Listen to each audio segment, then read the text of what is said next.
One night, when the sky is filled with brightly shining stars just outside what appears to be a castle, we see massive destruction, like there was just a battle there. Suddenly a hand emerges from the rubble, and the man underneath pulls himself out. A voice talks about how a star that doesn't shine in the highest peaks of the night sky and is stuck under the ditches where nobody looks is still a star if it wishes to shine and still embraces light in its heart. Clearly, they're referring to the man who just rose out of the dirt.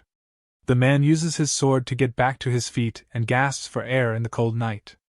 The scene shifts, and we see the man standing in front of a building, staring longingly at the sword placed on the wall. His bright blue eyes gaze at the blade as it sparkles like magic, and he talks to himself about how cool the piece is, no matter how many times he looks at it. He's interrupted when a voice calls out to him. With an annoyed look on his face, he turns to the person who brought him out of his daydream. The lady, whose name is Zeina, claims that she knew she would find him there, staring at the sword like usual.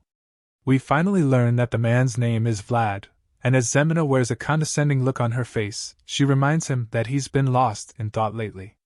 Hearing this, Vlad gets upset and warns her not to get on his nerves, pointing out that she's currently interrupting one of the few breaks he has. However, Zeina doesn't seem to care if he gets mad and just informs him that his behavior is the reason people have started spreading rumors about him. Vlad is shocked to hear that people are talking about him, so he asks her to explain what she means. The girl gets nervous when she realizes that she just accidentally let such sensitive information slip out in her outburst. So, rather than answering him, she just looks away from him and changes the topic. Zeina suddenly asks Vlad if he still hears voices in his head whenever he picks up a stick. Vlad doesn't reply, instead, he stares into space. She concludes that he still hears voices and curiously wonders what kind of sins he committed in his last life. It appears that for some reason, Vlad was struck by lightning on a clear day, and on top of that, it was black lightning, as rare as such occurrences. Zeina advises Vlad to stay cooped up in the shop for a while, claiming that the new bishop is said to be very sensitive about omens and similar stuff. She reveals that he used to work as a heresy inquisitor, and as such, he has a keen eye for supernatural stuff. This puts Vlad in danger because if the bishop finds him suspicious, he would immediately be sent to the stakes to be burned. Hearing what she has to say, Vlad is even more downcast because he knows that his life is in danger. He feels bad that she would tell him something like that, but Zeina explains that she only did so because she's worried about him. She reminds him that many people saw him get struck by lightning, and reveals that since then, they've all been talking about him behind his back. She then advises him one more time to stop showing himself to the public by moping at the sword all the time because the church could take him away at any time. However, Vlad ignores her counsel and insists that he won't get dragged away like a criminal just because he stares at a sword.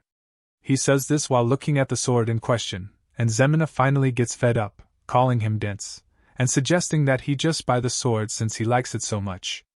As you'd expect, the sword is expensive and way out of Vlad's budget. But when he explains this to her, she claims that it couldn't be that pricey.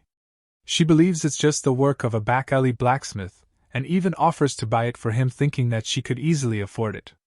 After a brief pause, Vlad reveals that the sword costs 5 gold, and judging by Zemina's reaction, she finds the price ridiculously high. She doesn't think a stupid piece of metal should cost that much, and starts to think of all the other things she could get with 5 gold. Vlad smugly helps her finish the thought, pointing out that she wouldn't have to work for a whole year if she had that kind of money to spare. Just then, a voice cuts in and grabs their attention.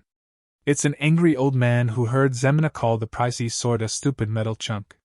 The man insults them and tells them to get out of the place. Judging by his outfit, he's a blacksmith, and he didn't take her comment lightly. The angry man tells them that the sword isn't for back alley kids like them and sends them away. However, Zeina isn't one to back down from confrontation. She asks the man who would buy the sword if they don't, pointing out that it's being sold in the slums, so only someone living in the slums would end up purchasing it. After making her point, she taunts the old man further by asking if he's out of his mind.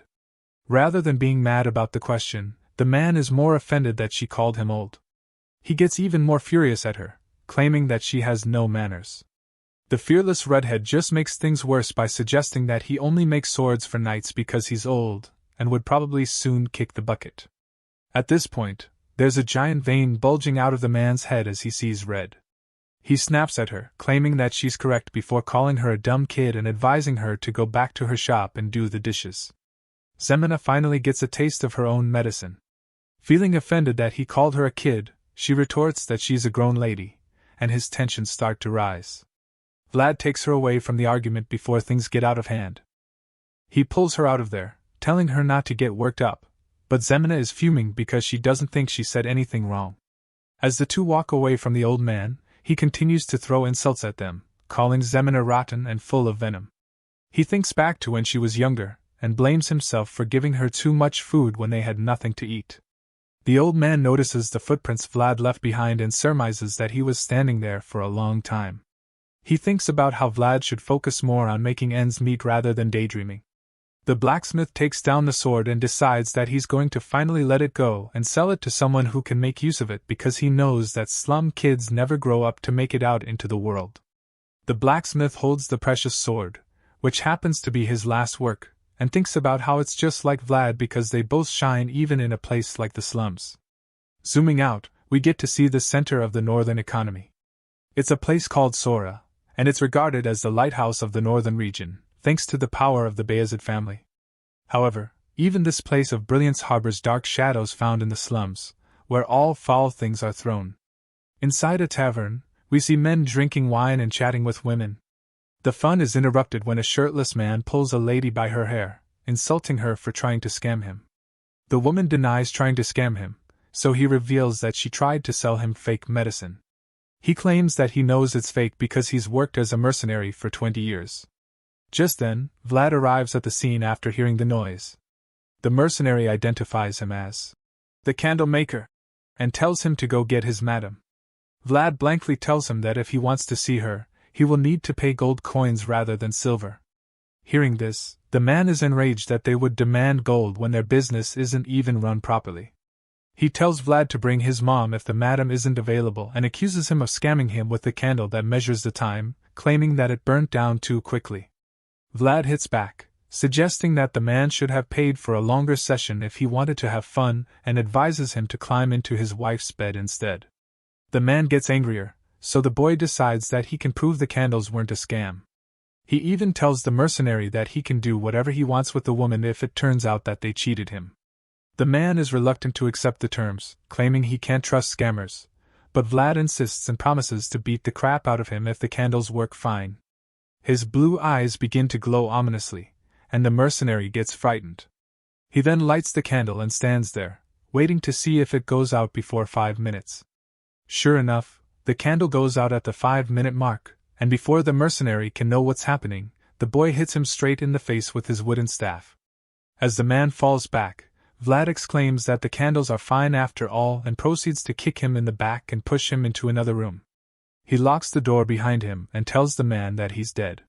The terrified mercenary holds his bloody nose and begs Vlad to wait, but the blue-eyed fellow just proceeds to beat the living daylight out of him. He continuously strikes him with the staff for trying to scam the shop and especially for talking about his mom without respect. The young man beats him so hard that the noises can be heard outside the building.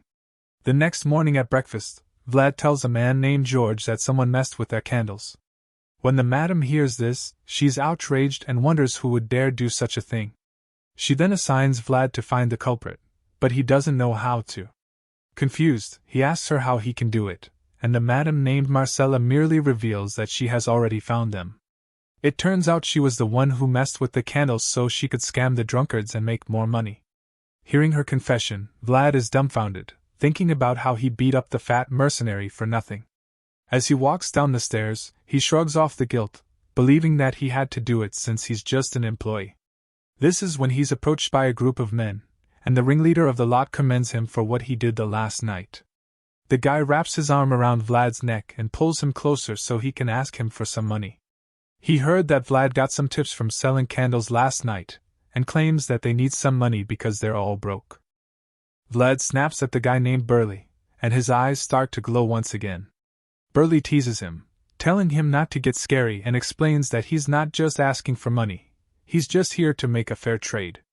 Hearing this, Vlad is perplexed, so Burley reveals that he has something to give him in exchange for some money. Suddenly, he pulls out a little boy by the hair and claims that the kid is a stupid and unskilled pickpocket. Vlad recognizes the kid, and Burley offers to give him back in exchange for 40 silver. Vlad immediately asks about the kid's fingers and ankles, so Burley assures him that he didn't cut them off but only taught the thief a lesson. Eventually, our hero gives Burley and his goons the silver. Then, he states that they should just kill the pickpockets next time, rather than come to him. The kid is terrified to hear this, but Burley claims that he and his gang aren't murderers. As they leave, Vlad reminds Burley that he's scamming his family and co-workers. But the guy is just excited that he managed to exploit someone using the vagrant kit. After they leave, our hero scolds the boy named Ned. The kid apologizes, claiming that he tried to play it safe, but Vlad just tells him to leave after confirming that he didn't break any bones. Ned thanks him before leaving.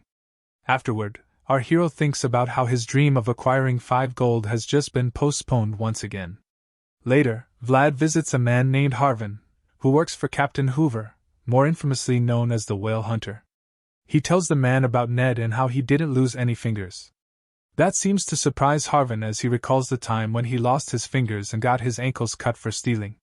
Young Vlad and Zeina watched him bleed, and he ended up becoming a public lesson for everyone else. He then reveals that he heard that the candles were messed with, and Vlad is surprised how he already knows about that incident.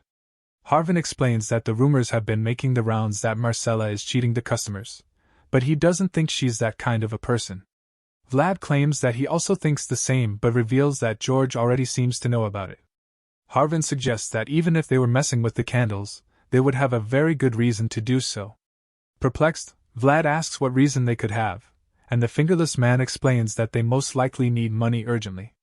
On that note, he warns Vlad and tells him to be careful because there's only one reason an organization would need to rake in money quickly, and he claims that it must be because they're planning a war against another organization. Gorge the Whore's Knight, Black Bear the Swine Butcherer, Dice the Gambler, Captain Hoover the Whale Hunter, and Moneybug One-Armed Jack, these are the 5 bosses who dominate the slums of Sora. All the darkness of life now slowly approaches Vlad through the shadows. Vlad is in grave danger, and this becomes very evident when Moneybug and his gang come to his shop looking for his boss. Vlad just stares at him in bewilderment. He can't believe that Moneybug himself would come to the shop. He fixes his gaze on One-Armed Jack and wonders if the preparations for war have started already. He's drawn out of these thoughts by one of Moneybug's subordinates yelling at him. The ponytailed guy with a scar on his face calls Vlad brat for not responding to Moneybug and asks him where his boss is. Immediately, a frown appears on our hero's face, and he tells them that he doesn't know where the boss is because he's just a candle seller. Mr. Ponytail seems to have a very short temper because he insults Vlad again and smashes the table while threatening him. The force from his punch sends the candles flying, but even at that, Vlad remains unfazed. He just stares the guy down, showing that he isn't afraid. The workers, on the other hand, are terrified, especially the ladies watching the entire altercation.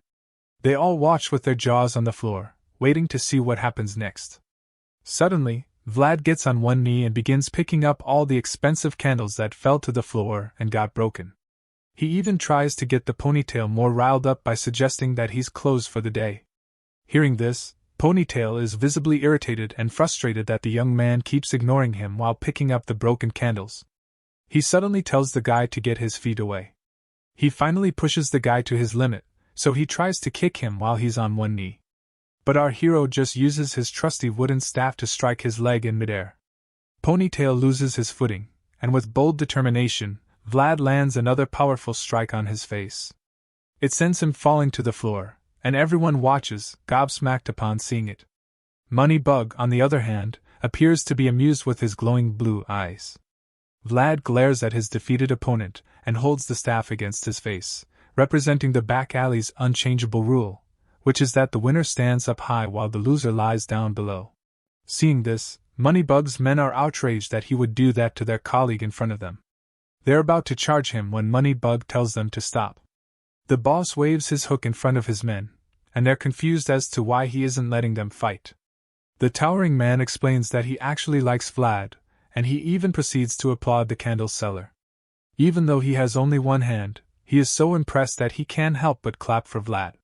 He implores him to be more understanding of the noise, and the candle seller just replies, saying that he doesn't discriminate against the disabled. Rather than getting offended, Moneybug finds the comment hilarious and immediately bursts into laughter. He tells Vlad that he would like to have a private chat with him later. The red-eyed boss touches the young boy's face with his hook and asks to be reminded who he took away before. But Vlad just retorts that the person must have died early since he can't remember. Their little exchanges is interrupted when one of Moneybug's men calls out to him. Both of them turn around and are surprised to see George and his men standing before them. George teases Moneybug, claiming he would have served him grilled meat if he knew he was coming, but the mountain of a man just dismisses the gesture, reminding George that they're not that close. Regardless, George regards him as his guest and suggests that they go upstairs. Jack claims that he would prefer good liquor over meat, so he asks for some to drink. The knight's green eyes glow scarily as he assures Moneybug that Marcella doesn't disappoint when it comes to hospitality. The intruder's red eyes glow with the same murderous vibe as he suggests that they have a taste of the liquor if that is the case. One of Moneybug's men helps Ponytail back up, and the boss and his men make their way upstairs after the tension is toned down. Vlad heaves a sigh of relief, thinking about how he almost died a few moments ago. Later, he finishes gathering all the broken candles and wonders how many the Ponytail asshole broke. He's drawn out of his thoughts when Moneybug calls out to him, referring to him as a shining star. Looks like the boss and his men are heading out after their discussion with George and Marcella. The man admits that Marcella and George had only good things to say about Vlad, and while claiming that he has also seen his potential, he asks him to come for him whenever he grows tired of smelling burnt candles. He assures that he would appreciate someone like Vlad working for him. But the loyal candle seller replies that he doesn't mind staying at his current job, especially since they pay him, feed him, and put a roof over his head. Hearing this, Moneybug just laughs in response, pointing out that he can do the same and more, but seeing that Vlad wants to stay there, he tosses him a gold coin as compensation for the broken candles. Our hero is undoubtedly taken aback upon seeing it, and responds that it's too much. The man with the hook still insists, and offers him a lot more of those gold coins if he decides to work for him. After the mouth-watering offer, the man reminds the young man about his title, the Moneybug, and thanks George for the delicious meal before leaving with his men. Vlad notices that the intruder looked extremely cheerful and wonders if the meeting went well with the rest. That's when Zeina calls out to him from upstairs and informs him that George wants to see him. Later, we see Vlad, George, and Marcella in the same room. Vlad stares at something, speechless, and as we see that it's a precious knife, George reveals that he was planning to give it to him later. However, since the circumstances call for him to pass it over earlier, he's decided to give it to him now.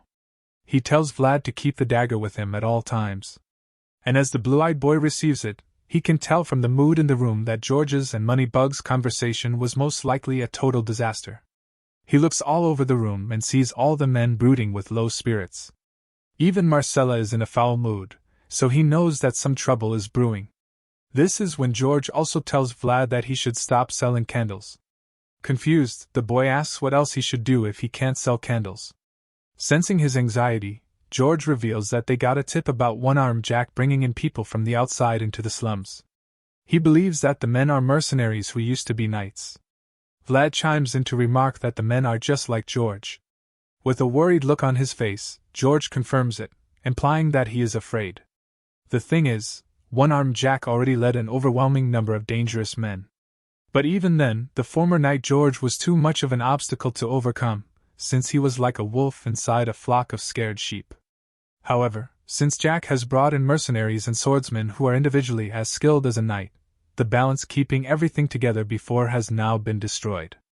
George admits that they're already at a disadvantage and explains to Vlad why they need him on their side. Vlad, however, is surprised that they regard him so highly.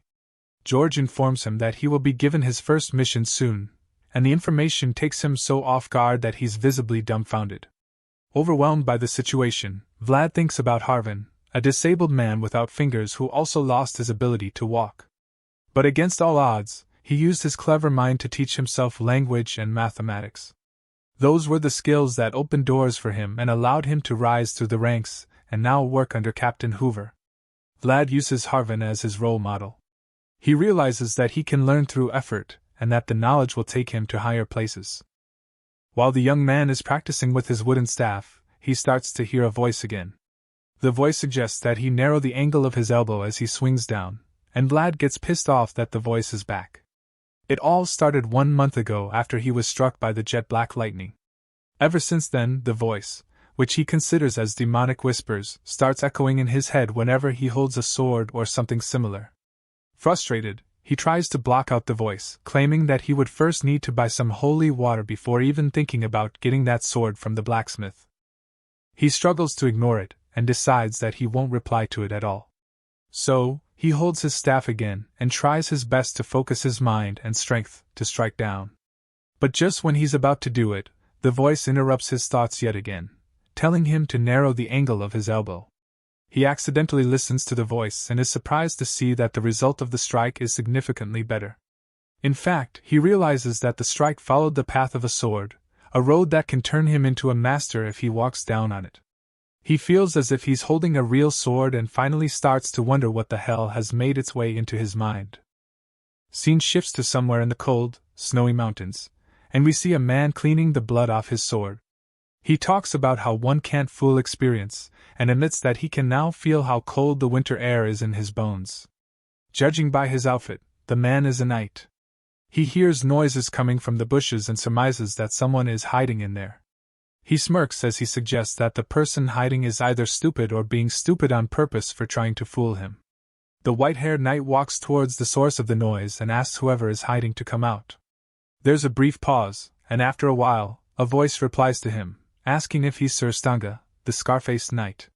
Seeing the person, and immediately identifying him as the one they call Vlad after seeing his unique blue eyes and blonde hair, Sir Stanga reveals that he's heard about the guy from the slums, especially because people have been talking about him a lot. He comments on his blue eyes and blonde hair, claiming that those who didn't know any better would think he's a noble. Vlad doesn't say anything about that but just goes straight to the point of his visit. He gives Sir Stanger a sealed letter from his boss, George. The knight opens the letter, and upon reading it, a small smile of amusement appears on his face. Sir Stanger reads that the opposing organization has a mercenary who used to be a knight, and finally understands why George needs his help. Seeing that the knight is on board, Vlad informs him that he will be his guide back to George and suggests that they should arrive at their destination in 2 nights. Vlad turns around, expecting Sir Stanger to follow him, but the knight just teases him, claiming it wouldn't be a good idea to follow the lead of someone as stupid as him. Hearing this, Vlad explains that he's capable of at least guiding him back to meet George. However, Sir Stanger doesn't think so. He tells the young man that there's no way he can be smart when he's doing something so stupid. Vlad starts to get offended, but the knight just glares back at him with his purple eyes. At this point, our hero doesn't know what to say to change his mind, but Sir Stanger finally agrees to follow him. However, he swears to kill him if he forgets any routes on the way back. Vlad glares at the knight as well but just tells him to try and keep up, explaining that he wouldn't want to screw up his first mission because of him.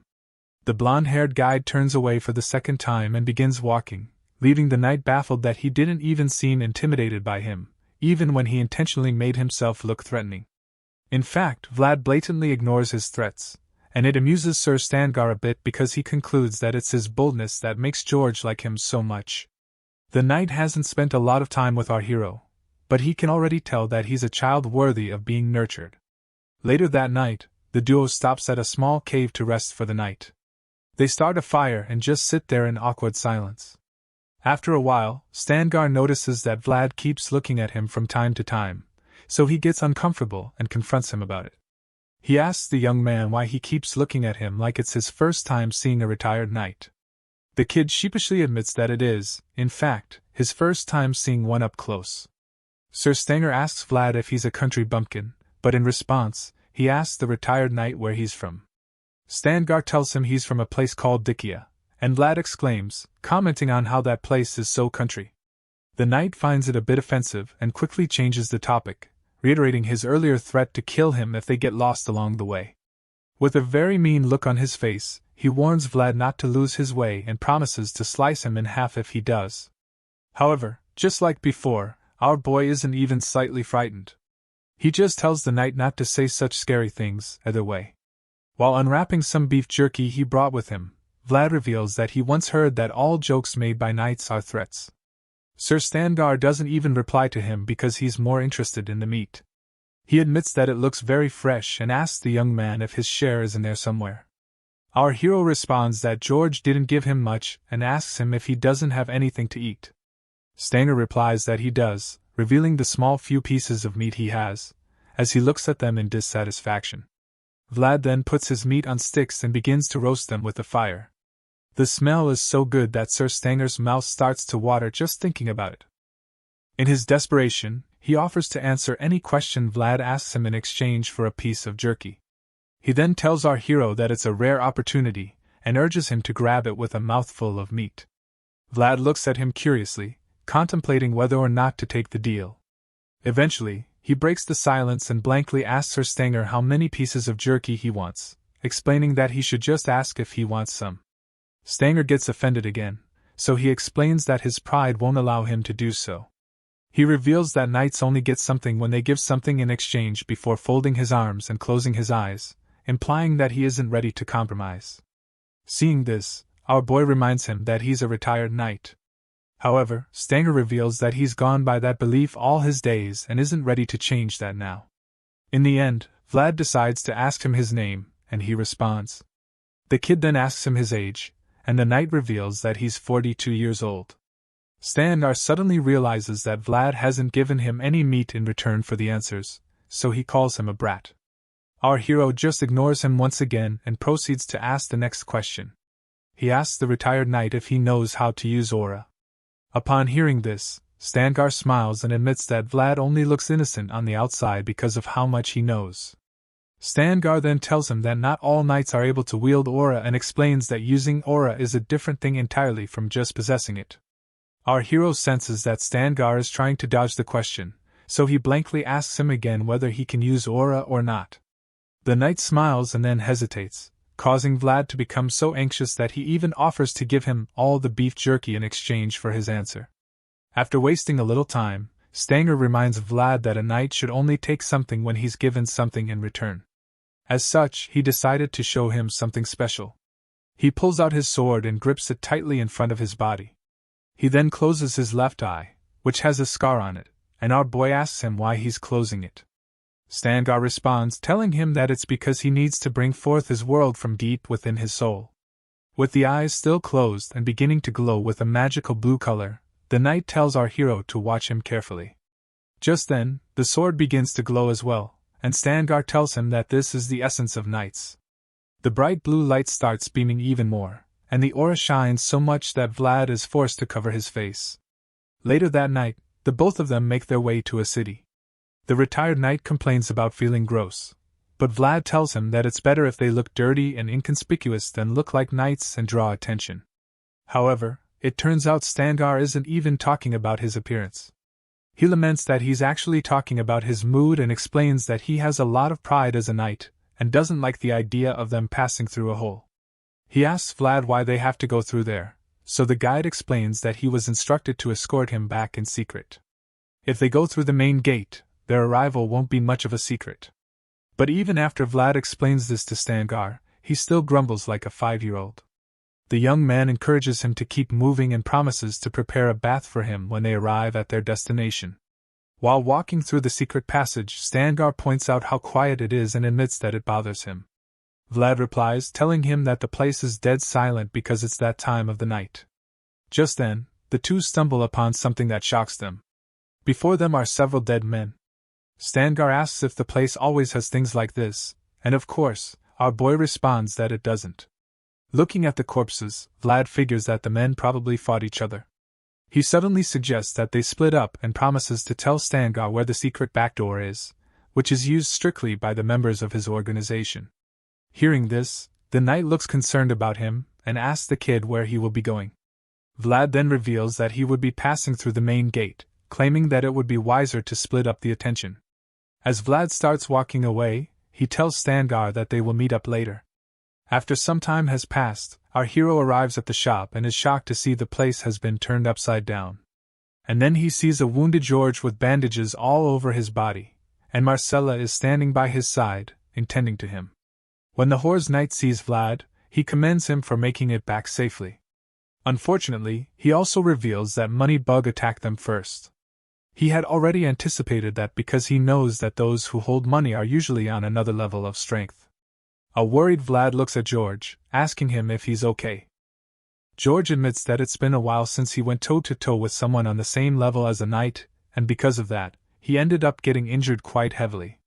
However, the former knight is less concerned about himself and more interested in whether he was able to bring Stangar with him. Vlad reveals that he found him but that they had to split up because the main gate was being watched. He then adds that he told Stangar where the back door was and speculates that he should have arrived by now. George is pleased with the news because he plans to attack Moneybug the next day and hopes to end things for good. He also asks Vlad how Stangar looks, hoping that he's currently in fine shape. Our boy confirms that the retired knight is okay and admits that he looks like a good person too. Hearing this, George reveals that Stangar has a hearty side to him, and Vlad adds that he can also be quite nimble. The boss asks our hero if Stangar looks like he lost weight, claiming that one needs to look after himself to live a long life. Vlad then reveals that he knows Stangar can use aura, and because of this, he believes they would be victorious in their battle the following day. Rather than cheering, George is shocked by the fact that Stangar possesses such strength. That's when Vlad hears footsteps and figures that Stangar has arrived. But George calls him before he can leave, asking him if he's sure that Stangar was able to use aura. Suddenly, the former knight grabs his sword and tells the young man to get behind him.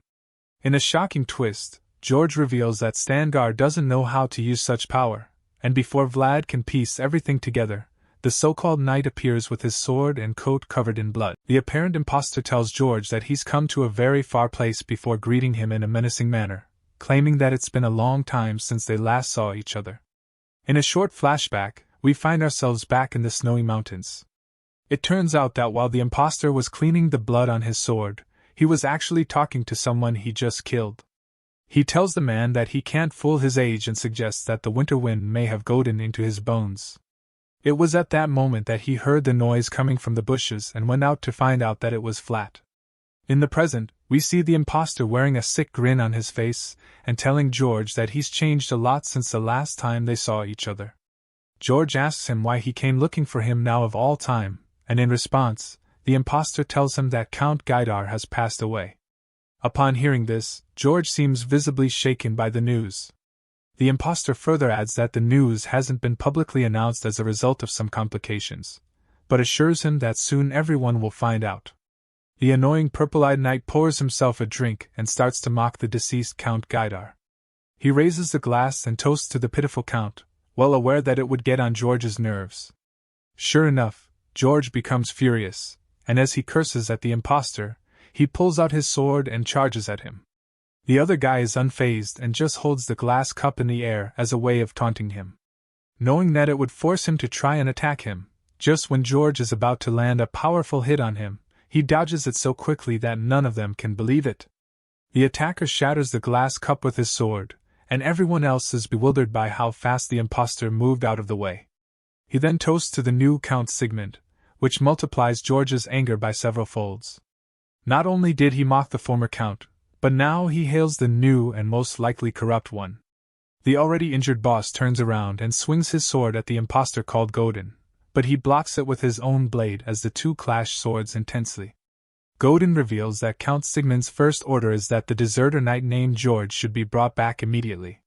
George declares that Sigmund is not his lord, and so he refuses to obey him. Godin admits that the Count didn't expect him to return without a fight, nor did he hope for his safe return. The two powerful sword swingers go back and forth with their duel, but Godin proves to be a lot more agile. He dodges George's attempt to strike his feet before evading another powerful swing to his torso. As the fight gets even more intense, Vlad tells Marcella that it isn't safe for her to be there while the heavyweights go at it. Vlad grabs Marcella and quickly leads her outside, helping her escape before she gets hurt. When they get outside, the men who are downstairs suddenly call out to Vlad, asking what all the noise upstairs is all about. Vlad spots Burley and immediately orders him to get all the men upstairs. At that moment, he also tries to explain the situation and inform them that their boss is in the middle of a deadly fight. But before he can complete his sentence, George is sent flying downstairs flat, and Marcella can do nothing but watch in horror. He plummets down below, and the men downstairs are also too stunned to move, and they all watch George fall from the great height. Meanwhile, just when George is about to hit the floor, Godin bursts through the wall, wondering why George is still making the naive best choices ever. He manages to dodge the strike while the silver-haired knight sinks his sword into the floor. Afterward, George falls to his knees again and grabs his weapon. Gordon gets back up and asks him why he didn't just follow the orders he was given in the past. George replies, telling him that he couldn't carry out such terrible orders because he's a human being with a sense of honor. Hearing this, Godin corrects him, reminding him that he's a knight and not just an ordinary human being. This makes George furious again, and he starts growling in rage. His men join him too, and when Godin sees that he's outnumbered, he decides that the night has dragged on for too long. The impostor closes his left eye and says that now he just wants to rest. Vlad sees this move and recognizes it. So he knows that Godin is about to use his aura. He runs as fast as he can, trying to stop him from doing it, but before he can get there, Godin's sword and eyes are already glowing, and the aura is activated. Blue lines start to appear on George and his men, implying that they are the targets of the attack. Unfortunately, they can't do anything to stop it, and the bright, powerful energy that is released blows back our hero and kills all of George's men. By the time the dust settles, Gordon is gone, and all of George's men are lying lifeless, covered in blood. Vlad groans as he gets back up and is horrified to see the result of what just happened. Everyone else is dead, and all we can see is George's face, dripping blood to the floor. Our boy is broken when he sees his mentor's demise and thinks back to when he was younger. He remembers how George was the first to offer him a helping hand when he was just a boy rolling in the back alley dirt. The knight was the first one to acknowledge Vlad when no one else saw his potential, and as time went on, he became the strongest person Vlad had ever known. But now that strongest person had been killed, and as the blue moonlight quietly approaches, we see Godin holding George's head in his hand. The impostor had beheaded the only father figure that our hero had ever known. Vlad stares at George's head, probably hoping that it's all a dream. But the more he looks, the more he realizes that his world has been shattered to pieces by this villain that he brought into his home. Devastated, he grabs George's sword and yells in utter distraught. But just when he's about to strike with the sword, he hears the voice in his head telling him to stop at once. Regardless, he swings the blade with great force, but Godin easily dodges it. Even if the attack wasn't a threat, the knight is shocked to see that Vlad knew how to swing in the sword's path. He's perplexed because a gutter kid from the slums shouldn't know how to do that. I guess he doesn't know that this gutter kid was struck by jet black lightning. Regardless of his curiosity, Gordon is impressed and he admits it. Unfortunately for him, Vlad doesn't care if he's impressed. He only cares about killing him. The enraged kid charges him for the second time, yelling at him to die. Just then, Gordon blasts him with an attack, but Vlad manages to quickly twist his body and deflect it. He finally gets a hit in, and it's so powerful that it sends Gordon flying, even making him lose his sword. The impostor gets back to his feet, and is stunned by what he just witnessed. He concludes that Vlad must have been born with a gift, and believes that it's the reason he was able to instinctively twist his body and deflect the attack. But even though the boy managed to deflect it, it's clear that his body got hurt from twisting and turning so quickly. He falls to the ground and groans in pain, but the voice in his head tells him to take it easy. It urges him to breathe and not to lose his focus. Vlad holds the side of his stomach and continues to groan as he curls up on the floor. Gordon watches the kid struggle on the floor and thinks about killing him now. He contemplates snuffing out the light and potential Vlad possesses, but ultimately decides that it would be too much of a waste. Even though he knows that the child could return with an even sharper sword, the knight thinks back to when he and George were still friends.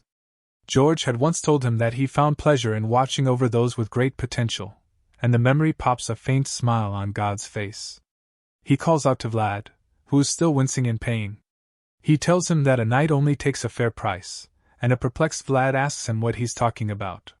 Suddenly, Godin tosses back 2 slices of beef jerky that Vlad gave him in the cave.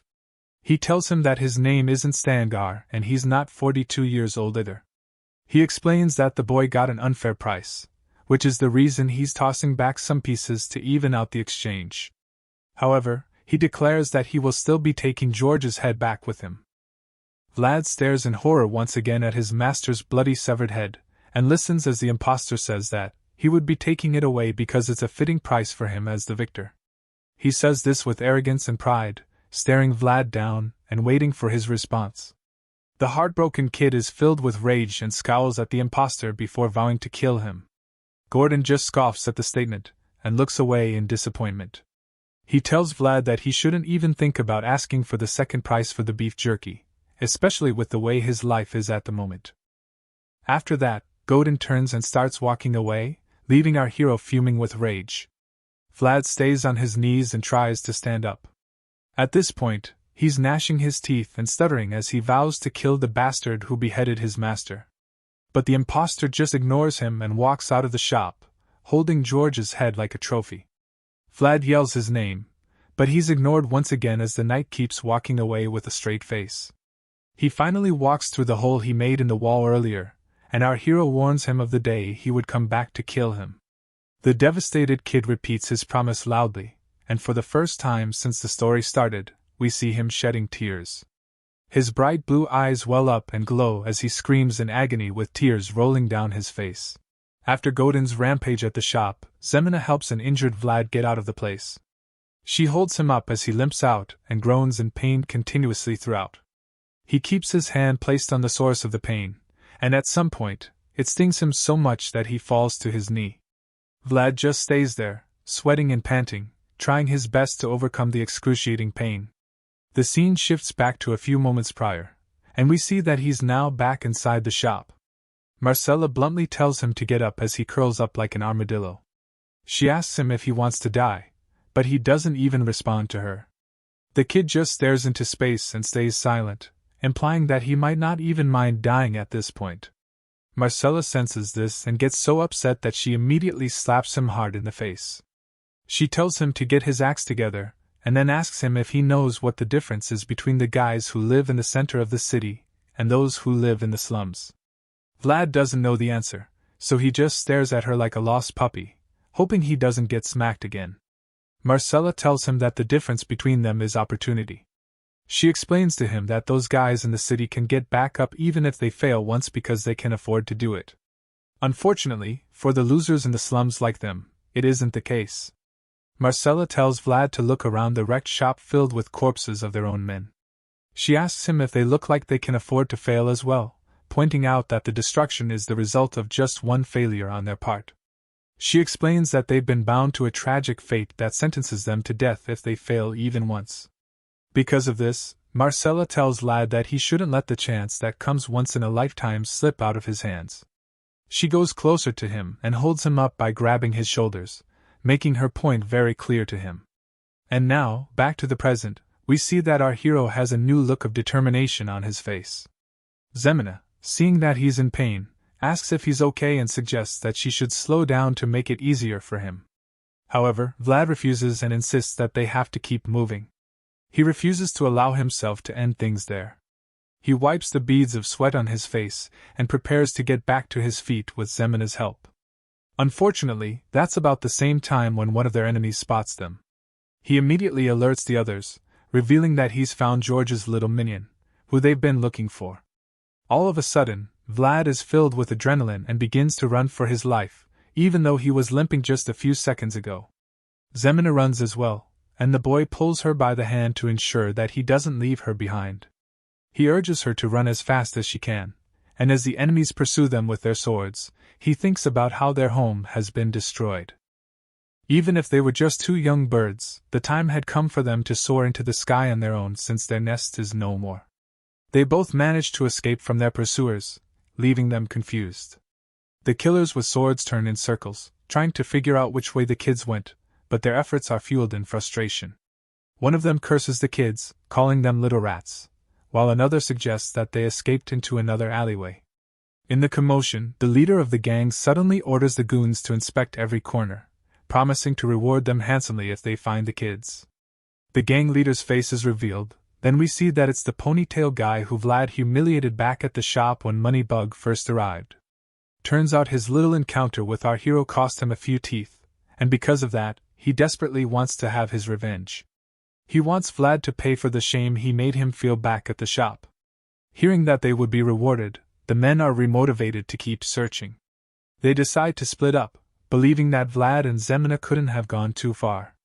Unfortunately for them, in their haste, they run past the door where the kids are hiding behind. They don't even notice that it isn't locked.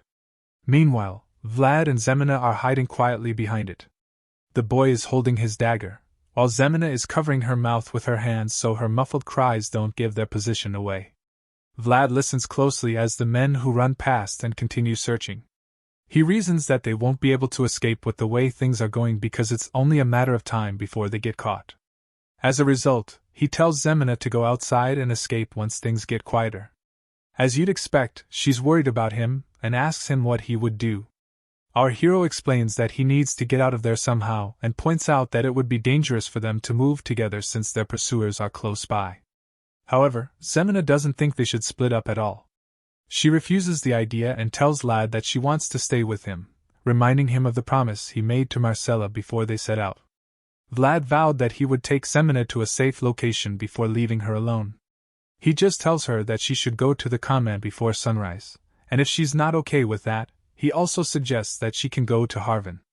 Still, Zeina doesn't want to see things his way and decides to throw a tantrum like a toddler, lamenting that she doesn't want to be separated.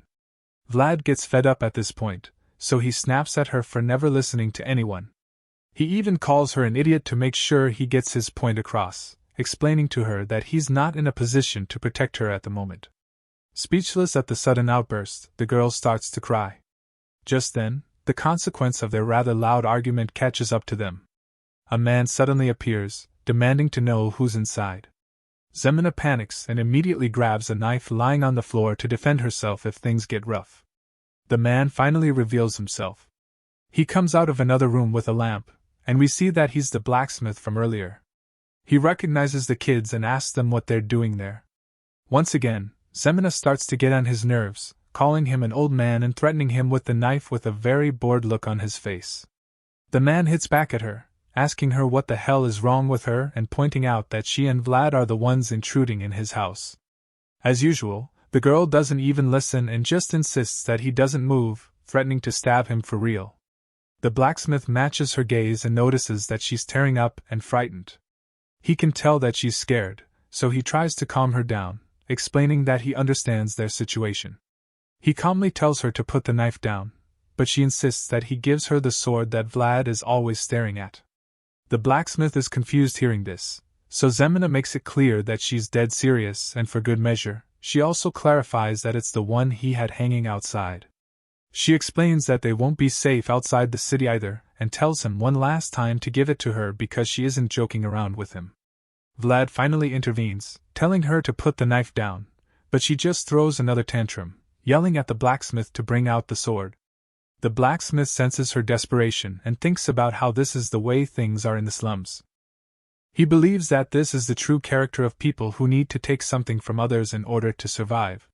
He thinks back to when he was younger and admits to himself that he too was the same, so he's not surprised to see this girl acting in such a way.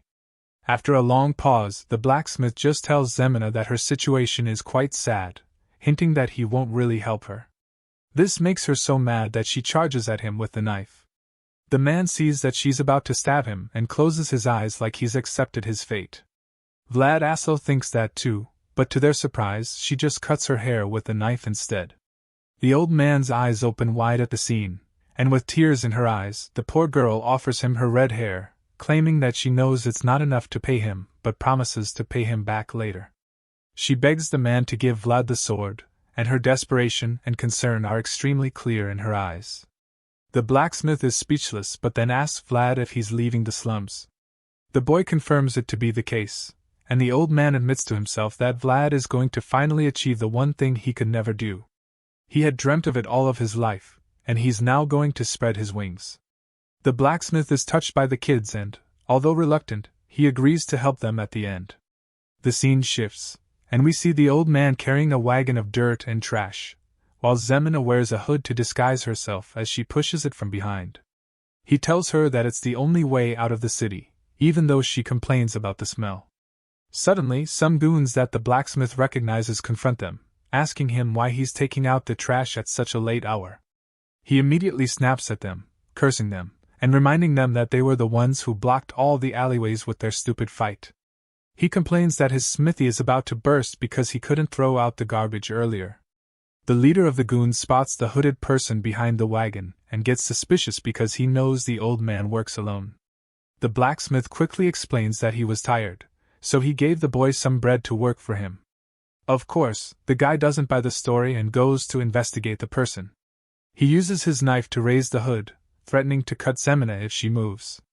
When he raises it, he sees her short ginger hair, and when she also acts like a poor boy trying to make a living, he lets her off the hook. Before they leave, the old man asks what they're looking for, so they reveal that they're searching for George's blonde-haired kid's body.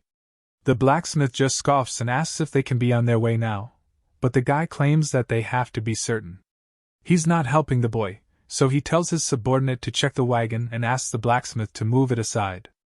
At this point, the old man starts to wonder if they shouldn't have come this way, but remembers that there was nowhere else for them to go. The goon inspects the trash and admits that it's quite a lot. Suddenly, as he notices a hint of movement, he tells them not to hate him because it's his job before proceeding to stab the heaps of dirt with his staff. The old man and Zeina are terrified when they see this, and Vlad, who's hiding under the dirt, is equally afraid. Out of nowhere, he starts mentioning that Harvin has put a boat out on the water, and he believes that he must have done it for a reason. He tells them to keep it in mind, and after stabbing the dirt, he says that he has now paid the debt of 40 silver coins that saved his young brother Ned owed him. The generous guy allows them to pass, and it appears he knew Vlad was in there but let them leave the city anyway because the boy had helped out his brother before. Now Zeina and the blacksmith finally reach the outskirts of the town where the trash is dumped into a channel that leads outside the walls. As they toss out the trash with Vlad in it, Zeina says her goodbyes, and the old man thinks about the star sword in the boy's hand. It was something he made with his dreams and also something that was bought with the girl's tears, and now it lays in the hands of a single boy destined for a greater world outside the town. Vlad comes out of the dirt with the sword and starts to speak to the voice in his head, holding the weapon. He asks if the voice can hear him, and it answers him with a yes. He then asks the voice who they are, but the voice doesn't seem to know. It's a bit baffling to our hero because the voice knows so much about swords but doesn't even know about itself. He decides that it's probably for the best and offers to help the voice so it can help him as well. He offers to help the voice regain its memories and asks it to be his sword in the future. At this point, Vlad doesn't even care if the person behind the voice is the devil because whenever he pictures the insurmountable figure of Godin, who slaughtered his friends, he's already afraid that he might amount to nothing in this world. Hearing his determination, the voice tells our hero that he's finally going to tell him about his sword. The scene shifts to somewhere in the snowy mountains, and we see a camp set up by soldiers along with a banner of a noble family. A man seems to be moving chess pieces on a map, most likely strategizing for a battle. While doing so, he suddenly comments that this is too easy. This man happens to be Joseph Bayezid, the second son of the powerful Bayezid family. He looks intensely at the board and chess pieces and once again says to himself that this is too easy. Finally, he's interrupted when one of his subordinates enters the room. The man greets Joseph, his young master, and informs him that he has just returned. Joseph addresses the man as Jaeger and greets him with excitement. The short-haired man wearing an eye patch stands before his master and notices that something is bothering him. He expresses his concern, and Joseph admits that it's because the battle seems far too easy. Hearing this, Jaeger proceeds to brief his young master on the recent monster subjugation. He explains that it has been going smoothly and reveals that the number of casualties is small. They have only lost a few mercenaries. However, Joseph seems more concerned about the deserters. He fears that everyone would doubt his ability to command if there are deserters in his army. Joseph thinks that his father and the vassals are certainly going to think less of him, and as for his older stepbrother, Rudiger, he's sure that he would grasp at any opportunity to strike. Jaeger just stands there speechless, and Joseph ponders on what to do next. The young master thinks that there will be a lot of destruction if he can't become the next count, and if that happens, he already knows what his brother would do to the rest. He remembers how the Bayezid family has glorified the military for many years, and he knows this because his own father and blood brothers have continuously stepped on each other to gain such a position. The young master is aware that chaos is coming and admits that he doesn't have enough swordsmen, except for Jaeger. Hearing this, Jaeger steps forward and reveals that he has something else he would like to tell him about. The young master's curiosity is piqued instantly, so he orders Jaeger to reveal whatever it is he wants to say. The loyal swordsman then tells him about a suspicious soldier among them, and Joseph surmises that it could be a spy sent by his brother. Jaeger agrees with the assumption but claims that it's not the reason this particular soldier is suspicious. In fact, he thinks his master can only understand better if he sees his work for himself. The scene shifts, and we see the corpse of a goblin monster, probably killed by Joseph's soldiers. The young master looks at the creature and seems rather disgusted by its corpse as he covers his nose. He takes a closer look at the goblins that are dangling from a wooden shed and guesses that their injuries were probably inflicted by a child who just started wielding a sword. Jaeger takes Joseph to see more corpses, and upon seeing them, the young master is also unsatisfied by the kind of wounds he's seeing. Joseph thinks that all the injuries are poor and claims that they're all the same, and then he finally sees one that is a bit impressive. The goblin's torso has been sliced clean open, and after a while, he realizes that the wounds were all done by the same person from the similarity between all of them. Joseph surmises that all the monsters were killed by the same person, so he asks Jaeger just to be sure. The one-eyed soldier confirms the theory and reveals that the corpses he's currently looking at only came here yesterday. He explains to Joseph that the ones he saw earlier were killed a month ago. The young master is shocked to hear this, and almost doesn't believe that someone who made such poor cuts would have affected his swing in just a single month. Even though he thinks it's impossible, he can't help but ask Jaeger about this person. The scene shifts, and the next thing we see is a group of men slaughtering a horde of goblins in the snowy forest. The goblins surround one of the men, but he holds his own against them by wielding his spike club and fighting off the ones he can. One of the other men shouts for them to tighten their formation so they can make sure the monsters don't escape. Just then, a man holding a spear appears. He steps on one of the goblin corpses and tells the other men that he can see the end, encouraging them to get the rest of the goblins fast. However, rather than being motivated, the other soldiers are horrified because they suddenly see a giant red-eyed hobgoblin standing behind the man and preparing to kill him. The guy gets confused when he sees the look on their faces and wonders what's going on.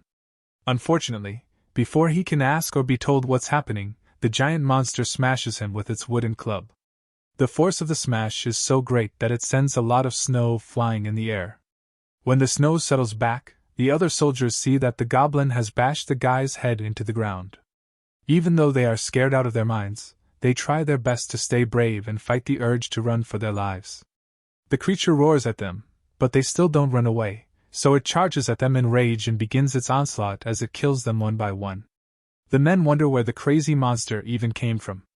When the guys at the back see that the monster has broken through their fifth group, they finally start to retreat. However, their fat old commander orders them to hurry up and go forward to contain the beast. The man reminds them that they won't be paid if they retreat, but the mercenaries reply telling him that they didn't know they would have to face such a monster. They tell the commander that he should have contacted expensive mercenaries instead, or better still, they ask him to fight the monster himself. In rage, the commander tries to force them back into the battlefield by threatening them, but before he can pull out his sword, the hobgoblin kills the men he was trying to scare right in front of him. Seeing the monster up close, the commander sits on his horse, knowing that he's probably going to get killed as well. Just then, a man walks out from among the mercenaries and starts walking toward the ferocious beast. The other men look shocked and confused at first, but then identify the brave man as the praying women. They are calling this blonde swordsman as Raymond, but we know that he's actually Vlad. He bravely tells them that he would take on the monster by himself, and as you'd expect, nobody seems to oppose him. The hobgoblin sees Vlad walking toward it and charges at him right away. Vlad also braces himself for the fight, and as the beast reaches him, he quickly slashes its side with his sword. However, he could immediately tell that the cut was shallow. That oversight gets him distracted for a bit, but the voice in his head tells him to dodge before the goblin can smash him with its club. Regaining his senses, Vlad manages to dodge the series of heavy attacks by the monster. As he skids back to a halt while knocking up the snow, he admits that he failed in his attack earlier. The voice starts reprimanding him for it, calling him stupid for not being able to do it even after he was told what to do. Still, our boy knows better that it's almost impossible to perform a new move after only hearing about it once. Anyway, he gets back to his feet, and as the goblin charges at him again, he explains that he's just taking the long route in the fight. The hobgoblin swings its giant club at him once again, and once again Vlad manages to dodge it, just like before. The monster gets frustrated after missing so many times and attempts to unleash a powerful slam on him to finish things off for good. It smashes the club on the ground, causing a huge snow explosion. But when the snow clears, it realizes that it missed once again. The bamboozled creature just stands there in shock, and in that moment of vulnerability, Vlad takes the opportunity to finally cut the monster properly with his sword. As he stretches his arms, the sword begins to glow, and by the time the monster sees him coming, it's already too late for it to survive. The scene shifts back to Jaeger and Joseph, where Jaeger informs the young master that the person responsible is called the Praying Women. Joseph finds the name intriguing and asks his one-eyed subordinate to investigate this soldier immediately. The swordsman takes the instruction without hesitation, and as he places a hand on his chest and bows his head, he assures his master that he will carry out the investigation without delay. After Jaeger leaves, Joseph remains in one spot. He stares at the goblin corpses that have been cut open, thinking about how they were killed because, in his mind, it doesn't make any sense at all. From the cuts on the goblin corpses that were brought in 1 month ago, he could tell that the swings were crooked and sloppy. Joseph finds it difficult to believe that they were done by the same person because it shouldn't be possible for anyone to master the path of the sword in only 1 month. A small smile appears on Joseph's face, as he wonders whether the boy in question is a true genius of this era. The scene takes us back to our protagonist, finally slicing clean the torso of his enemy. His eyes are ice cold, and it's clear that he has already stepped onto the path of a true swordmaster. Elsewhere in the snowy mountains, we see the mercenaries loading up the many hobgoblin corpses on their wagons. One of them talks about how his side of the place is filled with trash, and another admits that it's the same on his end. Apparently, the mercenaries thought that there would be treasure somewhere around because of the many hobgoblins that were in the forest. One of the men calls out to Vlad, who's now going by the name Raymond and also happens to be their captain. The mercenary praises Vlad for his impressive display during his battle with the giant hobgoblin. It's not a surprise, however, because it seems Vlad always does great during their encounters with monsters. The guy keeps showering Vlad with praise, but he doesn't seem to care. In fact, he's a bit irritated by the guy's chattering, so he tells him to stop talking and just focus on loading up his kills. One of the mercenary reveals that he already did that, and points out that no one would even dare to take his kills for themselves anyway. The man asks Vlad what they're going to do next, explaining that they're almost done with the work on the ground. Feeling excited, he asks Vlad if he would like to do any other work with him. The look on Vlad's face shows that he's not interested, but the mercenary guy is eager to try his luck. He's about to tell Vlad what a great team they would make by combining his brains and Vlad's swordsmanship, but Vlad bluntly cuts him off, stating that he doesn't believe in working with frauds. Hearing this, the guy is speechless and also offended. After a brief pause, he tells Vlad that he can't keep using the mercenary plaque and then proceeds to try his luck again. He's about to tell him about a good blacksmith that he knows, but once again, Vlad angrily shuts him down. He gets upset and calls the guy by name to show that he isn't messing around. Vlad tells the guy, whose name is Goth, that blabbering can get people killed. He decides in the back of his mind that he would warn him if what he's about to say is just a suggestion. However, if it's some kind of threat, Vlad makes up his mind that he'll kill Goth. Seeing how pissed off he is, Goth treads with caution and explains that he was only trying to say that Vlad should be earning a lot more than some petty change, especially when he's so skilled. Since it was just a suggestion, Vlad tells Goth to shut up and keep cleaning, warning him that he will lose his head if he doesn't. The terrified mercenary quickly heeds Vlad's not-so-friendly advice and runs away before he gets decapitated. After Goth leaves, Vlad ponders what he said and decides that he'll have to do something about the stalker soon. The men continue loading up the wagons with the bloody goblin corpses while he walks away from there. Vlad starts walking into the woods, and the other mercenaries suspect that he might be going to pray again. For some reason, it appears that Vlad always goes to pray in the forest, amazing the men by his consistency. Inside the forest, we see him going on one knee and planting his sword into the ground. The other mercenaries peek at him and talk about how cool he looks in that posture. Some even think that he might actually be a noble. Even if he isn't, they don't believe that someone like him could have been born into the same class as them. In reality, Vlad isn't praying at all. Rather, he's being scolded intensely by the voice in his sword. He berates himself for not being able to cut off the giant hobgoblin with a single strike, and sure enough, the voice calls him a fool. The voice reminds Vlad that the one-hit, one-kill technique lies in the element of surprise. Vlad is too bummed to even try to interpret it, so he just asks the voice what it even means by that, seeing that he's reluctant to use his brain for it. The voice gives him a very lame explanation. Still, Vlad doesn't seem to understand. The voice gets frustrated. The voice reiterates that Vlad is supposed to go boom when the opponent goes whoosh, but still he doesn't understand. As he struggles to interpret what the voice is telling him, the other mercenaries watch him in awe, still thinking that he's praying.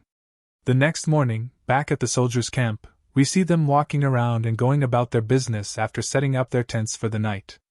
Soon, it's time for breakfast, and Vlad has served a very questionable bowl of soup, just like the other mercenaries. The other men dig in immediately, but he is reluctant to eat, afraid that it's not good. He's not even sure that the meat in the soup is actually meat, so he asks the others what kind it is. Goth replies with his mouth full of food and simply claims that he doesn't know and doesn't care since it's free. He explains to Vlad that, as mercenaries, they have a very hard time finding employers who would provide them with meals for free. One of the other men at the table points out that it's not much of a surprise their bosses could afford it, since they're the Bayezid after all. Another chimes in, commenting that the food is salty but admits that it's better than having nothing to eat. Despite their attempts to make Vlad more appreciative or even eat the food, he refuses to join them. He just gets up from the table, leaves his food, and tells the other mercenaries to enjoy it since they're okay with it. As Vlad walks out of the place, the other men wonder if he's going to see the priest again. Another thinks that he should even start praying like him too, probably thinking it would make him better with the sword. Unfortunately for him, one of his colleagues dashes his hopes bluntly, telling him that he's never going to be like the praying women. A while later, Vlad arrives at the priest's tent. The priest is delighted to see Vlad. Vlad greets him and addresses him as Father Andreas. He then asks if he had a good night's rest, and the priest assures him that he did, like always. Father Andreas reveals that he heard Vlad was praying last night in the woods and comments that it must have been very cold out there. It seems everyone thinks Vlad is some kind of devotee. They have no idea that he's taking secret lessons from the voice in his head. It also appears that Vlad is deceiving all of them, including the priest. He's making it look like he's very religious, but in truth, he's only learning the most effective ways to kill with a sword. Vlad tells Father Andreas that he didn't feel cold because he was in the embrace of God, and the old priest laughs in response, claiming that Vlad is more like a priest than he is. Just then, a little priest in training named Jean enters the room and informs Father Andreas that his meal is ready. Father Andreas thanks Jean and asks Vlad to join him for breakfast. He holds the young man's shoulders, making him sit in a chair, and on the table, there's a scrumptious, steaming breakfast. Vlad tries to refuse, explaining that he didn't come to eat, but Father Andreas just ignores him and takes his seat. Jean does the same, and when everyone is seated, the priest starts the prayer. Jean closes his eyes like the innocent kid he is, but Vlad has his eyes wide open. Father Andreas sneakily opens one eye to check what he is doing, but when he does, he sees him praying with his eyes closed. Seeing this, he thinks that Vlad is an honest believer who hasn't lost faith even in such a lowly place. Father Andreas believes that he needs to lead the young man, who he knows will always taint his hands with blood during battle. He believes that it's his duty and a fate that God has charged him with. The priest finishes the thought and closes the prayer as well, then he says that they can eat, and Vlad thanks him for the prayer. On the table is some rare wheat bread and some soup. Upon seeing this, Vlad is delighted that he can finally eat real food instead of the strange concoction that the other mercenaries are eating.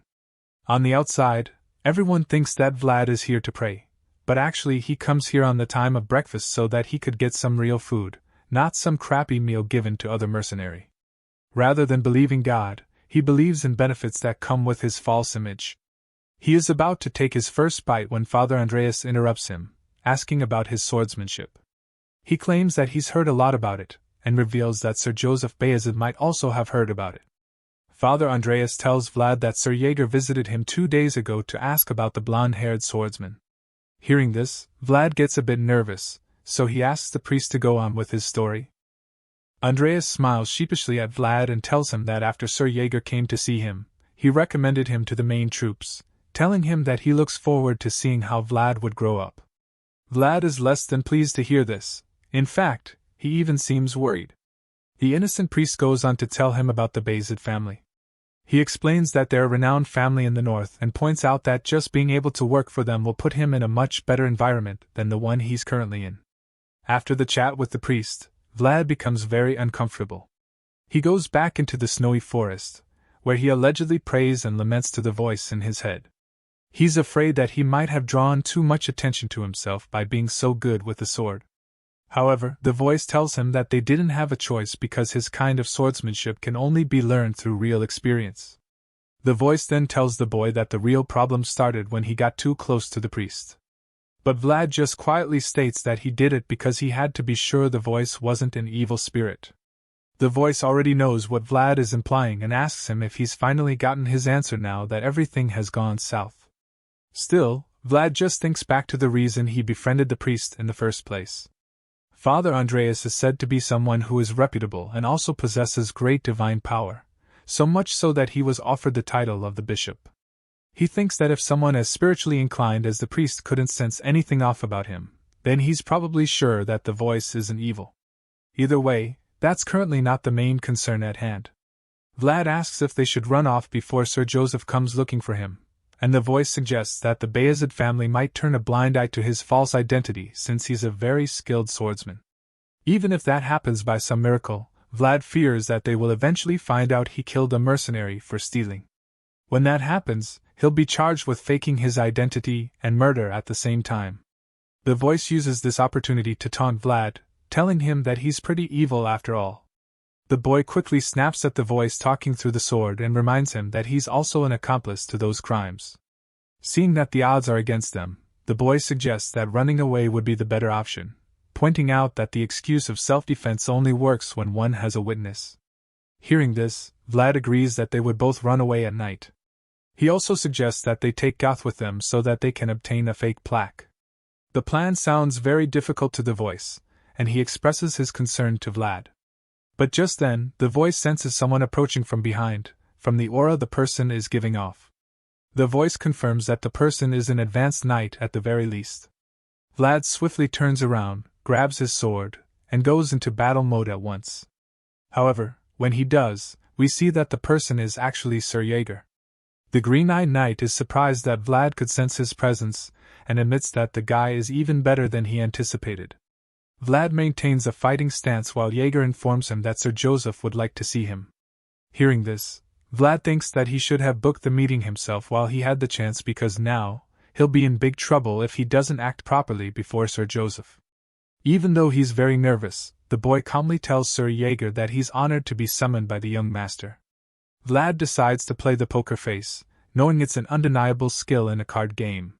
Sir Jaeger asks Vlad if he was expecting him, and the young swordsman tells him that he found out from Father Andreas but admits that he didn't think he would come so soon. Seeing the boy's confidence, Sir Jaeger finds it interesting that such a young kid isn't intimidated by him at all. Then he asks the boy to follow behind him. When he turns his back, Vlad contemplates making a break for it, but the voice tells him not to try it because the knight of Jaeger's level could kill him before he can even take 3 steps. Vlad accepts his fate when he realizes that he has no choice, so he obediently follows the knight. A while later, they arrive at Sir Joseph's tent, and the young master reveals that he's pleased to finally meet the popular praying women. Vlad bows his head, stating that it's an honor to meet the second son of the Bayezid family. The young master asks Vlad if there are any inconveniences with his work, and he replies that all the mercenaries are thankful for his consideration. Sir Joseph finally addresses the issue of Vlad's blonde hair and blue eyes, claiming that he used to think he was the son of some fallen noble family. So, just to be sure, he asks Vlad if his name is actually Raymen, and without any doubt, Vlad confirms. Just then, Joseph closes the blue book he was reading and tells Vlad that he should have told him the truth. Suddenly, Sir Jaeger lands a mighty slap on our boy's face, and the young master reveals that he hates liars. The blonde swordsman wipes his cheek as Sir Jaeger stares him down, and in a surprising twist, Sir Joseph reveals that he knows Vlad is actually someone named Vlad from the city of Sora. Vlad rubs his chin to reduce the pain from the hard slap and tries to act unfazed by the fact that the young master knows his true identity. Sir Joseph reveals that from his research, it's been confirmed that Vlad's mother was an unmarried woman. However, they couldn't find out anything about his father. The young master then asks Vlad if he knows who his father is by any chance. Naturally, Vlad gets offended and rudely tells Joseph that he's very funny for asking the son of an unmarried woman if he knows who his father is. The next thing we see is Sir Jaeger kicking his leg and sweeping him off the floor. Vlad falls to the floor, groaning in pain, and the angry advanced knight tells him not to forget his manners. The boy scouts at Sir Jaeger with anger, but doesn't say anything in response. Sir Joseph suddenly intervenes, saying that there should be no need for violence. He admits that his question was pretty funny even though it was also insensitive. The young master walks toward Vlad and stands over him. He says that he already knows why Vlad ran away from Sora, and then asks the young swordsman to tell them where he learned to wield a sword. Vlad stays mute and scowls at Joseph. The young master looks into Vlad's angry blue eyes and claims that they are hiding way too much. Suddenly, Sir Jaeger pulls out his sword and attempts to strike Vlad from behind. He quickly senses the imminent danger and bites his lip, before reluctantly revealing that he had a teacher who trained him how to use the sword.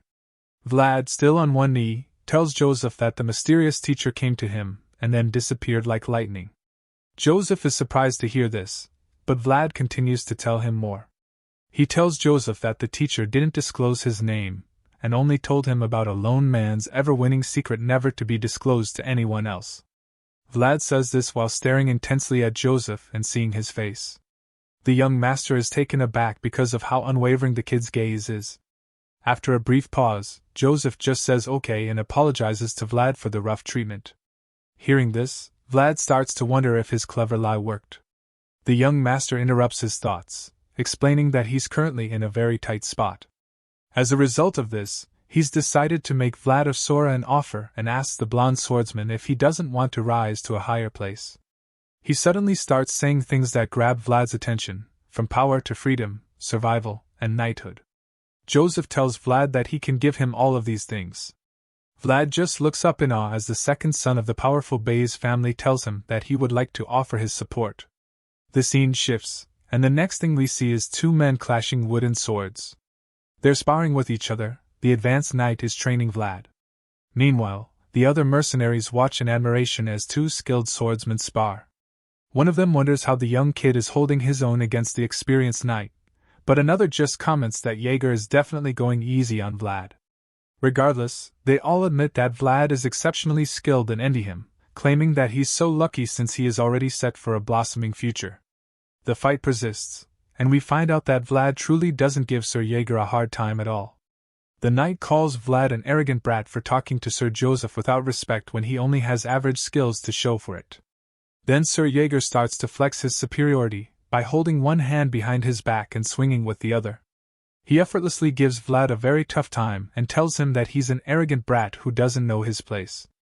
As Vlad struggles to keep up with Sir Jaeger's barrage of attacks, he admits in his mind that the knight is truly on a different level. He's very confused at this point. Because if he just dodges Jaeger's attack, the knight simply follows up with another right after, and when that happens, it's too forceful for him to block. Vlad decides that since that's the case, he would need to take a different approach. As such, the next time Jaeger swings at him, he blocks it quickly before slipping his sword underneath Jaeger's own. After setting his sword free, Vlad prepares to unleash a powerful strike, and you can tell he's serious because his eyes start to glow. Jaeger blocks it with his sword, but the spectators start to cheer him on, seeing that he managed to pull off such an impressive skill.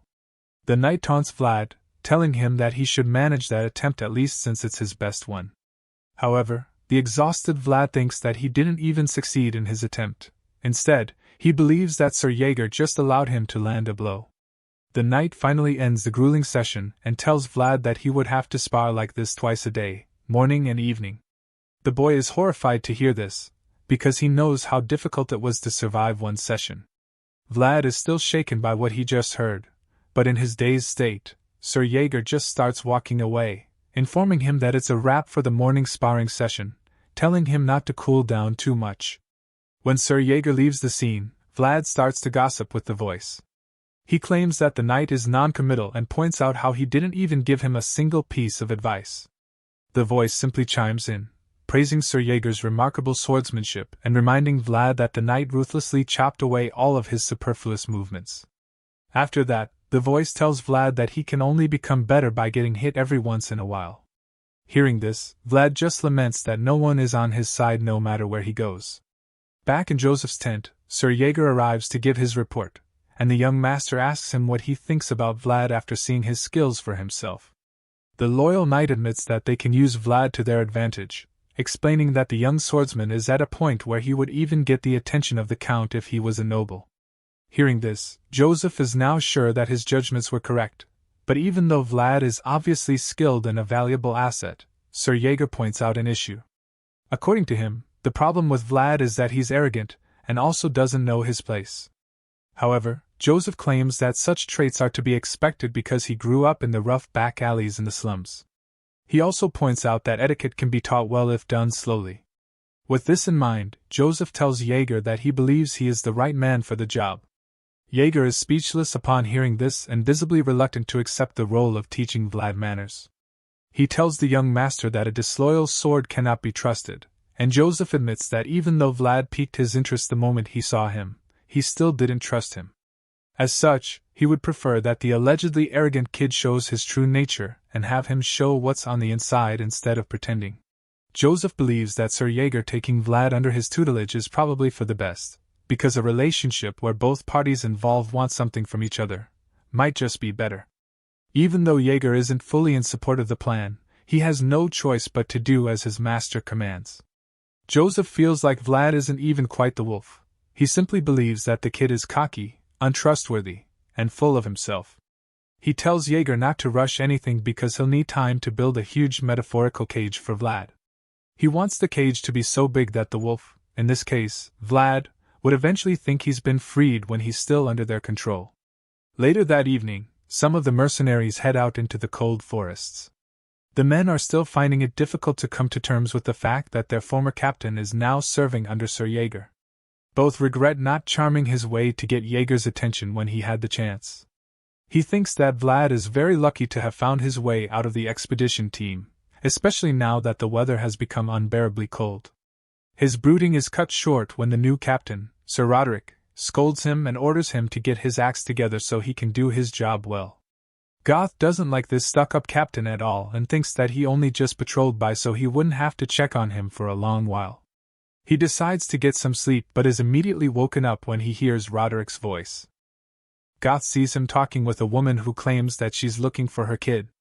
Roderick tells the woman that she must be crazy because there are no kids here. However, all of a sudden, he stops talking, and the sudden silence makes Goth get worried. He fearfully goes to check what happened to the captain, but when he gets close, Roderick suddenly starts walking in the opposite direction, which leads out of camp. Though this him horrified when he sees a dirty aura surrounding Roderick's body, as he walks deeper into the forest like he's been possessed. The next morning, Vlad starts to groaning and complaining while rubbing his shoulder. He feels like the advanced knight should have gone easier on him, but the voice in his head doesn't think so. In fact, it tells him that he's been given a golden opportunity to train with Sir Jaeger. The voice then goes on to remind Vlad that there is a long line of people who would gladly pay to spar with an advanced knight like him, pointing out the value of such an opportunity. Despite the voice's attempt to convince Vlad, the blonde kid still feels like Jaeger just wanted to beat him up. Because he already thinks that Vlad is a stubborn and arrogant child who doesn't have any respect for his seniors. Vlad makes his point, insisting that Jaeger was only hard on him because he wanted to punish him, but the voice claims that such conditions make the sparring match even better, stating that everyone needs such motivation. After all, it makes sense when you think about it because the motivation to stay alive and not get beaten to death will probably make Vlad fight a lot better. Hearing this, Vlad is speechless for a while before pointing out that such conditions are pretty upsetting either way. While he's arguing with the voice, someone suddenly whispers from the bushes to get his attention. The boy turns around, and the owner of the voice reveals his location, which happens to be behind a tree. Vlad is quite surprised and confused when he sees that the person is actually Goth. He asks the man when he returned because he doesn't think the rest of the expedition squad is back yet. Before saying anything, Goth looks around suspiciously, almost like he's scanning the area for any unwanted listeners. When he's sure that the coast is clear and no one is watching, he finally reveals that he's planning to run away from the camp at nightfall. As you'd expect, Vlad finds it unbelievable, so he asks him to explain what the heck he's trying to pull. Goth makes things even more mysterious when he suddenly tells Vlad to remember that he's only visiting him out of concern as a friend. He makes a vague statement, and then suggests that they meet later and have some fun. Vlad gets confused because he's starting to think Goth is just saying nonsense at this point. But the man protests that he isn't, and claims that he saw something in the woods with his own eyes.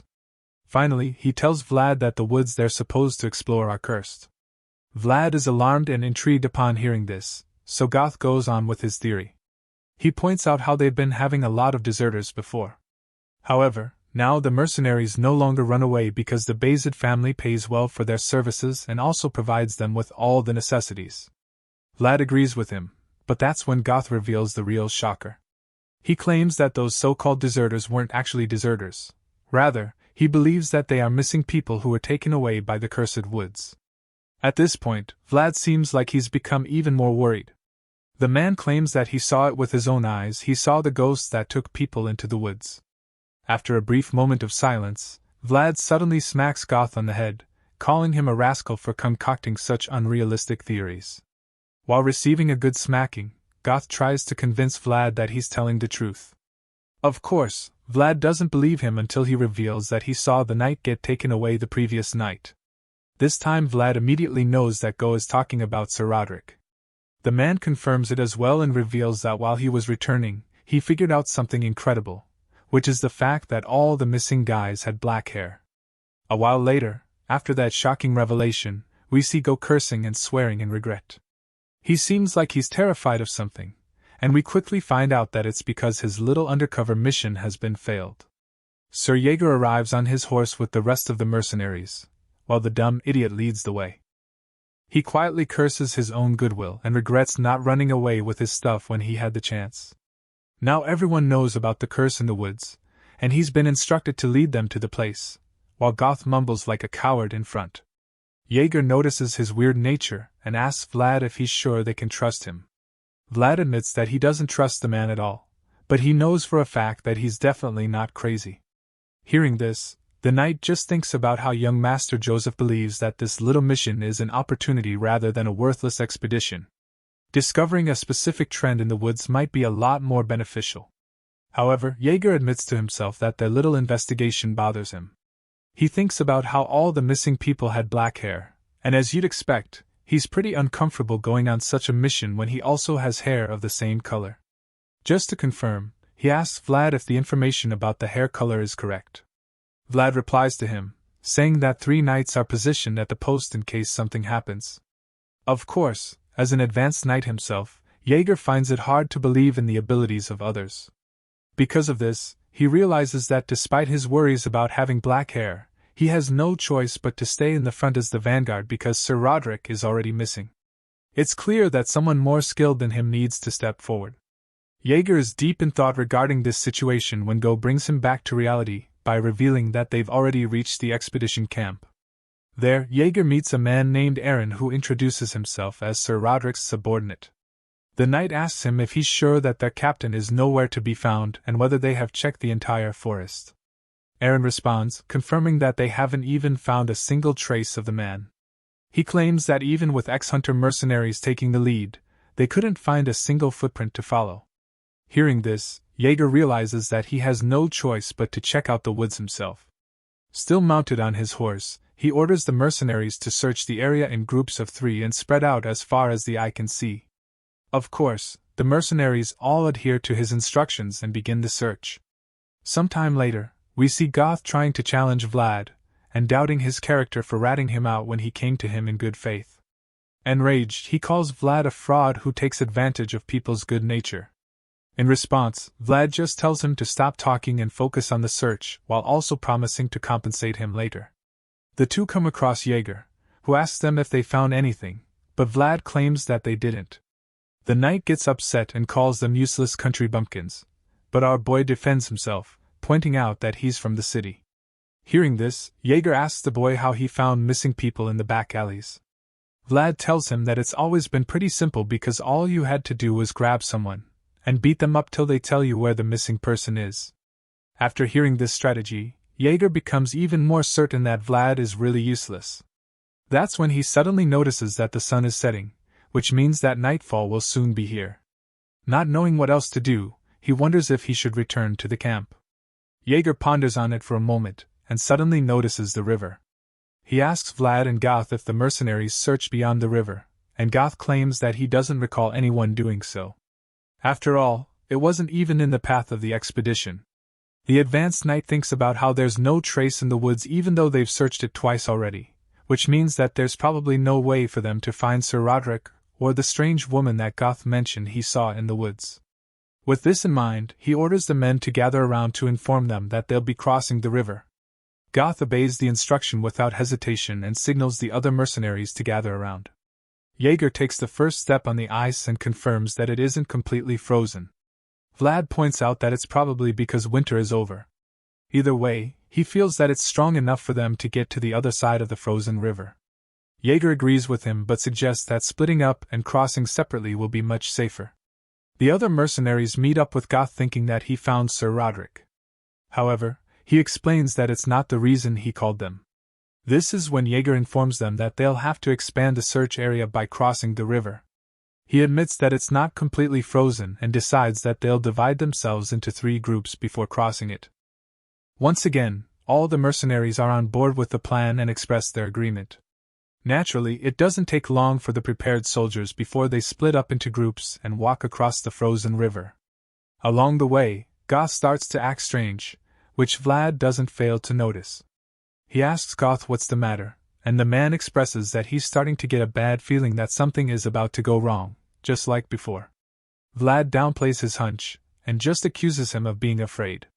Goth doesn't even deny the fact that he's scared and simply admits that he's not as great as Vlad and Jaeger, which is the reason why he has to be careful. He points out that someone like him needs to have a good intuition if they want to survive, and right now, that intuition is telling him that is about to go wrong. The man knows that they shouldn't be crossing the river, and after he makes his point, Vlad responds by admitting that even though he doesn't know about intuition, he's certain about something else. The terrified mercenary just stares at him with a confused expression as he waits for Vlad to finish his statement. Vlad finally speaks and reveals that what he knows for sure is that if Goth runs back now, his death won't be pretty.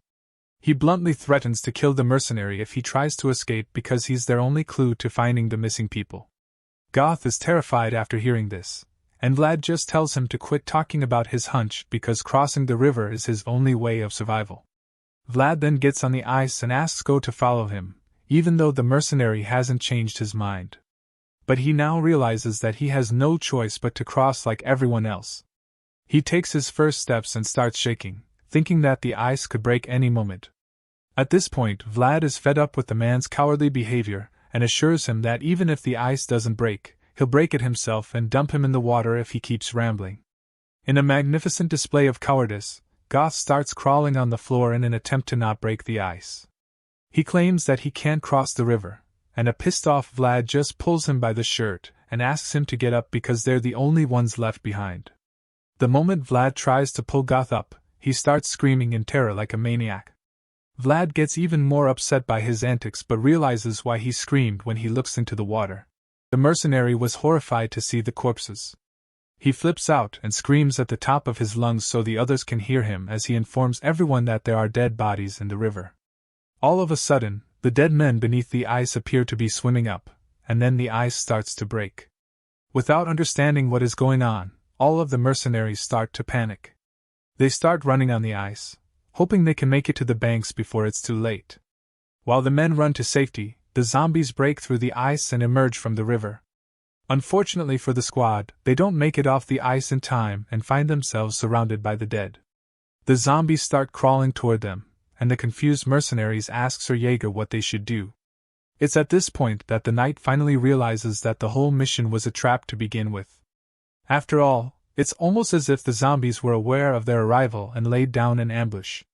Unfortunately, they fell right into this trap and found themselves stuck in the night and darkness, the territories that were never meant for the living. While Vlad, Jaeger, and the other mercenaries are confronted by the undead army, the scene shifts back to the main camp. There we see the priest praying to the Lord and thanking him for looking after his people.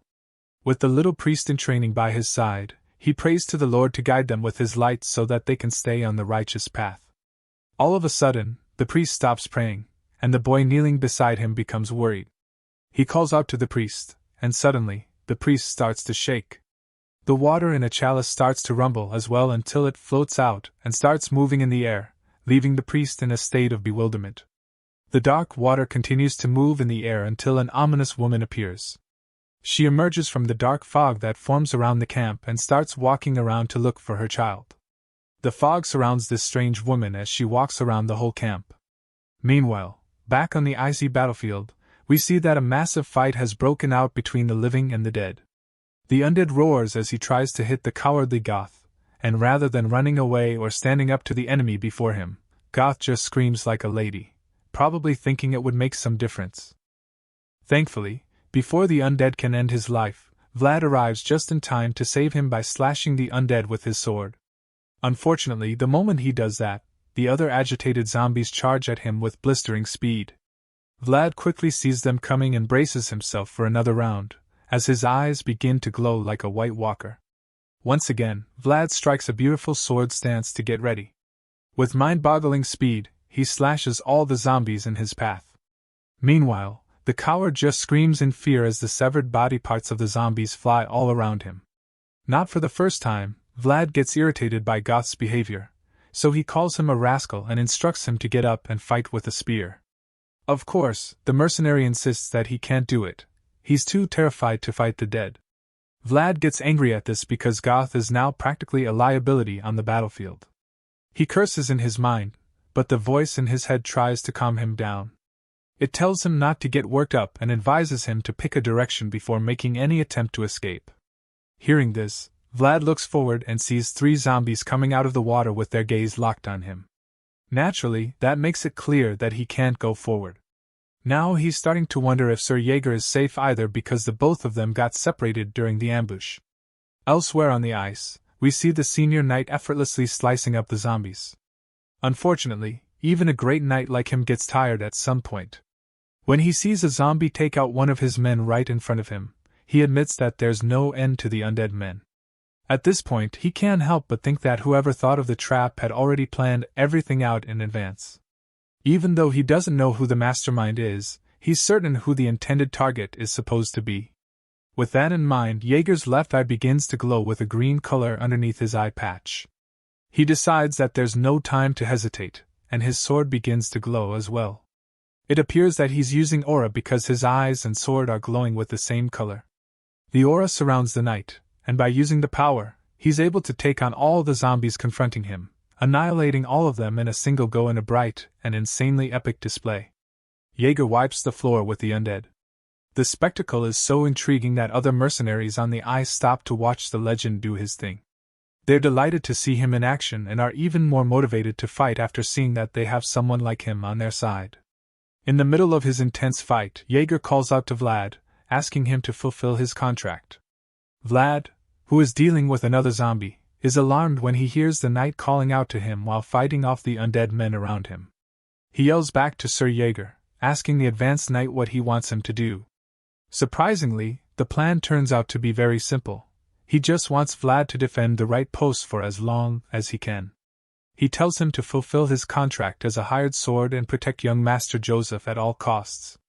Without hesitation, Vlad receives the order and fights the remaining zombies in his path to find his way out of the icy battlefield.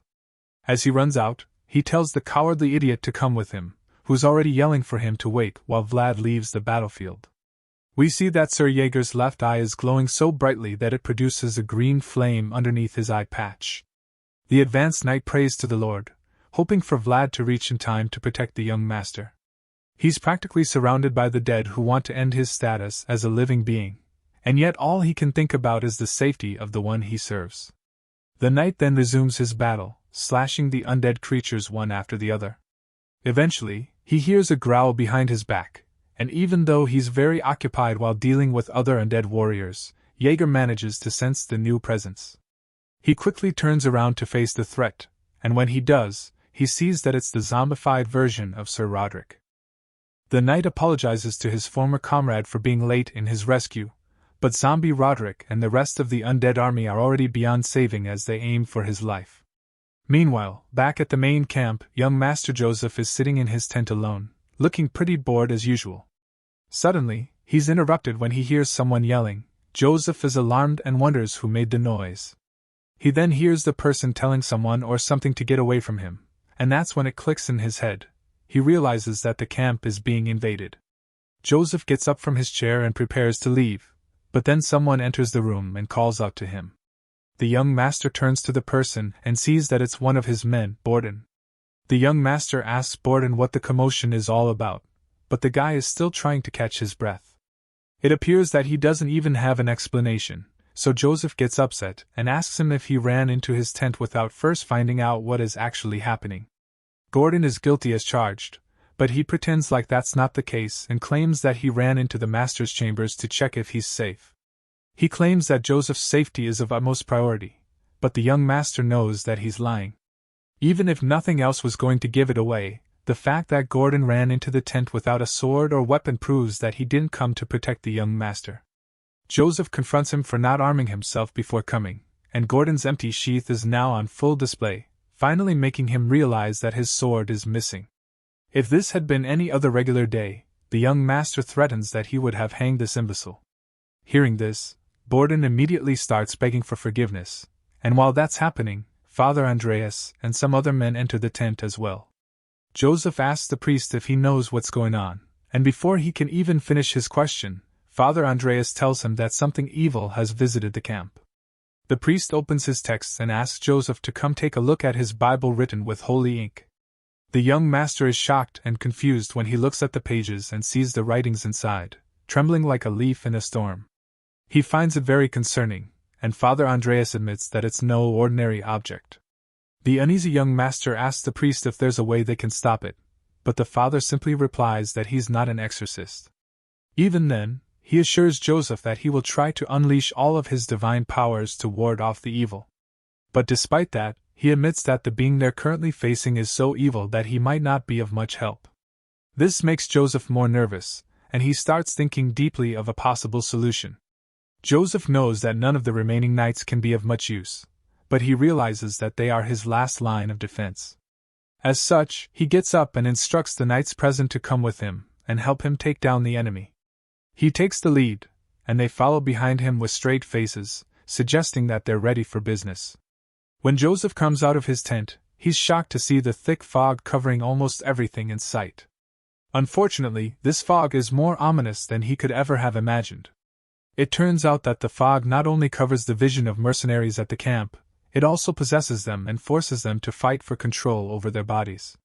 The strange woman from earlier is certainly responsible because the men seem to be possessed by a spirit that calls them her children. Even though they try to fight it, there's not much they can do against the supernatural. While covering his nose to avoid inhaling it, Joseph asks Father Andreas if the fog makes people delirious. The priest doesn't know exactly what it does, but one thing he's sure of is that it's not a natural phenomenon. Unfortunately, it doesn't take too long before this dangerous fog gets to them. Joseph realizes that he's inhaled it and starts to hear the strange spirit call him her child. It soon enters the systems of the priest and the other men, and they all experience the same phenomenon. The spirit woman continues searching for her child around the camp, and the moment they see her, they're horrified by her vile appearance with her long black hair and her creepy white gown. She walks barefoot in the middle of the fog and continues to look around the place. She keeps searching for her child, and when she turns to Joseph, she asks if her child is there. The moment she looks at the young lord, the men around him become terrified at the sight of the apparition. Joseph, on the other hand, just stands there speechlessly with his napkin in hand. The witch's black mouth and eyes widen as she screams and yells that she's finally found her child, who appears to be none other than the young master himself. The story has taken an insane turns. Who is that spirit woman looking for her child with black hair? Is it a conspiracy of young Master Joseph's older brother, so that he can get rid of his younger brother in succession battle? Or do you think the whole expedition is meant to kill him? How will Joseph tame and make a cage for Vlad to make him loyal knight forever? Will Vlad ever be able to escape that trap? This part reveals that there is no information of Vlad's father.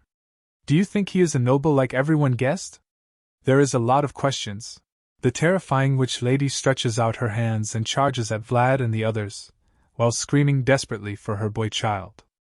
But suddenly, a barrier appears in front of her. Father Andreas is on his knees praying as a magical shield formed to keep the witch out. Young priest Jean is also trying his hardest to assist Father Andreas to keep the holy barrier steady.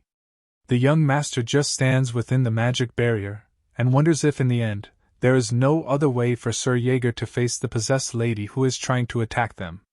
The reason he's so worried is that two of his strongest knights, Cade and Maxim, have already been taken out by the witch because they weren't capable enough to defeat her, even with the outstanding blessings of Father Andreas. While he's deep in thought, the witch continues to slam the magical shield, desperately trying to get in, because for some reason, she believes her child is inside. As she pushes her hand through the shield, her fingers begin to burn away, but it doesn't stop her. Upon seeing how relentless she is, Joseph concludes that this whole situation is a spiteful curse that has been aimed at him by some unknown enemy. Meanwhile, Father Andreas continues to hold the shield. But when he sees the little boy, Jean, suddenly cough out blood, he gets worried and distracted. He looks back at Jean and tries to comfort him, telling him to hang in there and assuring him that the sun shall find its way to him. It means their situation will improve soon. Hearing this, Jean summons all the courage to endure the pain, and he joins the priest in hymns by singing, so that they can make the barrier stronger. Despite their brave efforts, the young master can't shake off the feeling that it's only a matter of time before Father Andreas gets exhausted, because he's definitely reached his limits. Even worse, the hymns will soon stop, so it makes him even more concerned and fear for his life. As the supernatural battle of wills goes on, Joseph watches closely and begins to come up with a plan, because he feels like the night is too long to wait for the sun to rise. But while he's thinking, he's suddenly drawn back to reality when he sees a familiar figure lunging at the witch from behind. It's none other than Vlad, who's literally flying toward the possessed lady with his glowing blue sword in hand. The witch senses his presence, so she turns around to face him. Before that, we see a flashback where Vlad and his inner voice are talking to each other. They are planning how they can take down the witch. The voice tells him that the witch is animated by the curse and that a normal sword can't cut through her. They are discussing this behind a rock far from the battlefield. Vlad asks the voice what they should do to defeat her. The voice asks in return if he can currently use any aura. However, Vlad quickly points out that he can't. So the voice becomes confused. But after a brief pause, it reveals that there's another way to defeat such an enemy. And of course, Vlad is curious to find out. That's when the voice suddenly asks Vlad to let him borrow his body for a while.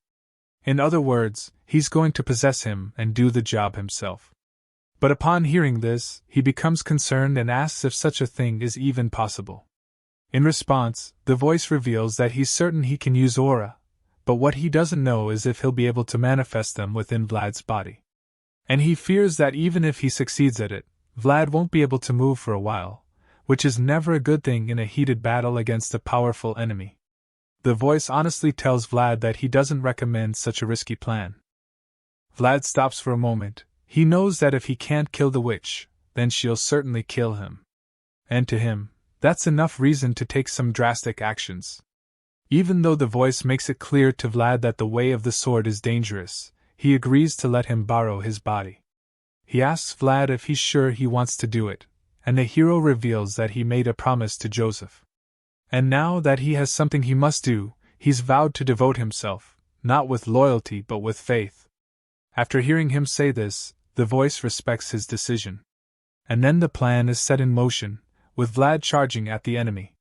Return to the present time where Vlad charges towards the witch. She senses his presence, and turns around to face him. And while he is in the air, the voice starts to take over his body. It tells him to close his right eye, and he does so. It doesn't take long before his possession begins. The voice transports Vlad's consciousness to a place he calls the world of voices. And after that happens, Vlad's body begins to glow brightly, just like his sword, as it becomes filled with aura. Using this power, Vlad suddenly gets close enough to the witch.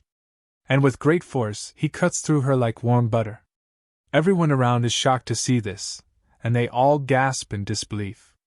But while they're doing that, Vlad falls to his knees and starts yelling in pain, because the voice is still sending powerful surges of energy into his body. Vlad is not familiar with aura flowing all over through his body. The young master Joseph sees this and becomes extremely worried. So he calls out to Vlad, hoping to keep him conscious. But all of a sudden, Vlad's eyes turn white, and he calms down. Even though Vlad is no longer screaming in agony, Joseph's certain that what he just saw were traces of aura. And although he doesn't know how he achieved it, he's certain that the young kid must have paid a huge price for it. His thoughts are interrupted when he sees the witch getting back up and starting to call out for her missing child again. Unfortunately, Vlad is still weak and unable to move because of the possession. On top of that, the witch is stretching her hand toward him, determined to save him. Joseph rushes out and tells Father Andreas not to stop the hymns. They're so shocked at his sudden decision that they try to call him back. The young master quickly gets to Vlad and helps him to get up while encouraging him to hold on to him. Vlad, groaning in pain, but he manages to move slowly with Joseph before the witch can get to him. Enraged that he got away, she gets back up and grabs a hold of Joseph's leg before he can run away. The young master tries to free himself from her grip, but he finds it extremely difficult, making him think that he's a weakling who's not even capable of getting out of this situation. Just when Joseph feels like it might be over for him, Borden grabs his cloak from behind and pulls him out of the witch's grasp, tossing the young master and Vlad to the other side where the priest is. The angry witch yells in rage and despair once this happens. And as Joseph lands on the floor safely, he admits that this is the first time he's glad to have Borden by his side. The knight is happy to receive validation from his master, so he thanks Joseph.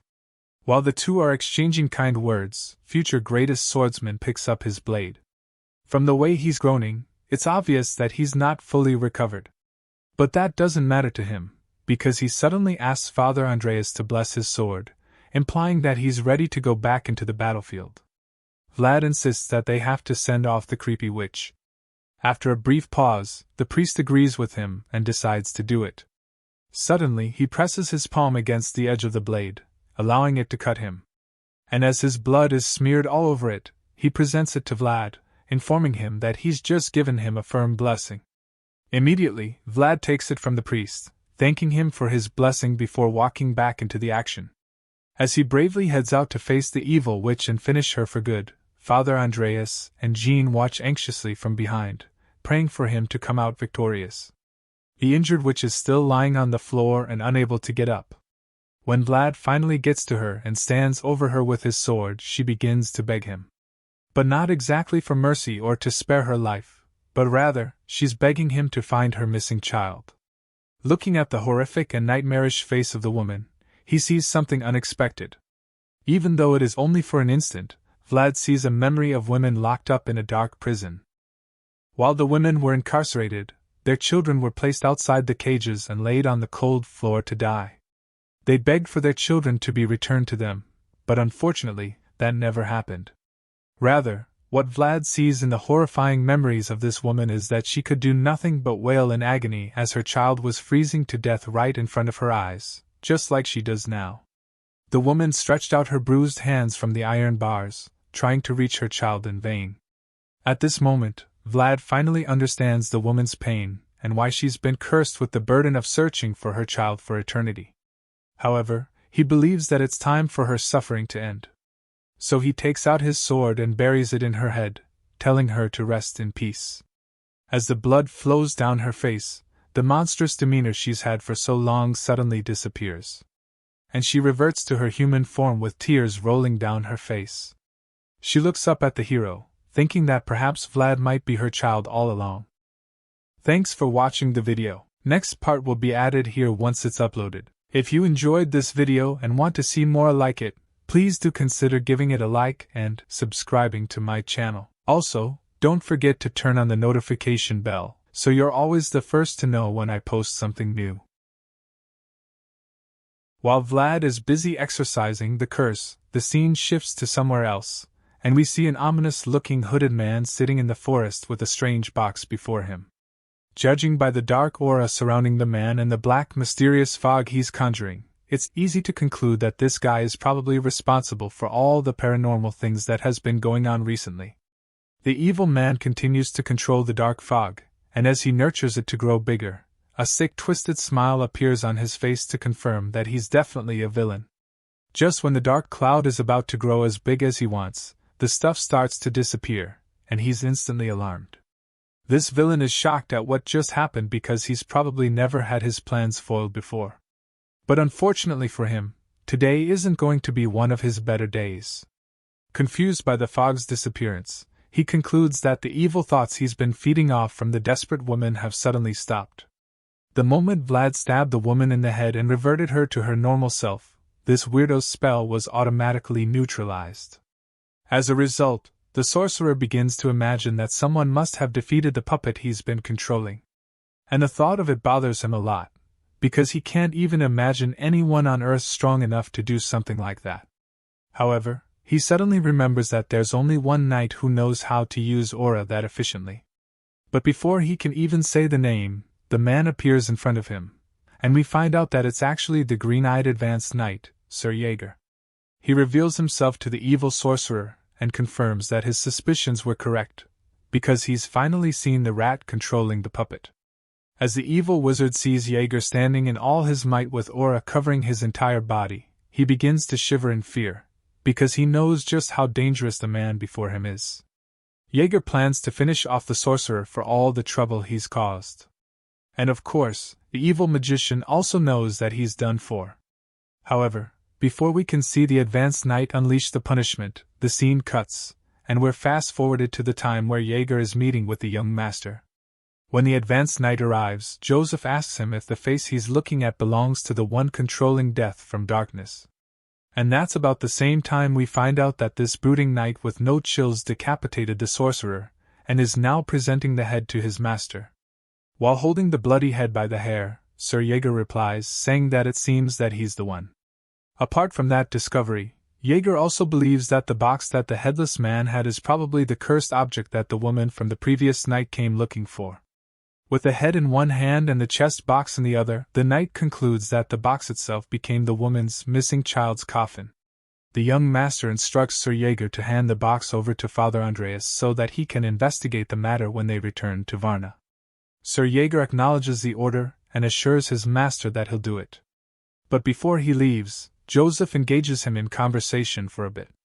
The young master talks about how the expedition, which was supposed to solidify his power, turned out to be a complete failure. Jaeger also agrees with him, admitting that he's also ashamed of the way things turned out. The two men stand on a cliff, and Joseph looks down at the camp below before stating again that he surely failed. Nevertheless, he decides that they have to return home, while treading with light steps. And the moment he says this, Jaeger suddenly asks him if he found Vlad useful.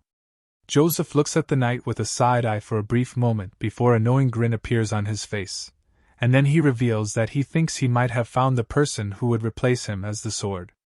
The young master begins to recall the magical things he saw the previous night, and begins to say that Vlad will grow up to become a swordsman who shines brighter than anyone. We see a glimpse of the image Joseph has in mind. Vlad stands in the middle of blue flames and sparks as the pure power of aura is manifested in his body. The scene shifts, and we see Vlad waking up finally with his hair looking like a bird's nest where the chicks were fighting and his pupils looking small like those of someone under the influence. It appears that the shocked look on his face is because he's just been told that he passed out for 3 days, and that he's just waking up. He can't believe it, so he asks the voice in his head to confirm, and of course, the guy up there casually confirms it, advising him to be more careful in the future. As the voice goes on to say, he didn't expect the recoil to be so extreme. Vlad just sits in bed like a zombie, still stunned by what he's just been told. Soon enough, he manages to shake off the feeling of shock and admits that it's a relief either way because now he wants to wrap up matters at the camp so that he can return right away with the others. When he says this, the voice informs him that Joseph and the others are actually waiting for him to recover before setting off on their journey back. As Vlad uses the sword to anchor himself and sit up, the voice also informs him that the young master seemed to care quite a lot about him. Vlad manages to get on his feet and goes outside, but when he pulls the covers of his tent out of the way, he realizes that there's no one around, because the camp is completely deserted. Initially, he's surprised to see this, but then he quickly concludes that it makes sense for them to run away after seeing what went down the previous night. However, he realizes that he was too quick to jump to conclusions when he hears the familiar voice of Goth calling to him from behind. Vlad turns around, and the cowardly mercenary starts talking about how worried he was because of Vlad. Hearing this, he immediately starts teasing Goth for how he wanted to run away before, but ended up being the one who stayed back the longest. Even though most of the mercenaries have fled the camp, Goth agreed to stay back with a few others.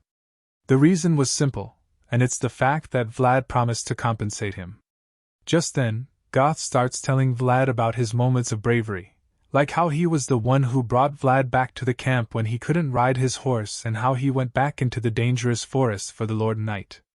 It turns out that the reason he's saying all of this isn't even to impress Vlad or anything, but it's simply because he wants Vlad to put in a good word for him and make him look good in front of the young master later. Vlad nonchalantly tells the Goth that he'll try his best to do so.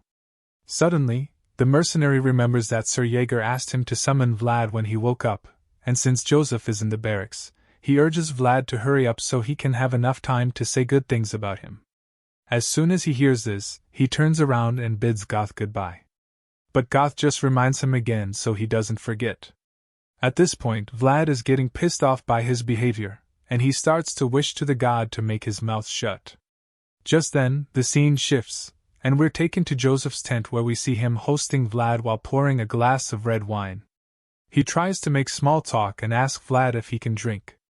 Vlad assures the young master that he can hold liquor, pointing out that he used to work in a brothel and a bar. Even though he's had a taste of alcohol, he admits that he's never had fine liquor before, and upon hearing this, Joseph reveals that the bottle in his hand contains a nobleman's drink. Before pouring Vlad a glass, the young master claims that he wants to thank him first because he knows that the boy could have just run away when things got rough. But instead, he decides to stay and fight till the end. Hearing this, Vlad bluntly reminds Joseph that they had a contract after all. But in response, the young master points out that Vlad promised him faith and not his loyalty. As Vlad's blue eyes stare at him, Joseph thinks about how the contract was nothing more than mere words at the time, and yet the kid fulfilled his promise and held up his end of the agreement. Because of this, Joseph decides that Vlad has a talent he can't afford to lose. But then he suddenly corrects himself and confirms that the kid is more than that because he's actually a talent he must have on his side. Finally, after thinking about all of this, Joseph pushes a glass of wine to Vlad and tells him that it's time for him to fulfill his own part of the contract. But this time, he's going to reward Vlad for his accomplishments. On this note, the young master formally invites Vlad to join the powerful house of the Bazid family as a reward. The scene shifts, and we see the beautiful county of Bazid called Varna. Joseph and the others have returned, and while they're still settling in, Sir Jaeger informs him that the mercenaries have been dismissed. Hearing this, the young master tells him he's done a good job. He informs his men that the report for the expedition is pending, and as a result, they'll have to stay in Varna for a day or two. Vlad seems to be overwhelmed by the beauty of the place because he's constantly turning his neck to look around. When Jaeger notices this, he asks him if it's his first time in the county. In response, the blonde kid just explains to him that it would always be his first time anywhere he goes. After all, he had never before left his miserable slums. This statement earns him the snide and funny nickname of the country bumpkin, which Jaeger gives him right away. When Joseph hears this, he tells Vlad to take the day off and look around the county, which Vlad is very thankful to hear. Before Jaeger leaves with Joseph, he tells Vlad not to get lost in the city and instructs him to be at the city hall by nightfall. Clearly, he didn't like Jaeger before, but now, after getting constantly scolded and mocked, he feels like he's starting to really hate the advanced knight. On the contrary, the voice in his head tells him that Jaeger probably likes him as much as Joseph does, but Vlad thinks that any more of the knight's tough love might just get him killed. Vlad shakes off the thought and decides to go get a delicious greasy meal with his fat payment after such a long time. While he's wondering what kind of food they have in Varna, someone tugs on his arm, and he's surprised to see Jean. When he turns around, Jean gleefully says that the priest would like to see him if he doesn't already have any major plans for the day. Soon, we see the two standing in front of a massive church, and Vlad admits that even the churches in Sora weren't as big. Jean informs him that even though Sturma is the capital, Varna is the religious center of the kingdom. Jean then asks him to wait inside while he gets the priest, and the moment he walks into the church, his jaw drops to the floor at the sight of the magnificently beautiful structure inside the building. At that moment, Vlad realizes that even though he's been going by the name of Praying Raymond, he hasn't ever said a proper prayer. And as such, he starts to feel guilty, believing that he somehow committed a sin. Just then, Father Andreas arrives and apologizes for keeping him waiting, but he tells Father it's no problem and thanks him for the invitation. The priest laughs it off and presents him with an ID token, claiming that even though Joseph would have managed fine on his own, tokens from the church are most effective. After all, the Lord's favor spreads across the continent. Vlad is even more surprised when he looks at the token and sees that his guarantor is Father Andreas himself. But the priest brings him out of his daze by giving him the permission to come find him in the church whenever he needs to, because henceforth he's Vlad's guarantor within the city. The blonde kid is speechless upon hearing this because he never imagined that a back-alley kid who couldn't even have his birth registered would one day have a sincere guarantor who wrote his name down in this vast world. Overwhelmed by the kind gesture, Vlad kneels before the priest to show his gratitude because from this day forward, he's no longer Vlad from the back alleys, but rather he's Vlad of Sora. Thanks for watching the video. Next part will be added here once it's uploaded. If you enjoyed this video and want to see more like it, please do consider giving it a like and subscribing to my channel. Also, don't forget to turn on the notification bell so you're always the first to know when I post something new. As the story continues, we learn that the country of Bayezid consists of 3 main cities and 12 villages. The first one is Sora, the city near the sea, which is the trade capital of the country. The second is Varna, the religious capital, and then there's Sturma, which is the main capital. It also happens to be the place where Vlad is visiting for the first time. As he enters the magnificent city with the young master, he expresses nothing but awe after seeing just the outside of the city. When travelers finally enter the incredible city, the advanced knight Jaeger informs Vlad and Gold that henceforth they'll be the guests brought by Sir Joseph. He also warns them to be cautious of their actions because any foolish thing they do will tarnish the image of the young master. Sir Jaeger also tells them to refrain from turning their heads like country bumpkins and instructs them to just wait patiently while standing still. Vlad, who's been paying attention the whole time, immediately acknowledges the knight's warning and advice, while the mercenary just mopes around. The knight then informs them that the servants will bring them snacks shortly, and after saying that, he almost makes another statement. But after hesitating for a while, he changes his mind and tells them not to eat the snacks until he returns because he fears that the 2 uncultured men would devour the food like savages. The guests aren't totally comfortable with such an arrangement. So, Vlad tries to protest, asking if they could at least have a bit to eat. But before he can even finish talking, Sir Jaeger bluntly tells him to shut up, insisting that they don't touch any of the food. After the knight leaves them alone, the 2 guests decide to give themselves a little tour of the castle. So, they start moving around and quickly find themselves in the luxurious waiting room filled with gold. The place is so breathtaking that Go can't believe his eyes at first. The mercenary finds the incredible place to be beyond his imagination and even admits that Bayezid is totally different compared to the place where he's from. He makes the confession, and Vlad, who's equally astounded by the beauty of the place, agrees with him completely. While the 2 gobsmacked guests are still trying to wrap their heads around the sheer elegance of the room, someone interrupts their experience, claiming that he's never seen them around before. Vlad and Go turn to look at where the voice is coming from, but all they see at first is a shadow standing behind a curtain. The stranger starts walking towards them, revealing that he was just planning to relax in the room for a while before they came in. He finally steps out from behind the curtains, and the moment Vlad sees the face, he somehow recognizes the stranger but can't remember where he's seen him before. The man stands in front of the guests and plainly asks them who they are. But Vlad is so engrossed in trying to figure out where he saw the face that he didn't even hear the question. He soon realizes that the person's aura is completely different, and it's so strong that it's almost as if he can kill a person with his gaze. Truly, this guy's eyes are practically flaming.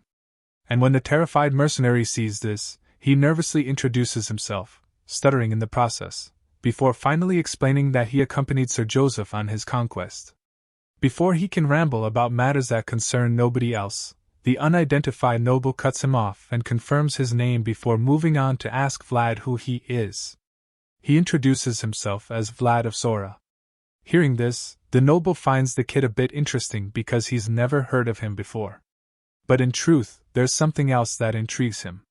As the stranger takes a close look at Vlad's face, he thinks to himself about how impressive the kid is and notices how his eyes are full of spirit. The most impressive thing he noticed about Vlad is the fact that he didn't even flinch when talking to him, which is very strange for him since he has a very scary aura.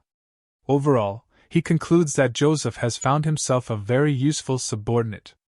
With this in mind, the noble reaches into his pocket and reveals a handful of peanuts to offer to Vlad, asking him if he'd like some. Vlad looks at the hand without saying a word at first. After staring at it for a while, he finally reveals that they've been instructed not to eat anything. And upon hearing this, the nobleman is shocked and confused. Seeing his confusion, Vlad gets impatient and blankly explains that they've been told not to eat any food from the place.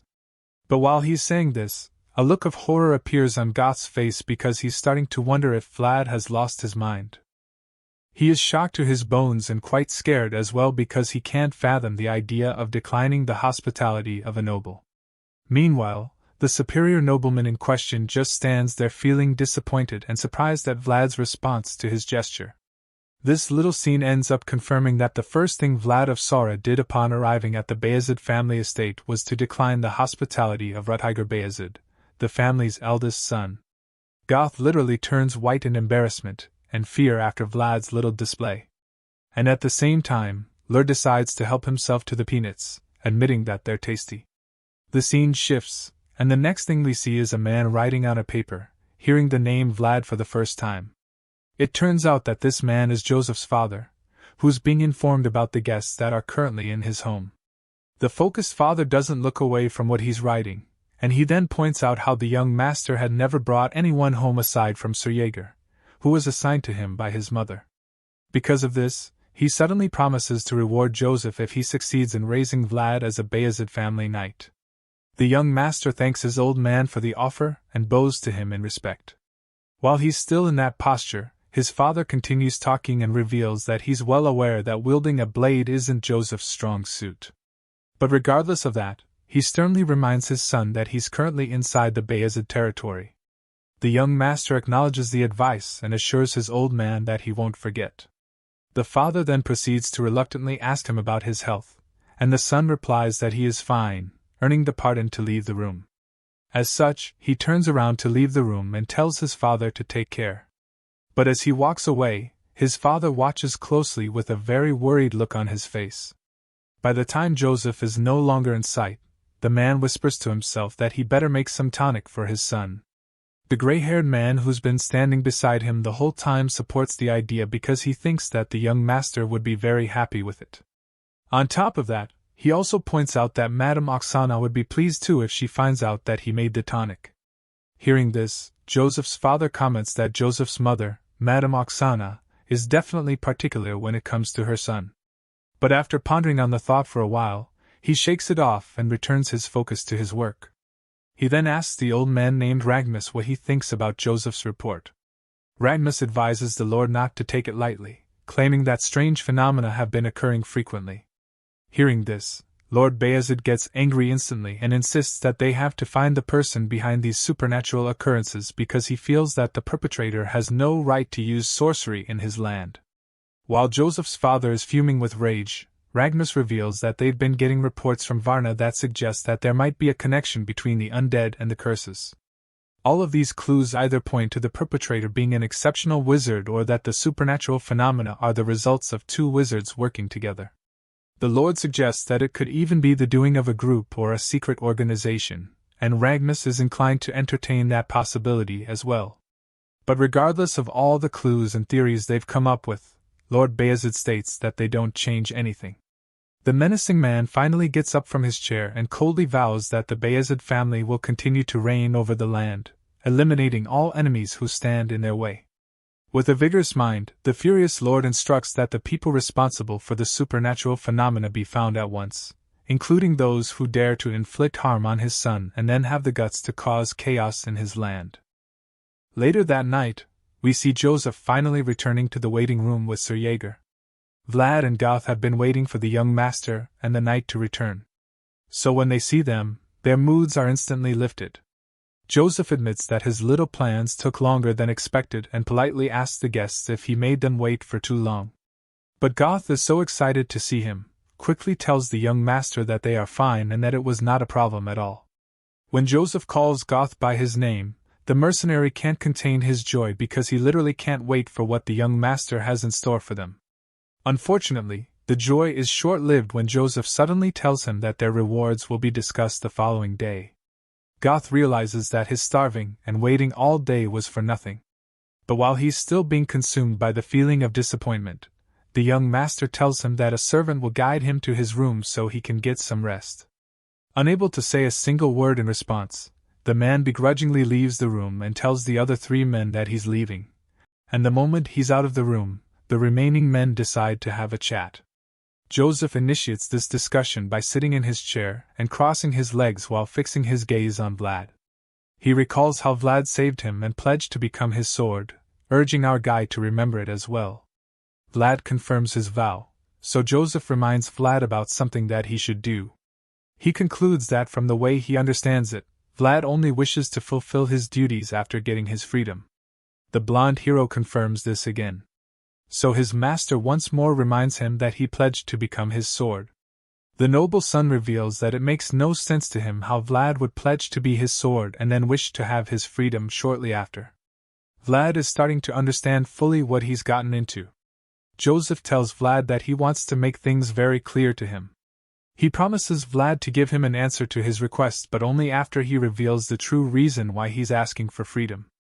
The two young men engage in a brief staring contest, and after a while, Vlad breaks the silence by asking Joseph if he knows a knight called Godwin. Hearing this, Joseph realizes that Vlad is nothing close to what he thought he was. The young master initially thought that our blonde hero was just a skilled kid. But now he can't believe what he's discovered because he could never have imagined that the same kid had such an exceptional background. Joseph suddenly reveals that the unknown person who destroyed the Rose's smile is Godwin, the Knight of Geryder. Vlad knows all too well who he's talking about because he can never forget the figure of that knight. The images of George's separated head flash across Vlad's mind, and his pain is resurfaced when he remembers that Godwin was the one who killed his savior and destroyed the world he knew. Despite all the pain this mysterious knight has caused our blonde hero, for some strange reason, he just can't help but admire him. With this thought in mind, Vlad just stands in front of the young master who's still thinking deeply. Eventually, he decides on his answer and tells Vlad that he can't be of help to him because, unfortunately, the people he seeks are way beyond his power, even though he's a son of the Bayezid family. Regardless, Vlad is determined to find a solution. So, he bluntly reveals that he's aware that Joseph won't be able to help. In fact, he expected something like this to happen because Joseph is just the Count's son, after all. Even though Vlad is disappointed, he gives the young master some credit for at least being honest about his inability to help. In that case, Vlad decides that making some changes to their contract would be in order. But before he can even say this, Joseph reads his mind and suggests it first. He doesn't even give any time for Vlad to process anything and proposes a 7-year contract to keep him in his service. Vlad is horrified to hear this because that's actually a pretty long time. Before he can start protesting, the young master claims that he's laid down his pride to even make the proposition, making it very clear, in case Vlad wasn't aware before. To make matters worse for him, the terrifying advanced knight is staring him down like a leopard tracking its prey. After hearing Joseph's offer, Vlad thinks about it and admits that even though he isn't sure, it somehow seems like the noble is telling the truth. Still sitting comfy in his chair, the Count's son assures Vlad that he would have a promising future, reminding him that he's his savior. Joseph starts to make the offer a lot more enticing when he explains that for the next 7 years, he would feed, clothe, and even train Vlad if he accepts the contract. On top of that, the young master claims that he intends to make the country bumpkin into an outstanding knight who would never lose to anyone in combat. It was pretty obvious earlier that Vlad didn't like the contract, especially because of the lengthy duration. But the moment he hears the noble say that he would make him a proper knight, his eyes widen with great interest and a sprinkle of disbelief. While Vlad is still in a state of shock, Joseph continues to break down the terms of the contract, hoping to entice him even more. He claims that Vlad of Sora can enjoy all of these benefits if only he would just remain loyal and perform only the tasks he's allowed or instructed to handle. Joseph then goes on to state that the issue with Godwin goes without saying, but even though he won't be able to help with that, he reveals that he shall allow him to interfere in any matters that concern his former city. After that, the young master informs Vlad that the girl named Gamina appears to be currently staying in the monastery. As you'd expect, the kid is shocked to hear that the Count's son knows about his friend. After breaking the news to Vlad, Joseph asks him what he hopes to achieve by returning with the sword in his grasp, pointing out that the sword isn't the only sharp thing in the world. This noble soon embarks on what could be called a shocking spree because he's just dropping bombshells back to back. Joseph reveals that he too has a weapon of his own, and this leaves Vlad dumbfounded once again. So after placing all his cards on the table, the Count's son finally asks our blonde hero what his answer is. The scene shifts to a while later, and we see Joseph staring at his reflection as he admits that Vlad has an impressive goal. But while he feels his method was okay, Sir Jaeger points out that the young master seemed too desperate and asks him if he really needed to act that way. The loyal knight goes on to state that he can always find a useful kid for his lord, and Joseph replies that he's aware since talent can be found all over the world. However, the young master reveals that the ability to awaken their talent is a completely different matter, and that's exactly what's keeping him so hooked on Vlad. Although he feels that Vlad is the perfect candidate for him, Sir Jaeger still tries to change his mind, asking him if he's sure that Vlad would simply agree. The young master continues to stare at his reflection for a little while longer before finally breaking the silence and confirming that he believes Vlad would be perfect for him. The reason for this strong conviction is that Joseph saw it with his own eyes back when Vlad slashed the cursed woman during the expedition. The loyal knight doesn't give up in his attempt to dissuade his master, and then tries another angle by reminding Joseph that Vlad is irrational and rebellious, which would make him difficult to control in the future. Seeing the knight's constant attempts to change his mind, the Count's son decides to flatter him a bit, telling him that training Vlad won't be so hard since there's another advanced knight who's fit for the job. Joseph reminds his loyal subject that 7 years is a significant amount of time and believes that it should be more than enough to put a leash on Vlad's neck and make him obedient. The nobleman's plan works like a charm because in the blink of an eye, Jaeger accepts the responsibility of training the kid. Even though he's not too excited about it, he assures his master that he'll do his best to make Vlad do their bidding without stress. Hearing this, the young master is pleased and he motivates the knight even more by suggesting that the more challenging the kid is to manage, the more rewarding the outcome will be. It's clear that this nobleman is obsessed with Vlad because even after concluding things with Jaeger, he goes back to praising Vlad. He looks at his reflection again and talks about how he thought Vlad was a useful wolf at first, but now he's also someone who chases after the moon. By the next morning, we see Jaeger taking Vlad to his new room and helping him settle down. The knight admits that it's a bit shabby but assures the kid that he has the room all to himself. Vlad makes it obvious that he comes from the slums when he exclaims because he thinks the room looks amazing to him. This supposedly shabby-looking room is perfect because it doesn't have dirt on the floor, and on top of that, there's even a bed. It's practically a palace in his opinion. And as the knight hears him say all of this, he quickly remembers that the kid is actually from the alley. He's not used to such behavior because their trainees usually come from affluent backgrounds, which makes them struggle to adapt in the training grounds. With all that has happened in that short while, Jaeger suggests that Vlad won't have any issues settling unless he decides to cause any trouble. Vlad already knows that the knight is referring to the peanut incident with Sir Lutcher. So when he starts judging Jaeger with his eyes, the latter shifts the blame back, claiming that he didn't even expect Vlad to obey him since he listened to him before. The little combo is cut short when Jaeger suddenly leaves, but not before telling Vlad to meet him at the military exercise hall after he's done eating because they'll start their sparring sessions together. Just when the knight is about to leave, a lady calls out to him, calling him her loyal knight. For someone who's always brooding and stern, Jaeger gets incredibly flustered just by hearing Lady Oksana's voice. The nervous knight quietly informs Vlad that she's young Master Joseph's mother, and then urges him to pay his respects the way he was taught earlier. Thankfully, Vlad doesn't mess it up since he just imitates the senior knight as he greets the lady. The noblewoman greets them back and asks if Vlad is the child she's heard about. Jaeger confirms it, claiming that Sir Joseph took him in personally. Hearing this, Lady Oksana looks at Vlad intensely with her bright yellow eyes, and it makes him so uncomfortable that he starts blushing for everyone to see. After her little trick works its charm, she thanks him for saving her son, and the flustered Vlad stutters as he tells her that he was only doing his job. I guess even the heroes can't resist the charm of a MILF. By the way, we have to thank artists for this one moment of seduction.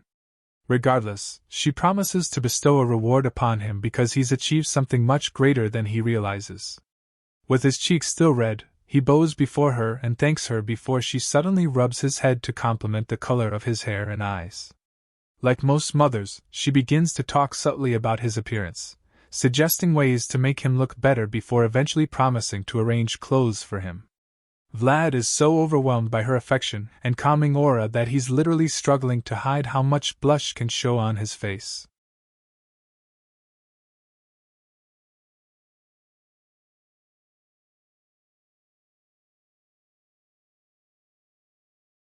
The motherly woman leaves them at last, telling Jaeger to keep up the good work. After she's gone with her maids, the two guys catch their breath, and the knight asks Vlad why he was so restless. The kid responds that he's never met a noblewoman before, and Jaeger comments that he did well for his first time. After all, Lady Oksana has an act for making people lose their edge. After the little chat, he excuses Vlad to go and have his meal. The scene then shifts to the dining hall, and there we see a bully spitting into Vlad's soup while his minions cheer him on. The troublemaker insults him with the gesture before proceeding to claim that he mistook Vlad for a trash can because he smells like garbage. Rather than giving them the reaction they want, Vlad skillfully scoops out the spit and throws it away before continuing his meal while thinking about how they're acting up even faster than he expected. The bully and his gang are enraged and confused by his calmness, but while they're pondering on what next to do, Vlad remembers Jaeger's warning not to tarnish Joseph's image. So he tries to think of a way to deal with them without getting the Count's son involved. The ringleader leaves in a huff and calls Vlad a bastard, telling him to get ready for a hazing soon. But before he can exit the area, Vlad suddenly asks him what his name is. The bully is shocked to hear this, so Vlad repeats the question, this time sending chills down the guy's spine with the murderous intent laced all over his face. The troublemaker is instantly terrified, so he stammers a bit as he reveals that his name is Sovanin. Vlad then repeats the name, claiming that he'll remember it, also making it sound as if he had marked him for death. Sometime later, we see the family head taking a stroll outside with his right-hand man. They get to a point where they see people training below, so the noble suggests they stay and watch for a bit, to which his assistant completely agrees. Looking down at the training ground, the family head sees something that catches his attention, and it turns out to be none other than Vlad. The old noble asks if he's the kid that Joseph brought, recalling that he heard the boy was good. He keeps staring at our hero and even admits he's pretty good looking, but he's suddenly interrupted when his assistant calls his attention to something else. It turns out that someone standing on the other far side is watching the training session in secret. However, this peeper isn't just any stranger because they quickly recognize him as the advanced knight Jaeger. Apparently, he's a bit anxious to see how Vlad, under his care, would perform during his first training session. Count totally understands this but is also quite eager to see just how skilled this new guy actually is. Soon an intense sparring session begins, and we see Vlad clashing wooden swords with the other knight in training.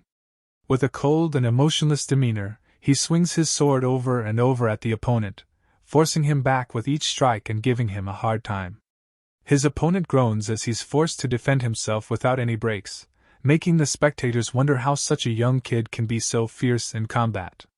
Vlad's bright blue eyes lock in on his target as he unleashes an onslaught of sword strikes, which shouldn't be that easy, given that his opponent is much taller than him. Despite how impressive his technique looks, the family head just states that Vlad is sloppy, which comes as a surprise to the old man standing beside him, who already feels that he's amazing. He asks Count if he really thinks so, and the latter says that something does shine through. The family head feels that it's praiseworthy because even though Vlad is clumsy, he's still trying his best to use what he has learned. While he's saying this, we catch a glimpse of his scarred fingers and knuckles, suggesting that they were probably acquired from years of training with the sword. Meanwhile, Vlad continues to dominate his opponent on the training ground and, at the same time, urges himself to always keep in mind that all swordsmanship starts from his footing. The location of his feet plays a vital role in sword combat because if he can deceive his opponents with his shoulders and gaze, he can control the opponent with his movements. Vlad uses all of these skills accurately by first controlling the location of his feet, dropping his shoulders, and tricking the opponent with body movements. At the same time, he keeps his blue gaze locked on the guy, and he uses all of these tricks to lure his opponent in. His plan works, and the guy tries to land a powerful downward slash on him. But Vlad skillfully dodges by jumping backward. His black-haired opponent is exhausted and frustrated after missing what looked like the perfect chance. But before he can catch his breath or recover from his mistake, Vlad comes in hard with a power-packed counterattack. The kid lands a devastating hit on the black-haired guy's side, and the force is so much that he screams in agony. After literally incapacitating him, Vlad grabs him by the hair and identifies him as one of Sovanin's henchmen. Now it becomes a lot clearer why Vlad was fighting like he had a personal vendetta against him. Vlad drags him by his hair and balls his fist like he's about to punch him into the future. The kid reminds the guy how he enjoyed laughing at him earlier in the cafeteria and then dares him to try snickering a bit more. Now, Bro's eyes are glowing with power and rage at this point, and after making his point, he lands a killer punch on the henchman's face. The single blow breaks his nose and leaves blood all over his face. This terrifying sight leaves the other students in a state of shock as they watch on in horror while the pummeling goes on below. Count's right-hand man is equally concerned because he doesn't feel that they should just let Vlad beat the heck out of the other guy. However, the family head doesn't seem bothered by this, so he simply tells the old man to let them be, pointing out that to become a knight, such a level of spirit is required. Besides, he says that Sovanin seems to be enjoying the beatdown, and his right-hand man agrees when he sees the advanced knight watching with so much concentration. As Vlad continues to reshape his opponent's face with his fist, one of the other students finally has enough of it. He yells at the new guy to stop hitting him. However, Vlad just ignores him, which he doesn't take lightly. He starts yelling even more, trying to intimidate him, but Vlad only stops when he's satisfied with the bloody facial reconstruction he's done. With blood stains on his face, he coldly apologizes to the others, admitting that he got too engrossed. But they're more concerned about his terrifying gaze, which they don't understand. After beating the other guy into a coma, he turns around and walks away. But before he leaves, he makes sure to taunt Sovanin, asking him to apologize to the henchman on his behalf because he can't get back to his senses when he's too engrossed. Sovanin gets furious and almost curses at him, but before he can do so, Vlad cuts him off. He suddenly starts walking towards him, saying that he would also like to apologize in advance, telling him that in Sovanin's case, the beating won't just stop where it did today. After staring the troublemaker down, he starts walking away. But before he leaves, he promises to call Sovanin and to come spit in his soup again if it turns out to be too bland.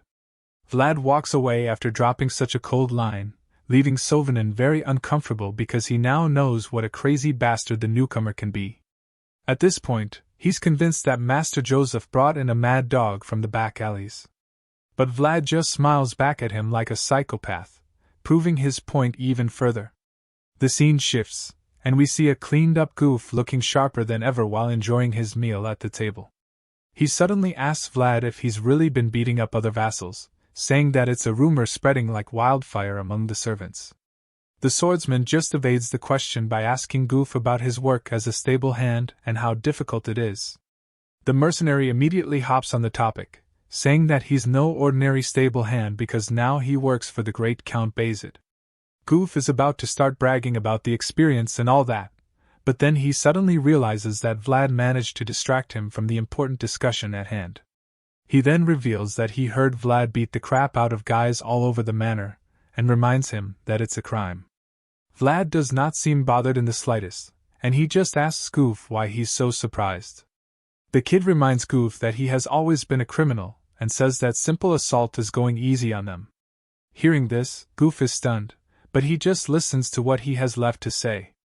Vlad continues to try to justify his actions, claiming that he didn't even hit the guys in an obvious way and points out that they were the ones who picked a fight with him earlier.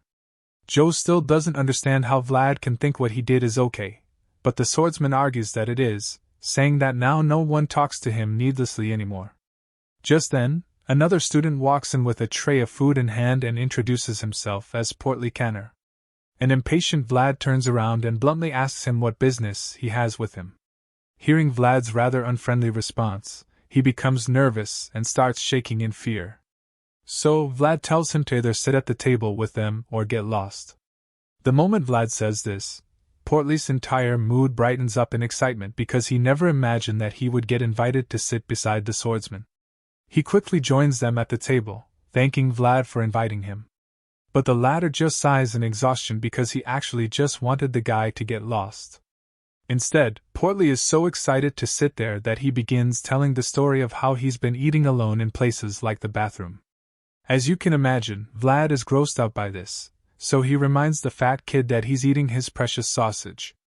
Portly sees the food and asks Vlad if it's delicious before revealing that his father is the one who supplies the manor. The fat boy claims that his Canner family supplies all the meat in the manor, revealing that his family has been in the business of livestock and cattle farming for generations. After telling Vlad all of this, Portly remembers that he saw the hero asking for more sausage earlier, so he offers him some of his own. To the new guy's surprise, Vlad doesn't believe that Portly is just being kind. The kid tries to pretend like he's not moved by the mouth-watering offer, but when the scene changes, we see him standing in a heaven of sausages. Turns out that it's Port's huge stash, which his father sent for him to eat. However, he claims that it's too much for him, so he wants to share. Seeing and hearing all of this, Vlad realizes that all of the vassals in the manor are young masters from great families.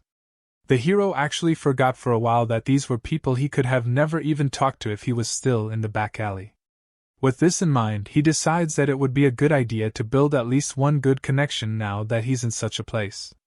So, out of the blue, he asks Portly if he would like to eat together with them henceforth, and the fat kid gets so excited about it he accepts the offer, and Vlad confirms that he's okay with the arrangement. The kid then says that all vassals have to get along, and even though it looks like he's befriending Portly for the sake of sausages, we learn that it's not necessarily the case.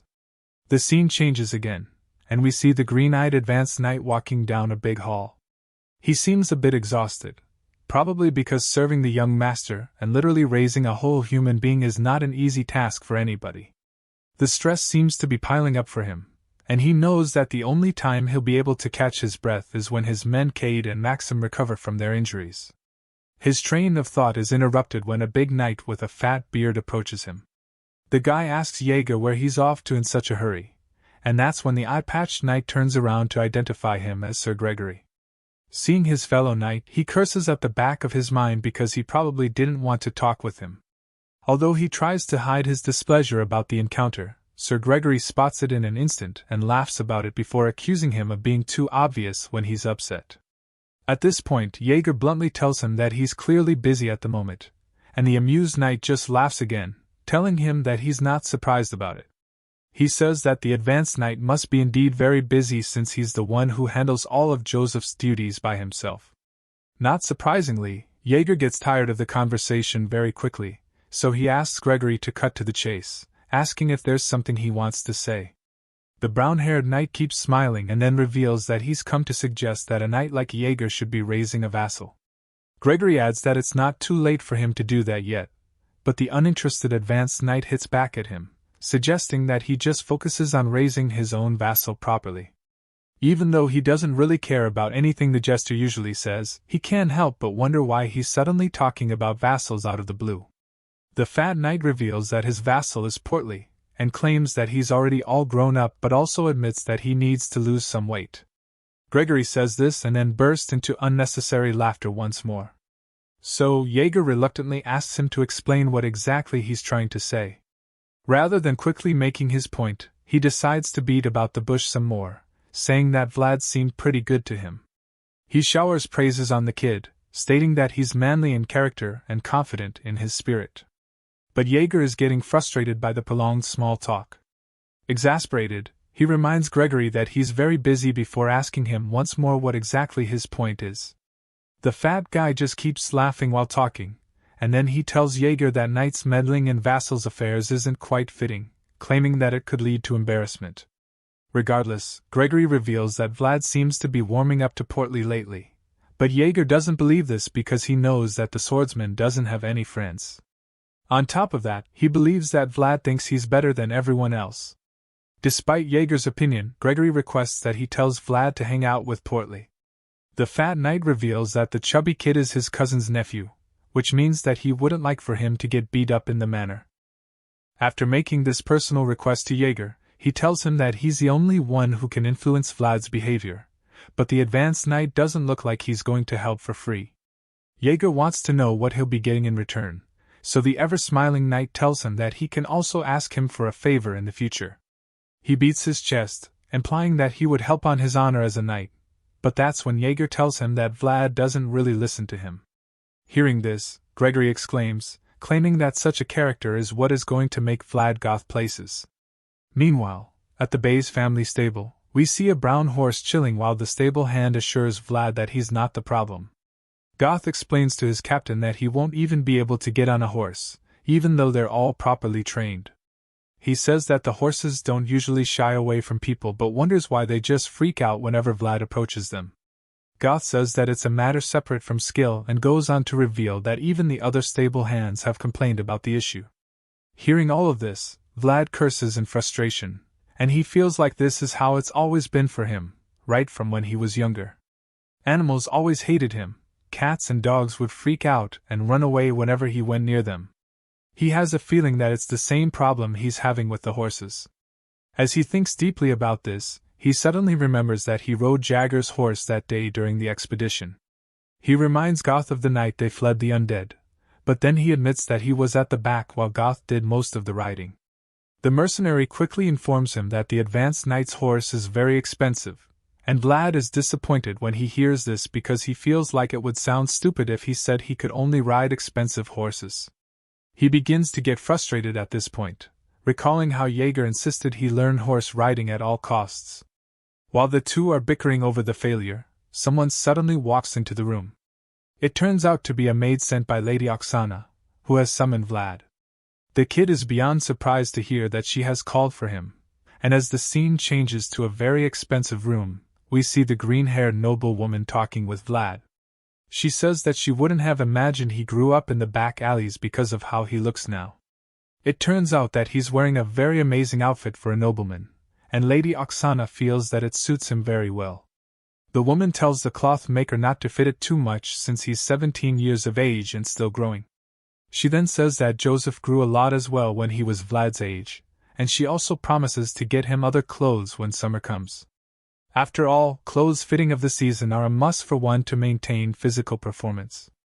Vlad's cheeks turn bright red by the time she's done talking, and all he can do in response is to bow his head and thank her genuinely.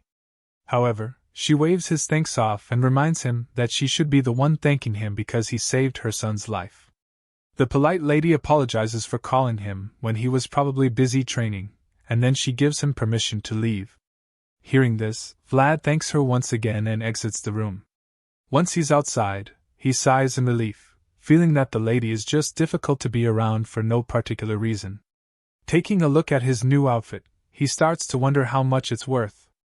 It is so comfortable that it doesn't even feel like it belongs to him. But then he looks at his old clothes in his hand and remembers that they weren't even his in the first place. He walks down the hallway and thinks about how he shouldn't get used to this new life. Vlad begins to feel out of place because even after he tries so hard to get to the Bayezid family, he still feels like he doesn't belong there. Vlad even feels like he's gaining weight, and it's like flesh clinging onto his soul. His episode of self-pity is interrupted when he looks out the window and sees something that catches his attention. Vlad is taken aback when he sees Sven beating one of the other vassals to a pulp. He beats the guy while calling him a pig and asking him if he forgot what it felt like to get beaten. Sven seems very furious that the kid started having fun just because they allowed him to live quietly. It's at this point that we learn that the poor kid on the receiving end of this brutality is Portly.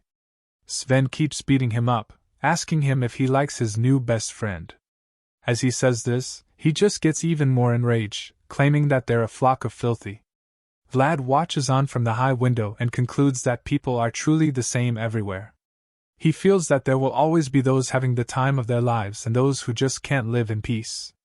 In the end, Vlad feels that they're just rascals who prey on those weaker than them. Feeling very pissed off, he decides that he'll have to wear his old clothes again, at least for just a day. Later that night, he knocks on a door, and when the person inside answers the door, we see that it's Portly. Vlad is speechless when he sees the poor kid's messed up face, and when Portly asks him what he's doing at his door so late at night, he says that he needs something from him. The chubby vassal is surprised and confused when he hears this, but Vlad simply looks inside the room and points at the biggest piece of meat in there, asking Portly to give it to him. The kid is reluctant to let go of this piece because he cherishes it, the ham too, but Vlad insists. Portly agrees to give it to him, but he feels bad because he thought that they would at least smile while greeting each other. Since that's not the case in their relationship, Portly starts to believe that Vlad just wants to leech off him. Even though it's a harsh and heartbreaking thing to accept, the kid ultimately decides that it's still better than eating alone. Portly brings down the fat piece of ham and offers it to Vlad. So Vlad tells him not to think of it as an unfair deal, saying that he is taking a fair price. The injured kid doesn't seem to understand what he's talking about, so Vlad tells him that a knight he knows said something like this once. Vlad goes quiet, and he starts to remember the man who said this to him. He recalls that the knight was a man who only takes the price that is rightfully his, and as he thinks about this, the scene slowly changes from the front of Portly's room to where Vlad is standing menacingly with a wooden sword. He's currently standing in front of the other vassals who have also armed themselves with their sparring weapons. For some weird reason, they're not even scared at all, and they look so confident as if they can easily defeat our swordsman. Unfortunately, they're not even nearly as confident as Vlad. With an unfazed look in his eyes, he examines the opposition and confirms that he's going up against 14 of them all by himself. Vlad admits that even the thugs in the back alleys didn't go this far to defeat him. But the moment he says this, the ringleader of his opponents angrily tells him to shut his mouth. Sven is so enraged that a vein is bulging out of his forehead when he's talking. He points at Vlad and challenges him once again, revealing to him that he wants to see how long Vlad can keep up his unwavering spirit. The fearless hero accepts the challenge without hesitation and gestures for them to come at him, encouraging them to do it quickly. In response to Sovanin's threats, he reveals that he quietly came all the way out there just because of him. So he tells him that he expects the same kind of commitment from him. This only makes the bully so much more furious. He grits his teeth in rage as a very serious skull stays on his face. With this kind of anger to fuel him, he shouts for his henchmen to attack Vlad so that they can crush him. They all charge at Vlad with their wooden swords, and as they finally come at him, he says to himself that he's glad he changed back to his old clothes because he's sure that blood is going to splatter.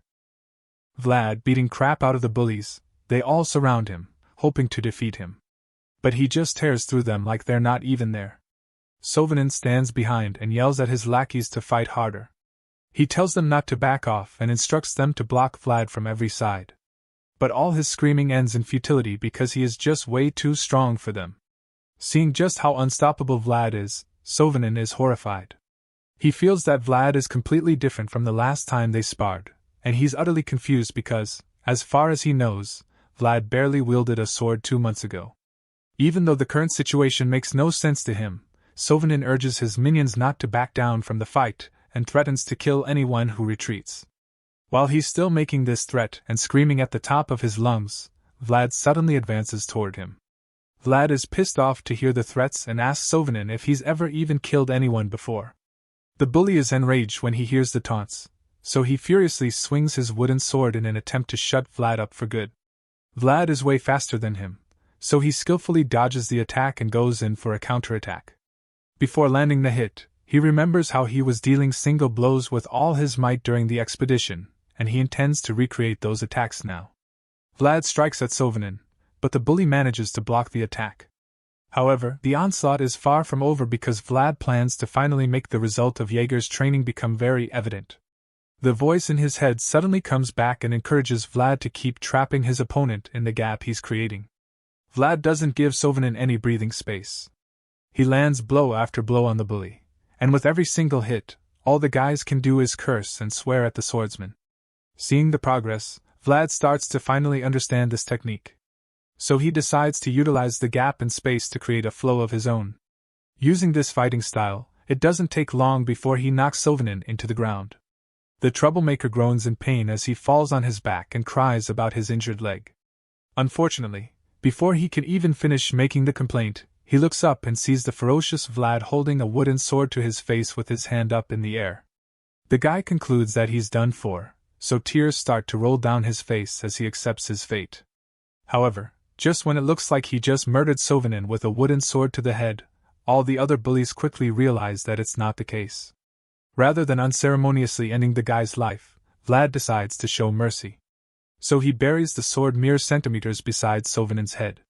With the bully shivering like a wet bird, Vlad stares him down with murderous blue eyes and warns him to never look him in the eye again. He also takes the chance to tell him never to mess with the fat kid again. Hearing this, all Sovanin can do is nod frantically with a terrified look in his eyes. When he realizes how serious Vlad is, he looks down at the bully and is a bit surprised that this pathetic guy actually tried to kill him. Either way, he believes that what he's done so far is enough to pay back for jamming. So he turns around to the minions and asks them who would like to fight him next. With murderous intent laced all over his face, he tells them that they have to finish what they started. But the lackeys no longer seem to be interested in fighting. Now they all look like they'd much rather be anywhere else in the world. Unfortunately for them, Vlad is dead serious about resuming the fight. So he tells them that he's going to attack if they don't come at him. He doesn't charge at them like a raging bull. Instead, he struts down like a confident lion ready to devour its prey. With every step he takes, these guys get even more terrified. But as afraid as they are, none of them have the balls to even think of running away. They all just stand there, shivering in fear, until they meet the unsavory fate that Vlad metes out on them. He teaches them a lesson and makes sure to leave some very lasting marks too. As blood splutters all over the place, Count Bazid looks outside the window to watch it. And he's very impressed by the outstanding display of swordsmanship. Some days after that, we see that the Bazid family is hosting the regular monthly meeting of the knights. This meeting takes place in the throne room, and by some weird coincidence, the knights who support Ruttiger and those who support Joseph stand on opposite sides of the room. With some very obvious frowns etched on the faces of the former, as divided as they may seem, there are also those who are neutral. Just then, they're informed that the duty schedule has been reorganized to prepare for the absence of Ruttiger and his knights, who will soon leave on a mission. This is announced by the Knights Order Captain Anatolas. He reveals that the next agenda for the meeting is the distribution of the holy items sent by the church. And while he's still talking, the Count gets distracted. He thinks how the atmosphere has completely changed today and notices how Ruttiger's knights look like they're about to rip the others apart any moment now. On the other hand, he notices how Joseph's supporters seem more relaxed. And honestly, he can't blame them because they have cause to be happy. After all, it's no longer a surprise that knights on Joseph's side were the ones dispirited all this while. With this in mind, he mindlessly stares at Jaeger and smiles. The advanced knight senses that someone is looking, so he sneaks glances at the Count and starts to wonder why he's smiling. Not long after that, the regular meeting is brought to a close. So Captain Anatolas suggests that all the knights take another look at their duties. As the swordsmen start to exit the room, one of them starts to take jabs at Sir Jaeger. He claims that the Bazid family has brought in a rabid dog who doesn't even know who he should bite. And then he makes a comment about why backgrounds should be prioritized in such matters. The green-eyed swordsman takes offense and turns around to look at Rudiger's knights. But they show no sign of fear and instead scowl back at him. One of them just hisses and suggests that they leave instead of confronting the advanced knight, while another one finally confirms that the new ferocious knight in training is under Jaeger. As they walk away, one of the neutral knights approaches Jaeger and jokes about how the others are boiling with rage. The green-eyed knight turns around and asks Sir Gregory what he's talking about. But the comedian just tells him to stop acting innocent when the word is already out. Seeing that Jaeger is still confused, Sir Gregory finally reveals that he heard Vlad has performed a huge exorcism. He claims that the drill instructor couldn't even handle Vlad because he's beyond the standard. Jaeger wasn't aware of this before. And hearing it now, he remembers just how much of a pain in the butt Vlad can be. After breaking the news to him, Sir Gregory once again offers his services, claiming that he can help with any task and that he doesn't mind if it's difficult or tiring. Hearing this, Jaeger just starts walking away, stating that he'll keep the offer in mind. When the advanced knight is by himself again, he quietly thinks about how Vlad made him proud. He's not too surprised though, and even feels that this is the least the kid should do, especially since he was the one that taught him. The scene changes, and we see a brand new armor set being unveiled. Apparently it's a gift that the Count sent for Vlad. And Jaeger is a bit surprised to hear that the Count would personally do that. He almost doesn't believe it, and even the other knight believes that it's too nice a gift for a mere vassal. As they all stare at the beautiful armor, Sir Jaeger realizes that it's made of orc leather, and grey orc at that, to which Sir Joseph confirms. The grey orcs can only be found in the north. So any armor made of grey orc leather basically means that it belongs to a northern warrior. After seeing such a rare gift being given to Vlad, Joseph concludes that his father must have already taken a liking to Vlad. He believes that the kid must have already done something to prove himself as a person worthy of such an investment. After all, he did manage to get the great Count Bazid's approval in just a month. Hearing this, Jaeger agrees with the young master, claiming that at the very least, there's not even any vassal around who can rival Vlad. Sir Joseph responds, admitting that he has also heard about that, and reveals that the rumors are already widespread. Regardless of Vlad's incredible success in such a short while, the young master reminds his knights that they can't sit idly. He suddenly pulls out an envelope with a red seal on it, and when Jaeger asks him what it is, he vaguely states that it's the next step after breaking the seal. The advanced knight opens the paper to read its contents, only to find out that it's no ordinary invitation. Joseph then asks his trusty knight if he can respond to it. Jaeger is more than happy to do this for his young master. Besides, he also happens to have been pent up cleaning after the kid lately. Hearing this, Joseph is delighted, so he confirms that everything has been concluded and decides that they will be going to a place called Dearmer.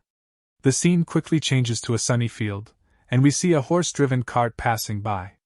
Inside the moving cart, we see the young master Joseph sitting across from Vlad. The nobleman seems excited about the journey, and decides to give Vlad a little lesson. Joseph reveals that Dearmer is famous for its lemons, and says that it's a city that they should be grateful for. This is because the northerners barely get to taste fruit. Besides that, the city is also one of the gateways to the central regions. The young master reveals that this is why the place is so important to the northerners. After hearing this, a curious Vlad asks if that is the reason Sir Jurger is taking action. In response, Joseph confirms this and reminds the kid that crisis is always an opportunity, especially when it's not the crisis. This so-called crisis is revealed to be the Hainel family succession dispute, and Joseph believes that an invitation from the legitimate heir, which he received, is basically a cry for help.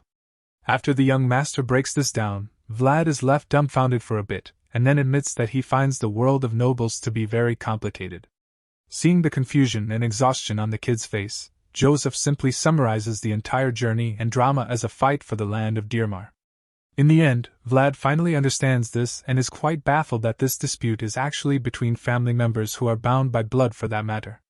Once again, Joseph notices Vlad's reaction to this, so he explains to him that having feuds with those related by blood is a long-standing tradition of the nobility. The rightful heir to the Hainel family, who happens to be a young lady named Alicia.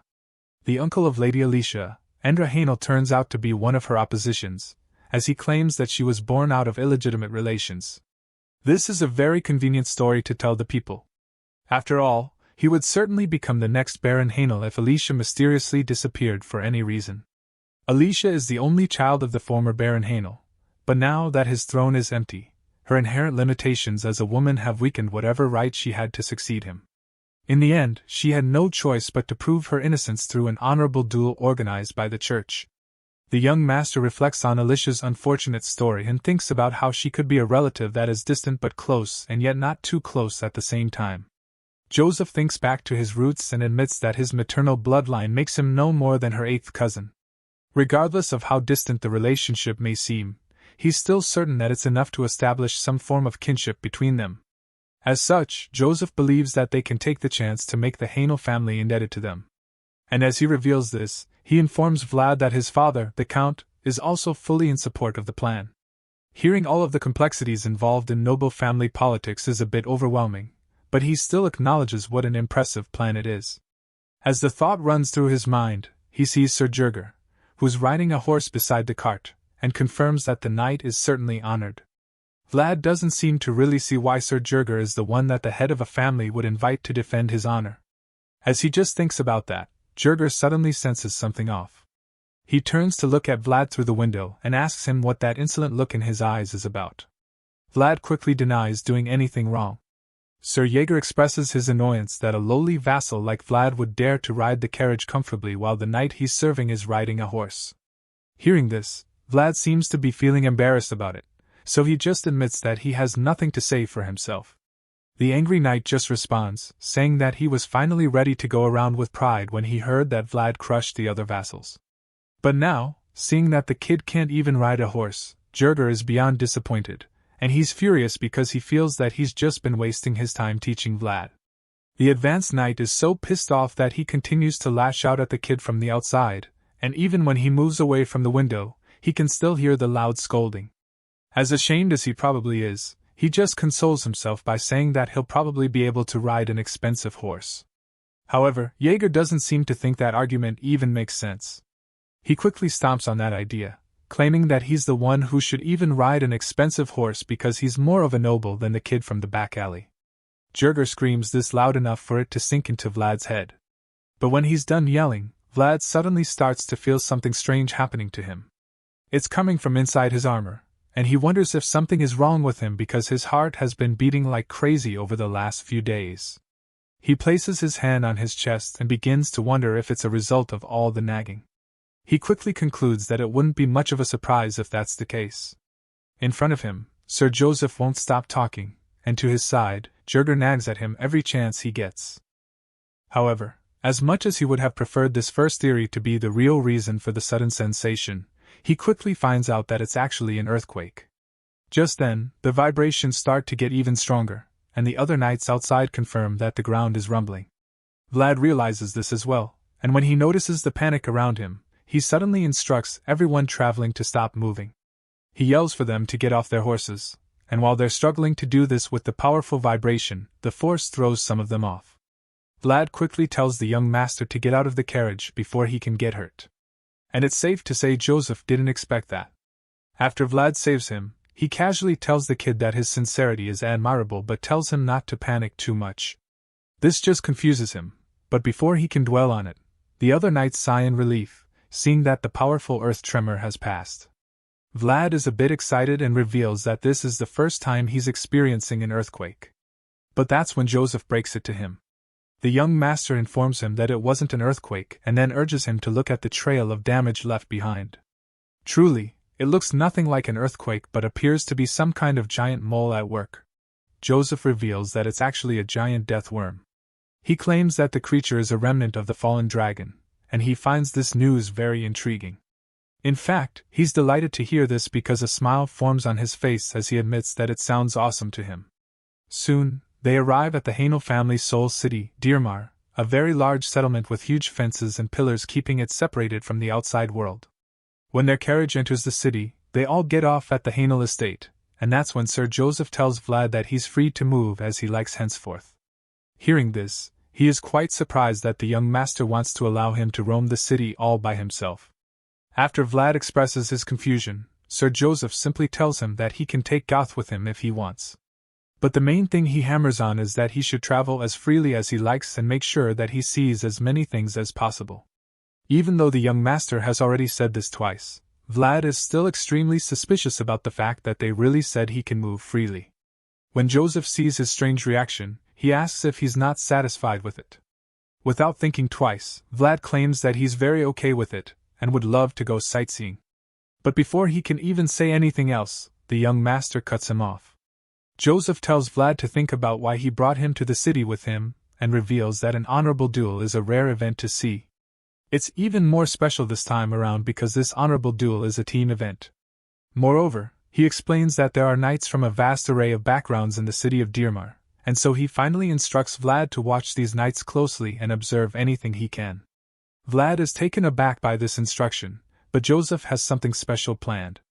He knows that seeing something even once can be more memorable than hearing it 10 times, so he's planning to foster the young knight and train him properly with this method. Joseph honestly hopes that Vlad will be able to expand his world through various experiences, but Jaeger just tells him to avoid getting beat up in some random alley. The advanced knight also informs Vlad that they have to warm up and spar later in the evening. But while he's still talking, Vlad shows some attitude when he tries to make them know he's not stupid. Unfortunately, Jaeger doesn't rate him highly and even admits that he's lost all faith in him, especially since he can't even ride a horse. Once again, a wave of shame washes over Vlad when he hears this same jest again. After Jaeger is done mocking him again, Joseph tells him that he must report back every evening. Apart from that, he instructs him to tell him immediately about any unusual movements or behaviors he notices during their stay in the city. When the young master and the knight finally leave, Vlad finally soaks in the fact that he has some free time to himself after so long. So, he decides to have a look around the building and quickly notices that it's smaller than the Bayezid mansion. The place also looks quite old to him, so he wonders if they even maintain it at all. The story about them being famous for their lemons starts to make less sense now because it looks like they don't even have any money on hand. Just then, he suddenly grips his sword, and the moment he does, the voice starts talking again. It claims that it has been in the city of Dearmer before and reveals that it remembers the tree on the hill, which can be seen not too far away. A smile appears on Vlad's face when he sees the tree, and that's when he pretends he'll need a place to pray. Vlad remembers the promises he had made with the voice in his head. I shall give you the sword, and you shall give me the memories. So it's time for Vlad to give back since he's been taking sword instructions for too long. Meanwhile, back inside the Hainel family mansion, Lady Alicia welcomes the visitors and thanks Joseph for coming all the way after receiving her invitation. The young master responds with a smile, claiming that he must answer since it concerns the crisis of the rightful heir. He then reminds them that the call of blood is the most important after all. Joseph assures her that Count Bayezid has already allowed the visit and intervention. He informs her that the only thing that remains is her decision. In response, the young lady reveals that she has already made up her mind and then tells him that everything will be done according to the Count's wishes. However, this is only if she comes out victorious in this honorable duel that will decide her fate in the future of the Hainel family. Hearing this, young Master Joseph assures Alicia that she has nothing to worry about, and then adds that this is because Bayezid's sword has always promised victory after the bold declaration during the meeting in the dark room. Joseph and his men exit the place. On the way out, the other knight comments that they shouldn't take Alicia lightly, and Joseph admits that her temperament as a matriarch was very visible. He can see that she's properly holding herself together, and recalls how she kept the upper hand throughout their meeting. Regardless, Joseph confidently tells his men that their plan will remain the same. After some time, Vlad wearing armor stands in a graveyard and stares at some of the headstones there. His thoughts trail off, and he thinks about how all that remains are memories. Maybe that is why humans are so obsessed with leaving traces behind. It makes sense, since looking back at these traces as scars can make the memories of that day come to mind. Vlad stares longingly at one of the graves and wishes that he could do something like this for his mom as well. Seeing some of the wilted leaves on it, he starts to think that the place isn't being looked after well enough. So, he decides to clean it a bit by wiping away the dead leaves on it.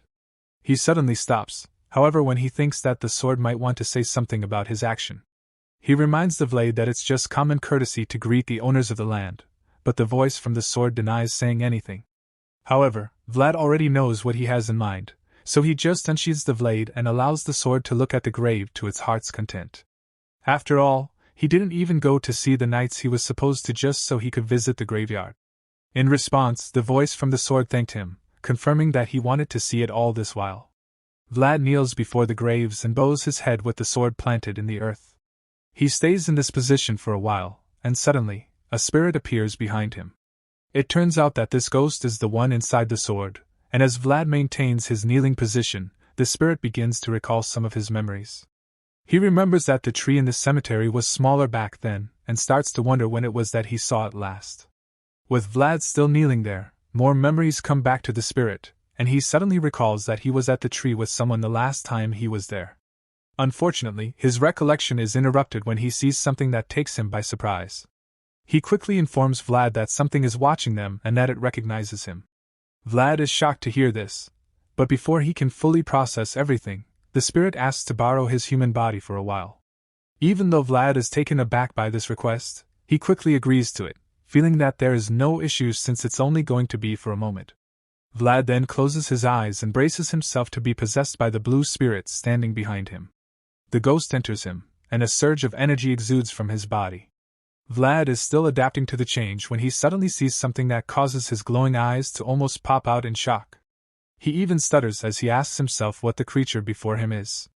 That's when we see the gigantic white snake in the tree. While Vlad has no idea what it is, the ghost that possessed him informs him that the snake is a spirit too. This blue-eyed serpent locks its gaze on Vlad, and Vlad is still perplexed as to how it could be a spirit. It's so weird to him, and it makes him admit that he's been seeing way too many strange things lately. Just then, he notices that the serpent spirit is looking at him. So, he informs the spirit inside his body.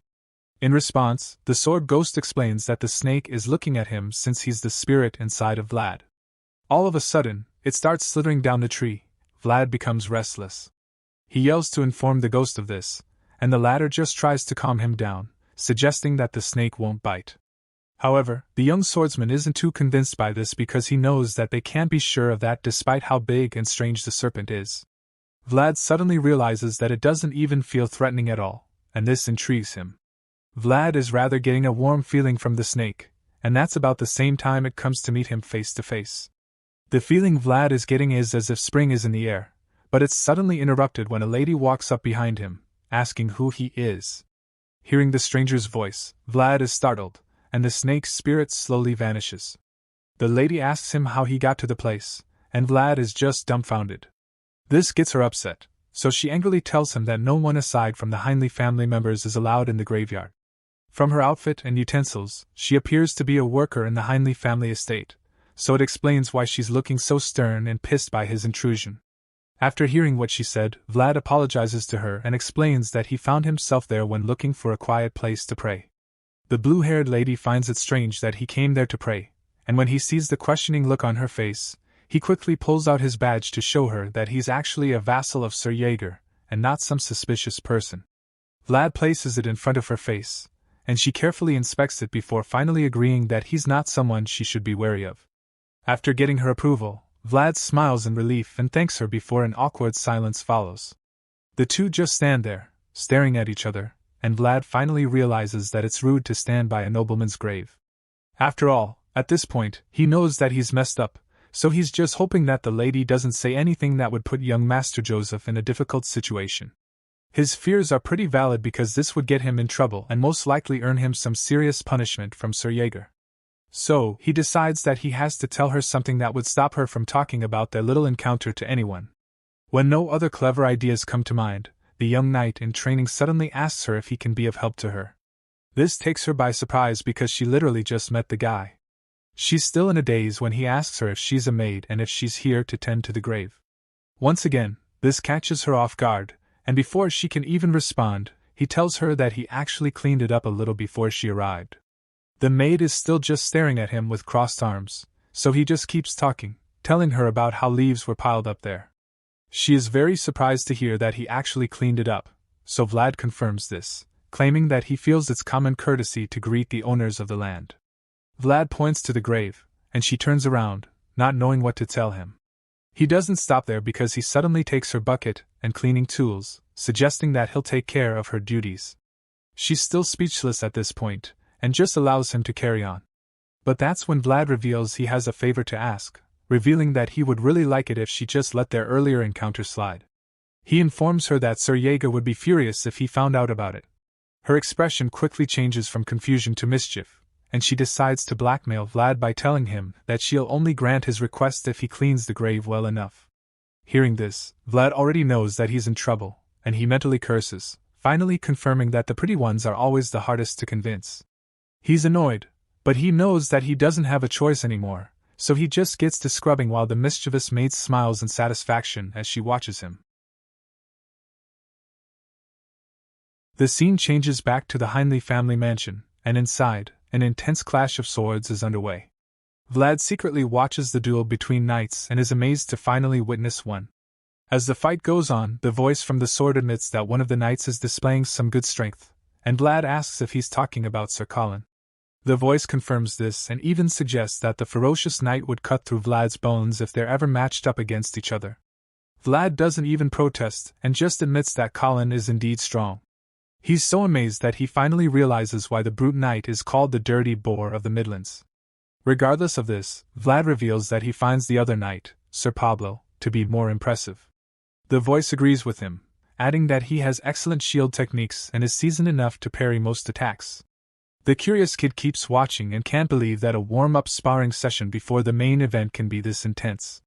It's pretty overwhelming to him, and he starts to wonder if one has to be that good to be a knight.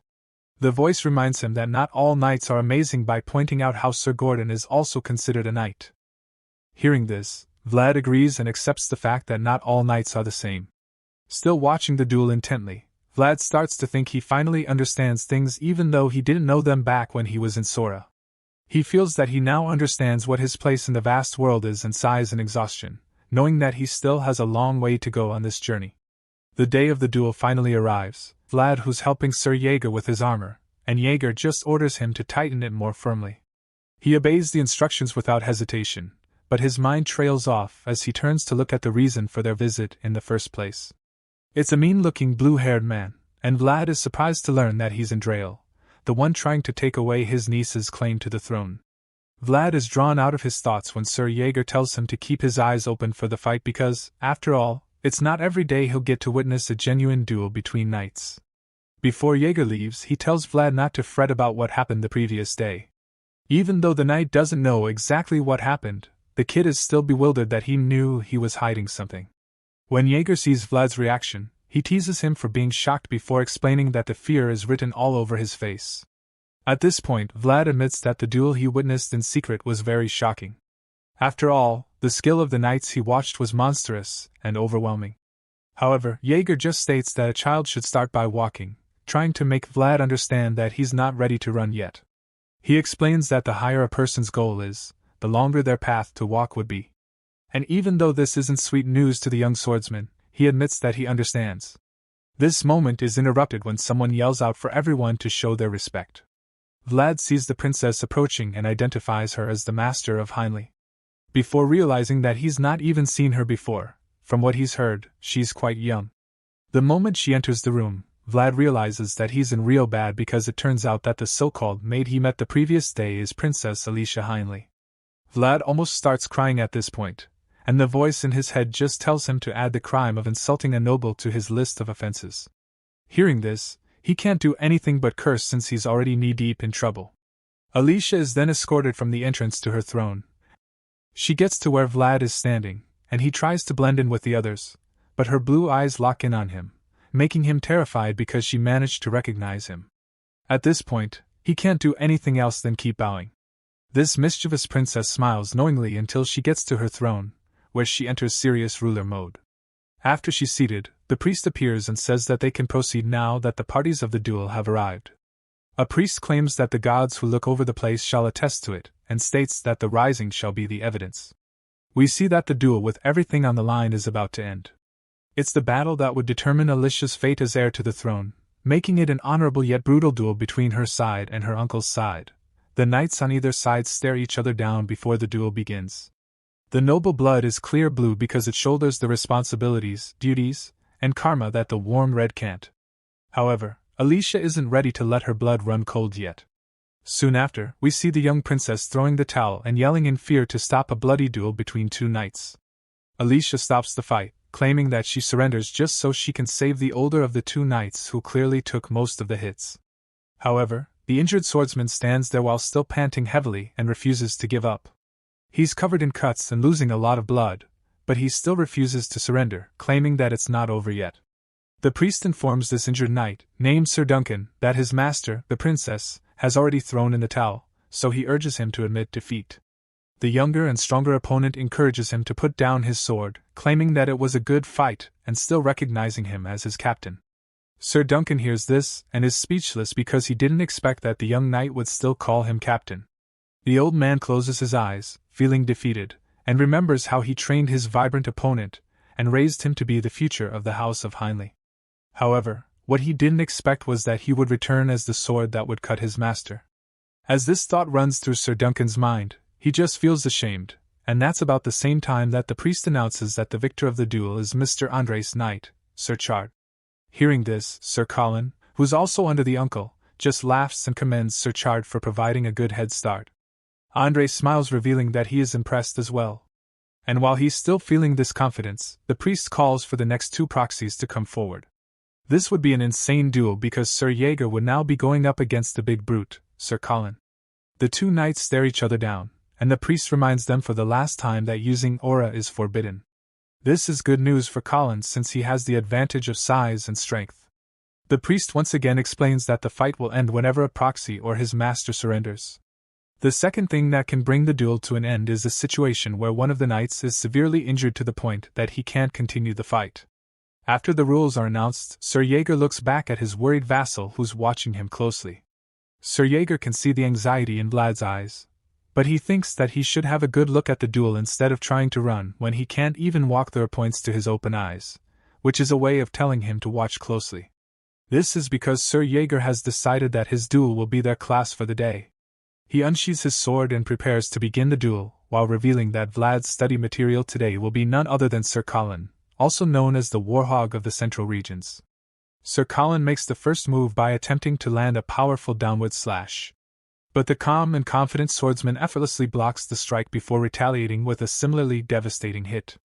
However, Sir Colin is up to the task, and when he sees that Jaeger's strike has only one step difference, he becomes very confident that he can win the duel. So he lifts his blade and prepares to take another mighty swing, this time trying to make it a bit faster and a bit stronger. Unfortunately for him, his skilled opponent casually dodges the first mighty strike, so he tries another one, which just ends with him missing again. Even with one eye, Jaeger can see all of Colin's moves, and it's almost like he can see what the brute is planning to do next. However, this doesn't deter the wild boar of a man because he just keeps swinging as fast as he can, even though he's yet to land a single blow. Andre is pretty glad to see that Colin is as strong as the stories say he is. Her uncle isn't too bothered by the lack of hits because he believes that his brute is overwhelming Jaeger and forcing him into a corner. One of the other knights on Andre's side hears this and is pretty disappointed that they would even think something like that. He knows that Colin isn't overwhelming, and it makes him wonder if he's the only one who can see the strange turn that the momentum of the fight is taking. He's even certain that Colin must be feeling it too right now, and the killer boar starts to get frustrated, wondering why he still can't reach Jaeger after several attempts. The guy is sweating at this point, and already getting exhausted, but Sir Jaeger just fans the flames of his fury by playing the role of a matador with a cold and fearless look in his eyes. Jaeger says old. In the sight of Colin, the word infuriates him, and he charges at Jaeger, calling him a son of a. This is all part of Jaeger's plan since he anticipated Colin's uncontrollable outburst. So just when the giant knight tries to land a killing blow on him, he takes a lower position that gives him a perfect opening for the real finishing strike. At this point, the voice tells Vlad to watch carefully, claiming that this is the moment Vlad is meant to see very clearly. Colin thinks he's going to finally hit Jaeger, not knowing that he's standing right where Jaeger wants him to be. Jaeger blocks Colin's strike with blistering speed and ends up creating a gap between them. The voice informs the kid that it's an inevitable gap formed when a hit is blocked. He further explains that it's what you call a counterattack technique, and Vlad already knows that it's a technique used to launch a follow-up attack after blocking the first hit. This is exactly what Sir Jaeger had in mind. So the next thing we see is that Colin is on his knees. He is terrified and exhausted because he now realizes that Jaeger is on a different level, a level that seems insurmountable to him. So he just accepts his defeat, and the priest announces that Alicia's proxy, Sir Jaeger, has won this round. Hearing this, the princess sighs in relief while her uncle and his men scowl in rage. Sir Jaeger walks back victoriously to where his vassal is, and when he reaches Vlad, he immediately asks the boy if he had a good look. In response, Vlad smiles smugly, revealing that he did, and thanks Jaeger for giving him the opportunity to learn. Despite Sir Jaeger's victory, the contest isn't over because Alicia and her uncle are currently tied on the number of wins. So that's why the last duel is required, and for this tiebreaker, the blonde knight from earlier will be going up against the purple-haired one from Alicia's side. He introduces himself as Sir Pablo of Arnstein and expects his opponent to do the same before they duel. Unfortunately, this purple-haired swordsman isn't the type for such, and he just asks the knight why he's so awkward. To him, there's no need for all that formality since they already know each other. Regardless of the mockery, the blonde guy proves that he's one of those uptight knights by insisting on formality. So the purple-haired knight is forced to finally exchange greetings with the guy, introducing himself as Joubert of Shazad. The voice in Vlad's head sees Joubert, and admits that Alicia certainly found a good hand. He says that while Pablo and Colin are on the same level, Joubert is way out of their league. In a shocking twist, Joubert suddenly turns to face Joseph and Alicia, which confuses them because he should already be fighting on the princess's behalf. The young master is very worried because he has no idea why Joubert is bidding them farewell. Before he can even come up with something in his head, the crazy knight just bows before them and ruins everything by announcing his withdrawal from the duel. From Alicia to Jaeger to Vlad and even Sir Duncan, everyone on the princess's side is horrified by the news, especially Joseph, who looks like he's about to chew up this purple-haired traitor. On the other hand, this is exciting news to Andre because he knows that Alicia's withdrawal from the duel automatically brings it to a close. Her uncle asks those in the room to confirm his claim, and Joseph just gets even more furious because he finally realizes that Andre always had 4 cards up his sleeve from the beginning, Joubert being the final and most important one. While the young master is bitterly scowling at the relentless uncle, the old man in question announces that he's the only Hinel and that he acknowledges this before the gods. Even though it looks like Andre has already won, Joseph Bazid refuses to let it end this way. So he suddenly announces that it's not over yet. With a confident smirk plastered on his face, Andre points out that Alicia's proxy withdrew from the duel. He even goes on to taunt the young master, claiming that he understands what he's feeling before stating once more that the duel is over. However, the young master bluntly responds, saying that the fight can't end until he is convinced. With a very menacing look on his face, he then reveals that the Bazid family has no intention of just accepting whatever outcome the people decide. Joseph Bazid refuses to back down, and insists that the fight is not over yet. So, one of Andre's advisors secretly counsels him, telling him to at least hear what Joseph has to say. The advisor reminds Andre that Mr. Joseph Bazid is a representative of the North, and since their own knights are subject to the center, things could escalate. He tells Andre that a conflict between the North and the center could ensue if things go wrong at this stage. So, the blue-haired menace realizes that his advisor is right. At this point, the uncle is pretty confused, so he asks Joseph what he should do now. Hearing this, Joseph is relieved a little, but he also knows that the best-case scenario is already out of the picture. So, he decides that all he has to do now is avoid the worst-case scenario. Joseph knows that only a sure-shot defeat can bring the next best result, and only after that can they plan for the future. With all of this in mind, Joseph responds to Andre, asking the ambitious uncle to allow the duel to proceed and claims that they cannot allow Miss Alicia's reputation to be tainted by a forfeit. Andre instantly asks Joseph if he has someone to stand in for Sir Joubert. Feeling confident that there's no alternative, he agrees to accept the request if there's someone to fight. He knows that Sir Duncan is the only one of Alicia's knights remaining, and there's also an unwritten rule that guests can't bring too many knights. As such, Andre is delighted and confident because he believes that there's no way a duel can even take place anymore. However, Joseph just stares the uncle down with a challenging look in his eyes as he reveals that he actually has someone to fight in Joubert's place. Andre is incredibly shocked and confused to hear this, but Joseph of the House Bazid suddenly presents to everyone a mighty warrior in the name of Princess Alicia's honor. And we finally get to see who he's talking about when he suddenly points at him, Vlad of Sora. Even though he didn't expect this, he sure looks confident and strong. Andre refuses to accept this challenge. He fumes in rage, explaining that Vlad isn't a knight, and then claims that he isn't worthy of fighting in a duel. However, Joseph counters this argument by reminding the ambitious uncle that anyone wielding a sword can fight in a duel of honor. Regardless of this point, Andre insists that it can't work because Vlad's opponent is a real knight, and explains that it would be an insult to Sir Pablo if he's made to fight a vassal. Once again, Joseph counters the arguments, but this time he snaps at Andre and his men, asking them if they had the honor of the House of Bayezid in mind when they let all of this happen. They're all stunned as he angrily scolds them for trying to taunt Bayezid House with such a shallow trick. After that, Joseph vouches for Vlad's reputation. At this point, Andre is forced to comply, so he allows the duel to happen, feeling that the lowly vassal won't be able to do anything significant. Meanwhile, Sir Jaeger is already preparing Vlad's armor for the duel, and he still can't believe that he'll be fighting with a real knight. For that matter, Jaeger just confirms this in such a carefree manner like it's not a big deal. Vlad asks to be sure that he won't die in the duel, so Jaeger assures him that he'll interfere if the worst comes. Hearing this, Vlad isn't exactly relieved because he knows that the worst is still pretty bad for him. But Jaeger doesn't even say anything in response. He notices the silence and gets pissed at Jaeger for not saying anything to reassure him. While he's still scowling at Jaeger, Joseph suddenly calls out to him before embracing him in a warm hug. Vlad finds this pretty weird, so he gets uncomfortable and tells Joseph that he really doesn't need to do all this. However, while he's trying to say this, he gets interrupted by Joseph whispering in his ear. He tells Vlad to just hang in there for 10 minutes.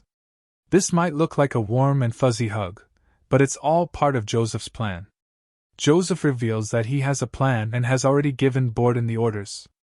All they need is for he to buy them some time. So Vlad asks him if 10 minutes will be enough. In response, Joseph admits that the more, the better in this case. So Joseph confirms that he understands the assignment, and promises to do his best to help out. The hug finally ends, and as Vlad walks away with a determined look in his eyes, Joseph tells him to be careful. He walks up to Princess Alicia's throne and then bows before her. The princess acknowledges him, so he turns to face his opponent, the mighty Sir Pablo Arnstein. The two fighters face each other, and he introduces himself as Vlad of Sora as he pulls out his sword. But Pablo just glares at him in response. The knight is so furious that he drops his shield immediately, and then tells our blonde swordsman that he's not even worthy of hearing his name. Pablo calls Vlad an unworthy brat, claiming that the duel was no longer one of honor the moment he arrived. The knight might think he's the only one who feels insulted, but he has no idea how mad he just made him because Vlad hates it when people talk about worth. Vlad thinks back to his life in Sora and wonders why people always hog beautiful and shiny things. Even though he comes from a place of no worth, it doesn't mean that he has any intention of ending up as a nobody. So with this in mind, he wields his sword and boldly asks Pablo what makes him appear lacking. At this point, his eyes are glowing with intensity, implying that the knight just struck a nerve. Vlad asks Sir Pablo to tell him what makes them so different from one another. And despite seeing the power in his eyes, he just taunts some more, claiming that the Bayezid standards have really fallen. He isn't going to let that one slide. But before he can respond, Sir Pablo tells him that he can ignore the rules of the duel. The knight unsheathes his blade and challenges Vlad to fight with everything he's got but claims that he'll still nip this fight in the bud. At this point, he is beyond furious. So he charges at the knight with all he's got. After all, this is the day he deserves to shine. Vlad takes a massive swing at Sir Arnstein, but the more experienced knight blocks it, and a heated sword clash ensues. The two swordsmen hold this position for a while before Pablo suddenly notices something strange with Vlad's sword. As such, he pushes him away, but Vlad just charges at him again, determined to win because, for the first time in his life, he lifted a sword not for himself but for someone else. The blue-eyed swordsman rushes to deliver another powerful attack, and the voice in his head advises him to aim for Arnstein's left, the same place he was shielding earlier. Vlad takes the advice, but Pablo barely manages to block the attack. The voice admits that habits are scary, and after his brilliant attempt, Andre starts to get a little worried because he sees how quick Vlad is and realizes that he's no ordinary kid.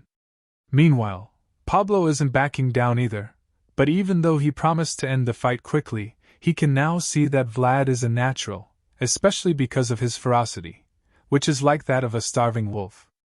As terrifying as he looks right now, Pablo still believes that he'll win. So he admits that Vlad has a great spirit, but the look in his eyes implies that it won't be enough to win. He sees this look on Ornstein's face, and he can already tell that the knight is planning to deliver a powerful strike. Pablo takes a mighty swing at Vlad, who manages to block it. That's when the knight stares him down and tells him that he can't win because he's not all the way there yet. Ornstein's strike is so powerful that it sends him to his knee when he blocks it. The knight doesn't reduce the intensity at this point as he just pushes down with great force, causing Vlad to shake while struggling to hold on. Vlad musters all the strength he can to keep Pablo from taking him out, groaning in pain as he pushes himself to the limit. He thinks about how this fight is like being beaten with stones. At this point, as he begins to tire out, Sir Pablo lifts his sword and asks him if he's done playing his tricks, right before attempting to land an even more powerful sword strike on him. Even though this strike packs a lot more force than the last one, Vlad still manages to block it somehow. Because of the force generated by Pablo's swing, he is forced to block the attack with both hands from below. However, while he's struggling to do this, the voice in his head tells him not to block the opponent's attacks head-on. Instead, it tells Vlad to try to parry the attack somehow. Vlad is determined to take this advice. So when the powerful knight takes another big swing at him, he tries to deflect it, and it doesn't exactly go as planned this time around. Pablo's strike sends him flying in the other direction, and he crashes into a wall. Vlad screams in agony as his back slams into the worm, but he still doesn't fall to the ground. Rather, he lands on one knee like a true knight and prepares to get back up. Just as Pablo intends to finish him off for good, he walks up to him like a lion going to meet its injured prey. As he struggles to get back up, he just stares at Vlad like there's something running through his mind. All of a sudden, he calls Vlad's performance impressive and admits that even though it's too early, he is still worthy of resisting him. He isn't exactly flattered by this confession because he still hates when people talk about worth. Pablo suddenly lifts his sword to finish things and admits that it's such a shame he had to meet the promising young swordsman under these circumstances. He tells Vlad to come find him later. But he isn't one to give up that easily. The voice tells him that he's worked hard, and it kind of triggers something inside of him because his eyes glow even brighter. Vlad sees Ornstein's sword coming down at him to end the duel, but he refuses to let this happen. So, in a shocking and unbelievable twist, he deflects the attack with his sword at the last minute. Everyone watching is shocked, including Jaeger, who is preparing to interfere, and Rant's men watch with dropped jaws. Princess Alicia can't believe what she just witnessed. Sir Pablo is equally taken aback and wonders if Vlad just used a counterattack technique. Vlad is using just that, a technique he learned from the one and only Sir Jaeger. While Pablo is still coming to terms with what just happened, the people watching are trying to make it make sense. They can't understand how a squire managed to stop a Pablo's sword strike. So Andre convinces himself that it must have been a coincidence.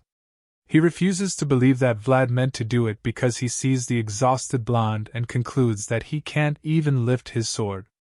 Truly, he is almost completely drained at this point, and we see him panting heavily like someone who's about to collapse. But despite this tiredness, Vlad from Sora isn't one to give up, and from the look in his eyes, he's ready to keep going. Sir Pablo overhears the murmurs behind and within Anda's head, but he disagrees in his mind, knowing that there's no way that what Vlad did was a coincidence. The knight believes that it's something outside of the box and admits that he also has a hard time accepting it. His thoughts are suddenly interrupted when he vaguely asks him why the knight doesn't understand because, as far as he knows, Vlad can't read people's minds. So he expresses his confusion. Vlad just confuses him some more by asking him why it is only him. At this point, Pablo must be thinking that his opponent has gone crazy, wondering if he lost consciousness or something. Just then, Vlad terribly mumbles some more gibberish, with his blue eyes slowly shutting. So the knight takes a closer look at him and begins to wonder if he is dreaming something inside his memories. We then see how tired the swordsman is, and he indeed looks like someone asleep. We see his dirty shoes in the sand, probably a memory from his childhood in the back alleys of Sora. He'd always been a boy without rights, but he wanted to be something else. He always longed for shiny things, wanted abilities, and craved opportunities, but most of all, he dreamed of possessing rights. In this flashback scene, he stands with his dirty shoes in the sand and stares at the special hanging on the wall outside a blacksmith, the same sword he had been obsessed with since the first day he saw it. But he could never afford such a rare item. It's such things that made Vlad desire the right to go somewhere that shines, a place where he wasn't the underprivileged child. And as this memory of Sora fades away, he wakes up from this trance. His eyes widen with determination and anger as he reveals that he wants to be in this shiny place as well. This sudden activation takes Pablo by surprise because it almost looks like Vlad just woke up from the dead. Pablo can already feel that the fight won't be the same anymore, and the look on his face shows that he's no longer as confident as he was a few seconds ago. At this point, a flower is about to bloom, a brilliant flower that no one has ever seen before. And this is when we see the insane aura surrounding him as he gets back up to continue the duel of honor. The next thing we see is the two opponents clashing swords, and this time Vlad's isn't shaking. Andre and his men are bewildered when they see this because he can't even fathom what his eyes are seeing. That's when we see his hands covered in blood as he tightens the grip on his sword. Sir Jaeger is equally shocked to see this because he knows that he didn't show the technique to Vlad so he would use it. All he did was show him to help him focus on the basics. But this genius swordsman is out here pulling off unbelievable techniques. The aggressive duel continues as both swordsmen go toe-to-toe with neither backing down. Meanwhile, Sir Jaeger is still shocked because his disciple is already using the dangerous technique. He takes a mighty swing at Sir Arnstein, who observes closely and concludes that the sharpness at the end of Vlad's sword has already disappeared. This makes him realize that Vlad from Sora is now fighting with a blade full of his well-settled resolve, so he finds it interesting. The young swordsman attacks with all the strength and determination that he can muster, but this just makes one wonder where this resolve even points. Just as he is about to deliver the strike, Pablo is already fully ready to take the attack, so they clash swords again. He sees the boy's bloody hands and is instantly horrified because he fears that his opponent's sword is howling. At this point, he realizes that Vlad's sword is going to bloom any moment now, and while he's busy worrying about that, the young swordsman prepares to take another big swing. Pablo realizes what's about to happen and decides that he must carry out his duties as a knight. He equally raises his sword to match Vlad's attack, and once again, they clash swords. It turns out that Pablo intends to block all of his strikes so that he can bring out Vlad's world, which is about to bloom all of its flowers. He holds off the experienced knight, and they remain at loggerheads until Vlad's sword begins to exude some kind of power. Everyone around is shocked and confused when they see this. Even Joubert is bewildered, and so is Sir Jaeger, who realizes that what they're witnessing is a premonition. When Sir Pablo sees this too, he desperately calls for his shield, demanding that someone get him one. Hearing this, a young boy rushes to his aid and takes a sword to him. Now having a shield, he beats his sword against it, and finally tells Vlad his name, introducing himself as Sir Pablo of Arnstein. He prepares to continue the tough fight and calls our hero the boy who has rights as he asks for his name. In response, Vlad looks at him with glowing eyes and reveals that he's the boy born in a place without rights. With this statement, we're once again taken back to his memories in Sora. We see Vlad leaving footprints in the sand as he walks away from the sword on the wall, but he's not walking aimlessly. He's walking toward the place that shines, and as he makes his way to this magnificent place in his mind, he hears a voice telling him that he has proven his own rights. He beholds this place that shines and continues to stare at it until his blue eyes turn golden. However, they quickly turn blue again, because now the young swordsman knows who he is. So the voice tells him to scream out his identity with pride, and he does. He charges at his opponent with power surging all over his body and reveals that he is Vlad of Sora. The aura around him shines so brightly that it turns into a blinding light, which everyone around has a hard time looking at. Even Joseph covers his eyes from the light, but Sir Jaeger anxiously watches on to see what happens. The same way Andre refuses to look away as menacing as Vlad is, Sir Pablo remains undaunted. Rather than covering his eye to the blinding light, he opens it wide as it glows with a burning gold color. This power covers him as he challenges the young swordsman to come at him one more time. Sir Pablo of Arnstein urges Vlad of Sora to attack, and he goes in to resume the brutal duel. He yells like a warrior and leaps into the air with a terrifying aura surrounding him as he attempts to deliver a sword strike that would end the fight. However, his opponent is very much prepared to take on the hit and braces himself for impact by setting his huge shield in place. Sir Pablo is equally fierce as the energy around him makes him look like he's been covered by an inferno. The clash ensues, and the scene turns white for a while. The next thing we see is his bloody hand holding his sword on the ground. Sir Pablo looks at the young swordsman with a smile on his face. He sits with Vlad, who's lying unconscious near him, and admits that he did very well. Our hero is out like a light with bruises on his face from the intense clash. But while he sleeps peacefully, Andre takes the opportunity to make some trouble. The troublesome uncle suddenly starts yelling about how Vlad used aura in a duel, which is forbidden. As such, he clamors for the young swordsman to be disqualified for it. But this statement just infuriates Sir Pablo. He's disgusted by the pathetic bastard called Andre.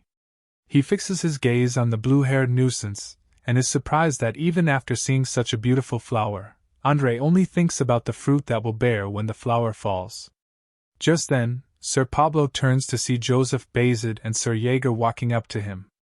They're both aware of what Pablo did during the duel, knowing that he facilitated the blooming of Vlad's flower. So they thank him for acting out his duties as a knight. Hearing this, Sir Pablo explains that he only did what he was supposed to and admits that it was an honorable moment helping Vlad bloom as well. After that little exchange, Joseph turns to the priest there and asks him to confirm if Vlad actually used aura. The priest claims that it's correct, revealing that it was indeed aura. Hearing this, Joseph then asks the priest to pick out which is the higher concept between the divine rules of a duel and the swordmaster's code. The priest is caught off guard by this question and almost looks like he just saw a ghost. It turns out that the swordmaster is a title that has been possessed by only one person in the history of mankind. There is a code attached to this honorable title, and Joseph reveals that code is both honor and duty, adding that it is also related to royal authority. After explaining this, Joseph turns to the blue-haired uncle and his men. He addresses Andre Hinnell and tells him that rule and code are bidding against each other. So he asks the uncle to choose if honor comes first or if duty takes priority. He explains that no one there can say either of the two comes first, and as such, he believes that what happened must be reported to the Holy Synod in the royal palace. After explaining this, Joseph concludes that the result of the duel will be postponed until they have a definite answer from there. With that conclusion, we're told that all the young and tender in the world have a deserved right to bloom their flower. We see him lying unconscious after his clash with Sir Pablo, and the fact that he has finally bloomed his flower makes one realize how beautiful possibility is. The voice says that all the young who can express themselves as their own world are precious. So he tells all his knights that they must dutifully protect those moments. He tells all those who raise their honorable swords to vow by his name that they will carry out their duties. At this point, we learn that the man speaking is the swordmaster, the founding king. And as all the knights bow before him, he reveals that this is his first code.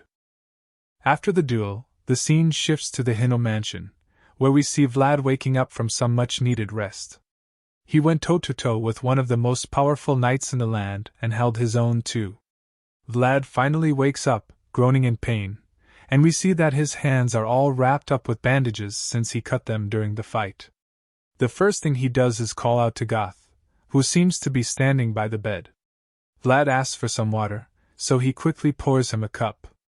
While he is bringing the water, Vlad just groans even more, lamenting that all his bones hurt. Vlad finally gets handed the cup, but he's shocked when he opens his eyes properly to see that it's the young master Joseph standing in front of him. Joseph doesn't mind catering to his needs, for now, admitting that he's just glad that Vlad seems to have recovered his strength. Vlad immediately apologizes for sending the young master on an errand, but Mr. Joseph quickly assures him that there is no need for that, and asks him to make himself comfortable. The swordsman receives the cup of water with his wrapped-up hands that now make him look like he's a mummy, and Joseph asks him if the pain hurts anywhere in particular. So Vlad answers that it doesn't. The young master then thanked him, admitting that he didn't imagine that the young vassal would do so much in the duel. Joseph then takes a seat beside Vlad's bed and informs him that the duel has now been postponed, all thanks to him. He doesn't really understand what he means by that. He was out like a light after the fight, so he expresses his confusion, and Joseph explains that the duel has been delayed without coming to a conclusion. The young master goes on to tell him how the situation got complicated since the rules of the sacred duel and the swordmaster's code got entangled. Hearing this, Vlad is instantly intrigued by the thought of the swordmaster's code because the voice told him about it once. Joseph elaborates, revealing that to become a knight, one must pledge as per the swordmaster's code. He even tells Vlad that a day will come when he will make that pledge if things go well for him. The whole conversation is so fascinating to Vlad, and he immediately begins to fantasize about being a full-fledged knight with armor all over his body, a huge sword, and a massive horse to ride. Vlad can already see himself as a knight. Joseph wakes him from the little daydream when he suddenly gets up to leave. He hopes that Vlad takes good care of himself, and informs the kid that staying too long in this place might be kind of trouble. However, Vlad assures the young master that he's fine already, and is even about to say he's ready to leave. But Joseph stops him right there, explaining that he can't let that happen.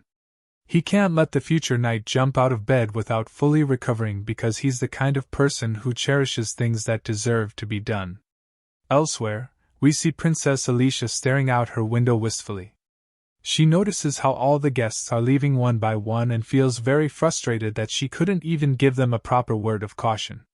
She asks if Andre left also, but her knight reminds her that her uncle's departure was delayed along with the duel. However, the knight assures her that he has asked the church for personal protection through the priest. Hearing this, Alicia just gets more upset, especially because she now has to see all those who tried to push her to her downfall leave in peace.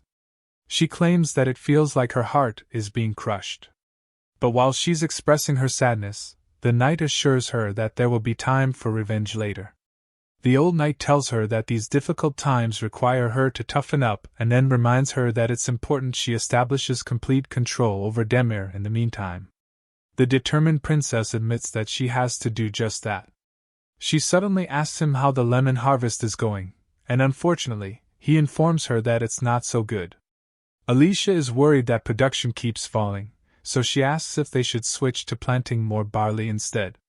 However, Sir Duncan suggests that they just wait and see, explaining that they can't just change the industrial structure so easily. The princess agrees with him, knowing that it's indeed a difficult decision to make at this point. She sighs in exasperation, feeling that even after clearing mountain-like trails, there's always another mountain waiting right in front of her. Alicia suddenly spots something outside the window that catches her interest. So she asks Duncan just to confirm that most knights know how to ride horses. The old knight is taken aback by her question because, as far as he's concerned, all knights should be able to ride horses. To him, you can't call yourself a knight if you can't ride a horse, and that's pretty much the general idea too. After all, horse riding is a virtue as important as the sword. And hearing this, Alicia just keeps gazing out the window with an amused look on her face. She concludes that the gods don't give you everything after all. So Sir Duncan goes to check what she's staring at and is immediately stunned. Looking out the window, they can see Vlad struggling to stay on the back of a horse like he's at one of those bullfighting competitions. Jaeger just watches in the background, feeling very disappointed. So, Sir Duncan can already feel Jaeger's anguish. He eventually gets thrown off the horse and lands on his back. From the look on his face, you can imagine just how much it hurts. And you've got to feel for the kid because he just got out of a brutal duel a while ago. Vlad takes a breather while rubbing his back in agony. But Jaeger just reminds him that he said he could ride an expensive horse. Vlad just hits back, suggesting that maybe the horse needs to be a little more expensive. The short-tempered knight has had enough of Vlad's annoying remarks, so he lands an insane blow on the back of his vassal's head. As he punches him, he advises the kid to think a little before speaking. Vlad groans in pain before arguing that he was able to get on the horse the last time he tried. However, it was Goth who steered at that time. While Vlad is trying to explain this, Goth chimes in to defend him, claiming that he actually got on the horse. Upon hearing this, Sir Jaeger realizes just how serious the situation is. He initially believed that he'd be able to teach Vlad how to ride a horse by himself. So now that nothing is working, he starts to wonder if the horse might actually be the problem. He sees Goth trying to get the horse back to Vlad and realizes that the animal is even backing away from him. This horse is even shooting death glares at Vlad. Jaeger starts to think that maybe there's something ahead that the horse is afraid of. And since he doesn't know what that is for now, he draws the curtains on their training for the day. Vlad asks if they'll practice tomorrow, and surprisingly, Jaeger suggests that they skip training for the following day too. Vlad is very confused when he hears Jaeger say this, so he asks the knight when he'll learn how to ride a horse. In response, Jaeger explains that they're delaying that part of the training for now. So Vlad reveals that he's heard those words way too many times since he arrived in Dearmer. The hot-headed knight bluntly asks him if he has a problem with it. So Vlad decides to get on Jaeger's nerves by claiming that he does have a little problem with it. Upon hearing this, the frustrated knight decides that there's no quick fix for his squire's bratty character. Jaeger just starts walking away, suggesting that they think about the issue when they get back to Sturma, especially since he has work to do later in the day. When the knight exits the scene, Goth finally asks Vlad why horses seem to hate him even more as time goes on. At this point, Vlad is becoming worried because he's afraid that even the more expensive horses won't let him ride them either. Seeing the way things are going, Goth randomly suggests that Vlad tries riding a cow. He thinks it should be easier since cows are definitely duller than horses. But Vlad just feels insulted by this idea. He accuses Goth of just yapping all the time and scolds him, telling him to think a little before he speaks. Goth heard when Jaeger said this earlier, so he hits back at Vlad and mocks him for continually riding in a carriage when other knights are riding horses. Goth taunts him with this, saying that he's sure Jaeger would love that. Seeing that Vlad doesn't appreciate his help, he reveals that he'll get going, so he takes the horse back to its stable. Seeing how much the horse dislikes him and how Go just switched up on him, Vlad begins to wonder what the problem could be. That's when the voice chimes in and suggests that the problem might be that Vlad is moving too fast. He holds the sword, and the voice continues to speak, telling him how animals tend to be more sensitive to that. Perplexed by the situation, Vlad asks the voice what he should do. So it tells him that he needs to learn how to control his momentum. The voice explains that this is one of the ways to control the mental world, claiming that if he can use aura freely, then he can control his momentum. This whole idea is a bit too difficult for Vlad right now since he can't even consciously draw his aura out, and even when he does, the aura itself is pretty faint. In response, the voice assures him that this is natural, explaining that using it in real battles requires training and mastery. The voice then reminds him of Jaeger's words, which is basically saying that he should try running before he can walk. Vlad takes in all of this and just sighs, feeling a bit overwhelmed. He suddenly remembers that they're supposed to return to Sturma after the farewell ceremony the following day, so he stares at the tree on the hill and wonders if he should go back there one more time before leaving. Inside the mansion, the purple-haired knight Jabert convinces himself that the Lord will understand after hearing his condition. Even though he failed his mission, he walks down the halls with this at the back of his mind, feeling that you can't blame the sea for making waves. After all, in his defense, the stuff that happened during the duel was kind of an unfortunate accident. Nobody could have predicted that Vlad's flower would bloom that day. The more Jabert thinks about it, the more ridiculous it is to him. The fact that a lowly vassal could cause so much commotion is something he still can't comprehend. All of a sudden, his stroll is interrupted when Jaeger holds a sword at his neck. Joubert claims that it's a pretty aggressive hello and assures Jaeger that he didn't have to go this far. Joubert's eyes glint with mischief, so Jaeger is convinced that he actually has to go this far.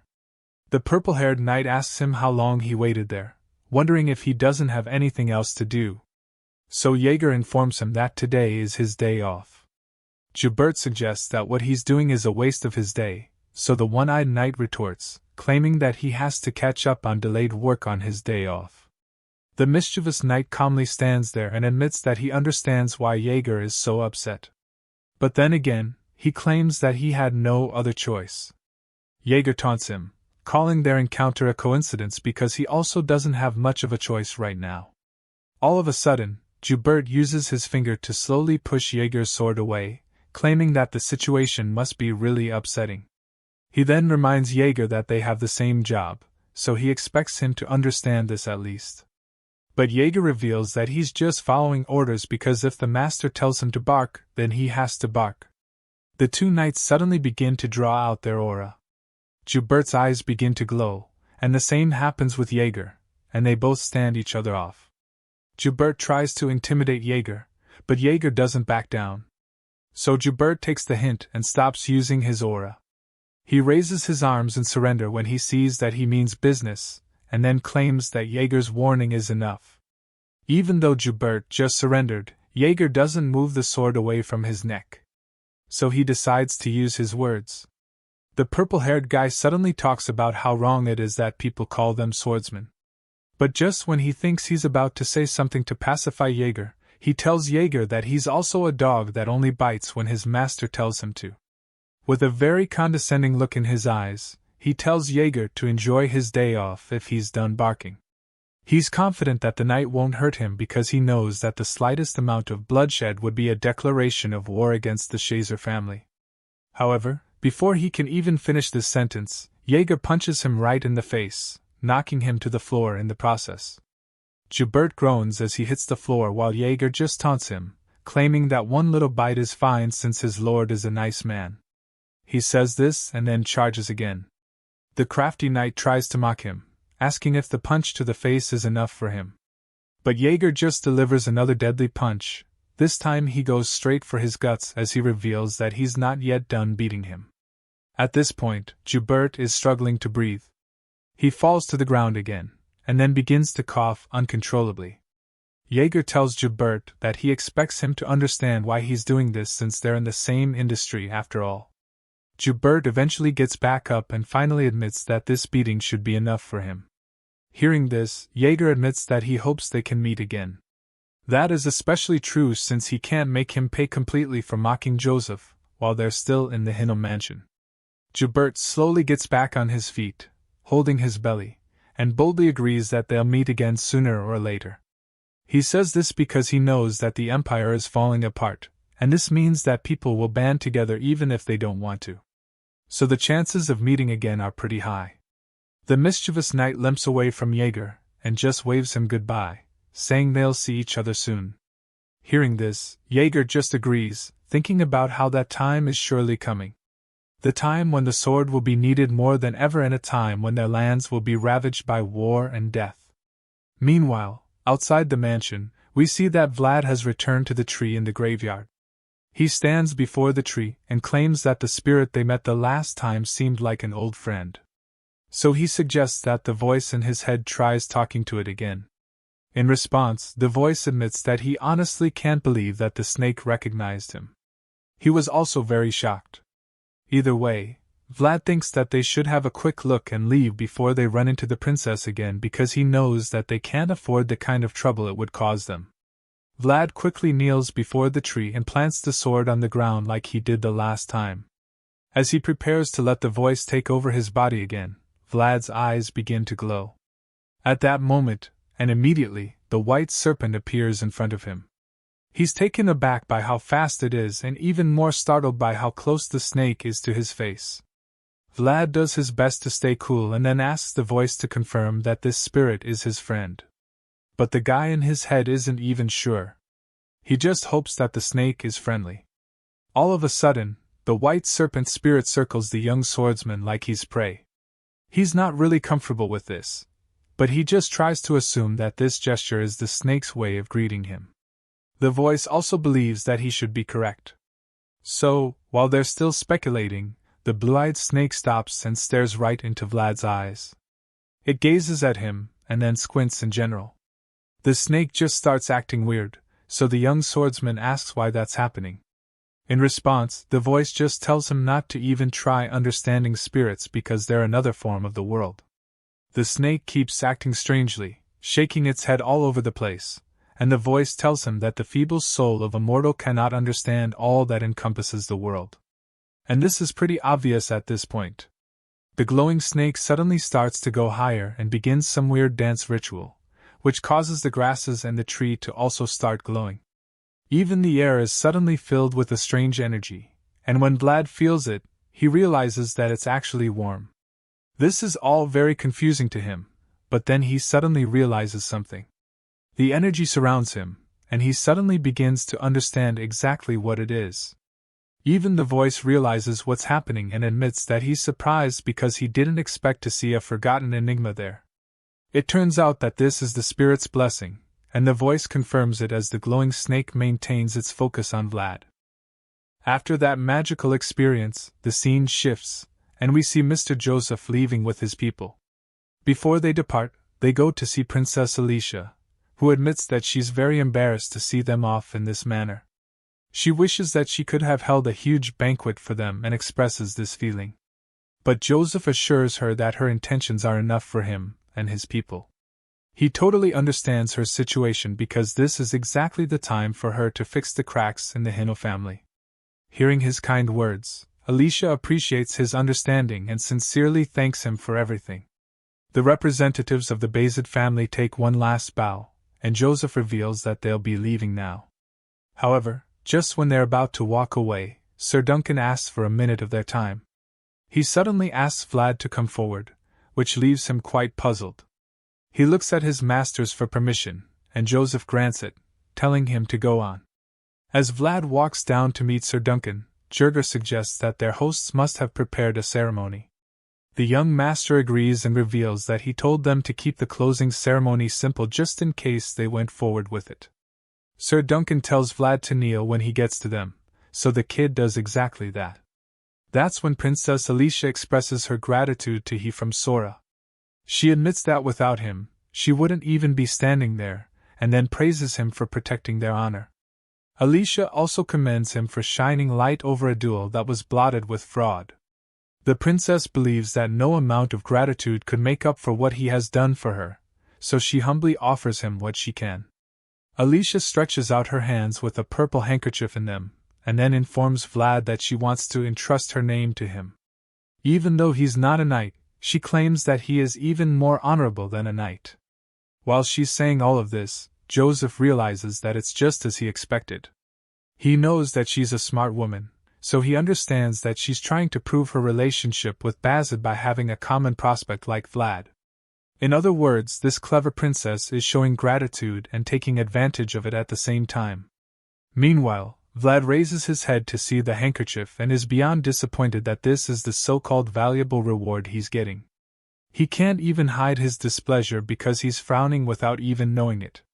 He's not sure if he's just supposed to accept the handkerchief from her. Thankfully, he quickly remembers the time that Jurger told him to always accept stuff from nobles because it's proper courtesy. The memory rings in his head like a bell, and he also remembers how he got lectured the time he refused Mr. Rudiger's peanuts. As such, he's not willing to receive another beating from his brutal master, so he accepts the handkerchief and thanks the princess for it. He's probably wondering what he'll even need the piece of cloth for, but then again, it's proper courtesy, so it's not like he has a choice. Anyway, it seems that Vlad might still be in trouble because the moment he takes the cloth from Alicia, everyone around gasps in shock. ER looks like he just got a headache, while Joseph just gets nervous because he forgot to tell he from the back alleys how to act around nobles. An equally exhausted Sir Duncan finally informs Vlad that he just accepted the gift the wrong way. Vlad has no idea what the old man means. Well, it turns out that there are two ways a lady passes on a handkerchief that symbolizes her honor. The first way is by hanging the piece of cloth at the end of the sword, while the second method is by passing it to him from hand to hand. At this point, Vlad realizes that he messed up, and as he turns around to see all the judging eyes, he nervously asks how he's supposed to do it. We also learn that these two methods have different meanings because while the first one at the sword end is for honor, the second hand-to-hand method is for love. After the awkward moment, Princess Alicia gets flustered as her cheeks flush red. But Vlad is still trying to process everything. He is so confused right now because he doesn't know that he basically just confessed love to the princess. Either way, Vlad decides to be Vlad and mischievously claims that he'll use the handkerchief, wondering why the guys at the back are making such a big deal out of it. On the carriage ride home, the young master admits that he hasn't been that flustered in a long time. He also feels that he's at fault for not teaching him, and he also jokes about how the wandering minstrels won't have to worry about making a living in Dearmer for a while. He apologizes for what happened, but Jurger still scolds him, telling him to always look at him first if he's ever to receive something from a noble in public. He agrees to keep that in mind, but Joseph suddenly congratulates him. He doesn't get why, so the young master reminds him that he's now a man honored by a high-ranking noble lady, Alicia. In other words, he from Sora has now risen to the rank of an honorary knight. Vlad is utterly shocked when he hears that he will become an honorary knight. However, Joseph casually explains that he will be treated like a knight in places where Alicia's name is recognized and revered. This is still really big news to Vlad. He can't believe he will be made a knight of any sort, at least not at this age. It's such a crazy feeling that just overwhelms him. While he's trying to comprehend the current situation, Joseph chimes in again, suggesting that Vlad's knighthood will basically be limited to Dearmer since Alicia just became a baron. At this point, he finally understands the situation and almost seems relieved when he realizes what being an honorary knight means. He knows that becoming a real knight can never be that easy. Vlad holds the purple handkerchief that Alicia gave him as he ponders deeply about everything. Joseph interrupts these thoughts by reminding him that he got the gift because of a mistake, and he also advises him not to lose the handkerchief, because it's actually Alicia's honor and not just a random piece of cloth. Vlad anxiously asks Joseph what would happen if he lost the handkerchief. Joseph coldly informs him that he'll have to take responsibility for himself because he was the one who accepted it with his own hands. Hearing these words, fear grips him because he can tell from Joseph's eyes that the consequences of such a thing will be more than Joseph can handle. With this in mind, Vlad holds the handkerchief tightly and resolves not to lose the special cloth at any cost. Just then, Joseph pulls out a small piece of paper that looks like a contract. He claims that the issues ended abruptly and informs Vlad that he won't be needing the piece of paper anymore, thanks to him.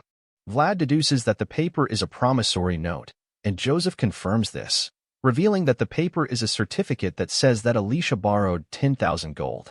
That's a huge sum. Vlad is taken aback by it, and that's when Joseph explains that the gold was money to secure Alicia's soldiers in case she lost the duel. If she had lost the duel, she would have been forced to surrender herself because that would have been the only way to save herself from her uncle. However, Joseph also reveals that Alicia didn't borrow the gold. Upon hearing this, Vlad asks if there's a reason Joseph brought Miss Alicia since he already knows that losing the duel means losing the right to succeed. In response, Joseph explains that his cause is like a spark in the ashes, which one right encounter with the wind can rekindle.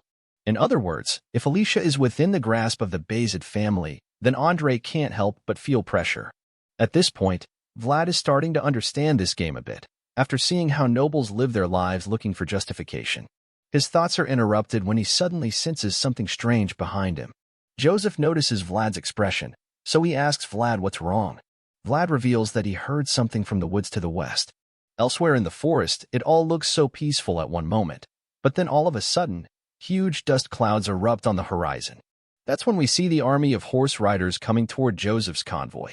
Vlad sees this through the window and is immediately horrified by the army of bandits headed their way. He quickly raises the alarm to inform the others and pulls out his sword as well to prepare for the imminent battle. However, just when he's about to lift his sword for the fight, Joseph stops him and quietly tells him to put his blade away. Vlad is pretty confused, but Joseph just wears a smug look on his face and assures Vlad that he made preparations for this even before the duel started. In a surprising twist, it turns out that the bandits weren't coming to fight or rob Joseph's convoy because the next thing we see is that they're bowing to Joseph. Their white-haired leader of the bandits informs Joseph that they ran a bit late because they were trying to collect a fair price for something. The scar-faced dude remains on his and presents Joseph with a bloody sack. Seeing this, Joseph asks if that sack is what he requested because he knows that he ended up asking for something else. Joseph tells the guy that he did a good job and asks him to stand up. The scar-faced bandit leader gets up and immediately spots Vlad standing near Joseph. The man wonders if he's the young vassal who received Lady Alicia's honor by hand. Word about what happened has already spread all over the land, and when he says this, Joseph simply confirms it. Joseph is surprised that the news spread so fast, but he tells the bandit leader that he can adore him later. He gets nervous just looking at the scary bandit's face, and it gets even more frightening when the white-haired stranger somewhat glares at him. Vlad becomes pretty terrified when he sees this. He realizes that the aura he senses from the guy is nothing like what he feels from other knights. Instead, what he can sense is similar to the smell of danger that the back alleys of Sora reeked of. With this in mind, Vlad feels like his instincts are telling him that the scar-faced man is not one to be trifled with. Joseph suddenly asks the bandit leader to follow the convoy if he's coming back to Sturma, but the scary guy politely declines, claiming that he and his men have to get back a bit quicker. After all, they're using horses. Joseph is a bit disappointed, but he lets them go and thanks the leader for his services. Once again, in response, the guy claims that he was merely loyal to his duty as Bayezid's hidden sword, which is most likely just a fancy name for an assassin. Hearing the strange title for the first time, Vlad is a little confused and quite frightened. So, he starts to wonder who the hell these people are because it's pretty obvious now that they're not your regular bandits. Besides that, he's also really curious about what's in that bloody sack they brought with them. Joseph turns around and notices Vlad looking at it, so he asks Vlad if he wants to know what the sack is. Vlad immediately admits that he is a little curious, so Joseph vaguely tells him that it contains the world of nobles, which is the world of the cold, brutal, and unforgiving. We get an idea of what's inside even though it was already kind of obvious with the bloodstains on the back. Back at home, Joseph's father reveals that a group of pilgrims is passing through Sturma, so he asks his advisor if he should greet them. In response, the white-bearded old man suggests that the visitors don't seem to want that, especially since they said that they just quietly see the dragon trail and then leave. Hearing this, the head of the Bayezid family thinks that these must be the voices of the gods who desire nothing because he hasn't seen such sincere pilgrims in a very long time. Even though they don't seem to want any greeting or attention, Joseph's father still thinks that it should be okay to look after the pilgrims without their knowledge. His advisor already knew that he would say something like that, and Count Bayezid just claims that it's only because one has the right to enjoy what they're deserving to see. Seeing that the nobleman wants to do this, the advisor assures his master that he'll make preparations to watch over the pilgrims.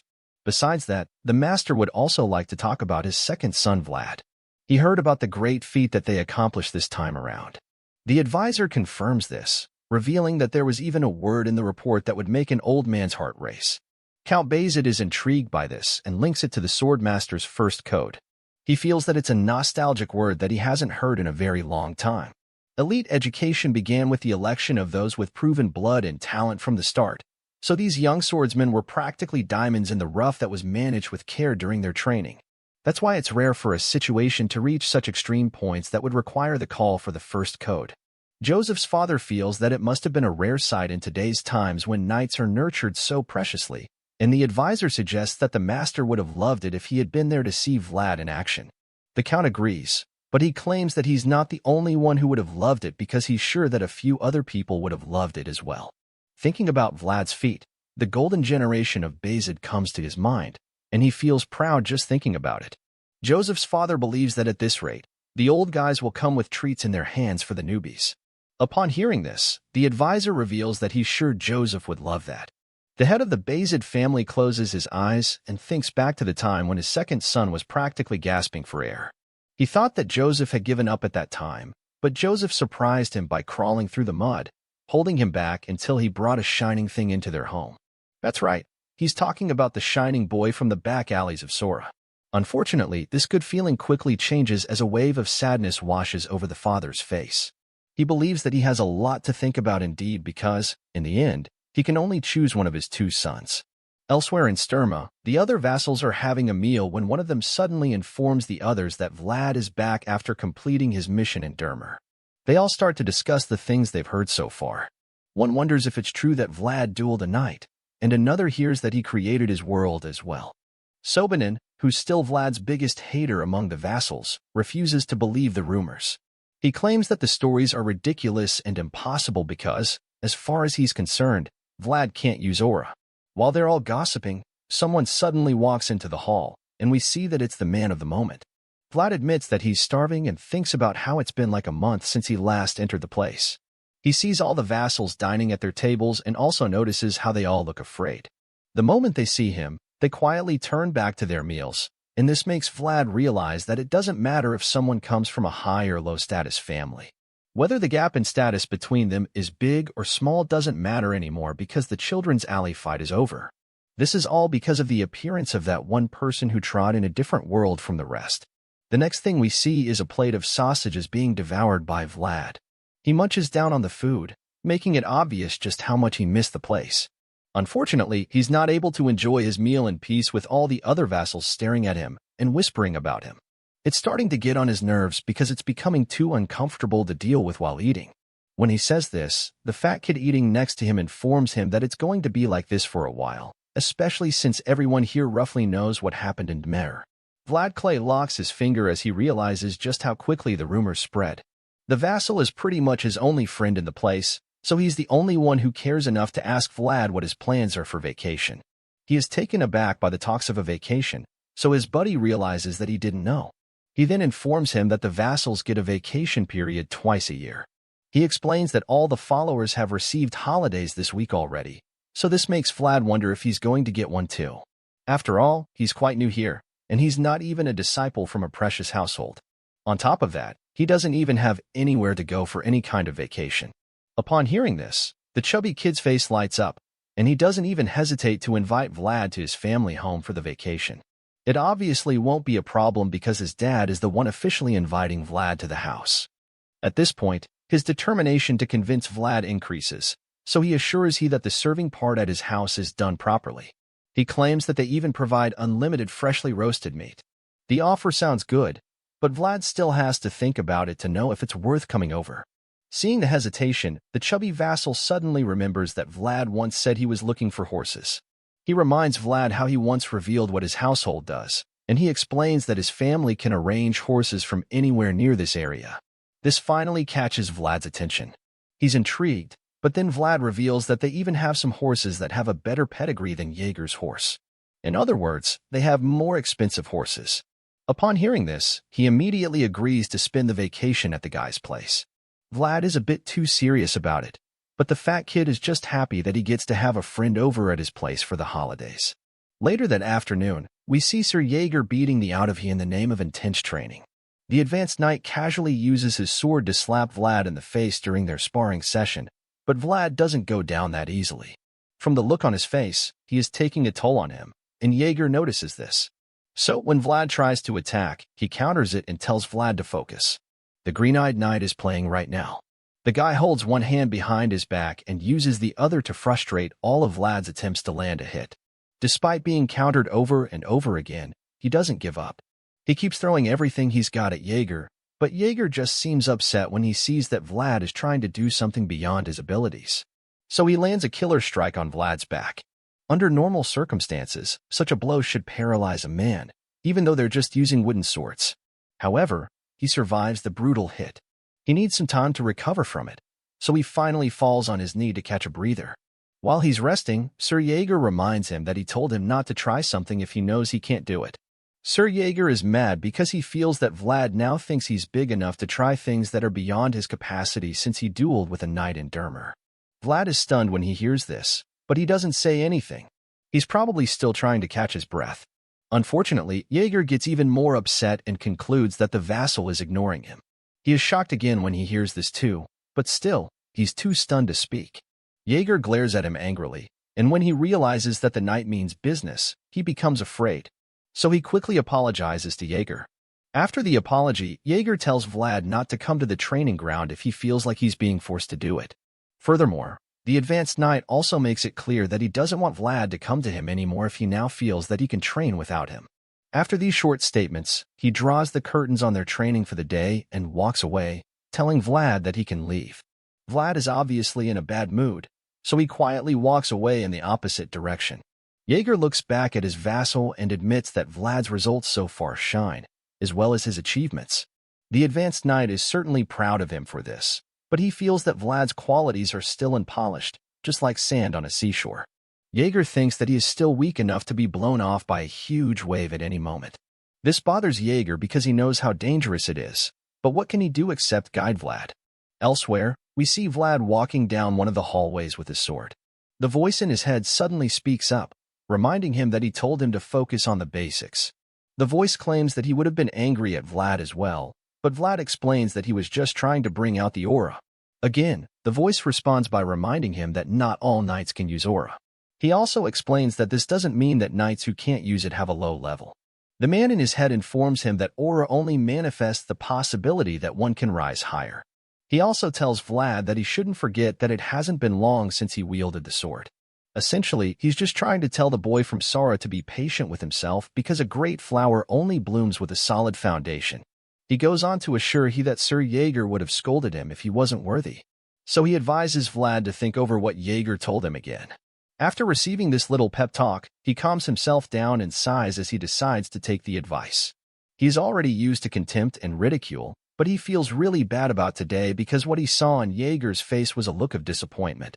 He thinks back to the expression he saw on the advanced knight's face, and it feels even worse than being hit in the back with a wooden sword. The voice in his head makes the already sad moment even worse for Vlad by reminding him that he couldn't even bring up the vacation thing because of how mad Jaeger was. He is pissed when he remembers that he didn't get a chance to talk about the vacation, but he quickly calms himself down and discards the thought, feeling that he shouldn't even care about a vacation in this situation. He looks at the sword and smiles, thinking that he should practice swinging it today until he clears his mind of any thoughts. Later that night, when everyone else is probably sleeping, Vlad goes to the woods and begins swinging the sword endlessly. He grips the handle firmly and takes big swings, following the path of the sword. He does it to the point that he creates a huge slash in the earth. By this time, he's pretty tired, so he pants heavily and catches his breath. The voice in his head suddenly suggests that they wrap up the exercise for the night, but Vlad is surprised that he wants to end it already. The voice informs him that he already met the daily quota a while ago and explains to him that he'll only exhaust himself if he burns too quickly. The stubborn boy from the back alley doesn't want to hear this, but the voice keeps trying to change his mind. He reminds Vlad that everything he's been working hard to achieve ever since will all be in vain if he ends up suffering an injury or even worse. After hearing all of this, Vlad finally agrees to call it a night, even though he's not too happy about it. He stares up at the moonlit sky, feeling troubled at first. But after a while, he starts to feel something different. It's more like a feeling of confidence that washes over him. As he stands outside that night, he finally starts to see reason with the voice in his head as he realizes that he only just obtained something that shines while he's glowing under the night sky. Jaeger comes outside and sees him from the balcony, seeing Vlad shining so brightly. He can't help but watch him. He sees how Vlad's gaze doesn't shift from the moon shining down on him, and this sight makes him feel something inside of him. When Vlad doesn't shift his gaze, Jaeger looks up at the sky as well and concludes that his vassal is like a wolf that chases the moon. The knight and his disciple just keep staring at the moon that night, and while they're busy stargazing, the scene starts to shift slowly in a pretty cool transition. The scene changes, and the next thing we see is the night sky in a place called Trinova, which is a county of another place called Ravnoma. Unlike Sturma, which is currently peaceful enough for Jaeger and Vlad to stare calmly at the moonlit sky, Trinova is presently on fire. The county is burning on the inside and the outside, and as the flames consume all the structures around it, all that can be heard are the screams of the residents and the crackling of the fire. This isn't some natural disaster, and the city is actually under attack. Inside the throne room, we see that a massacre is underway. Bloody corpses of knights lie all over the room, and the last living knight is suddenly confronted by the killer. He was already seriously injured, but this mysterious assassin had been wondering where he was just so he could finish the job. With a bloody sword in hand, the unknown killer walks toward the knight and suggests that the wounded warrior is only fulfilling his last duty. The injured knight pants heavily and struggles to talk as he points out how the killer ultimately came all this way to find him. It's at this point that we get to see who this ominous assassin is, and surprisingly it turns out to be Godin, the same dangerous man who killed Vlad's boss back in Sora. With his dying breath, the injured knight tells Godin that he doesn't need to follow orders blindly just because the saying goes that the Lord's name comes before honor. He reminds God that the knights of the former Count Gator weren't like that, but the ruthless assassin just informs him that it's the reason all those knights are dead now. In response, the injured knight tells Godin that his light will also go out one day, but until then, he wants the killer to pass one last message to Count Gator, saying that he'll be waiting in hell. When he says this, Godin raises his sword for the finishing blow and assures the dying man that he will pass the message before sending him to the afterlife. Vlad is surprised when he hears Master Joseph telling him about a vacation. He probably didn't expect this kind of news because he had already made up his mind to focus on his swordsmanship without any breaks. However, the young master informs him that he will be going on a vacation because he's been invited by the Kaner household. He asks to confirm this, and Vlad is surprised that Joseph even knows about it. He is about to ask the young master how he even found out, but before he can finish talking, Joseph explains that rumors spread quickly. Apparently, Sir Gregory's vassal Potri has been babbling all about it in excitement. Upon hearing this, Vlad immediately realizes how the news got to Joseph. Potri probably blabbed about it to Sir Gregory, who then told Jaeger, and he ended up telling the young master about it. At this point, he's already sure what's going on. Joseph claims that he was going to give Vlad a vacation anyway, so now he feels that there's no reason to send him when he's already decided where he wants to go. Vlad thanks him in response, but he's still a bit pissed at Jaeger for ratting him out. He glares at the knight, but Jaeger pretends like he didn't do anything wrong. Joseph notices the awkwardness in the room and becomes quite confused at first, but then he immediately concludes that something has happened. He knows that the awkward silence will be gone if he interferes, but he decides to keep quiet because he knows that some relationships are just meant to be respected and left alone. The tension in the room continues to build, and after a while, Vlad admits that it's getting hard to even breathe. Even though he's very annoyed with Jaeger, he still feels that it would be better if he just greets Jaeger and excuses himself.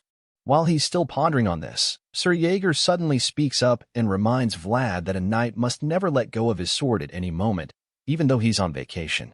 Vlad is caught off guard by the statement, but he also knows that it's true, so he accepts the advice without argument. Jaeger warns Vlad, promising him that he'll notice the effects if he misses a day of training. But even worse, he tells him that other people will notice if he skips training for even just a week. He knows that Vlad is not the lazy type that would need to be told about training even if he's not told, but he feels that it won't do any harm to remind him. With this in mind, he simply tells his young vassal that they'll see when he gets back from his vacation. Vlad is so glad when he hears this because it means that he's finally gotten Jaeger's permission and approval to go. Joseph notices just how happy the young swordsman is, but then quickly tells him not to get his hopes too high about the horses. After all, his current problem will probably be difficult for even the Kaner household to deal with. The young master practically cuts Vlad's joy short with this statement, and then he tells him to analyze how much the horses reject him so that he can find out the area where the horses that reject him the least are from. Vlad takes the advice, confirming that he understands it. So, the young master tells him that he can leave until they meet again after a week. The young knight in training starts to walk out of the room, but then he stops when Joseph suddenly tells him that he doesn't need to get gifts on the way back. Vlad is stunned to hear this, but then he assures the young master that he won't forget. In his mind, Joseph is actually saying that he needs gifts because he remembers that the guy seemed to enjoy the jamming that Potri got him before. Vlad finally exits the room, leaving Jaeger and Joseph alone in there. The young master still can't believe that the Kaner household invited the young boy from Sora to spend a vacation with them. Jaeger already seems to know why Joseph is so concerned, so he suggests that Vlad might meet a certain someone if he's lucky. The young master agrees, recalling how both Vlad and this mysterious person are both really notable figures. In response, Jaeger asks what would happen if someone was keeping an eye on Vlad and this person, which leaves Joseph speechless for a bit until he finally comes up with an answer. Joseph suggests that anyone who would keep tabs on them would also be the kind of person to ask for something when they want it. Despite knowing that this is most likely the case, Joseph reveals that he has no plan to give anything that is asked of him if that's the case. Elsewhere, we see Vlad being rather perplexed.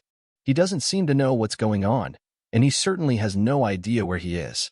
It turns out that he's just being given a new cloak to test out. It was Joseph's mom is the one responsible for this latest gift shower, and even though he is pretty overwhelmed by the whole thing, she seems to think that the color suits him well. As far as she's concerned, he's well suited to leather armor, and even more than that, she feels that everything suits him well because of his strong bones. This is why she doesn't mind making him new clothes, because it's worth her while just seeing him try them on. Despite being very shy and uncomfortable, he's also really grateful, so he thanks Lady Oksana for her kindness. After that, she asks him about his invitation to spend a vacation with the Kana household. Vlad confirms that the rumor is indeed true, so she reminds him that people always need to be well-dressed and present neatly whenever they are invited to someone else's place. She explains that this is just basic manners and a way not to give one's parents a bad name. The young swordsman just feels down and speechless when Lady Oksana says this because he knows she is actually right. But then she drops another bombshell by telling him that he shouldn't give her a bad name. In other words, she's telling him that she's pretty much his mother. Lady Oksana embraces him again, but he is so stunned by what she just said that to move. It's like he's frozen in shock, and his eyes just widen as he tries to process everything. As for the kind woman, she just gives him a warm smile in response. Her yellow eyes shine as she looks at Vlad, and he immediately gets flustered. He's blushing so hard that his ears are even turning red at this point. As such, he just accepts her advice and assures her that he will not give her a bad name while he's away on vacation. Vlad bows his head as he says this, and while he's still in this position, she surprises him again by informing him that she'll assign a tutor to him when he returns from vacation. After all, she doesn't want him making any more mistakes like when he received a lady's honor with his hand. She suggests that such a blunder should only happen once, and he is so embarrassed when he remembers what he did. So he nervously asks her to forgive him. Lady Oksana informs him that the title of a knight is similar to that of a semi-aristocrat, and for this reason, he needs to learn the appropriate way to act at all times. When she says this, he takes the piece of advice and promises to keep it in mind. The kind woman then reveals a basket of fruits being carried by a servant and tells Vlad that he can take it along with him. Apparently, Joseph brought the basket because it's not good manners to go to someone's house empty-handed. Once again, the young swordsman bows before Lady Oksana and thanks her for her careful consideration. In response, she just waves it off with another gentle smile and then tells him to have a relaxing time during his vacation. Later, we see Vlad making his way out of the place with the basket of lemons in hand. He closes the door, but then suddenly starts to feel suspicious about something. He looks out the window and then sees his reflection and how different he has become since he left Sora. Looking back to his time in the back alleys, he sees his former self and admits that everything feels very unfamiliar to him. He feels that it's like he's now wearing clothes that don't suit him. He keeps staring at the reflections on the glass window, and then he even sees his red-haired best friend from the back, Alice. Unfortunately, she's scowling at him in this mild hallucination, and even the appearance of his former self doesn't look happy with him. Their judging eyes continue to glare at him, and he starts to feel bad when he remembers that Gamina is allegedly staying in a convent. Now at this point, he can't bear to look at the images anymore, so he turns away from the glass window with his eyes closed. Vlad can only hope that she's doing well right now because he believes that she'll also be wearing clothes that don't suit her since she's in the convent. But with this in mind, he walks away from accusing reflections and makes his way down the hall. Elsewhere, people are talking about the new attendant who is becoming famous in the Bayzid household. They've also heard about how the genius boy pulled out Aura and Dearmer, but that's not all. They've heard about him from the rumors going around. They've also been able to discover that Vlad is incredibly handsome. We get to see that the people gossiping are actually sisters in the convent. Some of them are busy talking about how good-looking the talented boy is, while a redhead among them is busy scrubbing the floor. All of a sudden, the other sisters start describing what they've heard about Vlad's appearance, talking about his blonde hair and blue eyes. The person scrubbing hears this and pauses suddenly. The sisters feel that he could be of noble origin, and since he pulled his aura at such a young age, they think that he could also become a knight who represents the North. The redhead disregards the little gossip when he hears them suggesting that he is of noble origin. It turns out that the sister scrubbing the floor is actually Gamina, Vlad's old friend. With all the things they're saying about the boy talent-pulling aura and becoming a knight shortly, she concludes that it can't be Vlad because she feels that there's no way he could have grown so rapidly already. But then again, she feels that it would be nice if he's alive and doing well. At this point, Gamina is distracted, so the other sisters notice that she's no longer working and try to bully her. They ask her if she's playing around and remind her that she hasn't donated. They claim that she should think of repaying what she owes by working all her life. As such, they tell her to finish scrubbing the floors and then do the dishes if she doesn't want to get scolded by the head sister. The three bullies keep talking about how Gamina has nowhere to go if she leaves the convent, and how she also doesn't even have anyone to get her out. So they feel that it wouldn't be such a bad thing for Gamina if she gets used to working there continuously. They leave the room and tell her to keep working and finish everything before it's time for lunch. She just smiles as she continues to scrub the floor. She feels that it's a good thing she knows all of this from Rose's smile. But then again, she starts to feel bad when she remembers something. Gemma remembers that this place isn't for everyone. Just as she's thinking about this, a memory starts to play back in her mind. In this flashback, we see the head sister talking about how the convent is one of the places closest to God. She explains that they cannot house girls who put themselves in filthy places. She's talking about the lowborn girls that she doesn't want in the convent with her. However, the spokesperson Marcel, who brought them, insists that the girls are all virgins and that the bishop watched over them. Regardless, the head sister claims that they can't just take in all the girls all of a sudden. However, Marcella doesn't want to hear the crap, so she snaps at the head sister and reminds her of how much money she has donated to the convent. She's very upset because she knows that the sisters can feed the girls for 10 years and still have money remaining with the amount she's donated. The head sister tries to argue, but she's at a loss for words. Before she can come up with a counter, she's cut off again, but this time it's by Gamina, who's asking Marcella where she is going to be staying. However, she tells them not to worry themselves, and after that, she leads them into the convent. Not mind what the head sister has to say, but just then, the head sister stops her and tells her that she can't enter the sacred building. The gray-haired lady admits that she wasn't even hoping to. She asks the head sister to take care of the kids and informs her that they're all good at work. Just then, a group of men appears out of nowhere. They spot the woman and the girl she was carrying with her, so they charge at them. When the woman hears the men coming at them, she yells for the kids and the head sister to get in quickly. They manage to run inside the building in time, but unfortunately, Marcella gets caught by one of the scumbags. She struggles to free herself, but to no avail.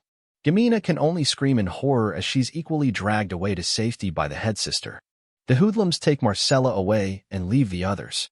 They drag her back into the woods by her hair, and despite all her struggles, she's still unable to escape. The doors of the convent are closed behind her, meaning that Marcella is now completely at the mercy of the bandits. The flashback ends, and we catch up with Gamina, who's still scrubbing the Vladower in the present. She starts to sob as she recalls this memory and also cries when she remembers Vlad. Elsewhere, we see him standing outside a house, looking dumbfounded by the sight in front of him. He's left in awe after he sees the Canner household mansion and finally realizes why they're said to have so much influence in Sturma even though they're not a noble family. He had a feeling they were wealthy, but what he's looking at right now is just insane as far as he's concerned. As he enters the gate with his chubby friend, he's greeted by an old man along with several other servants. This old-timer turns out to be the family butler, which explains why Potri is so excited to see him again. He runs toward the man with outstretched arms until he gives him a big warm hug. Potri admits that he missed the old man since it's been a very long time. The butler reveals that he's also happy to see him after such a long time. Potri quickly asks about his father, so the butler informs him that his dad is currently welcoming the guests who suddenly arrive. Since the man of the house is currently occupied, the butler suggests that Potri and his guests look around the pasture, which is the pride of their household. Vlad politely accepts the offer, claiming that he's cool with it. So the old man thanks him for being considerate.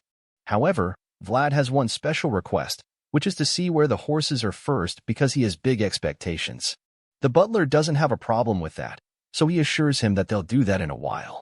He claims that the lord of the house will introduce the horses personally, but admits that it's not a bad idea to take a look at them before. Then, with this in mind, the old butler shows them the way to the place where the horses are kept. Vlad was probably hoping to get better results with the horses by coming to the Canner family estate, but unfortunately, there's not much progress because the horses here find him just as repulsive as the others before. It's like they're all terrified of him because the moment he starts getting close, they freak out and run for their lives. Even the cattle run away when they see him. Vlad is disappointed with this turn of events, but all he can do is just stand there and allow the embarrassment to consume him. He feels like he should just die already because not only are the horses still running away from him, but now even the cows won't let him ride them. As for the sheep, well, they don't want him either. So when the butler sees this, he realizes that it's a really serious problem. The old man feels that it's probably supernatural, so he asks Vlad if he's visited the convent for this matter yet. Vlad doesn't think it should be that bad, so he assures the butler that it's not a curse because his guarantor is even priest Andrea. The old man is surprised to hear this, but Vlad just ignores him because he's too busy going crazy from his current problem. He watches the farm animals continue to run away from him, and he starts to feel that it doesn't even matter if he uses aura. He can't ride horses anyway, so what's the use? He starts to see himself eating dust and running after other knights when they're all making cool cavalry charges. He says this feeling devastated, and Potri is also hurt by this. So he decides that he's going to help his new best friend at all costs. He promises to show Vlad all the horses in their pasture until they find one that suits him because he believes that they'll surely have the right one for him. Vlad has his hope renewed a little when he hears this, and Potri assures him that they'll get him a horse he can ride. He reveals that there are beautiful horses Vlad hasn't seen yet, the horses with a good pedigree that the lord of the house brought. Potri promises that he'll play with his dad to show Vlad the horses and then suggests that they look at the others tomorrow. The chubby friend encourages him to just enjoy his first dinner in their house. Later that evening, we see that the Canner household welcome feast is being prepared. Potri shows Vlad the kitchen full of people roasting all kinds of meat, and the young swordsman confesses that it's indeed a spectacular sight to behold. There's nothing moderate about the Canner household after all. Just then, Potri notices that his father is back, Lord Orson Canner, and apologizes for not being around to welcome the special guest personally.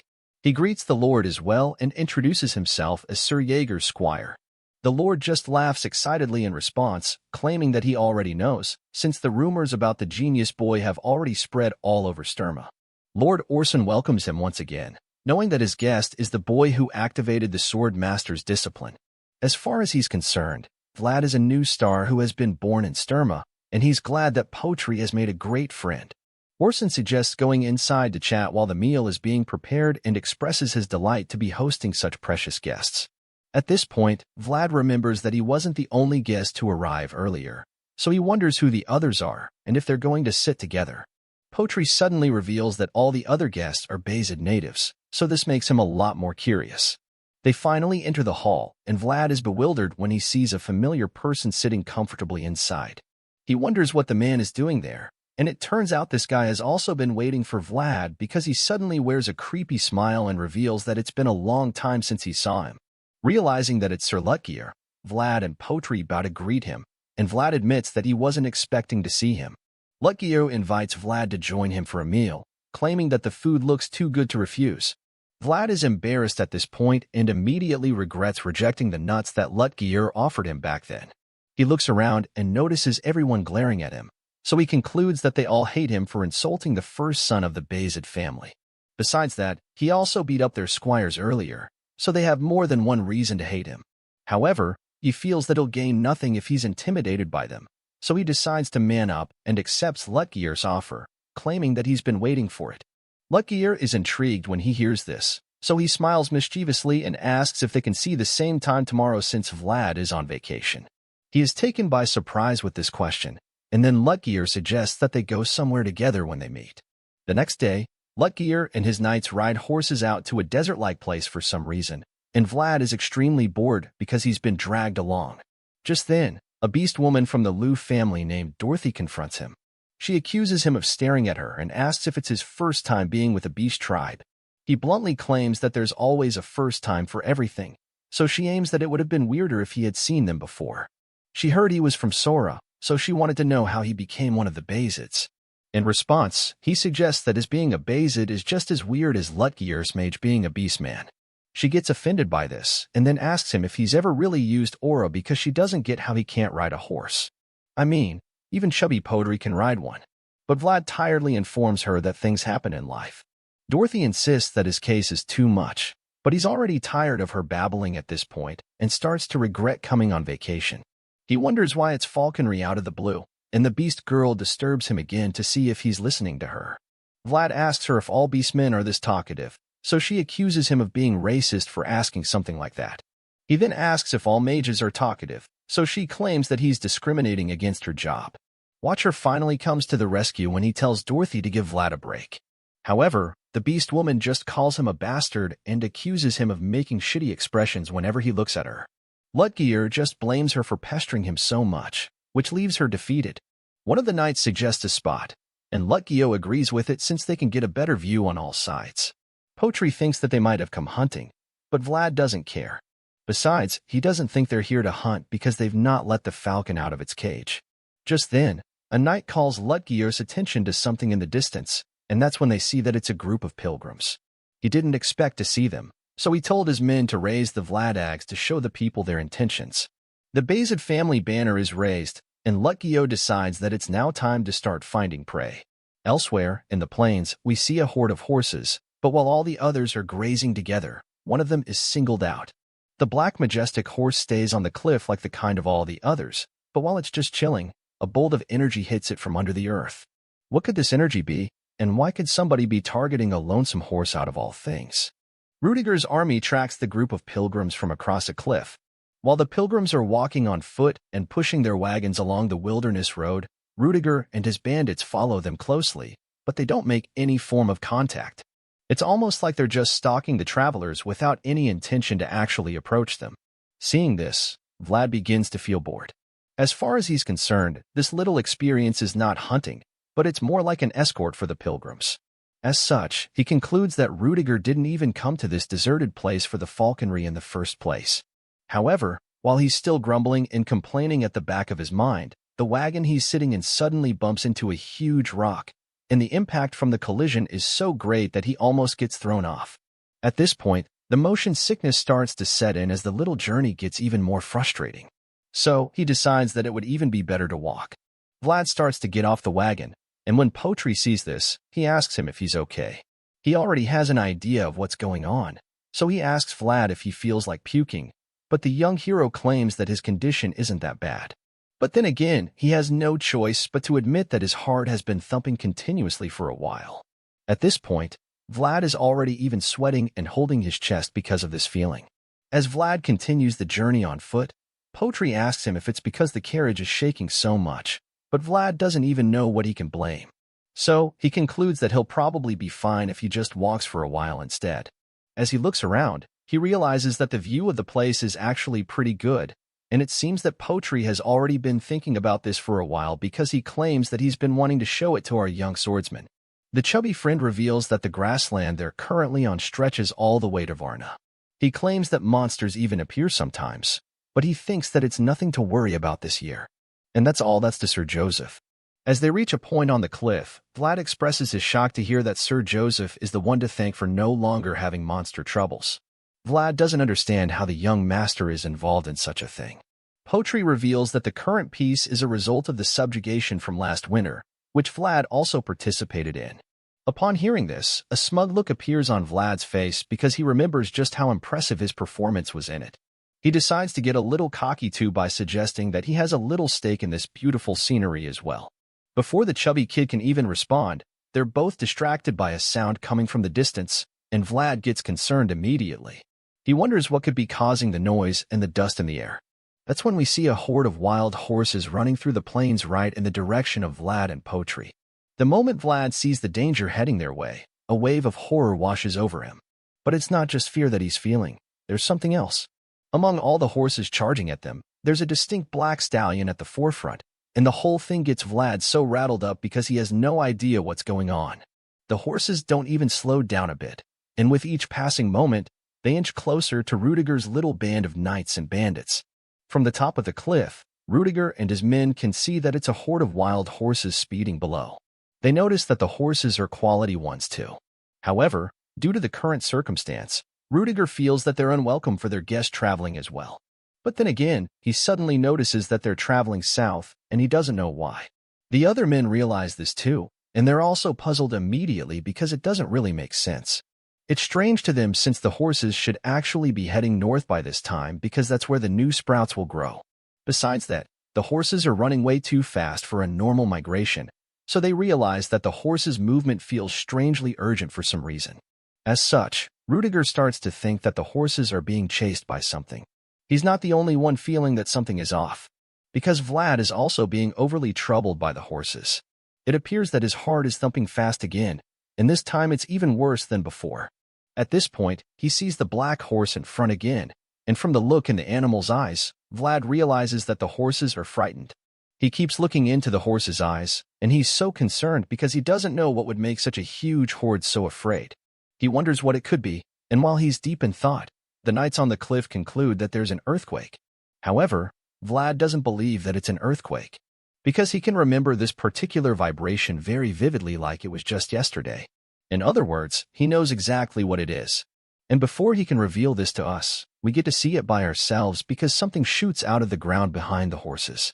It's almost like a volcanic eruption with the kind of force that it shoots out with, and as the dust starts to clear a bit, we finally get to see the massive work monster showing its ugly head.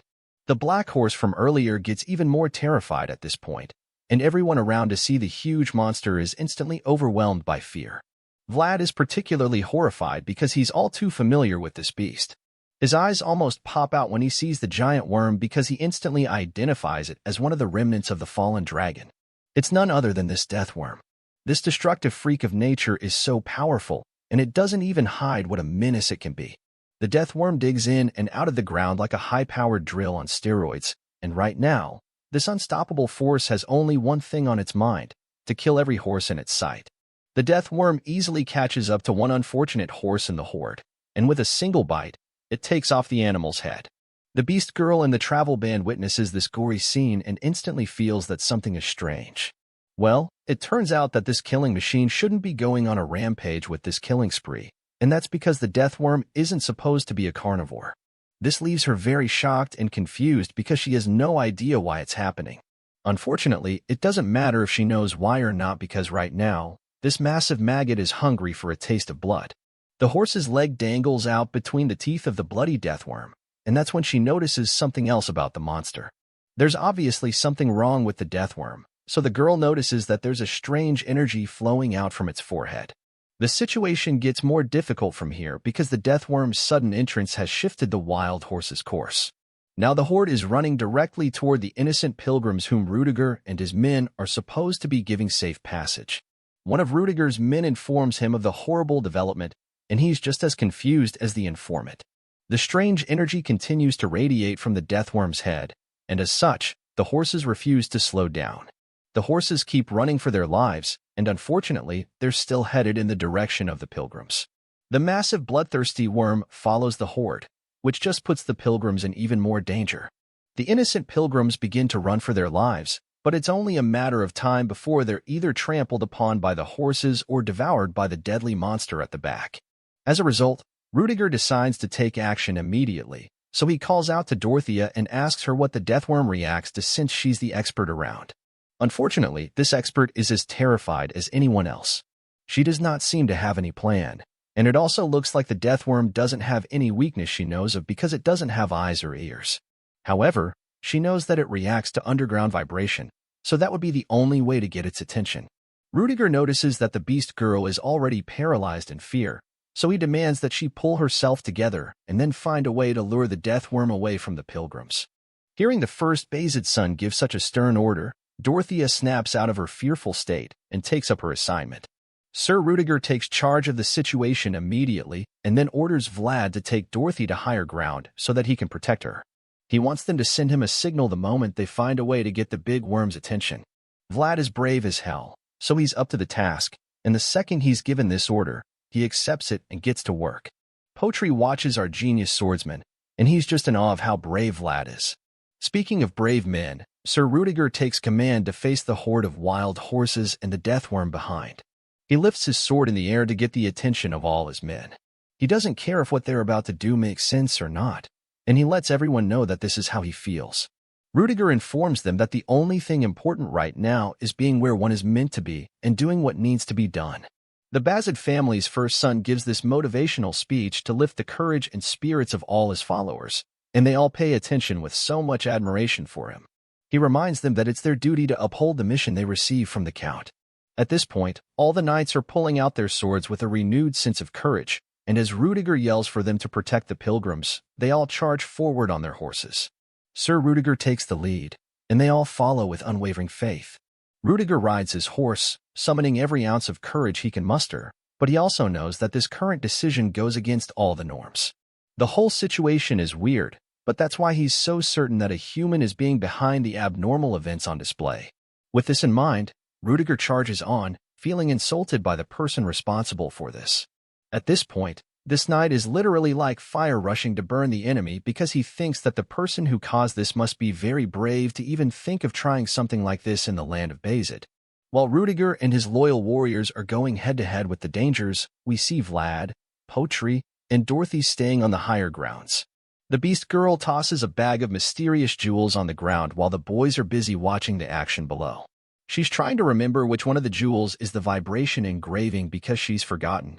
Vlad doesn't seem familiar with the concept either, but that's when the voice in his head informs him that engraving is a type of mystery with divinity and aura. The voice reveals that mystery fulfills the Trinity, and at this point, things start to make sense.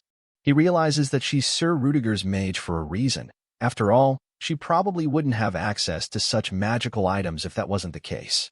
Suddenly, a fiery tornado emerges from under the ground, and this makes Vlad and Potri turn around so they can actually see what it is. The moment they look over at the flames, they're horrified because they quickly realize that it's not just fire but actually the death worm emerged from under the ground with flames. However, that's not even the craziest thing because they also see that Sir Rudiger is fighting off the deadly worm within the flames. It's an unbelievable sight to behold, and this just makes Vlad realize how amazing Sir Rudiger is. Vlad is flabbergasted and concludes that the knight is on a completely different level from anything he's seen before. However, the voice in his head doesn't seem so impressed. He tells Vlad that the attack is shallow, and this starts to make sense when we see that Rudiger actually didn't prepare well enough for this face-off. The death worm makes the knight look so tiny, and even though Rudiger has activated his flaming sword, he can also see that he's at a huge disadvantage here. He's like, damn it, at this point because there's almost no way for him to defeat the massive worm now that it's made itself so huge. Regardless, he refuses to give up. He challenges the death worm and mocks it because he doesn't believe that this big maggot is the toughest dragon. Rudiger is as fearless as they come, but this death worm has a point to prove, so it doesn't back down either and goes in for the kill. The monster executes a killer nosedive in an attempt to bury Rudiger and his horse, but the knight urges his animal to get them out of there. Thankfully, the horse manages to run out of the target zone before the death worm can drill itself into the ground. The other knights see that it is an extremely close call, so they're all concerned about their leader. They also let Jiffy's okay, but he just reminds them that they shouldn't let their guard down. He knows that the death worm isn't the kind of beast to run away from a fight so easily, so he wants all his men to stay sharp in case of an ambush or something like that. Vlad watches the whole thing, and he's so tense at this point. The voice in his head equally admits that the situation is getting complicated because no matter how excellent a fighter is, he can't do anything about an underground opponent.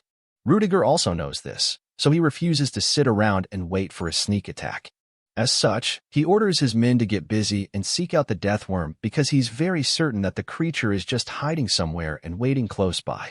The knights under his command are still as loyal as ever, so they acknowledge the instruction and get to work immediately.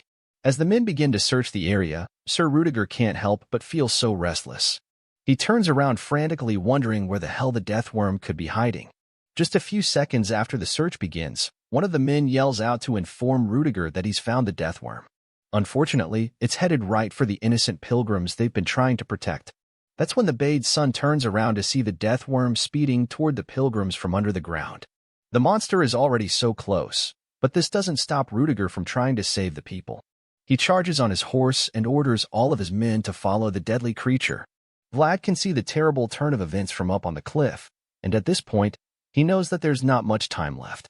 He tells Dorothy that they might have to speed things up now, but when he turns to look at the beast girl, she looks incredibly confused. It's almost like she doesn't even have a clue what she's doing, so Vlad is so disappointed and pissed. The scowl on his face makes this very clear, and then he goes on to scold her for playing around when there's an emergency. Upon hearing him say this, the beast girl snaps at him and insists that she's not playing. She feels insulted that he would even think she's playing at a time like this. She's still holding her painted tail like a creep and insists that what she's doing is a unique method of the wee beasts. Sure enough, the page she was painting on begins to glow, and it starts to look like she knew what she was doing. She claims that she was almost done with it even without Vlad pestering her. Dorothy is so pissed right now, and she even takes out her anger on Potri by calling him a fatty. She gives him the painted paper and asks him to get it to Rudiger immediately. Apparently, this is her signal, and she reveals that they can use it by either rubbing or cutting the paper. However, the chubby guy is just stunned that she's actually referring to him because he probably didn't even expect to be so involved in the matter. Dorothy just yells at him in response, telling him that the marking spell exhausted her completely so much so that it'll even be hard to after conjuring it. As for Vlad, well, he can't even ride a horse, so there's no better person to deliver the message. With the way this currently is, the voice in Vlad's head reminds Vlad that he'd still be slow even if he could ride a horse. After all, a death worm is faster underground than it is on land, and because of this, the voice concludes that Rudiger knights can't even come close to chasing it down with their horses. Upon hearing this, Vlad gets so serious all of a sudden because this means that there's only one way for him to save the pilgrims from the monster before it's too late. He snatches the paper from Potri's hand and dashes off, leaving them confused. They're stunned when they see him running away, but he doesn't tell them anything other than the fact that this is their last resort. Dorothy is so weak that she can't even stand up or go after him, so she just sits on the floor and desperately asks him what he's going to do. But he just ignores her and jumps down the cliff, which just pisses her off to the point that she concludes he's a lunatic. I mean, you can't blame her because he literally just jumped off a cliff without even giving it a second thought. Vlad slides down the hill thinking about how Mr. Joseph and Rudiger are both vying for the position of the family head. On top of that, the knights on Rudiger's side are elites of Bayzid, so there's not really any need for a vassal like him to take action in a situation like this. However, the mere thought of that damn creature just won't stop bothering him. He can still remember it down to his bones. Vlad can vividly remember how it feels to have his home destroyed by a huge worm you can do nothing about. As Vlad makes his way closer to the target, the voice in his head tells him to focus on the strength in his toes. But that's about the same time that he trips on a rock. Vlad tumbles down the hill, and as he keeps falling, the voice tells him to roll up his body like a ball to cushion the fall. Vlad tries his best to achieve this, but he's unsuccessful, so by the time he reaches the floor, he slams into the ground. Vlad just lies there at first, and those looking down at him are afraid that he's dead. But then he groans in pain and gets up. Potri sees this, and a tear of joy runs down his face because he's glad to see that his guest is still alive. The fatty is relieved, but Dorothy is just baffled by how Vlad is still alive after falling from such a height. Vlad manages to get himself up together and admits that he didn't even expect to feel okay. He wipes the dust off his body and feels like he should have broken a bone or two at this point. Vlad feels a weird feeling again, and that black horse from earlier turns toward him. It's almost like they are connected in a way. The young swordsman starts to glow with a bright blue light, and the horse just keeps staring at him with so much longing in its eyes. The voice in his head then reveals that this is the blessing and claims that he would have died from the fall if it wasn't for the snake's blessing. Vlad sees his body glowing so brightly, and it's all so awesome to him. The voice in his head admits that it is indeed awesome and then suggests that they visit that tree later with renewed energy. Vlad jets toward the target again, assuring the voice that they'll get another chance to go there. But for now, the only important thing is sending the message to Rudiger and then saving the pilgrims. Just then, Vlad notices something strange about the pilgrims, and that's when he sees a certain old man pushing the wagons. So he stops right in his tracks. Vlad realizes that this old man is Priest Andreas, and he's shocked that the father is the one leading the pilgrims. Seeing this, he begins to wonder where Sir Rudiger is right about now. He sees that they're still very far away, so he's sure that the death worm will get to the pilgrims first at this rate. He's afraid that the priest will be in danger. So, he looks at the marking spell in his hand and realizes that he has a hard choice to make. The voice in his head calls the situation a coincidence and then reminds him that it comes in the form of fate and forces people to make a choice. Vlad curses out when he realizes how tough the choice is, but while he's deep in thought, the death worm inches closer to the pilgrims. Vlad knows that he doesn't have time to hesitate. He decides that he needs to take action immediately, and if he's going to do so, then he can't hesitate. With this in mind, he activates the spell by himself. As he imbues the sword with magic, he stabs the earth and challenges the bastard deathworm, revealing that he's here and ready for a fight. This sends energy through the earth, but the voice still feels that it's not enough. He tells Vlad to amplify the vibration so much so that it amplifies his world. Vlad does just that and continues to amplify the vibration in the earth. This triggers a massive surge out of his body, and he remains in the kneeling position for a while. Vlad continues to strain his body, hoping to bring out the kind of power that would destroy the deathworm. The plan is to generate the kind of power that would force the monster to come out. After Vlad increases the vibration so much, the massive killer worm blasts itself out of the earth, searching for a worthy adversary. Rudiger is stunned when he sees this, just like Dorothy and Potri, who are bewildered by the terrifying sight in front of them. But while everyone else is afraid, Vlad just stands bravely with his sword in front of the deathworm and makes the remnant of the fallen dragon very aware that he is right here and ready to fight. The deathworm throws itself at Vlad with its mouth filled with razor-sharp teeth. It goes in for a killer dive, but just when it's about to hit Vlad, the blonde swordsman dodges the strike, causing the monster to bury its head in the ground once again. The force from the crash pushes Vlad back several meters, but he still manages to stay on his feet and maintain his balance after the insane vibrations caused by the killer worm's attempt. He groans in exhaustion, but he doesn't back down. Instead, he holds onto his aura-infused sword and prepares to get back in for another round against the terrifying creature. At the same time, the deathworm also gets back up, and so the voice of reasoning in his head finally decides to speak up. It tells him not to think he can even go up against such a beast, and then advises him to back down. The voice informs Vlad that his current world isn't deep enough to fight against the creature. As far as the invisible guy is concerned, Vlad has already managed an incredible feat by just keeping it bound in one place. In response, the pumped-up knight in training reveals that he's aware of all this. With his glowing eyes, he looks back at the horsemen coming to his aid. He's surprised that they're still not ready because of how far away they are. At this point, he probably feels that he'll have to face the creature by himself because even though Ludiger's men are speeding toward him, they still won't be able to make it before the deathworm's next attack. The killer maggot goes in for another strike. This time it opens its massive mouth and looks like it's about to swallow the blonde kid from Sora. Even in the face of death, Vlad doesn't show any sign of fear. He grips his blade and stares the terrifying monster dead in the eye, ready to take on anything that the worm throws at him. The deathworm suddenly drives itself into the ground again, and this time it sends more powerful shock waves which fling the knight in training away. Vlad rolls and tumbles on the ground, but he quickly gets back on his feet and is frustrated when he sees that the deathworm just went underground again. The worm drills its way into the ground before the dust even starts to clear, and by the time Vlad goes over to check, all he sees is a massive hole in the earth.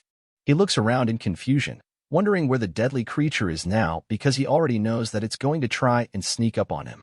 His wild eyes scan the area as he becomes completely alert.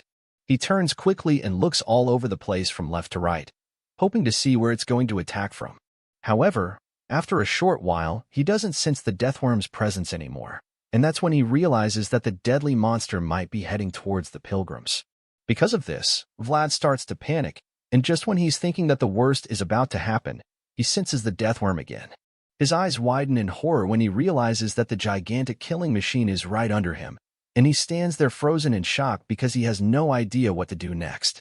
The earth beneath him cracks away, confirming what he sensed, and at this moment, it looks like this might be the end for young Vlad. The voice in his head yells at him to move quickly, and he tries to get out of there as fast as he can. But despite his efforts to escape, he already knows that it's too late for him. The deathworm blasts itself from under the earth and swallows Vlad in the blink of an eye. Ludiger and his men witness the tragic scene from afar, and the young leader is devastated. Ludiger refuses to let the deathworm take Vlad from him, so he tries his best to pick up the pace on his horse. But it's pretty obvious that he might not make it in time. The deathworm just sits there after swallowing the young swordsman, like it's trying to digest its food or something. It slobbers all over the place and remains still, giving Ludiger enough time to close the distance between them. However, he suddenly sees something blasting through the dust coming towards him. To his surprise, it's Vlad, and what's even more shocking is the fact that the kid is riding a horse. Not just any horse, but that mysterious black horse we saw earlier. Ludiger's eyes almost pop out when he sees this, but it turns out that he's not the only one baffled by this. Even Vlad can't believe that he's riding an actual horse. It's almost like a dream for him because he probably never imagined he'd find a horse that would let him ride. The voice in his head is also taken aback by this sudden turn of events, so he decides to guide Vlad by telling him to look at the horse's forehead through his world. Without hesitation, Vlad does just that and sees a strange aura radiating from the horse's head. Vlad feels like he knows what it is, and the voice completes the thought by revealing that the horse is a spirit. Just then, that strange smoke-like aura turns into some kind of glowing sickle attached to the horse's forehead.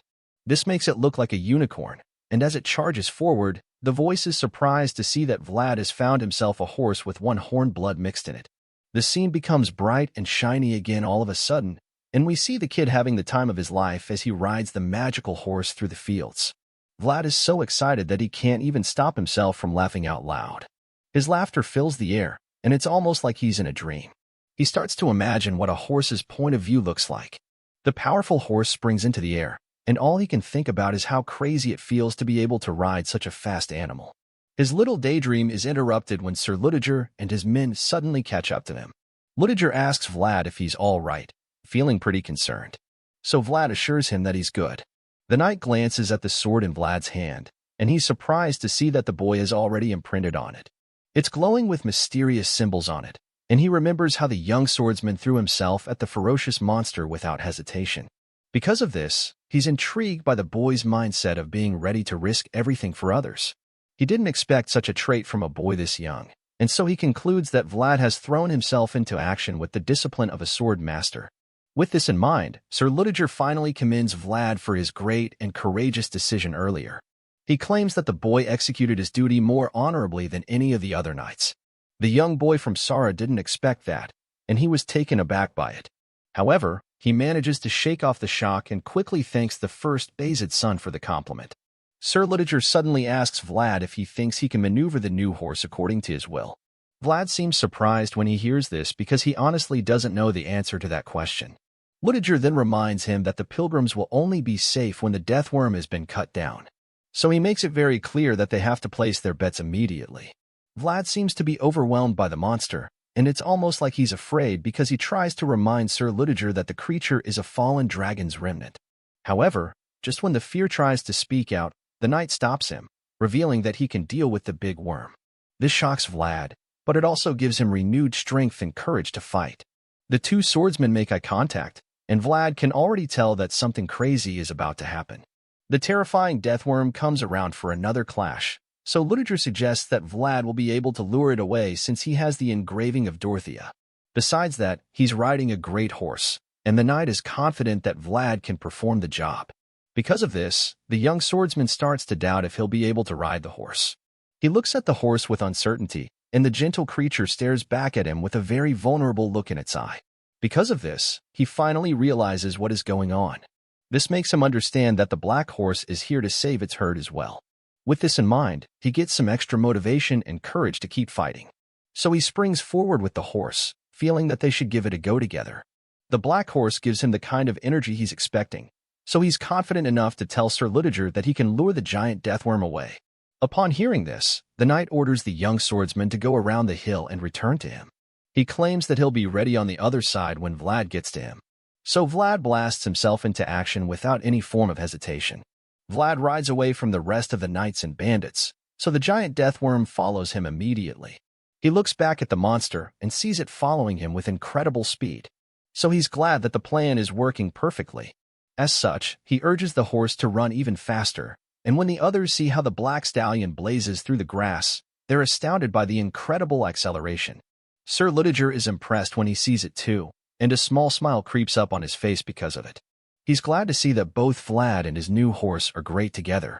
After all, that's going to ensure their victory over the deathworm. Speaking of the deathworm, it's still hot on Vlad's tail, and despite the horse's insane acceleration, it manages to cover the distance in a short while. The voice in his head tells him to put the sword down and explains to him that he has to let his existence flow through the engraving's vibrations. Vlad looks at his glowing sword and does exactly what his voice tells him. He puts the sword down and drags it along the ground as the horse speeds along. His eye begins to glow again because he starts straining himself to control the power of the sword. In a short while, powerful surges of energy are produced from the sword, leaving a bright trail wherever the horse passes. Now, Vlad can see that a dragon is chasing him, and this realization gives him the willpower to keep pushing. The horse doesn't slow down either, and they both push themselves to the limit in the hopes that they can defeat the deadly deathworm on their tail. A voice informs Vlad that this dragon is following the shining inside of him, and as Vlad continues to lure it away, we see that Sir Ludiger and his men have arrived at where they're to protect the pilgrims. The knight orders some of his men to move the pilgrims to a safe place and tells the others to prepare for any emergency that might come up. The loyal men take the orders and get right to work immediately. Elsewhere, Vlad is riding the horse, and it looks like they've managed to outrun the killer maggot. Unfortunately, that's not the case because, in the blink of an eye, the deathworm blasts itself out from under the ground. This time it's even closer to Vlad than it was before, and when Lydiger sees that the kid is coming toward the rendezvous point, he starts to prepare himself for what's ahead. All of a sudden, Sir Lydiger starts to prepare himself and his sword for the clash. A fiery aura surrounds him, and in the midst of it, he taps the blade of his sword with his finger. The next thing we see is a huge pool of magma, suggesting that this is Sir Lydiger's world. Vlad is still dragging his sword along the grass and creating a glowing trail for the deathworm to follow when he's suddenly stunned by what Lydiger is doing. He's dumbfounded by it, and when he takes a second look at the flood of molten magma around the knight, the voice in his head confirms that the guy momentarily expanded his world with this move. The voice informs Vlad that this is a method used by only knights that can deeply observe themselves. Lydiger is certainly one of them. The voice admits that the guy turned out to be a much greater knight than he thought initially. Now, Vlad can see that the once seemingly gentle leader is, in fact, ferocious. Vlad listens closely to all of this with his mouth wide open because he's still in awe of Sir Lydiger's power. He probably never imagined that the gentle guy would have so much power inside of him, but now Vlad realizes that the knight is easily capable of burning down his world. Anyway, in the real world, we see that Vlad is still being hunted down by the deathworm. It's just a few feet away from catching him at this point, and although the black horse has amazing speed and stamina, it's only a matter of time before the relentless beast gets them. However, the high-speed chase is suddenly interrupted when the killer maggot senses something that distracts it completely. The creature suddenly slows down, allowing Vlad and his horse to extend the gap. This should be a good turn of events, but not exactly, because Vlad notices that the monster stopped chasing them, so he turns around to check what's up. That's when he realizes that the deathworm is now heading right for Sir Lydiger. The voice sees this as well and curses out because he knows that the dragon's remnant just detected the threat of Lydiger's world. The knight is still busy concentrating his power, so he probably has no idea that the destructive worm is speeding toward him. By this time, Vlad already understands the gravity of the situation, so he's just as frustrated as the voice in his head. He curses out as well and finally snaps in anger. He decides that he can't let things continue like this, but he also knows that he's far too weak to get the maggot's attention away from Sir Lydiger. He's so confused, and then suddenly the black horse turns around so swiftly that he almost falls off. He struggles to hold on and is perplexed at how the creature just changed course without him doing anything. He yells out, trying to regain control of the horse, but it just ignores him and starts running after the deathworm at full speed. When Vlad sees what the horse is trying to do, he simply asks the bratty creature where it's running, but the horse still ignores him. Just when it looks like the horse is going crazy, it takes things up a notch and starts running in circles. It runs so fast that it looks like there are two of them, and this somehow gets the worm's attention. Vlad is probably dizzy by now, so he yells at the horse because he's afraid that they're way too close to the deathworm. Unfortunately, his little attempt to scold the horse is once again ignored. The horse suddenly starts neighing loudly, like something is up, and then even the voice in his head is shocked because he can't believe what's about to happen. The horse starts to glow, and by this time, the blonde swordsman is starting to understand what's happened. He's surprised by it, but then it's confirmed when the glowing horn appears on the horse's forehead again. Seeing this, the voice reveals that Vlad's world and the white snake's blessing are resonating with the mysterious animal. Just then, both Vlad and the horse begin to glow, and as the black stallion goes up on its hind legs, the voice also reveals that a long-forgotten divine secret is rising from the memories of this world. Meanwhile, the deathworm is still watching patiently and waiting for a perfect moment to strike. While that's happening, Vlad and the horse finally merge their powers. They're ready for action, and when the monster sees this, it goes in for the kill without hesitation. The worm lunges at them, so he urges the horse to charge as well. With insane force, the horse takes off, and as it runs, we realize that this duo is made up of a unicorn without a horn and a knight without a horse. It's a funny scenario at first glance, and one would think that they stand no chance against the deadly monster, but the truth is that on the horizon where they both meet, they become one powerful force. As far as this story is concerned, this union of a knight and his horse signifies the appearance of a single white star that just happened to appear in the pitch-black night sky. The horse blazes through the fields, and Vlad tightens the grip on his sword as he prepares to strike. At the same time, we see that Sir Lidiger's sword is already bright red with heat because of how scary that looks. The voice in Vlad's head still feels the boy and his new horse aren't doing enough yet. He informs them that Lidiger's world is slowly getting stronger, so he claims that it's just a matter of time before they lose the giant worm's attention again. Vlad grunts when he hears this because he's already straining himself so much to compete with the knight's power. Unfortunately, he realizes that he's reaching his limit, which means that he can't squeeze out any more aura to keep the monster's attention. Despite Vlad's exhaustion, the horse doesn't slow down and just keeps galloping furiously toward the target. Just when it looks like the duo is one man down, Lidiger's men arrive with reinforcements. They urge him not to give up and encourage him to keep fighting. All the eyes of the knights and bandits suddenly start glowing with the power radiating from them. The voice in Vlad's head is confident that it's enough to face the deathworm. One of the knights rides faster until he catches up to Vlad and then tells the kid to keep riding at the same pace until he goes past Sir Lidiger.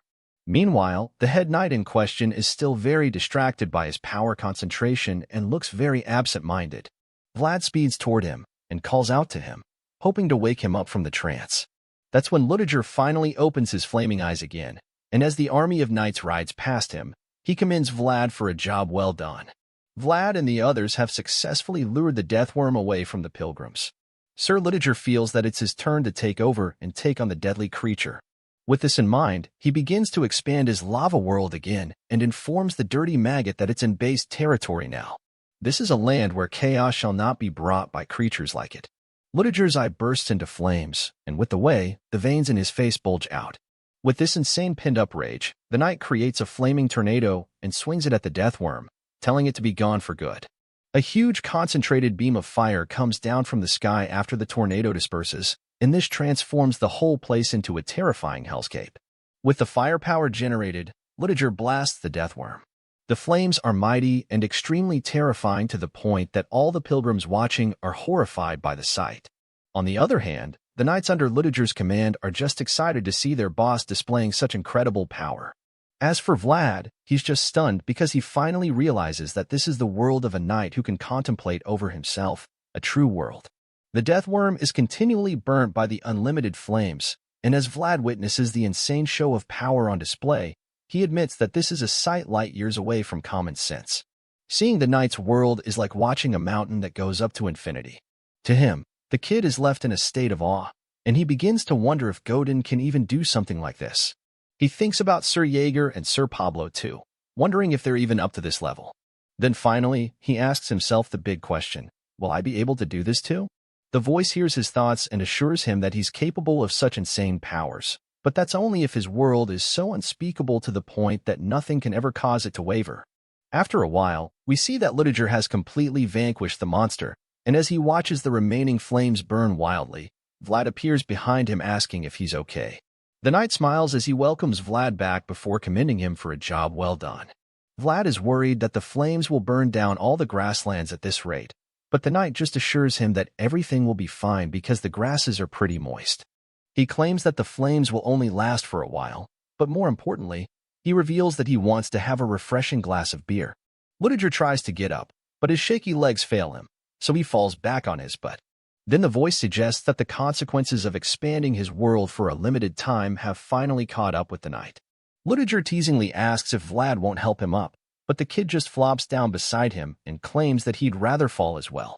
The senior knight finds it amusing, but he doesn't even have a response to Vlad's antics, so he just smiles and changes the topic from what he saw earlier. Vlad is an excellent rider, but that doesn't tally with all the rumors he heard. In response, Vlad explains that he wasn't the problem, so Lidiger takes a look at the horse and admits that it's remarkable. Vlad agrees with him, and that's when the quiet conversation is interrupted by Lidiger's men, who've come to celebrate the victory. They praise the kid for an awesome performance and claim that it's good enough to make them open up their vassal slots. One of them commends Vlad especially, claiming that he hopes they meet again. So the shy boy thanks him nervously. Just then, someone else calls out to Vlad, and he's surprised to see that it's Father Andreas. He's so glad that the priest is safe, and the old man just excitedly claims that he finally sees what he didn't earlier during Vlad's clash. He saw a bright light, and even though he had seen it before, he wasn't sure what it was. It was like a light that pierced through the pitch-black darkness. All of a sudden, The old man goes on his knees and holds the boy's hands, leaving him stunned. Eden thanks Vlad, calling him Vlad of Sora. The young knight is so confused by this, but the priest goes on to pray to the Lord, claiming that the boy who received God's will has acted solely on it. Still on his knees, Father Andreas prays for the Lord to comfort the young boy who protected his world and prays that he blesses the shining boy with his pity and compassion. On this day, countless hearts turned into a single light, all because this young boy's world expanded. As the story continues, we catch up with a certain character back in Bayzid on a warm evening. The sun is setting, and the lighting is perfectly sitting on the noble family's mansion. Inside, we see a familiar hand with scars holding some kind of letter. Then the owner of these scarred fingers suddenly asks if he's sure that the content of the message is 100% correct. Here we see that it's Count Bayzid asking his special advisor about a surprising message he just received. The white-haired advisor assures the Count that the letter is correct and then informs him that Dorothea was the one who sent it through the crystal ball. Upon hearing this, the nobleman grits his teeth in rage because all he did was send the youngsters out just in case. But now they've gone and done something else. He suddenly snaps and asks the advisor if it is dark magic again. So, the old man confesses that some of them have settled in the north. In response, the Count remains furious because he feels that the Empire is being too lax about the threats, and for this reason, the old cursed beings are slowly sticking their heads out. Count Bayzid thinks deeply about all of this and looks really bothered by it too. The nobleman stares out the window in rage, but then his advisor reminds him that they also have some relieving news as well. He feels that that should at least count for something, so the master agrees with him. The Bayzid family head admits that his advisor is right, and this is because the name of a certain young prodigy keeps popping up nowadays. He begins to recall all the events in which Vlad has proved himself, from the previous year's winter monster hunt to the duel of honor at Heinel. The Count thinks about all these notable moments where the star swordsman shined bright, and then adds Vlad's latest feat to the list since he was involved in matters with the pilgrims. At this point, it's pretty obvious just how much attention Vlad is getting because of his impressive performances lately, and as a result, the Count admits that the Bayzid might just have had to face disgrace if it wasn't for the boy. He can't help but picture the talented kid at the back of his mind, and after seeing Vlad's amazing aura again, all he can feel is admiration for the young boy from Sora. With this feeling inside him, he calmly instructs his advisor to call for his son Joseph. The white-haired old man suspects that the family head is thinking of finally giving the boy permission. He asks the Count to be sure, so the nobleman turns to him and suggests that worthy people should get to enjoy the rights they deserve after all. While all of that is happening back at home, we catch up with Ludiger and his men who are still out in the wilderness. They're currently camping out for the night after successfully saving the pilgrims from the massive deathworm. To be fair, Vlad did most of the work, but that doesn't matter right now since they're all enjoying the quiet night seated around fires to keep themselves warm. The pilgrims are with them as well, but while everyone is supposed to be relaxed together, we suddenly notice that something strange is going on. For some reason, Vlad is seated alone with a fire to himself, and he's not even close to the others. He prefers some time to himself, and when we get a closer view, we see that he is cleaning his sword after a hard-fought victory earlier that day. As he tends to the blade, he notices many scratches on it and realizes that the sword went through a lot during his fight against the deathworm.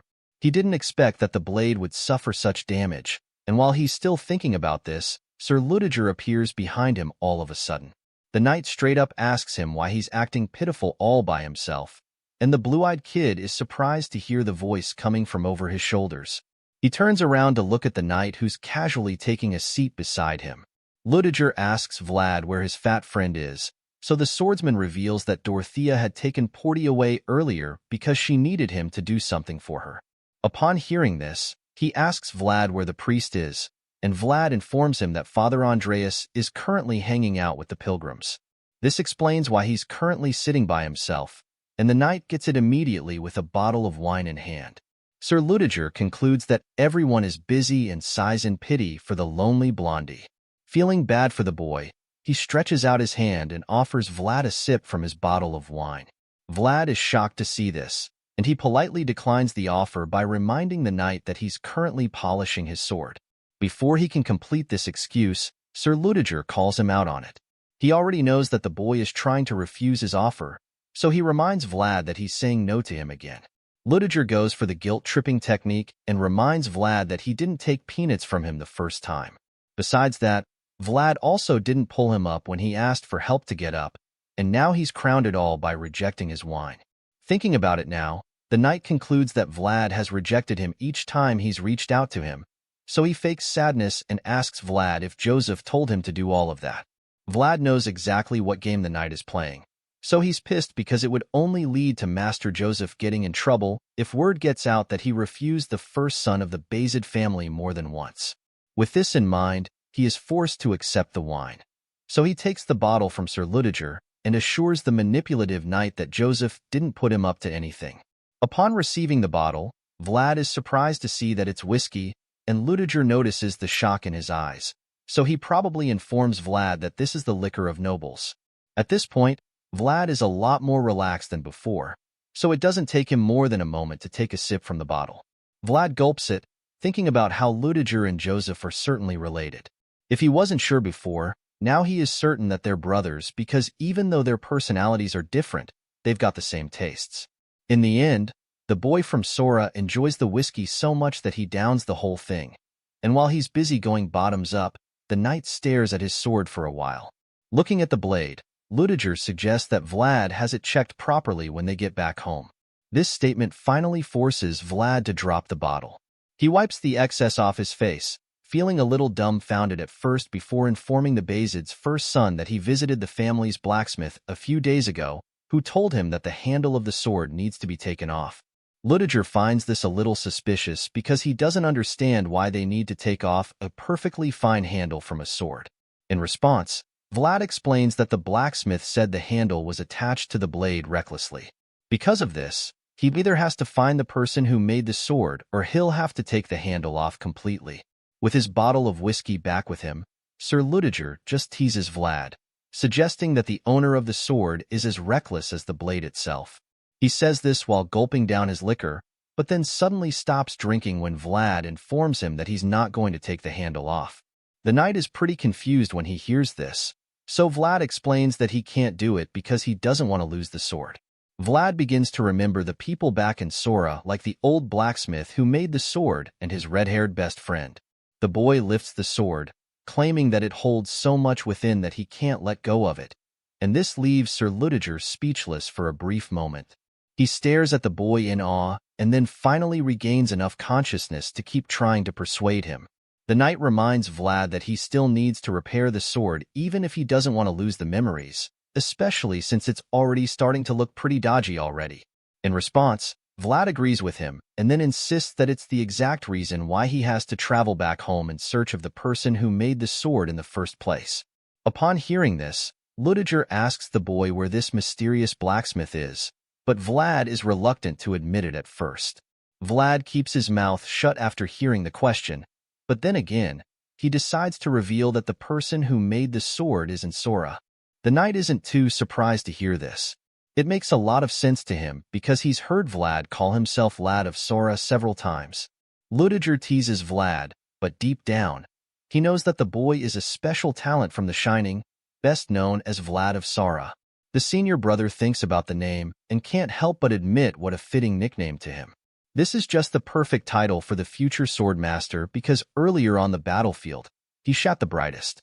The image of Vlad fearlessly riding the majestic black horse earlier flashes across Ludiger's mind, and it makes him reason something. After replaying the memories of the day in his mind, Ludiger finally understands that this is the reason his younger brother has been running around everywhere. Vlad keeps lifting the sword with so much determination in his eyes. So the knight gets up and suggests that he should be able to get the sword fixed soon. At first, Vlad doesn't understand what the senior knight means by this question. So, he expresses his confusion. That's when Ludiger tells him that someone will acknowledge it sooner or later if he hopes for the repair desperately enough. Vlad is perplexed once again when he hears this, and this time he can't even hide the confusion laced on his face while he's still looking up at the senior brother in a daze. Ludiger pats him on the shoulder and begins to take his leave. However, before he exits the scene, he makes sure to tell Vlad that he's been doing a good job living up until now. The statement catches the boy off guard, so he's surprised and sits there while Sir Ludiger finally leaves. The knight tells Lad to sleep early and informs him that they'll be leaving straight to Sturma the following morning. Vlad watches as Sir Ludiger walks away and immediately admits that the leader is right because he believes that someday he'll be able to fix his sword. Vlad thinks deeply about it, knowing that the sword is the reason he has a place to return to, and with this feeling, the memories of his life in Sora begin to play back in his head. He remembers his boss back then and his life back in the bar, which just leaves him very emotional and almost pushed to tears. From a cliff, we can see him still sitting alone with his fire while the rest of the knights and pilgrims have fun on the other side. Just then, the black horse he rode earlier returns and watches him from the top of the cliff. The animal remains quiet, and the more it stares at him, the more we see how connected they are. They practically have the same kind of energy radiating from their bodies, suggesting that they are probably meant for each other. Back in Sturma that same night, we catch up with Lady Alicia, who's quietly doing some stitching and embroidery to pass the time with one of her maids. She doesn't appear to be an expert just yet because she's still asking the maid if her work is good enough.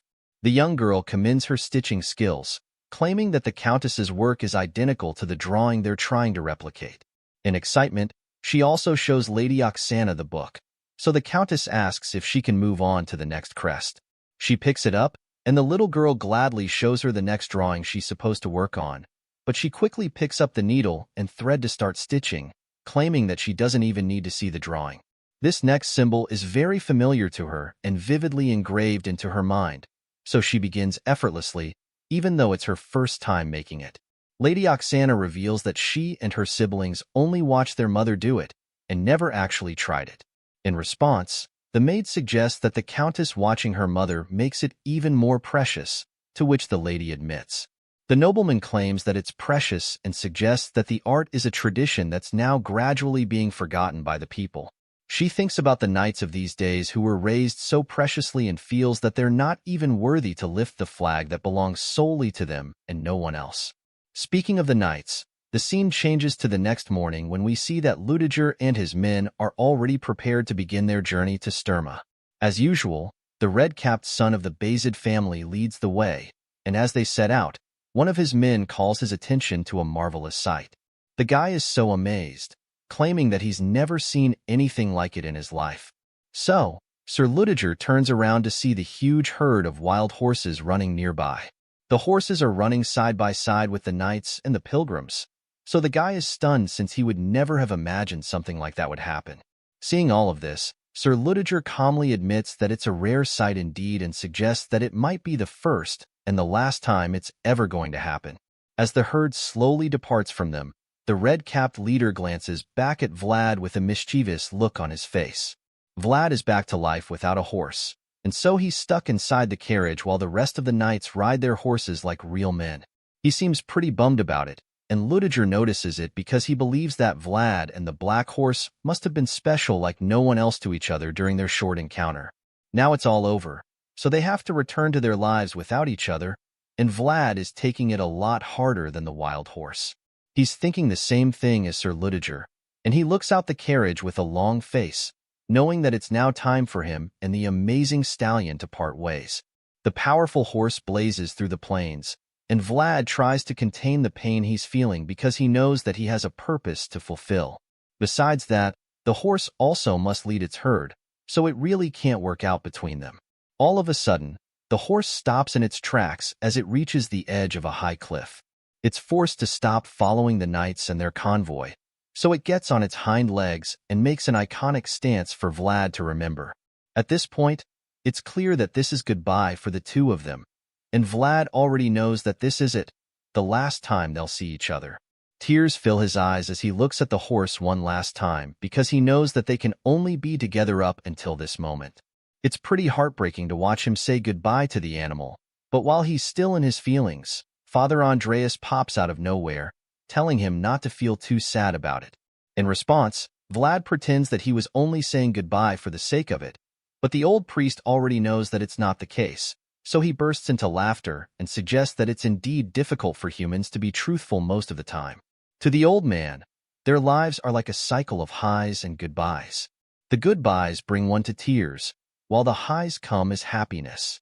As far as the priest is concerned, the old man then admits that the scenes from the previous day were a truly amazing encounter even in his eyes, and for this reason, he wonders when the young star will get to see the amazing horse again.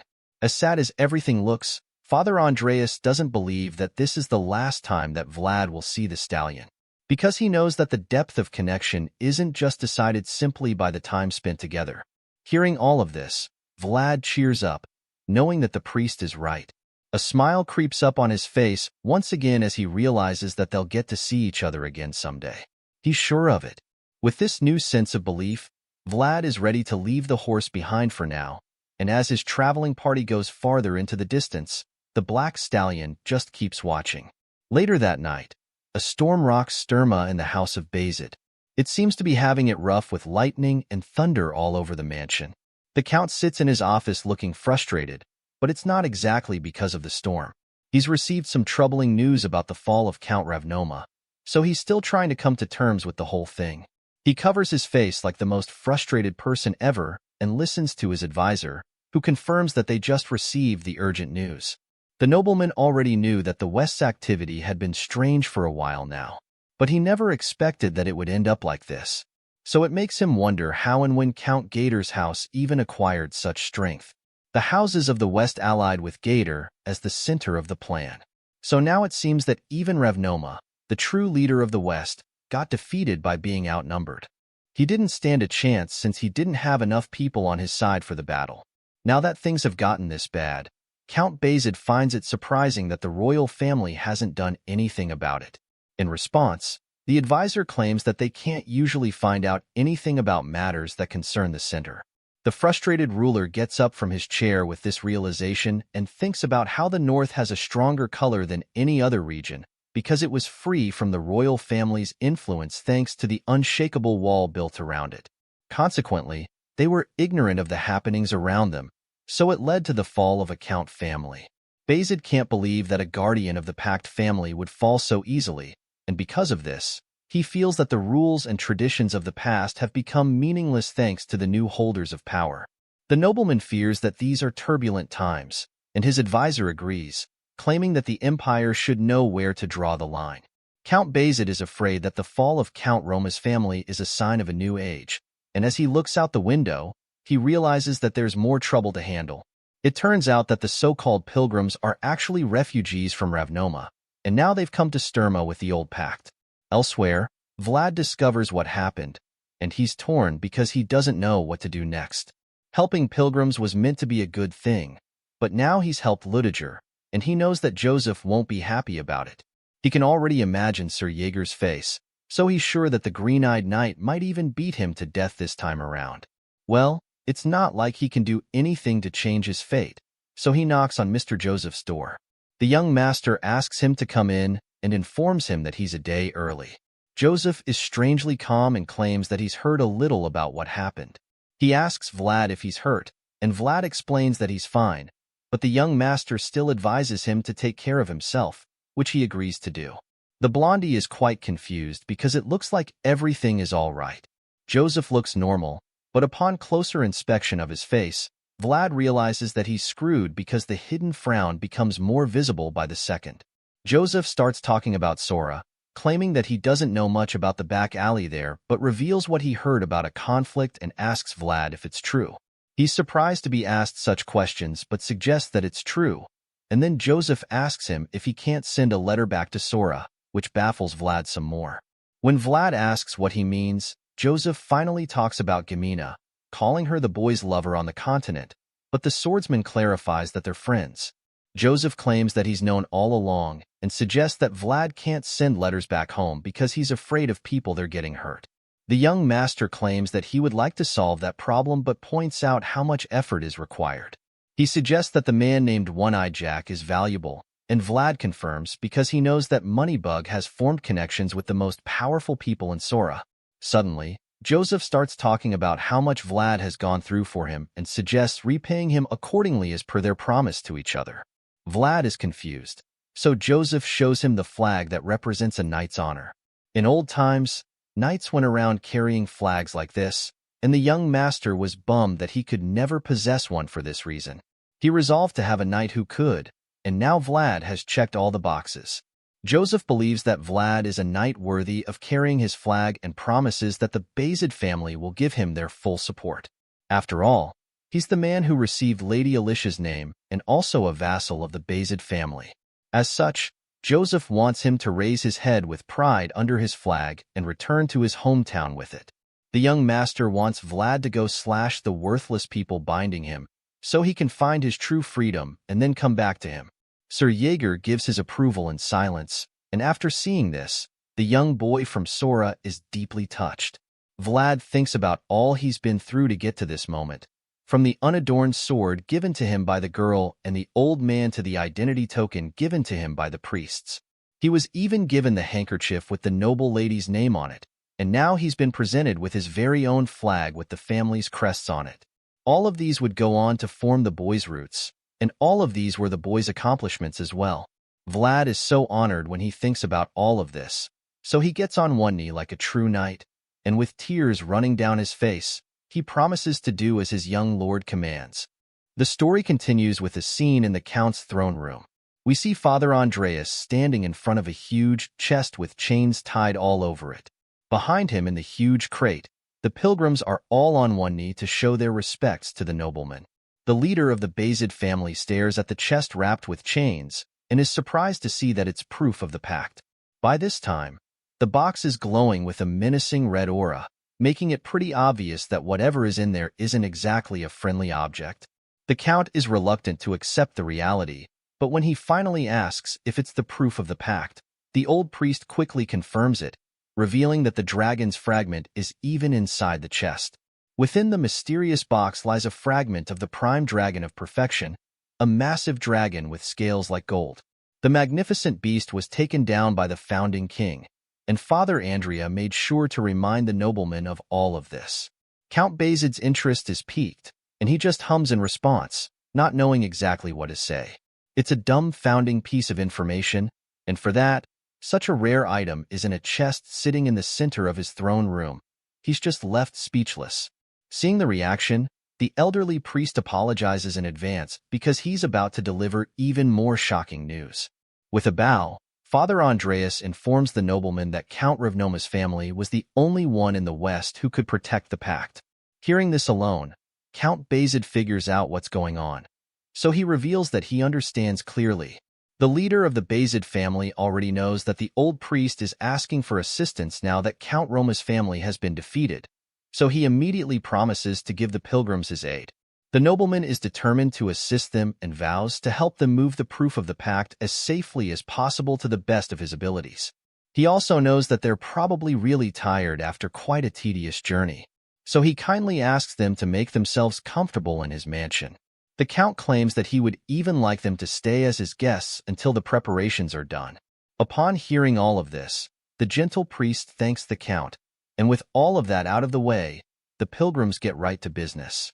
The hooded men cover the ominous chest with a white tarp and then quickly loft it out of the room. Count Bayezid watches the hooded men make their way out of the room with a scowl on his face. It appears that he's troubled by something, and we're not the only ones who can see the gears turning in his head because his advisor also notices his bad mood. As such, the old man decides to calm his boss down, telling him that he shouldn't worry about what's troubling him. In response, the nobleman shoots up from his seat, but his advisor just reminds him that the pilgrims don't have a choice. Count Bayezid suddenly starts walking down the steps from his seat, still feeling very upset, claiming that he already knows all of that. The nobleman believes that from the West's perspective, the only guardian house of the pact equal to them would be the ruler of the North. He feels that the ruler of the North is the only person those in the North even consider a threat. The Westerners think this way because from what we can see, the Iron Duke Timber Baronoff looks like one man with his glowing red eyes and massive blade.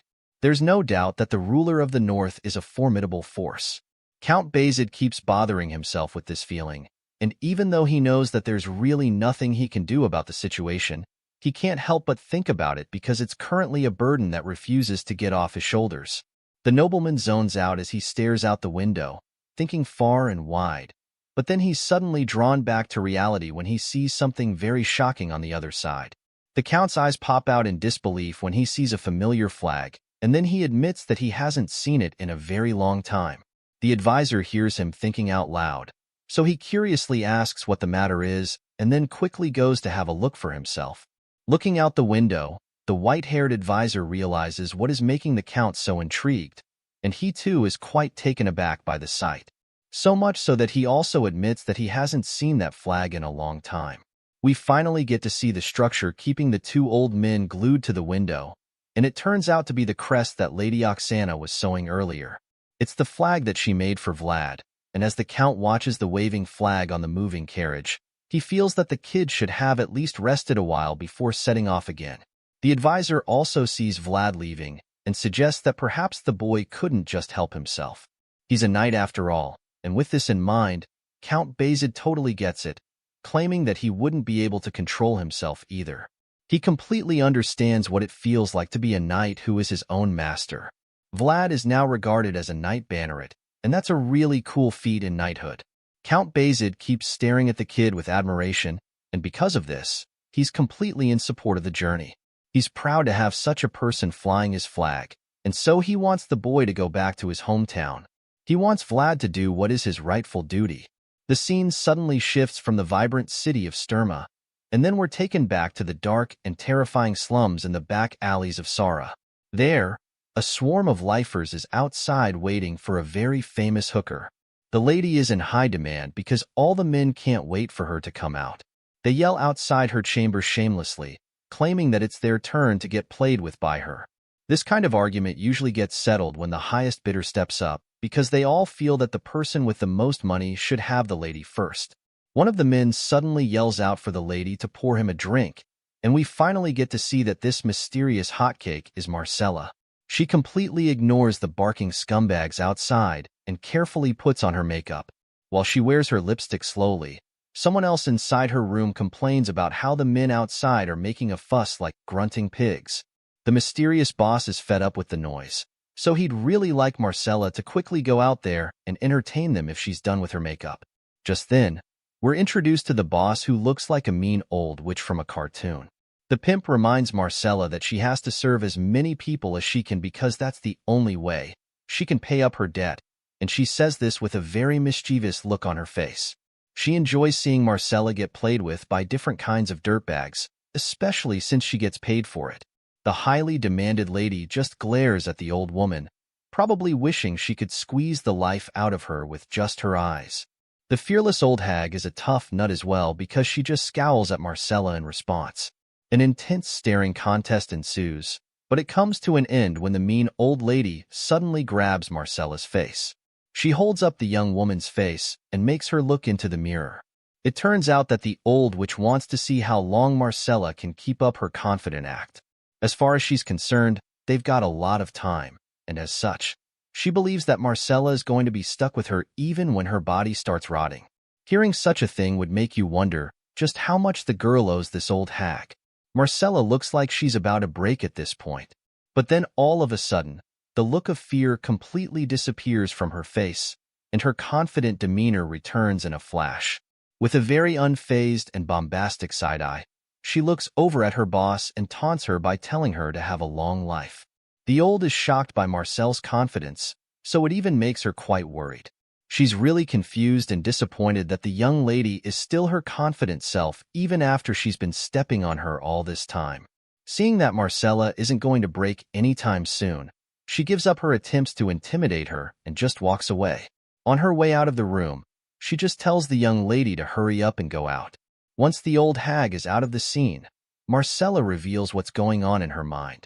The young lady finally finishes her makeup and starts to think about how she climbed into a pretty good position for a person who's just selling her body. Regardless, she admits that it was a remarkable journey because at least she got to choose her destiny. This little monologue is probably what she tells herself whenever she's about to do her job. Marcella gets up from her seat and struts down to the door of her chamber where the horny men are still waiting for her. The moment they see her coming out, they start clamoring again, hooting and arguing about which of them has been waiting for her. Walking out to meet the devourer, Marcella admits that the destiny she chose was the path to destruction, but it seems as though she doesn't even care about that. The old hag comes out as well, now that her favorite export is ready to perform. She teases the hungry men, asking if they've been waiting that long for Marcella, and seeing how horny they all are, she asks for the highest bidder to reveal himself. After all, the man who desires the honey of the black rose for the night should be able to show his gold coins. The auction begins, and the desperate men start making their bids. Some even offer to combine their gold, just so they can afford a night with Marcella. But the madam informs them that it doesn't work like that. It quickly turns into a situation of every man for himself, and as the men start arguing again, the old hag just expresses her delight that Marcella keeps making her so much money. She considers the young lady a wilting flower and decides that she's going to suck her dry till there's nothing left. Just then, one of the men makes an offer of 4 gold, and the madam quickly accepts it. The other men are still wallowing in disappointment when someone else suddenly makes an offer of 100 gold. The entire place goes dead silent after that offer because everyone is too shocked to even speak. The silence is finally broken when the madam chokes on her smoke and starts coughing. Everyone else turns around to see the filthy rich person who would even make such an offer in the first place. They're all eager to see who it is, and the madam simply asks again just to confirm if she heard right. The mysterious person repeats what he said, stating that he's willing to pay 100 gold for Marcella. The guy was up the creaking stairs to reveal himself. In this sense, chills down Marcella's spine because the sound is so familiar to her. She recognizes it all too well because it's the same sound that brought destruction to her nest a while ago. That's right, it's the sound of the same man who killed her guard knight, the man who turned her life upside down, and the reason Vlad had to leave his hometown. It's the notorious Knight Godin. Marcella hasn't even seen his face yet, but she's already having goosebumps just thinking about him. The ominous hooded man finally makes it up the stairs and into the room without saying another word.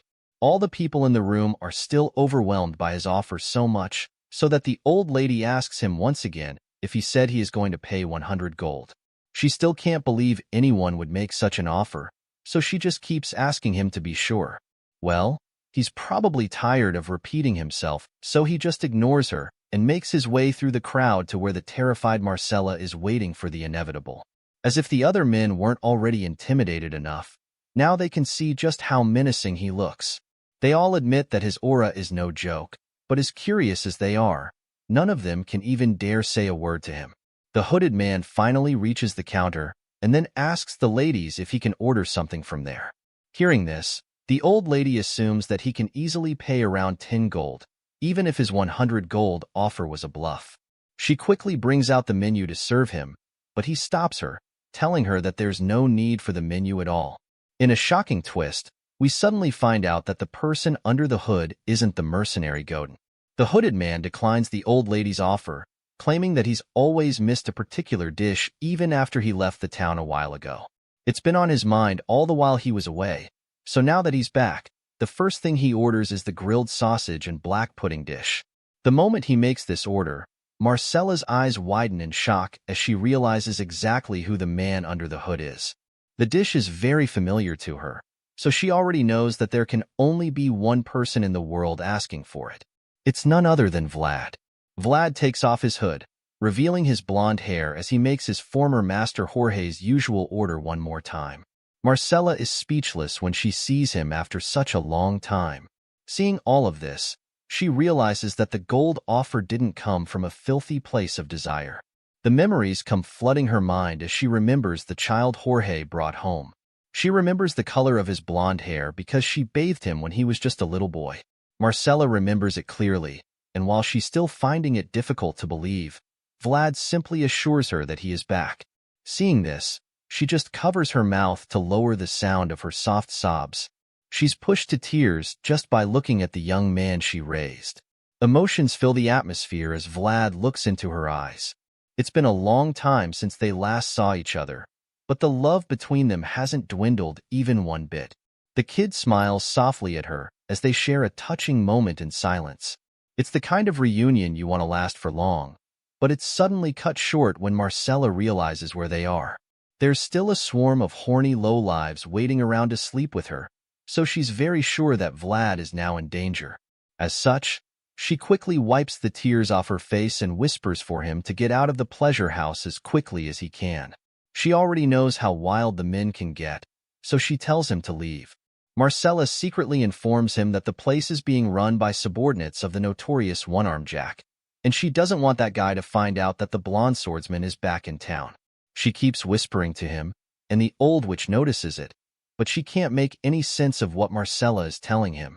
It's all gibberish to her, so she gets quite curious suddenly. She's surprised to see that Marcella and the mysterious man already know each other. Besides that, she senses that the atmosphere feels unusual too now that they are talking secretly. Feeling uncomfortable, she decides that she should try separating the two reunited friends quickly before an unexpected situation arises unnecessarily. She beckons on some of the shady-looking armed men sitting at a table in a corner. A very mean-looking guy looks at her and instantly gets the message just from her eyes. Without wasting any time, he signals his men, and they all leave their seats like warriors on a mission. It's almost like they have a telepathic connection because even without saying a word, they all know that Vlad is the target. Vlad senses the growing number of people surrounding him, but he looks like he couldn't even care less about it. Seeming very unfazed by them, he just continues his conversation with Marcella and states that there's a calculation that needs to be done before he pays the amount. The madam is curious about this sudden calculation, so she chimes in and asks him what he's talking about. In response, Vlad calls the name One-Armed Jack and reveals that there's something he needs to get from the man. Such a statement won't go down well with the guys who run the establishment because they're subordinates of One-Armed Jack. The scar-faced guy is particularly enraged when he hears this, so he draws his sword and urges the others to deal with Vlad for saying such a thing. He feels that the kid is ridiculous, so he calls him a crazy bastard. He's mad that Vlad would even call his boss's name like that, but while he's still ranting, the young knight decapitates him on the spot. The guy falls flat on his back right in front of his men, and in a matter of seconds, the floor is full of blood. The old lady is horrified when she sees the pool of blood, so she screams. But Vlad just shuts her up immediately. She zips it instantly, and then Vlad threatens to take it from her as well if he doesn't get enough from the bastards. Other guys draw their swords, determined to deal with him. They feel that he's just yapping and demanding to know who he is and where the hell he came from. Vlad braces himself for the fight coming, holding nothing but a small dagger, but then it's not any ordinary dagger. It's the last dagger of his late master, Jorge, and this is what he calls himself as well. The other guys are dumbfounded when they hear this, so they stare at Vlad in shock, wondering what he means by that. It only takes a few seconds for them to remember that the man in front of them is Jorge's old boy, so they're even more confident that they can take him on. As much as they're surprised to see him, they also begin to underestimate him. The guys feel that their master would give them piles of gold even if they can get just his head. They claim that he should just keep hiding even if he manages to somehow survive. Despite all their threats, Vlad is unfazed, so he tells them to just come at him and stop babbling. He wants them to try as much as that day back then when they tried to kill him. The moment he says this, he starts to release a terrifying aura, which leaves all the thugs shocked that it's the same kid they knew a while back. Right now, he doesn't look anything like the boy they once knew, and instead, he takes the form of a bloodthirsty wolf with a terrifying demeanor. They're all afraid to even move, so he decides to attack them instead. Vlad takes out all the men who even dare to draw their swords in front of him. At this rate, he's working with one scream per life. Vlad is practically in beast mode at this point, because he's not sparing even a single soul. He's ready to take the lives of all the men, as many as the tears that Marcella shed because of them. Vlad decides that he won't stop until a fair wage is paid through their blood. While the young knight is busy making a bloody mess with all the guys at the pleasure house, the scene changes, and we find One-Armed Jack drinking himself into a stupor in his home. For some reason, he's thinking about Jorge. He feels as though the Sora back alley has been like it belongs to him ever since Jorge disappeared. However, he still isn't satisfied. He wants more and feels that he should rise higher because he believes that he can't just stop there. This is the same reason why he does not hesitate to take what belongs to others. The insatiable man was determined to keep using the corpses of his enemies as scaffolds to go higher and higher. But even after rising to the end, One-Armed Jack realized for the first time that the back alley life is determined by the ones up there. The guy thinks about all of this and just goes back to his drinking. He drowns himself in the alcohol, remembering how he firmly believes that everything can be obtained only through victory. Nevertheless, even though he has failed, he consoles himself with the fact that he's gotten to the position he is today. As much as the victor in the power tussle was Jorge, the one who died was also Jorge. With this in mind, he accepts the fact that the same thing could happen to him one day, and that his fate would be decided by someone up there. He curses the damned world he lives in, and just then, his men barge in with bad news. They inform him that they've been surrounded, but he's too drunk to process it all at once. The guys reveal that the entire back alley has been overrun by soldiers, so much so that even their back door has been blocked. The guys start to argue suddenly, feeling that the soldiers are the security guards of Sora. The confusion comes up because they feel that they've already made monthly payments to the soldiers. One suggests that it's just a regular patrol, but others don't agree because of how many soldiers there are. The invaders have come up with a plan, and when One-Armed Jack hears this, he just starts laughing. He expected such a thing because he always felt that such a day would come. He just didn't know it would be today. Regardless, he's glad that it's here already because rather than anxiously waiting for the day, it's better this way since he feels that destruction right before his eyes is even more relieving. The scene changes from the bar, and we see a group of soldiers lined up with their weapons on another side of the small town. One of the high-ranking men in Sora suddenly goes to meet the knight who happens to be Sir Vorden and informs him of some news.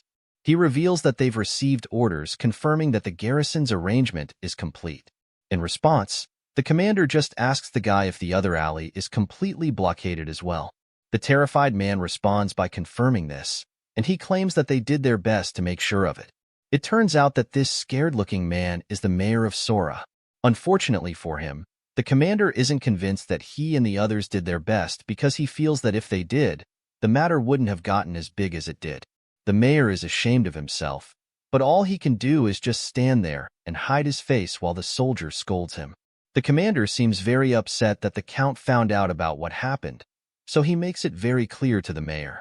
In response, the embarrassed town leader admits that he doesn't have any excuse for what happened, but he also reminds the commander that One-Armed Jack is a very talented man. He claimed that he doesn't have any excuses, but all of a sudden he tries to start making excuses. Unfortunately for him, the knight doesn't even let him start because he quickly cuts him off by clearing his throat. He gives the man a death glare, which sends chills down the guy's spine. At this point, the mayor realizes that there's no way he's going to outsmart the knight. He's puzzled by the knight, and it makes him wonder how a mere soldier is so well informed about the activities of the back alleys in Sora. Realizing that he can't lie to the knight, the cunning mayor tries another plan. He suddenly claims that he's glad that the cancerous group of Sora will be eliminated now that the Fat Knight and his men are here. It turns out that everything this man says just ends up pissing the knight off, because when he hears these words from the mayor's mouth, he just glares at him again. As far as this soldier is concerned, the cunning man is the cancer. He's very angry about the whole situation because he doesn't even believe how a mere back alley boss can be controlling such a huge system. The knight feels that the mayor is the reason why One-Armed Jack has so much power. After all, the only way someone else can have so much power over a place is if the mayor is condoning all the activities and hiding them under his title. It's also pretty obvious that the price for the mayor to overlook such criminal activities is if he's receiving some kind of huge compensation. These compensations are bribes, and the reason why the knight is so sure is because he's someone who's taken bribes in the past. The fatty commander can easily tell that when he sees a corrupt official at first glance. The mayor is still really unsettled right now, so he tries to change the topic quickly by asking the knight when the other knights will arrive. The ones that will go inside are yet to reach the city, so the mayor is concerned about that, especially the knights from the house of Bayzid who have been sent to the city. He's still talking when all of a sudden the fat commander informs him that the knight from Bayzid is already around. The mayor is shocked when he hears this, as if on cue. A knight emerges from the darkness. This mysterious knight has blood all over his boots, suggesting that he just got out of a bloodbath. The commander quickly introduces the mayor to him. The corrupt leader is horrified when he sees that it's just one person who came. So he quickly turns to Vorden and asks him if the lone soldier will be okay. He's afraid that the knight from Bayzid will be able to handle the situation, so he suggests that his knights and Sora take care of the job since he's already deployed the best of them. Unfortunately for him, Sir Vorden doesn't agree with his idea. The advanced knight claims that such a thing can't happen under his watch, and this leaves the corrupt mayor stunned. He's shocked that his authority means nothing to the commander, so he asks Sir Vorden to explain why his idea can't work. In response, the senior knight reveals that it's because Mr. Joseph put his heart and soul into setting it up. It turns out that this little arrangement and deployment of soldiers was simply a means of setting up Vlad's official debut fight. And since that's the case, there's no way Sir Vorden will sit back and watch someone ruin it. Now we see Vlad make his way out of the darkness. His armor and coat are covered in the blood of the goons that he dealt with earlier, and it gives a disturbing vibe. So Sir Vorden quietly goes over to the kid and asks him if he'll be okay fighting alone. He whispers this to Vlad so that the mayor doesn't hear him. The senior knight informs Vlad that over 50 enemies are waiting inside, and then reminds the kid that he won't be able to face Mr. Joseph's wrath if anything bad happens to him. Because of this, he wants to be sure that the young knight knows what he's getting into. In response, Vlad calmly assured Sir Vorden that he'll make sure he doesn't take the blame even if he gets hurt by any chance in there. Unfortunately, this doesn't make the fat commander any less worried because he practically just explained how he can't let the kid get hurt under any circumstance. At this point, he's starting to get uncomfortable because he doesn't even know what Vlad is going to do next. To make matters worse, Vlad doesn't even respond to him and just keeps staring at the huge building in silence. After a while, Sir Vorden realizes that nothing he says is going to change the boy's mind, so he sighs in exhaustion as he decides to let Vlad go. Before that, he reminds the kid that he promised to protect him from any punishment if things go south, and Vlad confirms it. Hearing this, he quickly gives Vlad the banner he's been holding, claiming that Mr. Joseph asked him to give it to him in front of everyone. On the other side, soldiers are standing right behind him, so they see the little ceremony as it goes on very clearly. The senior knight gives Vlad the banner, and he receives it without hesitation. Vlad buries the pole into the ground, allowing the banner to spread out. When the other soldiers see it, they're shocked because they all feel that the carrying of banners to battle is a forgotten tradition. After such a cool display, they're all very curious to find out who the mysterious young knight is. They start to wonder who on earth the kid is because they can't even wrap their heads around the fact that he received his flag at such a young age. It's already unbelievable to them, and then one of them suddenly talks about how the knight was personally sent by the house of Bayzid. While the ordinary soldiers are being overwhelmed by Vlad's impressive display, he's busy pumping himself up for battle. With his banner pole planted into the ground and his cold blue eyes fixed on the target, he gets himself into battle mode. Vlad decides that right now this land is his domain under the honorable names that attest to him. He exercises his authority in Sora, even in the lives of all those who inhabit the place. With such powerful words running through his mind, his eyes start to glow, and while he's asserting his dominance, Sir Vorden opens a scroll and then calls out to the back alley scoundrel. The senior knight yells for them to hear him and calls out to One-Armed Jack as well. Sir Vorden informs them that they've disobeyed the rules and laws of the Bayzid family and that they've been sucking the life out of the people. Because of this, Peter Bayzid, the rightful owner of Sora and head of the family, has sent this message to the low lives of the back alleys.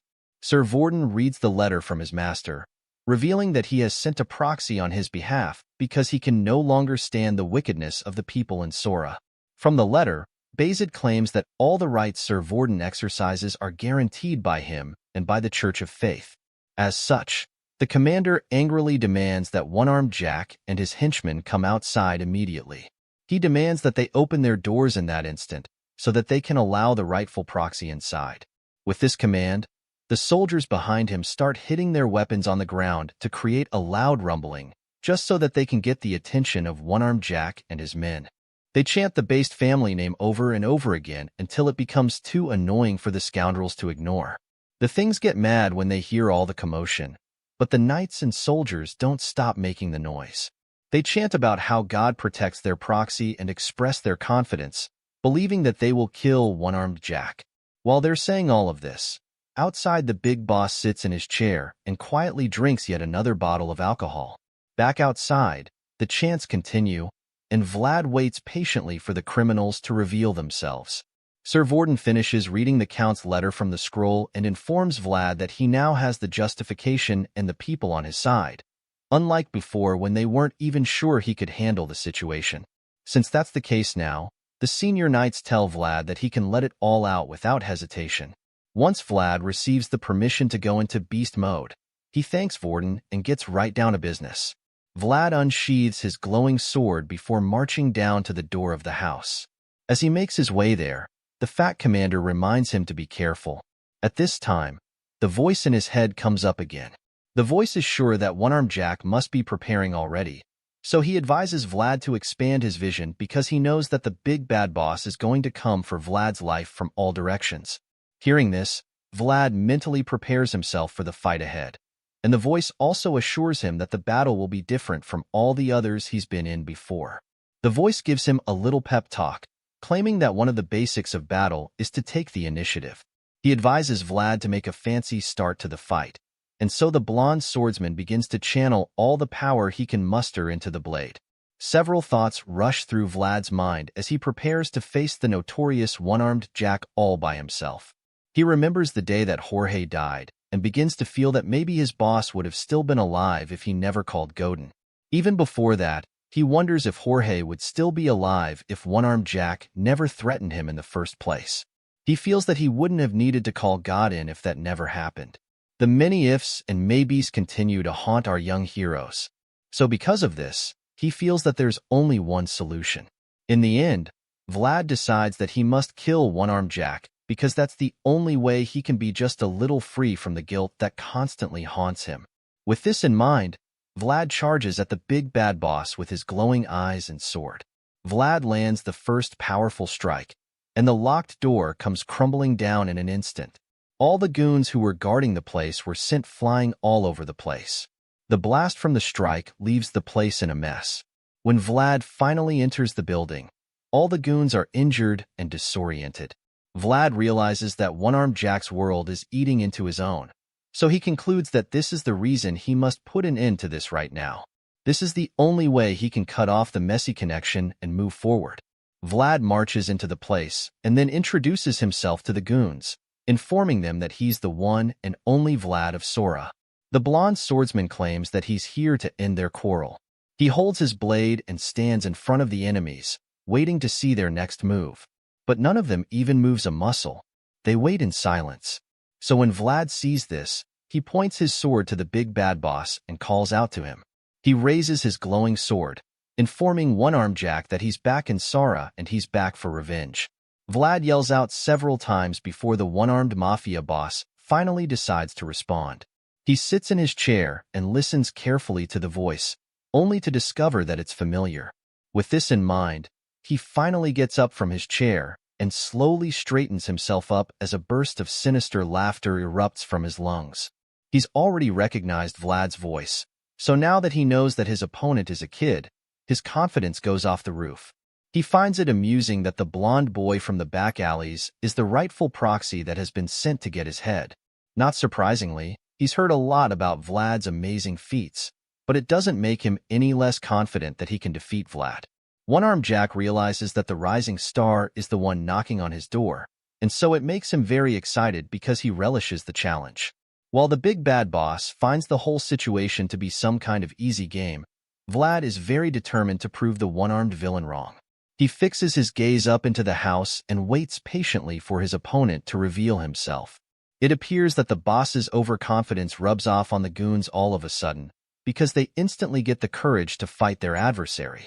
One of them loudly encourages his mates to attack the blonde swordsman, disturbing their peace. So they all rush towards Vlad with their weapons.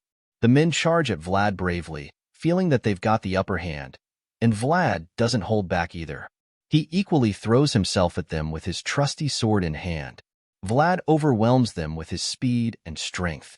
Immediately, the thugs are horrified when they see how ferocious he is, but at this point, it's already too late for them to retreat because he rips them apart mercilessly. Vlad slashes through all of them with the speed of light, leaving a bloody trail of dismembered body parts in his wake. One of them tries to sneak up on him from behind, but the insanely quick swordsman senses the attack coming and counters it immediately. Vlad turns around in the blink of an eye and slashes the guy's head clean off. At that moment, the severed head flies across the room, splashing blood all over the place before finally landing on the floor. When the other thugs witness this gory display, they finally realize that it's the same ruthless blonde kid that once walked the streets of Sora. They're all very familiar with him, and it appears that they all hold one grudge or the other against him. So this only makes them more determined to bring him down. With this in mind, they charge at Vlad with nothing but the intention to surround and defeat him. They refuse to back down from the fight and use their numbers to try to intimidate him. The goons successfully surround the young knight, and once they see that he isn't attacking, either one of them encourages the rest to pounce on Vlad together once they get the chance. As much as they want to see the blonde swordsman defeated, they're also really afraid of the kid. The thugs are all aware that Vlad is extremely skilled with the sword, so they're very careful about how they fight him. Stepping forward recklessly against such a knight would only get them killed, so they're reluctant to make the first move. After a few moments of keeping the terrifying swordsman at bay, the goons realize that they're not ready for what comes next. None of them is ready to strike, and Vlad just casually waits for the next unfortunate person to try him. It does not take long before they start begging each other to step forward, but even then nobody is willing to sacrifice himself. That's literally what it is right now, because anyone who's crazy enough to challenge Vlad all alone is practically digging his own grave. The whole thing gets boring quite quickly, especially since the star swordsman is eager to give one-armed Jack a taste of his blade. Seeing that none of the henchmen are brave enough to step forward, he decides to take matters into his own hands. The blue-eyed killing machine cuts through their murmuring all of a sudden with a cold statement. He calmly tells them that there's no need for them to think so hard about their next move. After all, he's going to cut all of them into pieces anyway. Since that's the case, it doesn't matter what they decide because they're only going to end up dying at his blade. Surely there's no way such a terrifying promise didn't send chills down their spines. Unfortunately for them, Vlad is a man of his word. So, the moment he says that he goes in for round 2 of his killing spree, and this time it's even more incredible. The talented swordsman activates his world as he makes his move, and a bright light fills the sky all of a sudden. The thugs are stunned when they see the blinding light, and it leaves them frozen in fear. At this point, it's pretty obvious that they don't stand a chance against Vlad. All the hopes they had of being able to take him on are dashed immediately because it becomes clear that they're no longer facing an ordinary human being. Vlad channels the powerful beam of light and uses the energy as a powerful slash that finishes off all the fighters surrounding him. As the beam cuts them to pieces, all they can do is scream in agony, and after a few seconds, we see that all those who were surrounding him are now covered in blood and lying lifeless at his feet. The remaining henchmen left standing are just dumbfounded by what they just witnessed. They have no idea how they can stop someone like Vlad, but then one of them suddenly suggests throwing the iron fishnet on the kid to trap him.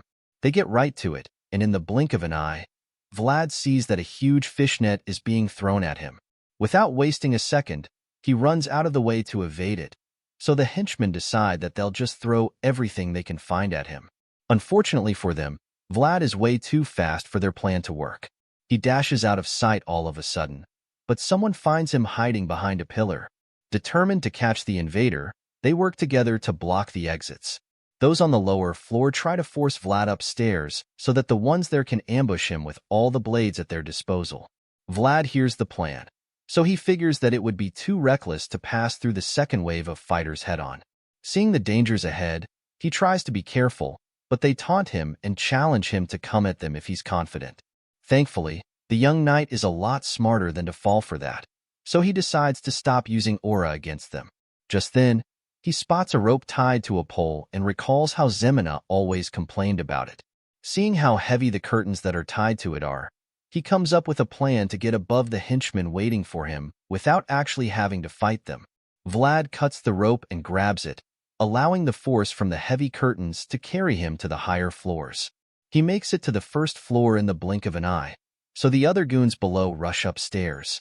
Seeing the scanty security on the highest floor, he's surprised that they are the only ones there, but he's also happy to see this because it means he can take them out much quicker. Vlad lunges at the sons of, and they don't hold back either, but it only backfires on them because they're no match for the extremely skilled swordsman.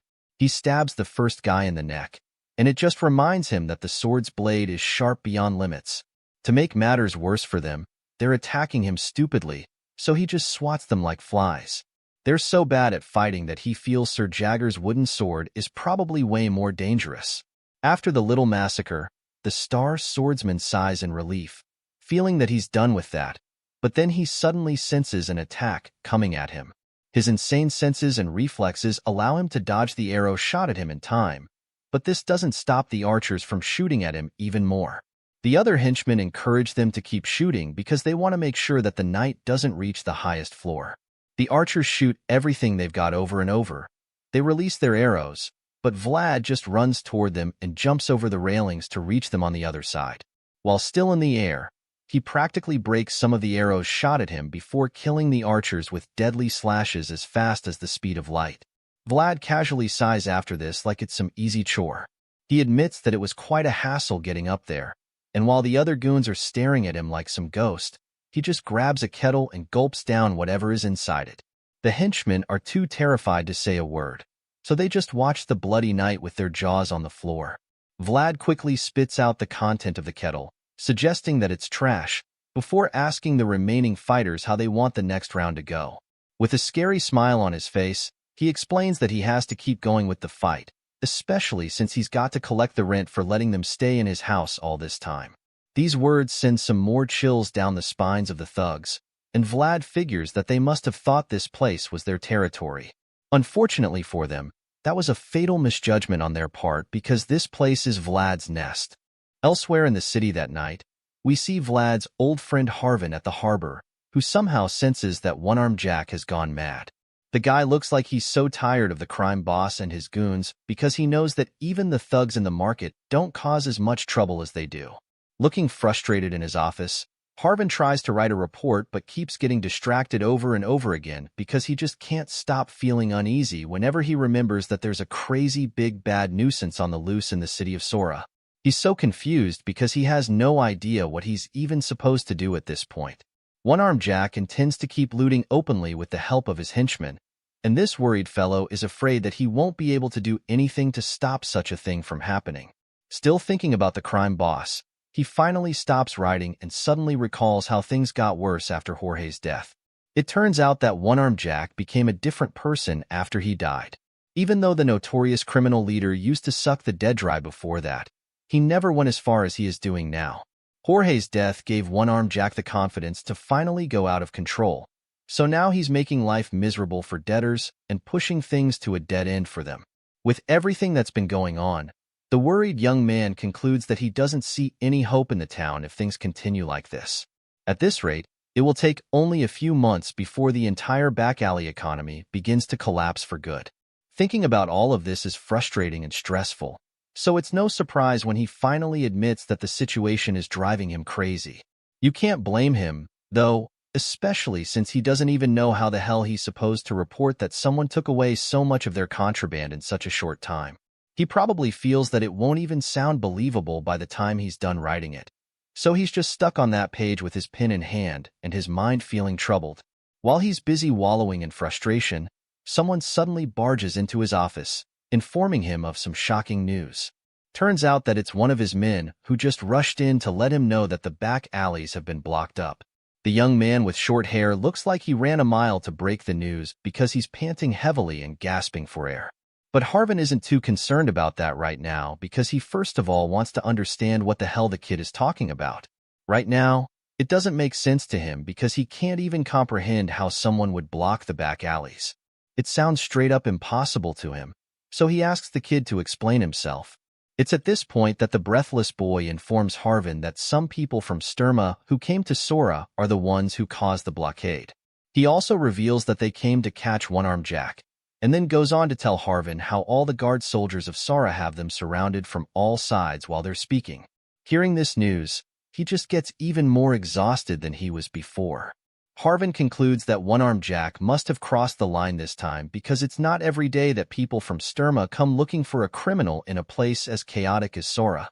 Even though he's a little relieved about it, he also knows that he can't just feel happy about the fact that One-Armed Jack has finally met his dead end. The reason he feels this way is because he knows that it will only rain blood over the back alleys if the powerful crime boss finally leaves Sora. While Harvin is still pondering on the bittersweet feeling, the young informant suddenly suggests that he should be close to one of the visitors. He's shocked to hear this because he doesn't know who the guy is talking about, so he asks. And that's when he finds out that the guy is talking about Vlad. This just leaves Harvin stressed out even more because he doesn't get why the man is talking about Vlad all of a sudden. In response, the guy nervously admits that he didn't see Vlad with his eyes, but he goes on to inform Harvin that there's a blonde guy in the party who came from Sturma. This pisses Harvin off because Vlad is not the only blonde person in this world, so he snaps at the worker and quickly gets back to writing. However, that's when the guy reveals that it's not all, and then reveals that the blonde young man called himself Vlad of Sora. Harvin freezes in shock when he hears this, and there's no doubt that goosebumps cover his whole body at that moment. He finally lifts his head from the paper and gives the worker his full attention, so he can confirm that he just heard correctly. His eyes widen in disbelief because it sounds impossible, but the young short-haired worker just confirms his statement without any doubt. The guy even reveals what he heard about Vlad planting his flag in front of Rose's Smiles not too long ago. Harvin starts shivering all of a sudden, and when his subordinate notices it, he gets concerned and asks him if he's okay. Harvin doesn't say a word in response and just zones out completely. He thinks about how he's been hearing countless rumors all this time. It's no surprise that our young hero's exploits reached his ears over the last few months, but Harvin chose not to believe them back then. He heard of how Vlad's aura manifested during Dearmer's Duel of Honor. Harvin also heard the story of the young vassal of Bazit, who accomplished an amazing feat in the hunt of a deathworm. He's aware of the tales of the newest rising star going by the name Vlad of Sora, but he just didn't want to believe them. However, right now he realizes that everything he heard might be true, but he still doesn't want to believe the rumors yet. So he finally gets off his chair and storms out of the office with his walking stick so that he can go and check things out for himself. While Harvin is getting ready to go play detective, we catch up with our young hero, who's still in the middle of a bloody battle at the Rose's Smiles. The intense bloodbath goes on, and Vlad continues to show no mercy. He uses a deadly strike to slash the foot of one of the henchmen, and right after maiming the guy for life, he swiftly turns around to take care of the thug who bravely tries to sneak up on him from behind.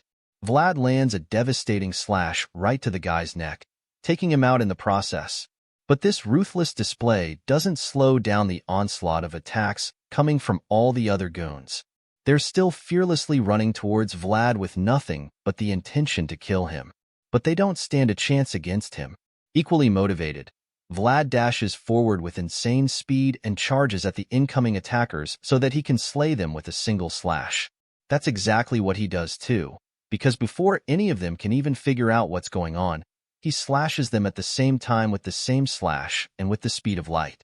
The move is way too fast for them to comprehend, and before they can do anything about it, it's already too late because they're probably missing a body part. Blood spatters all over the place, leaving Vlad completely drenched in it, as well as his trusty sword. With every strike, Vlad displays true mastery of the sword, and even the spirit inside the blade becomes surprised. He watches Vlad in action and admits that his form and technique would leave anyone speechless. After witnessing the way he moves, the spirit is in awe of the talent that the blonde swordsman possesses, and he's equally intrigued by the fierce effort Vlad puts into his battles. Besides that, his strong will that is deeply rooted inside him can be felt by everyone around, and so the spirit concludes without a doubt that this young boy is a natural-born slaughterer. Just as he says this, Vlad confirms his thoughts by driving his sword straight into the heart of the last thug who dared to try him. It seems Vlad has gone full beast mode at this point because he stares right into the dying man's eyes like a psycho killer. With a twisted smile on his face, he tells the thug that he has all the time in the world. So he suggests that the guy put his fallen tooth back in his mouth before passing on. But then again, he also reminds the guy that he won't be needing them anymore. So, He pulls out the sword from the man's chest to put him out of his misery. Vlad holds the sword to the dying guy's face, and before he can make any other move, the voice in the sword suddenly tells him that he's done enough. There's no way the thug is surviving a stab to the heart, so he's pretty much done for at this point. Vlad hears the voice, and that's when he finally snaps out of his kill mode. He looks around him and is a little bit surprised by the number of bloody corpses around him, so he decides to chill and agrees with the voice, feeling that he's done enough already. Vlad feels that he couldn't exactly replicate the scene from that day, but he's pretty satisfied with the results so far, so he decides that it's about time they put an end to the whole mess. Vlad's sword sparkles even though it's covered in blood, and after making up his mind to finish off one-armed Jack for good, he closes his eyes and takes a deep breath before making his way up the final flight of stairs to meet the one-handed crime boss. The dark stairway is filled with the noise of the creaking wood from each step Vlad takes, and after a while, he makes it to one-armed Jack's room and quietly walks in. Vlad breaks the eerie silence by informing the crime boss that he's arrived. The young swordsman stands by the door while Jack sits at the small bar in the place. He doesn't even turn around to know that the person standing there is the rising star.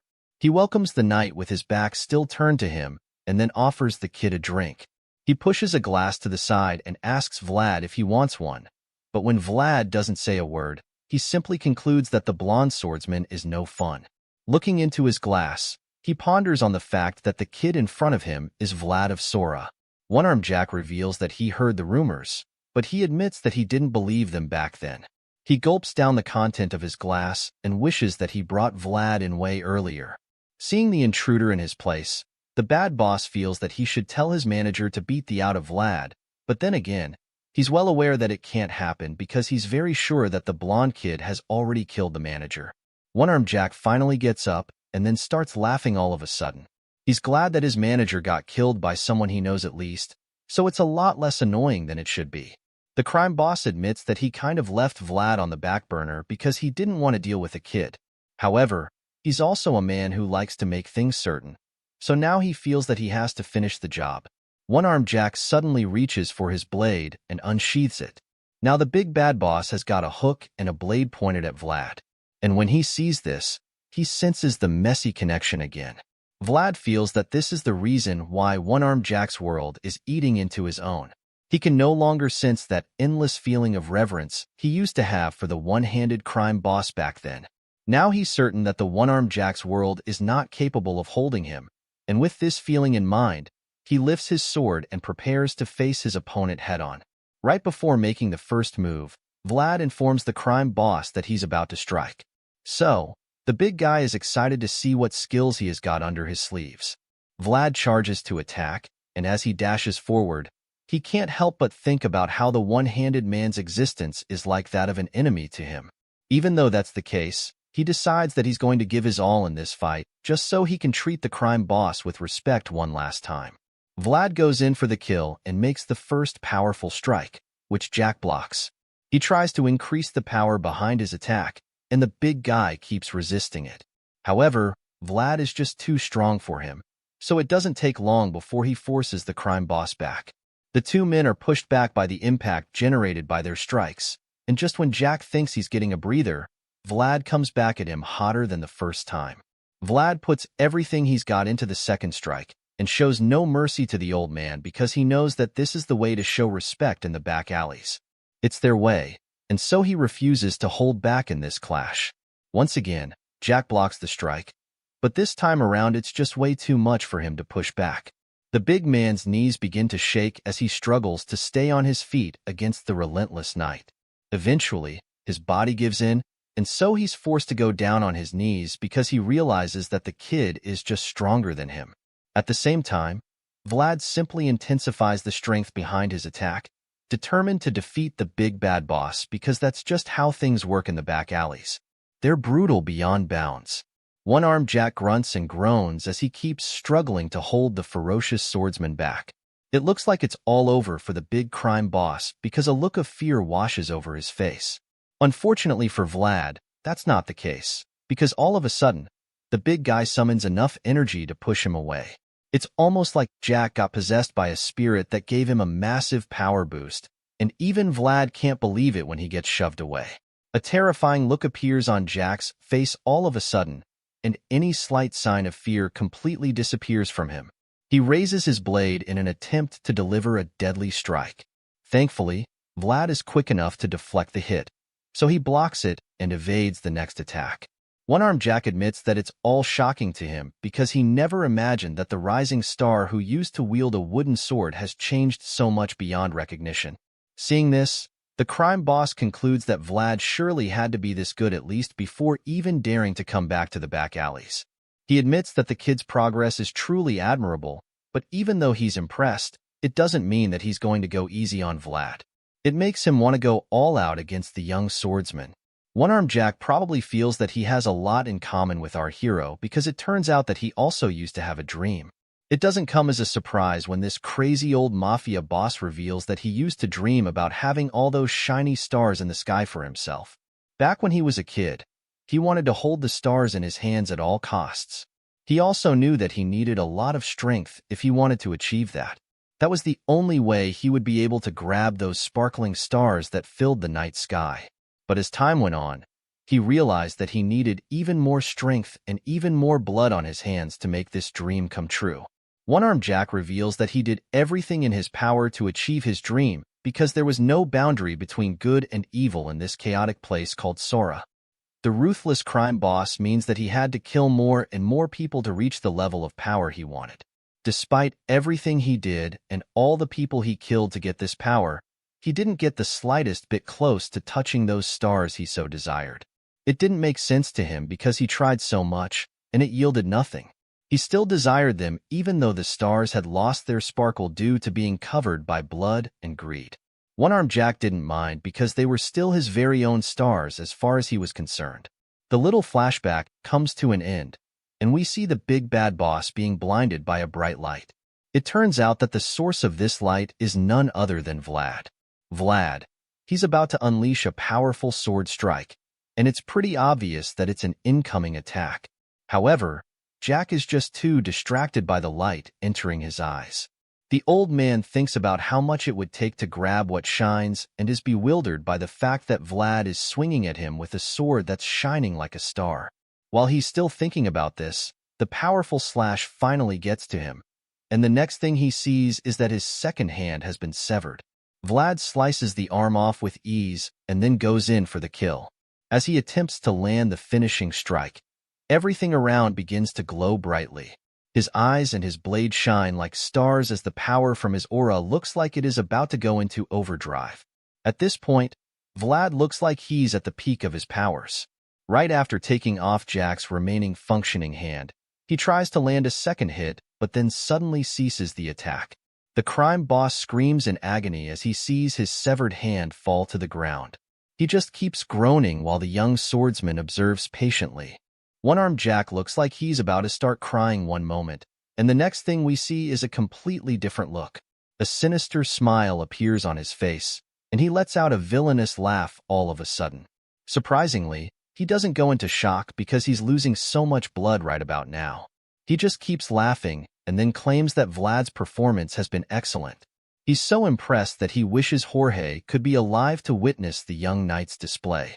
Vlad gets mad and attacks him. He leaps into the air to deliver another slash and tells Jack to shut the hell up. He lands the hit, and the insane slash gets deflected by the psycho crime boss. As far as Vlad is concerned, One-Armed Jack doesn't even deserve forgiveness. He's determined to kill the guy because he had a hand in Jorge's death while devouring the Broken Rose's smiles. He sold Marcel off.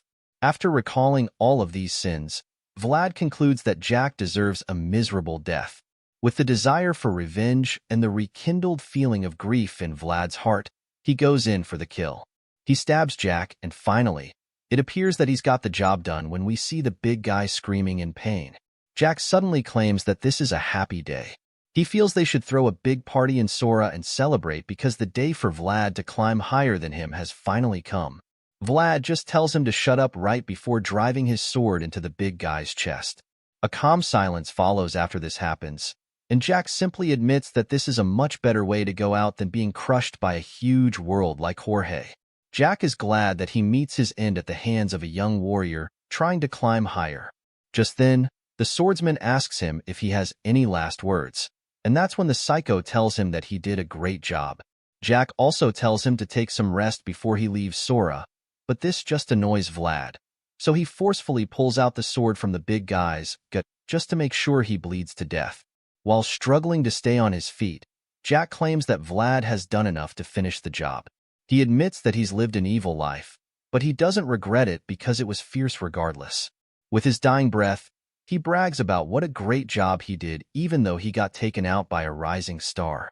One-Armed Jack concludes that he had a great life before finally calling Jorge's name one last time, and then falling to his death. Vlad watches the big guy plummet down from the high floor and ponders on what just happened. Revenge is sweet, so it's only natural for it to be done. But still, the young knight can't help the lingering bitterness in his mouth. He should feel glad and relieved that Jack is finally dead and that he's avenged Jorge, but right now he doesn't have that feeling of fulfillment in him. Vlad looks over at the counter and sees the drink Jack left for him. He gulps it down and sighs in exhaustion. The moment he drops the empty glass, he remembers what Jack said about how he'd climb higher, so he thinks about it for a bit before suddenly dropping a coin on the counter. He's returning it to his late boss because he believes that a knight should only receive what he's paid for, which is something that Jorge taught him. Vlad leaves the empty glass with blood stains, as well as the bloody coin to pay for his drink, before walking out of the place for good. Vlad leaves Rose's Smiles, a place where people who pass by stop and stagnate like water for a bit. On the way out, he glances at Jack's lifeless body and thinks about how today a stagnant drop of water flowed outside of this world, leaving a small ripple in his world. A few moments after Vlad's epic victory over One-Armed Jack. While Vlad is still in the building, Sir Vorden becomes a little worried because he notices it's suddenly ominously silent inside. It makes him curious too because he has no idea what is happening inside there. Near a second after this thought, the senior knight suddenly sees someone walking out of the burning building. He's shocked, and the fact that Vlad made it out alive is both relieving and worrisome at the same time. Vlad walks out victoriously with his sword covered in the blood of all the henchmen and villains he slayed inside. Sir Vorden is speechless when he sees the cold look in the kid's eyes. It's such a terrifying look, so much so that all the other warriors are equally afraid. They all freeze in fear because it almost looks like they've just seen a ghost. It turns out that Vlad is also covered in blood from his head to his toes, and this explains why the soldiers are so terrified. They can't believe that it's all blood on Vlad's body, but it's true. The soldiers stare at him with a look of horror plastered on all their faces. It's unbelievable that the blonde knight managed to take down over 50 people all by himself. Even though they can see it with their eyes, they cannot help but admit what an insane feat it is. Sir Vorden is just as speechless as all the other soldiers. At the back, the knight has known the kid for a while now, and he's aware that Vlad is a prodigy, but it's like the boy just keeps outdoing himself over and over again to the point that no one can even guess his limits. Sir Vorden stares at the boy as well and admits that what he feels for the young knight is now beyond respect. As far as he's concerned, the feeling he's having now is more like fear. The boy just massacred a whole gang of deadly henchmen all by himself, not forgetting the fact that he defeated the notorious One-Armed Jack as well. Vlad notices that the others just keep looking at him in silence, so he sighs in exhaustion, which somehow makes them even more afraid for some reason.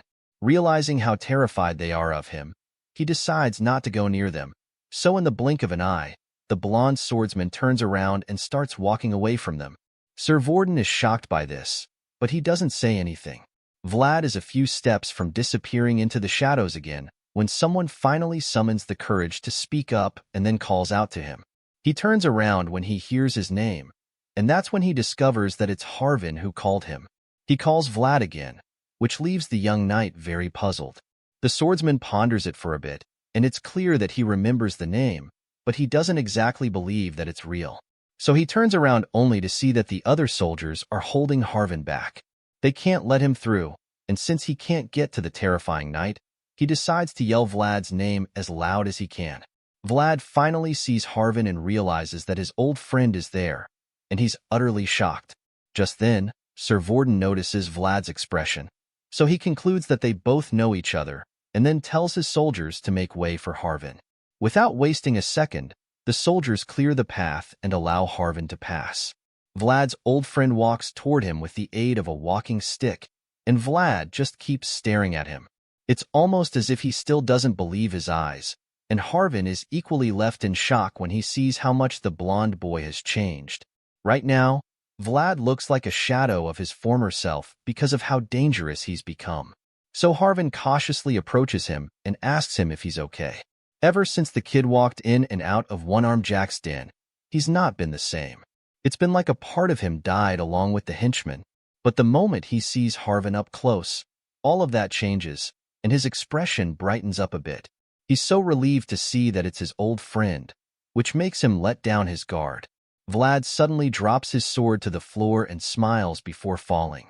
Thankfully, Harvin catches him in time, and that's when he finally reveals just how much pain he's in. He tells his old friend that he's hurting so much, claiming that he feels the pain all over his body. Harvin is pretty confused because he knows that Vlad did most of the damage inside the building, so he asks the blonde swordsman what happened. And that's when Vlad tells him that he finally feels like he's back. The scene changes. The next morning, Vlad wakes up to a beautiful view of the city. It's almost like he's the Prince of Sora right now because he can see almost everything from his room. As cool as it might be, Vlad feels that he just can't get used to it. His bright blue eyes peer out the huge balcony, which towers over all the other buildings around, and he concludes that the reason he can't relate to it is because it's not a view of the back alley where he grew up. While he's still looking out at the rest of the city, Goth suddenly walks into the room. The guy didn't expect him to be up already, so he thought it was a good time to come in. Seeing that Vlad is awake so early, the guy tells the young captain that he should have slept a bit longer, but Vlad explains that it's even harder to lie down because his whole body still aches from the insane battle he had to fight the previous night. Just then, he notices that the guy is holding a bowl of water, so he asks him what it's for. In response, Goth puts on a big creepy smile and explains that the water is for Vlad to wash up. Vlad just frowns at Goth and then bluntly asks him what the hell is wrong with him. Goth is being a little extra, and it doesn't take too much to notice it, but he denies it and claims that this is how he's always been. With the weird smile still plastered on his face, he nervously pretends not to know what Vlad is talking about. Just as Vlad suspects, Goth is actually on a little mission. He's very much aware that Vlad's acquaintances all over the city are starting to show up, and he's afraid that it might be difficult to keep his position if the young captain's old friends keep popping up at this rate. Because of this, Goth is determined to make himself indispensable, even if it means being overly nice and suspiciously creepy. After all, he didn't follow Vlad around just to end up as a stable keeper in Bayzit. Goth keeps trying to pretend like he doesn't have a motive, but the blonde swordsman can see right through him, so he already knows exactly what the guy is doing. And he honestly understands it as well, so he tells the guy not to get anxious. Vlad promises to take care of him, but that's only if he continues to do his job well. Goth is elated when he hears this and can't even contain his joy. Just to confirm, he asks if Vlad is promising him. In response, the swordsman tells Goth that if he doesn't trust him, he should go do something about it. From the tone, Goth can tell that the young captain is now pissed, so he nervously assures Vlad that he trusts him because he knows that Vlad can change his mind if he wants to. Seeing the guy get so rattled just makes Vlad feel sorry for him. He sighs in exhaustion because he's already tired of all the petty work he is doing, and that's about the same time that Goth remembers something he should have told Vlad the moment he saw him. It turns out that Sir Vorden wanted to see him as soon as he woke up, and Goth forgot to pass the message. Vlad is surprised to hear this, but he also feels that it's just perfect too, especially since he also has something that he'd like to discuss with the senior knight. The scene changes again, and the next thing we see is a big office table filled with all kinds of pastries and sweet treats lined up on it. This is Sir Vorden's idea of a normal breakfast, and it explains why the man's so fat when he's supposed to be an active swordsman. Vlad isn't a fan of such unhealthy foods, so he advises the knight, explaining that eating this kind of stuff will only get him killed eventually. Unfortunately, it's already too late for this man to take any kind of advice concerning his diet. Sir Vorden responds to the kid's comment by claiming that he'll also die if he doesn't eat the food. He picks up a slice of cake and stares at it like it's the love of his life before taking a big bite. He doesn't summon Vlad to give him health advice, so he goes straight to the point and shows Vlad the mountain of documents piled up on a table in the corner. The knight claims that he needs to go through all of them and admits that he won't be able to see the end of it, so he's invited Vlad to help him out with some work. Sir Vorden doesn't see anything wrong with his diet since his brain needs a lot of sugar to function properly, so this is probably the excuse he's been giving for eating sugary snacks all the time. Sir Vorden reveals that one-armed Jack's shadows enclosed even the deepest parts of the back alleys. The blonde knight isn't too surprised to hear this, and he feels that makes sense since the tyrant was born and raised in the back alleys before going on to dominate everything in the place. In response, the fat knight agrees with him and then claims that he'll still take some time out to completely pull out the roots of the mystery. After this, he casually asks Vlad what he's planning to do now. Even though Sir Vorden has to stay back and take care of the aftermath of one-armed Jack's defeat, he informs the young knight that his work in the city is practically done already. Vlad reveals that he doesn't know what he'll do next, so the fat knight informs him that he'll be on standby until Mr. Joseph officially arrives in the city. Since that's the case, he also asks Vlad to help him out with his work sometimes. Vlad immediately asks if there's anything that he can help with, claiming that he doesn't know much about documents and all that kind of paperwork.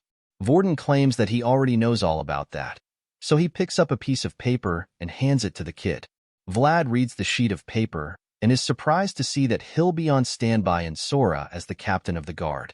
He's got a new job, and he's also going to enjoy some perks like representative authority. He doesn't know what the hell that means, so Sir Vorden explains that it simply means he has the right to arrest people who break the law. The senior knight finds this particular ability exciting because it's a warrant that lets him beat up criminal offenders to a certain degree. From what Sir Vorden tells him, he learns that Master Joseph wants to use this little victory as an opportunity to clean up the back alleys for good. The young master's mission is to uproot the weeds and then replace them with decent substitutes, and the senior knight informs Vlad that this is the next step in Joseph's master plan. Vlad is still a little bit overwhelmed by the whole thing, but Vorden assures him that he's the right man for the job. After all, nobody knows the back alleys better than the one and only Vlad of Sora. After hearing all of this, the kid reluctantly accepts his new office, admitting that it makes sense to put him in charge of something like this. Sir Vorden informs him that he doesn't have to start right away. He reminds Vlad that he still needs to take a break for now and use some time to catch up with his old friends in the back alleys. The knight even encourages him to invite his girlfriend over, but Vlad doesn't find the joke even slightly funny. With a blank expression laced on his face, he reminds Sir Vorden that Zeina is just his friend. Hearing this, Sir Vorden also takes the chance to reveal that he applied for a visit to the convent already. He thought that they'd be granted permission immediately, but the people at the convent asked him to wait a few days. As such, the guy expects Vlad to keep his fingers crossed and promises to inform him as soon as he receives the good news. Vlad is taken aback by the pleasant surprise and immediately thanks Sir Vorden for his efforts. He didn't expect the knight to be so thorough and is impressed because he didn't even ask the senior knight to help him out with it. At this point, there's no more news to give Vlad, so Vlad decides to head out. But before he can take a step, he suddenly remembers that there's one more thing he has to discuss with Sir Vorden. Out of the blue, he suddenly asks the senior knight if the rest of one-armed Jack's henchmen are in prison. The knight reveals that all the goons are behind bars, claiming that they made sure to apprehend all of them even though they were scattered all over the place. Upon hearing this, the young knight suddenly asks if he can go see the henchmen who were arrested, which shocks Sir Vorden. He didn't expect that Vlad would want to visit the prison, so he quickly asked the kid why he was asking for that kind of permission. With a very stern tone, Vlad explains that there's someone he needs to find. He's so determined to find this person that he vows to search the entire back alleys if he doesn't see the person in a jail cell when he visits the prison. Later that night, Vlad arrives at the place, where the guards inform him that one-armed Jack's henchmen are locked up in the innermost part of the prison. He thanks them for their services before making his way into the dark place. It doesn't take too long for him to come across some of the prisoners. Even though they've been locked up in cells, they already heard about his vengeful killing spree. The moment they see the blonde-haired knight strutting into the prison, they recognize him. After all, he grew up around most of them while he was still in the back alleys, and now they've given him a new name, Jorge's Dagger. The inmates are shocked when they hear that such a person is walking along their halls. They can't believe that the proxy from Bayezid is there with them, and they're also very confused because they have no idea why someone like him would come to a place like this. All of a sudden, a very terrifying idea pops up in their minds. They're suddenly very afraid when they realize that it could be that Vlad has come to the prison in search of all the people who attacked Rose's smiles that day so that he can have his revenge. Just thinking about such a possibility is enough to make the hardened criminals shocked to the bone, especially since they've already heard how he massacred over 50 men all by himself, not forgetting the fact that he went on to kill the infamous one-armed Jack shortly after that. All of a sudden, Vlad stops in front of the cell and stares into it, shifting his gaze from one inmate to the other as he scans the tiny room. His blue eyes shine into the room, and the terrified prisoners rush away from the bars as fast as they can because none of them wants to be a scapegoat.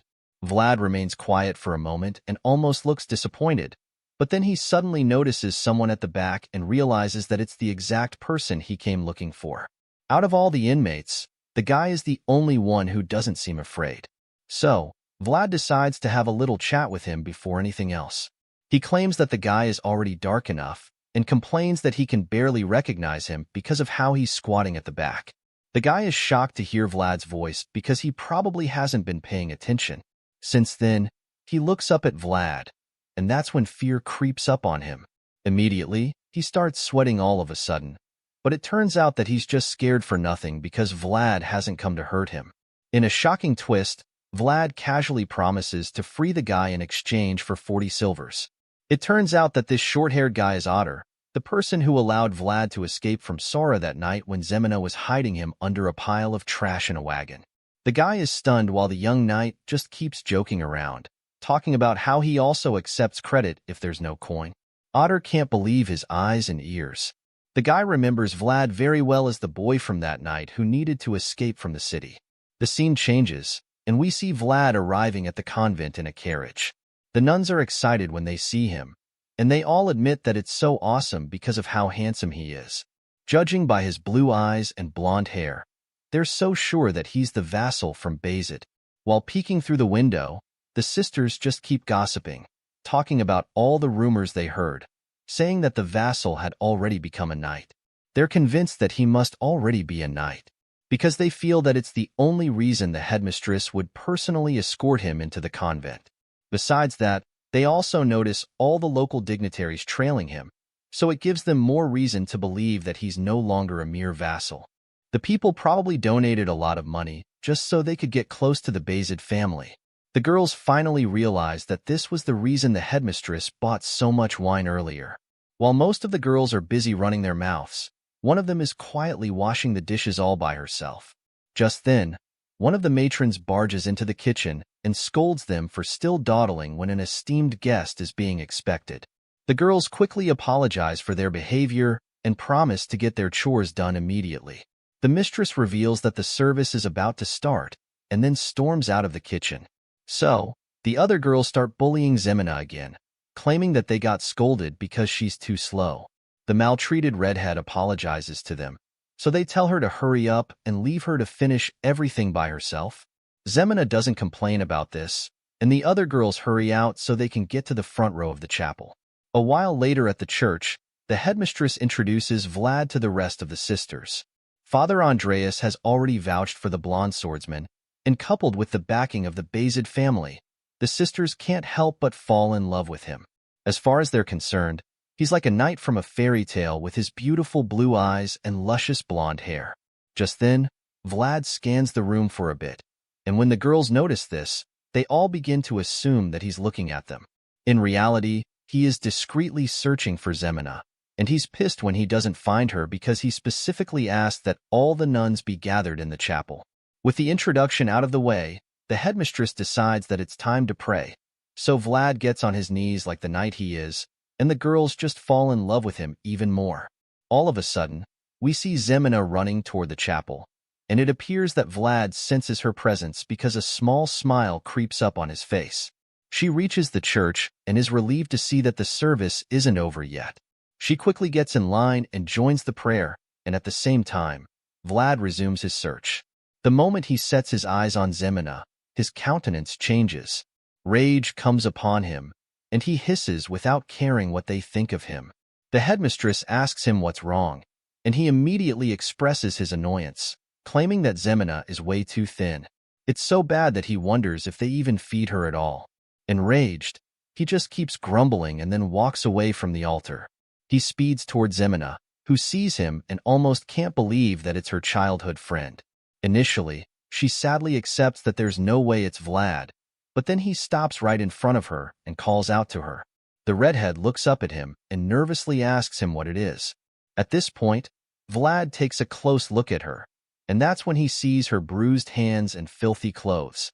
This just makes him even more furious, so much so that he starts inspecting her clothes, scolding her because he can't believe that she lets them starve her and wears dirty clothes. The other girls gasp in shock when they realize that Vlad and Zeina know each other. Vlad ignores them and keeps examining his old friend's appearance. He almost breaks down into tears, and that's when Zeina touches his blonde hair for the first time in a very long time. Now she finally believes that it's him, so the tears just flood down her face at that moment. Seeing how much she suffered in the convent, Vlad decides that it's time to screw the damn procedures so that he can get her out of this hell. The girl just keeps sobbing, so he takes her hand and tells her that it's time to go home. The story continues with Vlad and Zeina in a carriage, riding home. The red-haired girl still looks traumatized despite being rescued from the convent, so much so that she doesn't even utter a word on the ride. Instead, she holds a pillow and clutches it to her chest, feeling scared, probably because she thinks that the blonde swordsman is still mad at her. After a while, Zeina summons the courage to lift her head and look straight at Vlad's face, which is about the same time he stares back at her. The girl looks so nervous to the point that it starts to make Vlad feel uncomfortable, so he bluntly asks her why she's acting this way.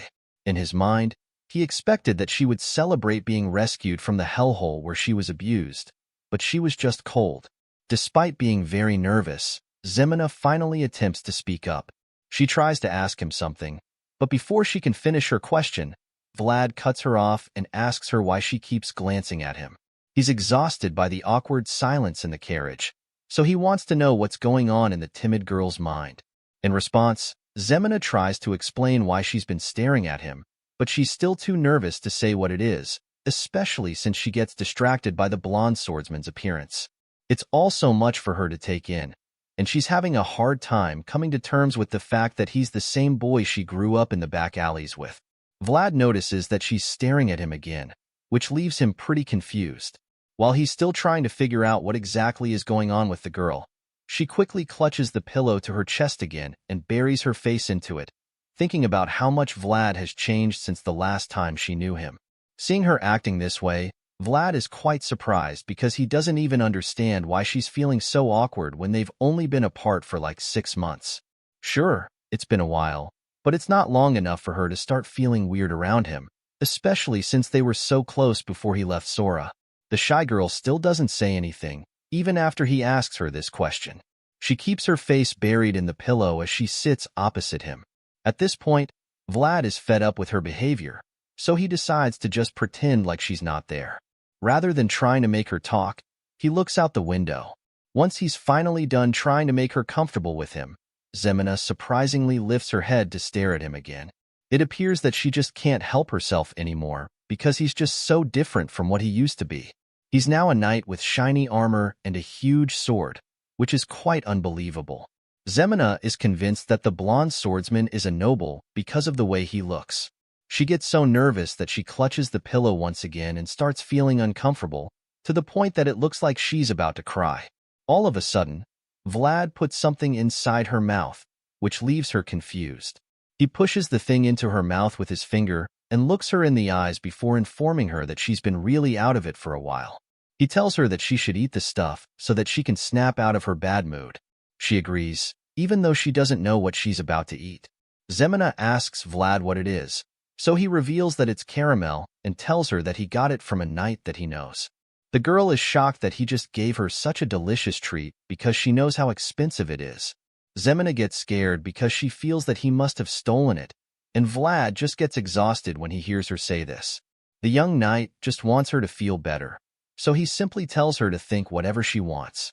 He doesn't have the strength to explain more things to her, so he just lounges on the seat and relaxes, knowing that the caramel is about to cheer her up.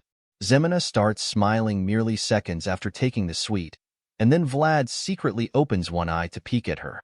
Unfortunately, he's shocked to see that she's shivering and trembling all of a sudden.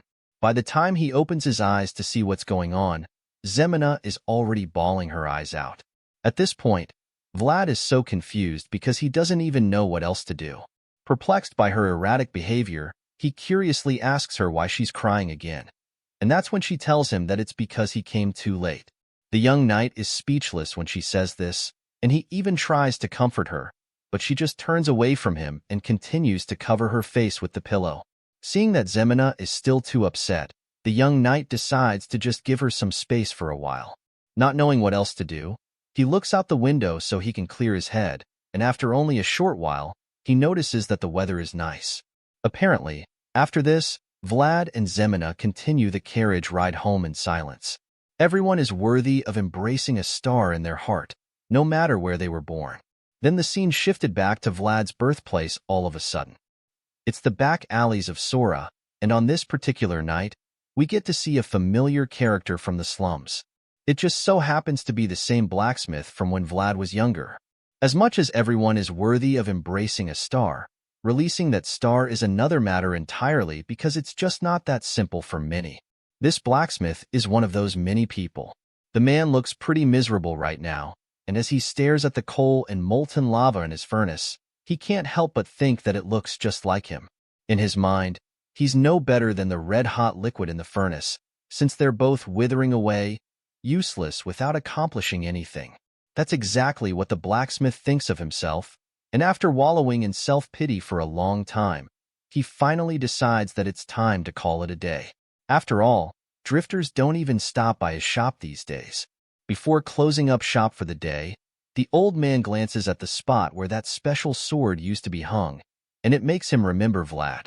It's been a while since he saw the blonde boy, and now he wonders if Vlad is doing well and starts to recall how admirable the young knight was as a kid. As much as this blacksmith felt this way about Vlad, he also used to think that the boy was very pitiful at the same time. It's been 6 months since he heard from Blondie, and he has no idea where the kid is, so the man can only hope that Vlad didn't freeze to death or something. While he's thinking about this, a familiar voice interrupts his thoughts. The guy walks up to the blacksmith, seemingly surprised that the old man is closing his shop already. This mysterious character is Vlad, but the grumpy blacksmith hasn't figured that out yet because he's too busy feeling sorry for himself. He doesn't even turn to look at who the potential customer might be and just walks back in, telling Vlad to come back later because he's closed for the day. In response, Vlad tells the old man that he can't come later, explaining that he'll be busy the following day. He insists that he needs the blacksmith's attention right now, making the old geezer understand that it's pretty urgent. Hearing this, he finally gives Vlad his attention, but it's mostly because he's curious to find out what exactly it is that a back alley folk could be busy with. As far as he's concerned, people from around here always have enough time on their hands, so it intrigues him that this guy needs his help so urgently. At this point, Vlad tells the old man that his sword needs repairing, revealing that it's been a long while since the last time it was fixed. Hearing this, the blacksmith is stunned and pretty confused as well because that was the last thing he expected to hear this time of night. With a gentle smile on his face, Vlad informs the old geezer that the other blacksmiths said they couldn't fix the sword before handing the sword over, assuring the grumpy man that he is the only person who can fix the blade. Then he takes the sword from Vlad to examine exactly what the problem is. The old guy takes the sword and begins to observe it, seeing all the many scratches on the blade. He admits that he's pleased to see that the young knight has been using it well. The blacksmith notices a striking scar, so he's curious to find out where it came from.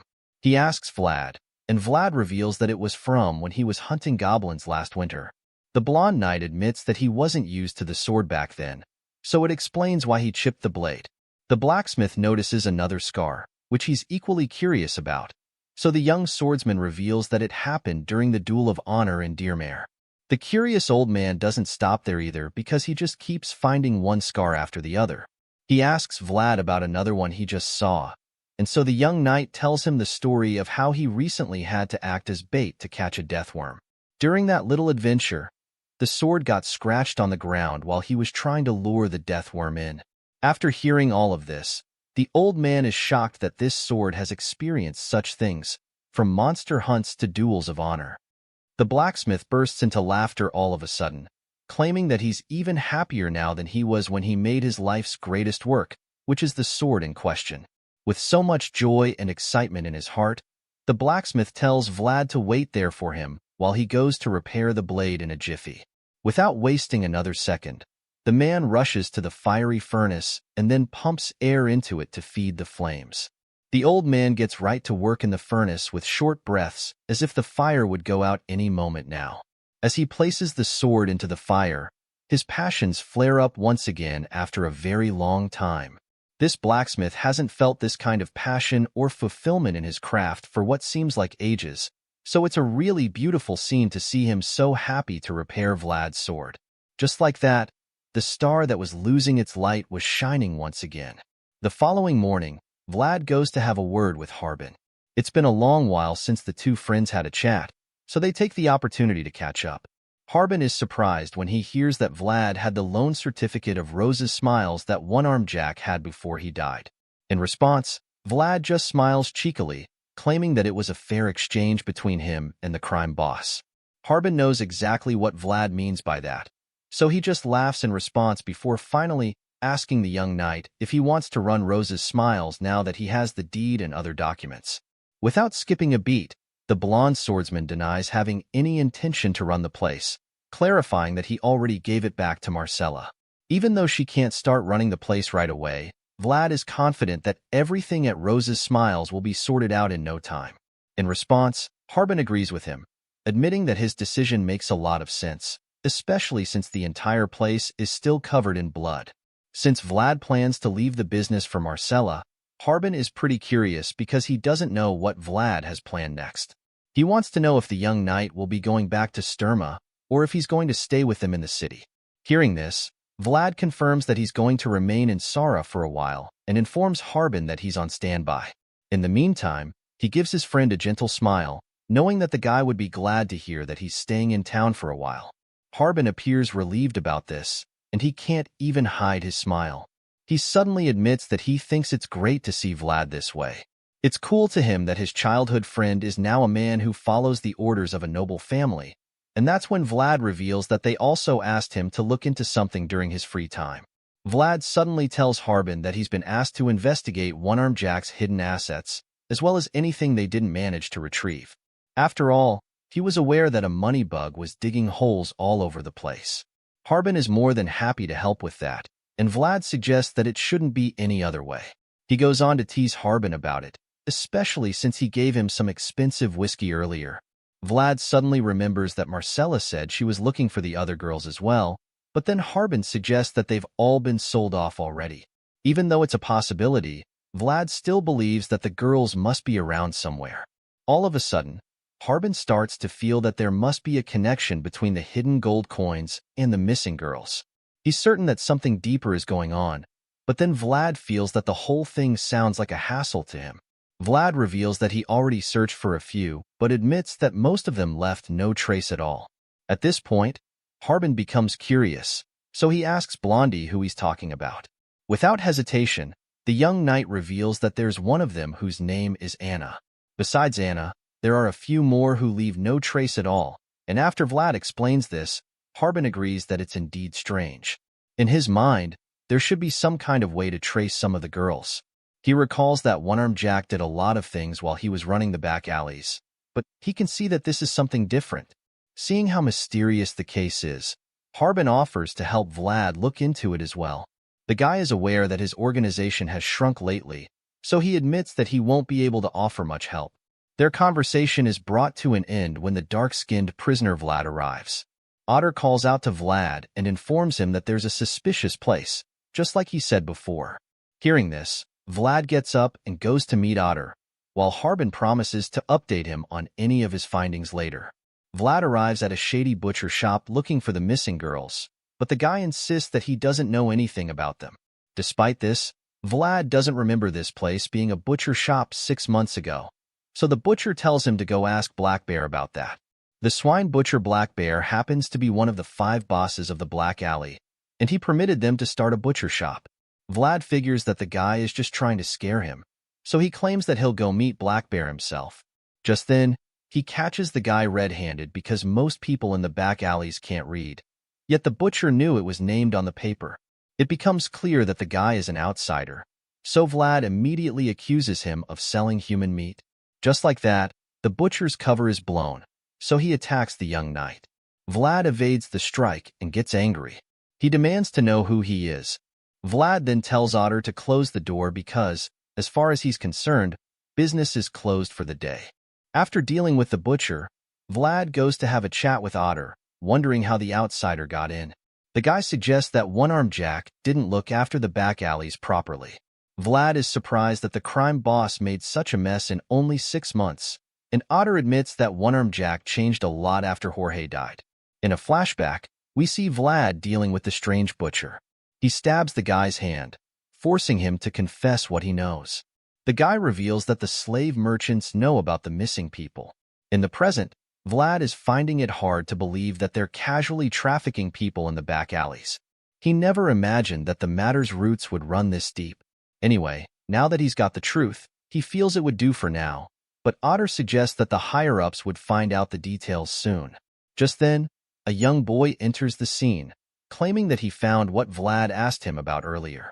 Some kids saw it, and for the boy's service, the knight gave him a treat. As the kid enjoys his skewers, Vlad asks him what the kids saw. So he reveals that they saw the brunette Anna getting on a horse carriage he had never seen before. Hearing this, Vlad starts to wonder if she got sold off to someplace already. The little boy suddenly adds that the other women in the carriage are pregnant, leaving Vlad shocked. It's so baffling to him since he doesn't know why anyone would buy pregnant women when they can't even work. Otter gets worried when he sees the knight lost in thought all of a sudden. As if Anna being pregnant wasn't shocking enough, now someone is buying pregnant women even for the back alleys. It's way too disturbing, and all of a sudden, Vlad remembers the strange spirit he met a few months ago. At this point, he's afraid that the spirit might have been Anna, or even one of the pregnant women trying to speak to him. Suddenly, the voice in his sword reminds him to always heed his warnings because a bad hunch is bound to come true. After all, Vlad seriously hopes that what he's thinking isn't true, but he also knows that it's better to be prepared for the worst. Later, he informs Sir Gordon of the unusual activities he came across, but the Fat Knight just feels that he should even take a break. Vlad reminds him that he's the one who tasked him to investigate, but the Fat Knight simply admits that he didn't expect him to find anything this quickly. Sir Gordon just wants to catch a break now that he's done with his paperwork, but he can't do that if Vlad keeps digging up dirt at every opportunity. The Fat Knight wonders why it's so urgent, and then suggests that there might be a crisis looming. Hearing this, Vlad figures that Sir Gordon is trying to push the job to someone else, so he asks for permission to visit the mayor, but he's reluctant to say anything. The senior knight doesn't feel like spending his entire vacation working. He just wants to relax. But when he looks out the window, he realizes that he won't get that opportunity. This is because he sees that Master Joseph and the rest of his convoy have arrived, and they're 2 days earlier than he expected. The mayor tries to kiss Mr. Joseph's ass, but he just ignores him and goes straight to Saren. They greet the young master, who immediately asks them if anything happened in his absence. Gordon isn't ready for the work that would follow if he spoke the truth, so he claims that nothing happened. On the other hand, Vlad just stays silent, which Joseph suspects. So he suggests that they talk inside. The mayor shows them to his office, and Sir Jaeger insists on inspecting the room first. This annoys the mayor, and he starts throwing a fit, but a single glare from the one-eyed knight is enough to make him calm down. Suddenly, Mr. Joseph commends Vlad on a job well done, and then immediately asks him what it was that he wanted to say outside. Vlad admits that he's afraid he might be making a fuss for no reason if he says it, but the young master just tells him he can go ahead. Vlad then reveals that it might be better to ask the mayor for the help that he's been looking for. The young master smiles when he hears this and feels that teaching the blondie is worth it because of his ability to assess a situation. Joseph is impressed that Vlad knows his affiliation with the noble family doesn't give him authority, so he tells the boy that he's made a good decision. Just then, Sir Jaeger informs the young master that the office is safe to enter, so they all go in, and Joseph compliments the splendid office. Even the view of Sora from up there is amazing since you can see the entire city from there. Even though most of the office is great, Joseph feels that the chair needs to be changed because it's extremely over the top. The mayor is shocked because he doesn't think anything is wrong with the chair. He's about to say something rude, but he quickly holds his tongue when he sees Joseph sitting in the chair. Vlad is shocked to see this, but the young master casually reveals that he just become the new mayor of Sora.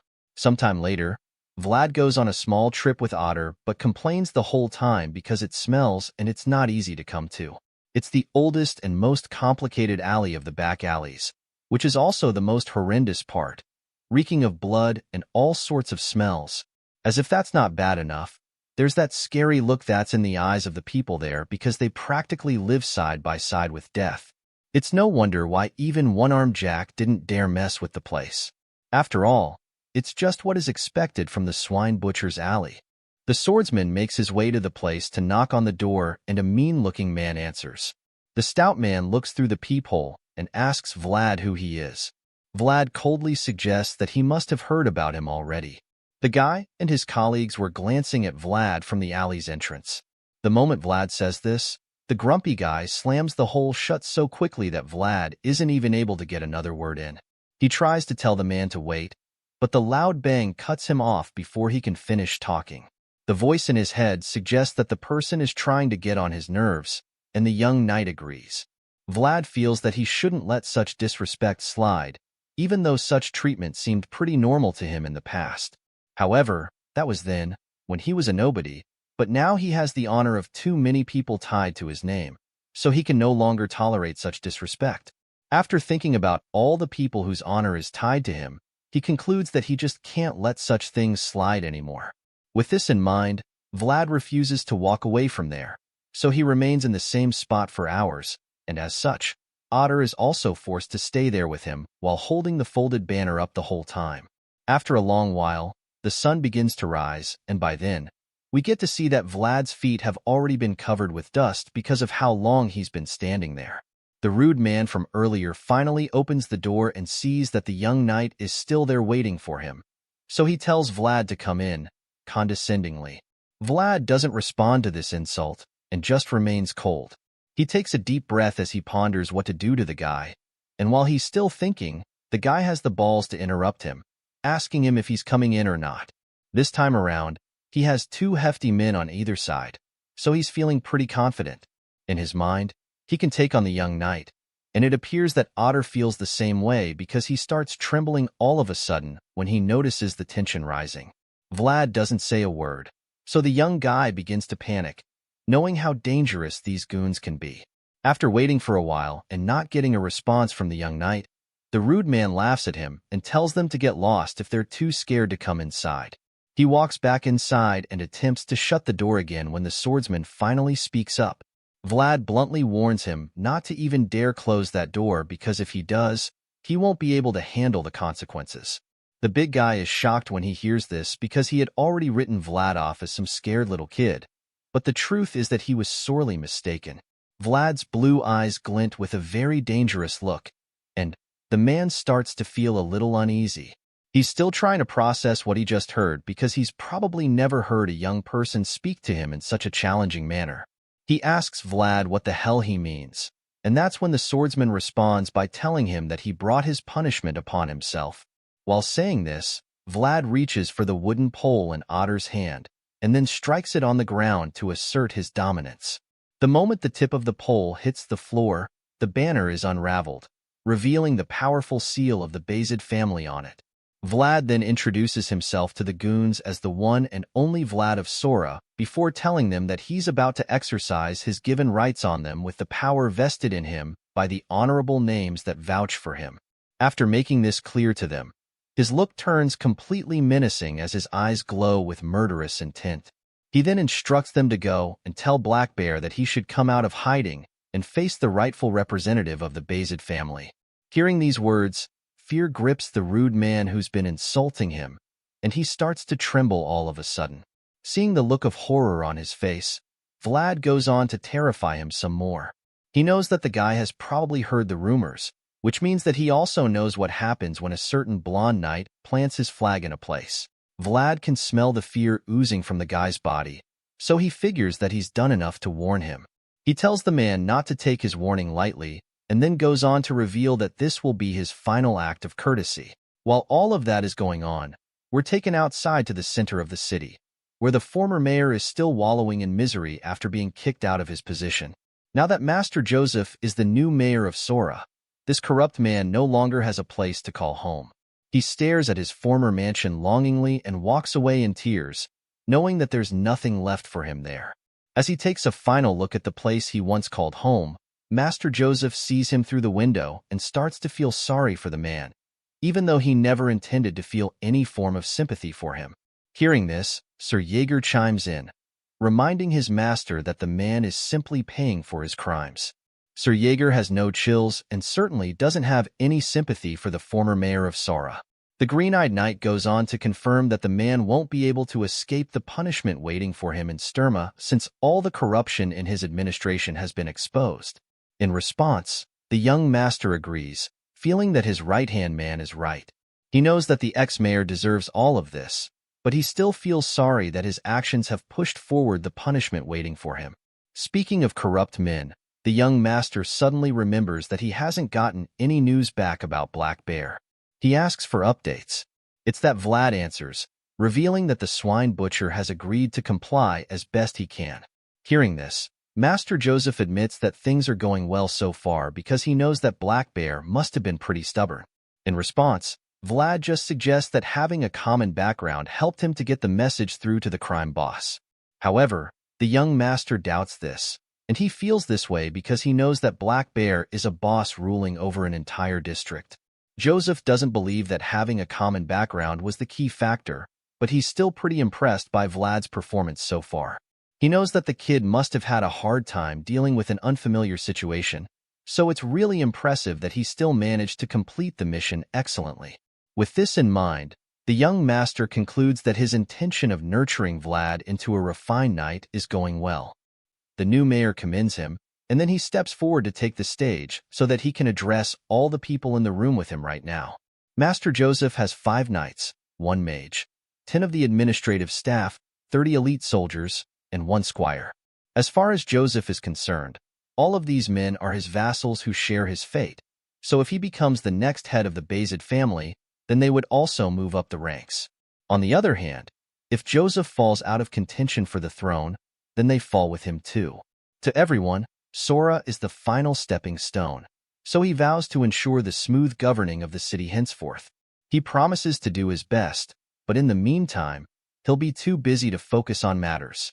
The young master knows that he's not yet prepared to face the darkness that permeates every corner of Sora, but he also knows that it's impossible to be prepared for everything. Joseph decides that everything he does henceforth will be a stride forward because he knows that it might just be his last chance. With all of this being said, he entrusts Sir Gregory with the task of selecting members for the investigative team on the spot. The knight thanks him for trusting him with such an important task, and that's when we get to see why he was chosen. Sir Gregory has always been neutral in the family, so the young master is confident that the knight won't be blinded by the conflict between the Bayezid brothers. Joseph is certain that Gregory is the right man for the task, even though the knight isn't exactly one of his people. Since the mission involves trailing people, Sir Gregory picks Sir Cade first, since the man is excellent at tracking people. After that, he turns to Vlad, claiming that he'll be counting on the rising star. Even though Vlad is absolutely surprised to hear his name being called, the scene shifts suddenly, and we're taken to a creepy mansion belonging to the Baron of Offithman, which is located in a place called Mashayam. The house looks like the haunted mansion you usually see in horror movies, and to make matters worse, there's a storm outside. Inside, there's a very sick boy lying in bed while his parents are close by looking extremely worried and desperate. It seems that they've invited some kind of healer, but the father wants to be sure that whatever ritual they're about to do will save their little boy's life. The mysterious lady assures the lord of the house that her technique will work, and even though the man is a little skeptical, he's too desperate to say no. It's not like he has a better idea. After much hesitation, the man finally agrees to it, telling the woman that he's willing to pay any price as long as it will save his son's life. We see the man's face and the tears running down his cheeks. The hooded healer notices his pain too, but she tells him that he shouldn't be in too much agony, reminding him that God cannot watch over everything. The floating lady finally reveals her face, and we see that she's probably a witch, with her eyes glowing with a sinister purple color. She starts conjuring her spell, spreading the ominous energy all over the room. Then she tells the heartbroken father that people like her exist simply because God cannot watch over everything by himself. Elsewhere, we catch up with Vlad and the rest of the investigative team standing under the rain during their stakeout. Sir Gregory can't help but admit that the weather is terrible, which means that they won't be able to proceed with their mission in such conditions. Hearing this, Vlad agrees, claiming that it's too bad, and Gregory reminds Vlad that life never goes as planned. They stand side by side, looking over the rest of the city, and that's when Vlad catches the man popping a pill into his cup. He's speechless when he sees this, not knowing what it is. Then Sir Gregory sees him looking, so he asks the young squire if he wants a sip of the alcohol since he feels that a little bit isn't such a bad idea. Besides, the weather is cool too. But Vlad declines the offer and simply heads into the bush to gather some branches. Hearing this, the senior knight informs him that all the branches are already drenched, which means that starting a fire will almost be impossible. Despite knowing this, Vlad still insists that they should give it a try, and this makes Sir Gregory wonder if the kid is Sir Jaeger's squire. Vlad goes into the forest and quickly realizes that the hairy knight is right. All the branches are soaked and useless, so he starts to feel that they'll end up shivering in the rain the whole night. While he's imagining the worst, the other knight arrives with better branches covered in cloth, suggesting that they should work since they're hollow inside. Vlad is relieved to see this, so he thanks Sir Cade and offers to carry the wood from him.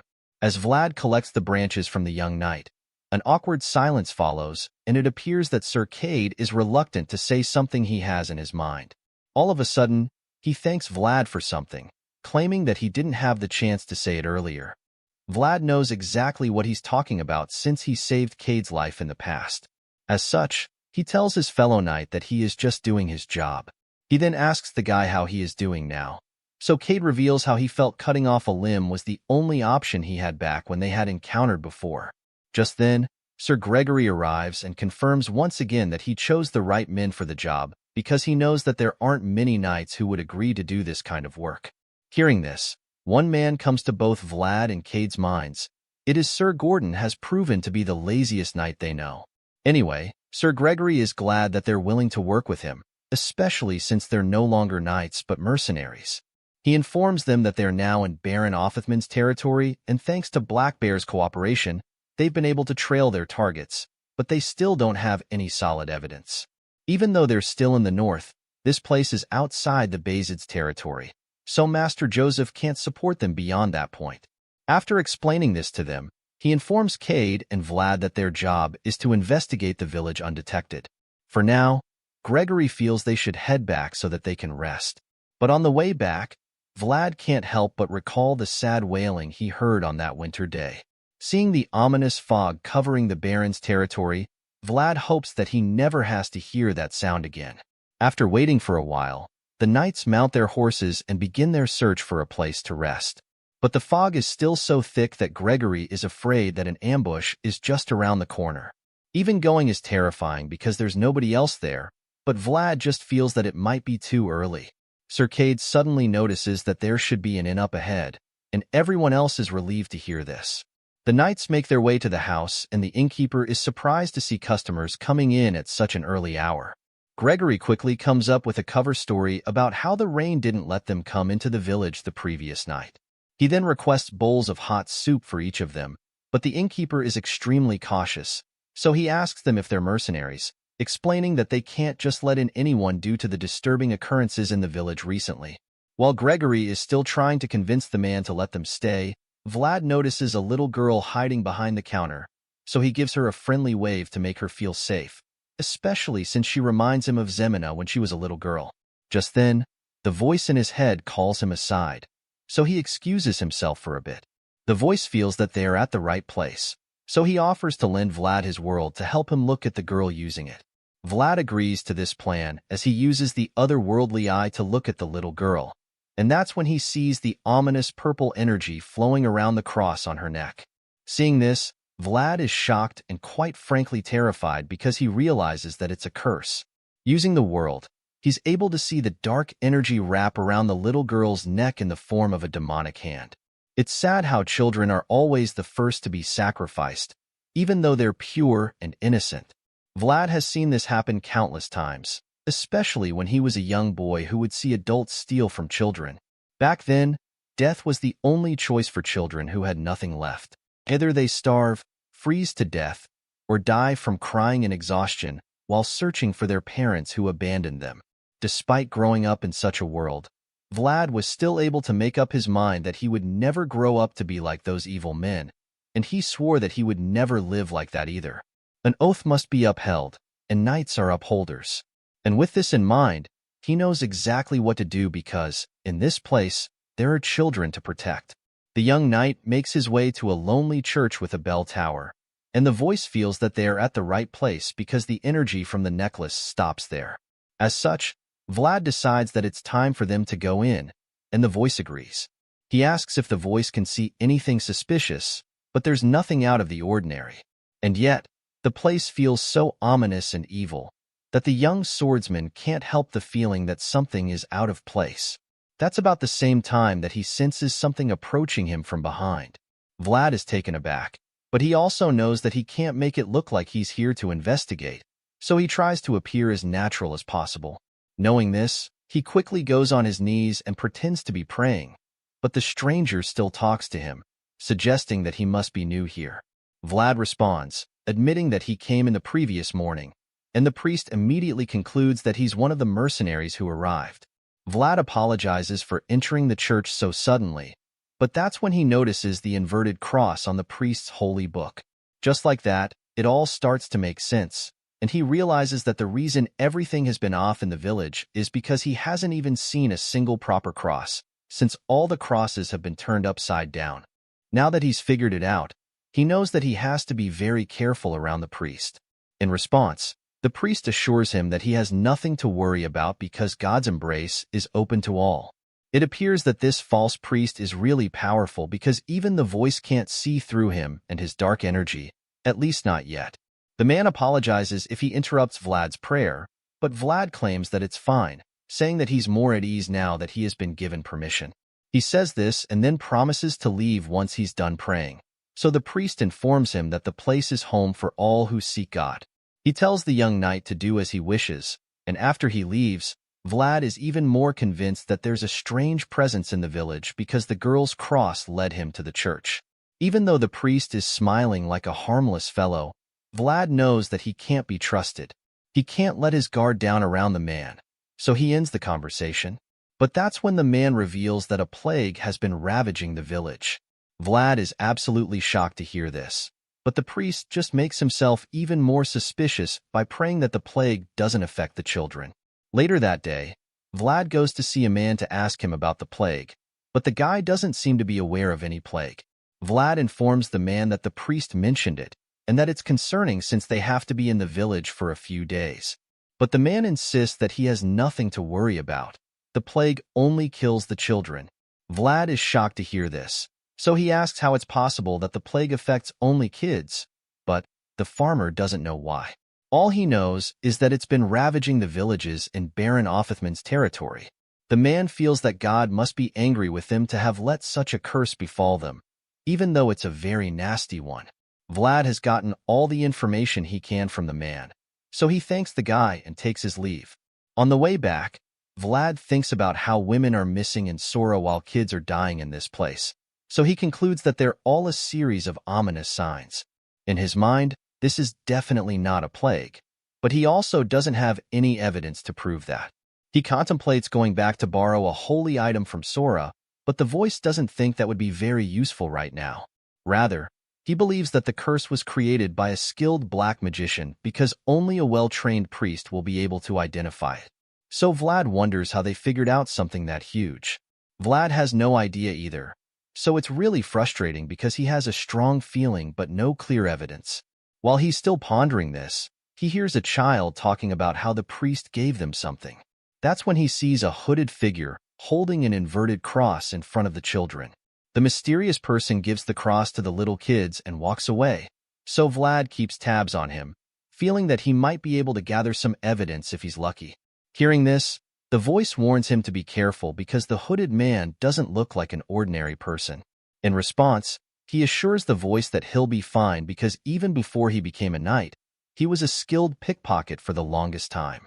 Vlad is bragging about being a master thief, but the voice reminds him that it's not exactly something to be proud of.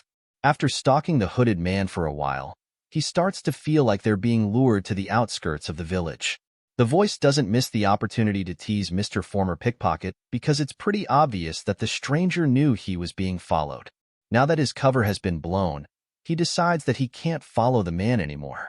Instead, he feels that it's time to retreat and report to Sir Gregory. Unfortunately, the voice doesn't think that the man is going to let Vlad off the hook so easily. He senses the hooded man pulling out his sword, and that's when it becomes obvious that he's coming. Before the young squire can even process this, the man attacks him with the sword. Vlad is a skilled warrior, so he's quick enough to take out his sword to block the strike.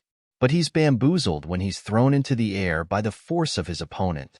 The young knight is taken aback by this, but there's no time to dwell on the shock, so he gets on his feet and runs for his life. While he's running, the voice urges him to keep moving and gives him directions so that he can dodge the assailant's attacks without even seeing them coming. After several attempts to escape, Vlad realizes that he can't outrun the guy, so he's forced to turn around and face him. Just from crossing swords with the hooded man, Vlad is convinced that his opponent is also a knight, but he's not some amateur by any means. The knight takes one look at Vlad's sword and notices it glowing. At the same time, the young warrior gets back on his feet to resume the fight, even though he hasn't been able to figure out if his opponent is a former knight or an active one. Since that's the case, he decides to use a rare technique to figure it out. He points his sword at the guy and closes one eye to get a very accurate view. While he's taking this posture, the enemy charges at him once again, but he maintains his stance, knowing that the key to a deadly hit lies in surprise. As such, he stands still and waits for the knight to make the first move so that he can get the perfect chance to land his lethal blow. As he waits, he thinks about how he has only one shot at this. There's only one moment for him to make the right decision, so he locks in completely with complete focus. His sword begins to glow, and he manages to hit the enemy's sword away. Unfortunately, the knight also has some tricks up his sleeve, so he holds onto the sword and activates his secret weapon. The hooded knight's eyes and sword begin to glow with a powerful gold color, so Vlad realizes that he is using aura. He's shocked to see this, but he's already in the middle of an intense sword fight, so it's too late for him to stop. Even though the voice feels that he should retreat, having no other choice, Vlad clashes swords with the enemy, and just like that, they're both drawn into a battle to see whose aura is superior. The impact from their clash sends shock waves throughout the forest so powerful that they blast him back. Thankfully, he isn't hurt, but it's pretty obvious that he's not stronger. When he opens his eyes and sees the knight marching toward him with so much energy, Vlad struggles to get on his feet, and the voice admits that this is a really strange situation for them to meet because this person is actually the Holy Knight. Even more surprisingly, it's not a man under the hood. Realizing who he's been facing all this while, Vlad concludes that he needs to clear up the misunderstanding, but the voice isn't sure it will work because dialogue doesn't look like an option anymore. A sword is fast, and talking takes time, so he's convinced that the Holy Knight must have made her mind up already, which means that she intends to take him down before talking. Vlad has no choice but to take on this mysterious warrior head-on. It's too late to back away from the fight now, and talking things out is no longer an option since the golden-haired swordmaster wants to bring him down. Having no choice, Vlad grabs his blade and goes in for another round of intense sword clashing. As he charges at the opponent, the voice in his head predicts the incoming attack and quickly tells him to counter the strike before he gets hit. Fortunately, he can deflect the hit with his sword, which is also surging with aura right about now.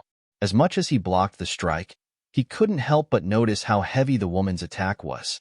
It packed a punch, and Vlad admits that it's even very different from Sir Pablo's attacks.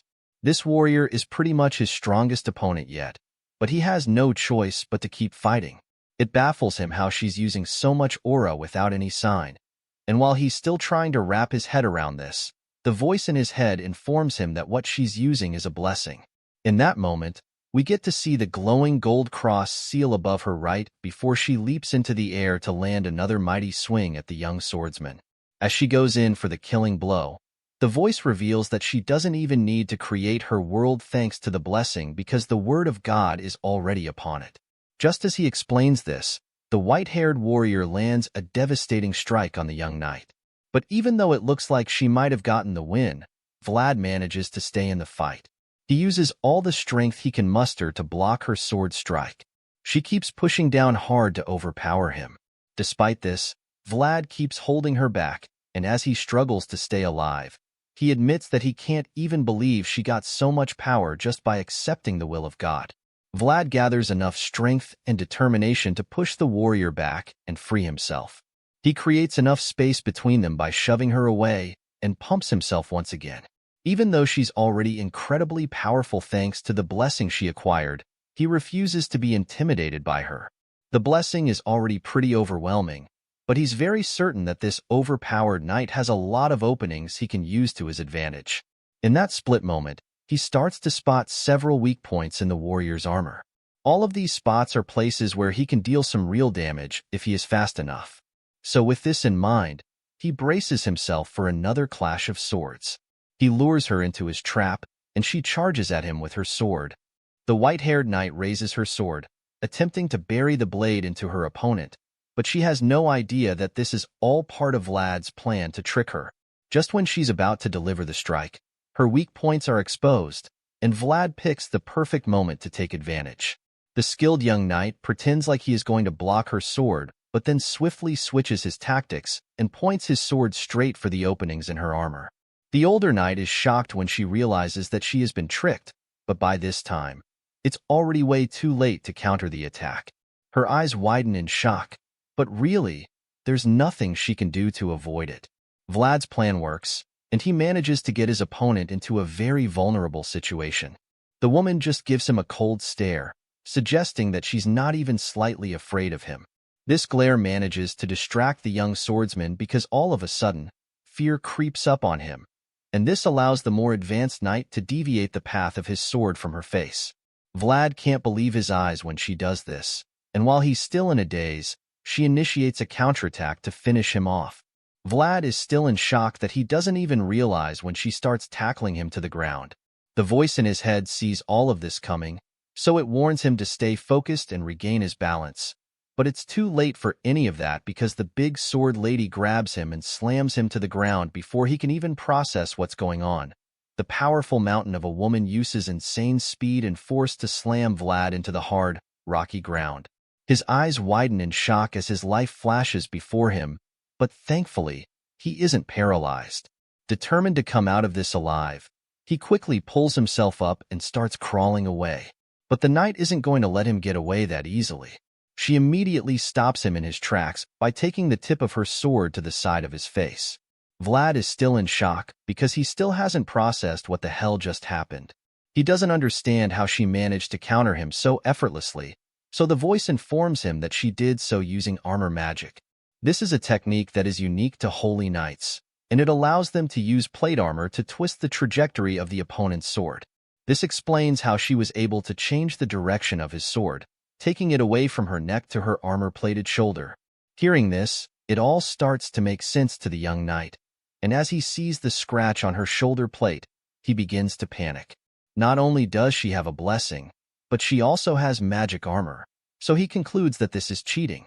As far as he's concerned, she's a walking cheat code, and yet she didn't even break a sweat. There's not even a single drop on her stone-cold face, which just goes to show that she's been toying with him. After everything he just found out, he figures that she probably even showed him those openings on purpose.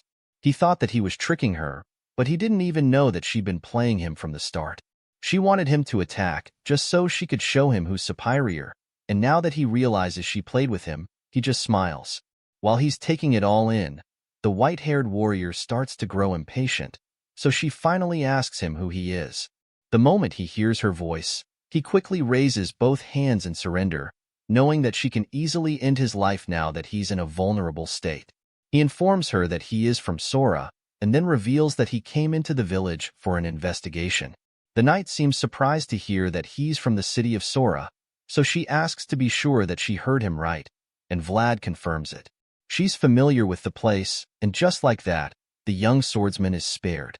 The scene shifts, and the next thing we see is that they're both back at the inn. There, the holy knight finally introduces herself to him, revealing that her name is Justia from the northern archdiocese of San Rosino. As far as she's concerned, it must be the will of the heavens that she got to meet the Knight of Sora in the village. It's an honor to her, and so is it to the rest of the knights who came for the investigation. Sir Gregory is around as well, and he feels the same way as Miss Justia. Now that everyone is on good terms, the knight suggests that they all sit down and chat, to which the white-haired warrior agrees. She explains how she was investigating strange occurrences happening in the area and admits that she initially thought it was some kind of plague in the village. It was only after further digging that she realized it was a curse. She reveals this to the visitors and claims that she also found traces of something very ancient during her investigation. Sir Gregory is shocked to hear anything about a curse. He's surprised at this theory, because the last time he checked, there was a big church around, and that should technically prevent any curses from having effect in the village. He doesn't expect anything wicked to be rampant in the area since there's a church. But Justia responds to him by suggesting that the church itself is the source of the curse. She believes that the so-called holy building gave birth to the curse, and the moment she says this, the knights are left speechless. It's a bold statement, so they're not sure how to receive it. On the other hand, the voice in Vlad's head agrees with her 100% and is also very impressed by how sharp she is to have figured it out already. Sir Gregory is horrified to hear this and realizes that the situation is a lot more serious than he thought. He never expected that a holy knight following the will of God would ever point to the church as the source of an evil curse. So, to heed it, he concludes that it calls for alarm. Even though he knows that something needs to be done very quickly, he also knows that this place is not under the jurisdiction of Bayezid. At this point, he's torn because he's not sure what to do since things are increasingly going beyond his authority and capability. The senior knight slams his fists on the table, feeling frustrated, while Lady just stares at him, not knowing what to say. She finally interrupts his little tantrum by telling him to convey her gratitude to the new mayor of Sora. Sir Gregory is taken aback when she says this, so she just goes on to tell him that the mayor's approach to using hidden information was really impressive. On top of that, how he addressed the situation is commendable in her opinion. In other words, she's trying to tell the knights as politely as she can that they should back off and leave the rest of the investigation to her. After all, Gregory has already told her that the village is not under Bayezid's jurisdiction. The bearded knight processes her words and wonders if she's demanding them not to dig any further, but he's not, so he also feels that maybe she's just being considerate. With this in mind, he remembers that black magic-related matters are the church's domain, and as such, they have no grounds to proceed further. With the current state of things, the knights might not have any choice but to go back home, and Sir Gregory reluctantly accepts the fact. Vlad sees what's going on and just remains silent because he can tell that a line has just been drawn in the face of the weight held by authority and responsibility. Later that night, Vlad sits by the window as a creepy fog fills the air and makes it almost impossible to see anything on the outside. He looks disappointed, feeling that it looks like they won't be able to save Anna. All of a sudden, his train of thought is interrupted by the little girl from earlier asking him if he'd be leaving soon. Unfortunately for her, he feels that they'd be saying their goodbyes real soon. So the little girl starts to tear up when she hears him say this. She's heartbroken, so she asks him why they're leaving already, and the young swordsman just informs her that they're done with their work. From the look on Vlad's face, he doesn't feel like talking. He would prefer to just sit there and brood for the rest of the night now that their investigation has been cut short. As much as he would rather sit there alone and feel sorry for himself, the little girl is determined to make sure that doesn't happen. In response to his earlier comment, she informs him that there's no such thing as being done with your work in this life. Hearing this, the grumpy young knight just scowls at her because he knows that she's right. He hates it because he would prefer to just stay out of trouble and do as his superior has decided. But now this brat just hits the bullseye without any warning, and he is forced to see reason with her. Not knowing how else to get rid of the kid, he simply asks if she doesn't have any friends. He doesn't get why she has been at the inn all this time. In response, she simply tells him that her father told her not to go out. When she says this, it makes sense to the young knight since he's aware that the things happening around the village are not normal in the slightest. As such, he gets why Anna's father doesn't let her go outside. However, what he doesn't know is that the father is secretly watching him while he talks to the little girl. The poor kid must be lonely, being forced to stay indoors all the time and having no other friends their age to hang out with. It's not a surprise when she begs Vlad to stay a little longer. She tries to convince him to stay, telling him how the church would soon be sharing gifts. Vlad had no idea about this, so he expressed his shock, wondering if he heard correctly. At this point, the innkeeper chimes in, explaining that the church is going to gather the kids soon and perform some sort of ritual blessing. Hearing this, the young swordsman becomes interested all of a sudden, asking the father when they said the ritual would be. In response, the man admits that he heard it would be within 3 to 4 days and reveals that the priest even plans to gather all the kids. After all of this has been said, the innocent girl begs Vlad to stay until that time. But Vlad isn't sure what to do yet, so he just stays quiet and sips his drink. At this point, he begins to ponder on the situation and remembers how just sent a carrier pigeon to request help. From his experience, he knows that it would take at least 4 days before the holy knights arrive at the village, and that's cutting it pretty close. After considering all of this, he starts to feel there might be a shot of staying until then. With this in mind, he finally suggests that he could stay until the ritual blessing. Hearing this, she gets all excited and decides to give him something like a gift. She reaches into her pocket, so he curiously asks her what it is. Immediately, she reveals a flower ring and hands it to him, but he doesn't get why she would call it a flower ring when there's no flower on it. He holds the ring made from twisted twigs, and he figures that she must have made it with the ivy growing on the inn's wall. Just then, Marianne's father calls on her, informing her that it's time for her to go to bed. The little girl tries to protest, but her father doesn't want to hear any of it. He insists that she go up to her room, so she begrudgingly starts walking away. Before leaving, she stops to ask Vlad if he'll still be around in the morning, and rather than giving her a definitive answer, he just gives her a mischievous smile and tells her, probably. Seeing that there's even a chance he'll be around, she gets excited again and makes him promise her that he'll stay longer. The girl doesn't even wait for him to say anything before walking away, but then she suddenly stops in her tracks, and it's like something possesses her. In the blink of an eye, she slumps and loses consciousness. Her father screams when he sees her falling. So, he jumps to save her from hitting her head, but by the time he catches her, she already looks like she's having a seizure. Vlad realizes that something very bad is about to happen, so he leaps into action, determined to save the little girl. The voice in his head is also eager to help out, so he offers to lend the swordsman his world. Even though it won't be enough to solve the problem, at least Vlad will be able to see things and get an idea of the situation. The truth is that the curse has been triggered. The father screams alarm to the other knights, so they all rush downstairs to check what's wrong. That's when they see the man desperately trying to wake his daughter up. Sir Gregory is horrified when he sees the curse that Justia is talking about, and while he's busy stuttering, the voice informs Vlad that the girl's breath is slipping away. The curse drains her life force, but only Vlad can see the white smoke coming out of her mouth and flowing straight to the church. He doesn't know how he's supposed to explain this to the others, and while he's still trying to figure this out, Justia suggests that the enemies have sensed her presence. The evil ones tracked her to the inn, and now the poor girl suffers for it. Justia feels responsible and blames herself for being careless. She thought she hid her presence enough and never expected them to sense her level of divine power.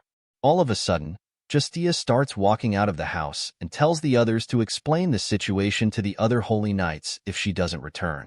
Seeing everything go out of control, Sir Gregory just groans in frustration, but Vlad wonders why the senior knight isn't doing anything. The young swordsman gets mad when he sees Sir Gregory staying out of it just because of the bounds of authority. Just when they thought things couldn't get any worse, The curse gets triggered all over the village, and all the children become epileptic all of a sudden. The terrified parents scream in pain as they watch their children slip away right in front of them.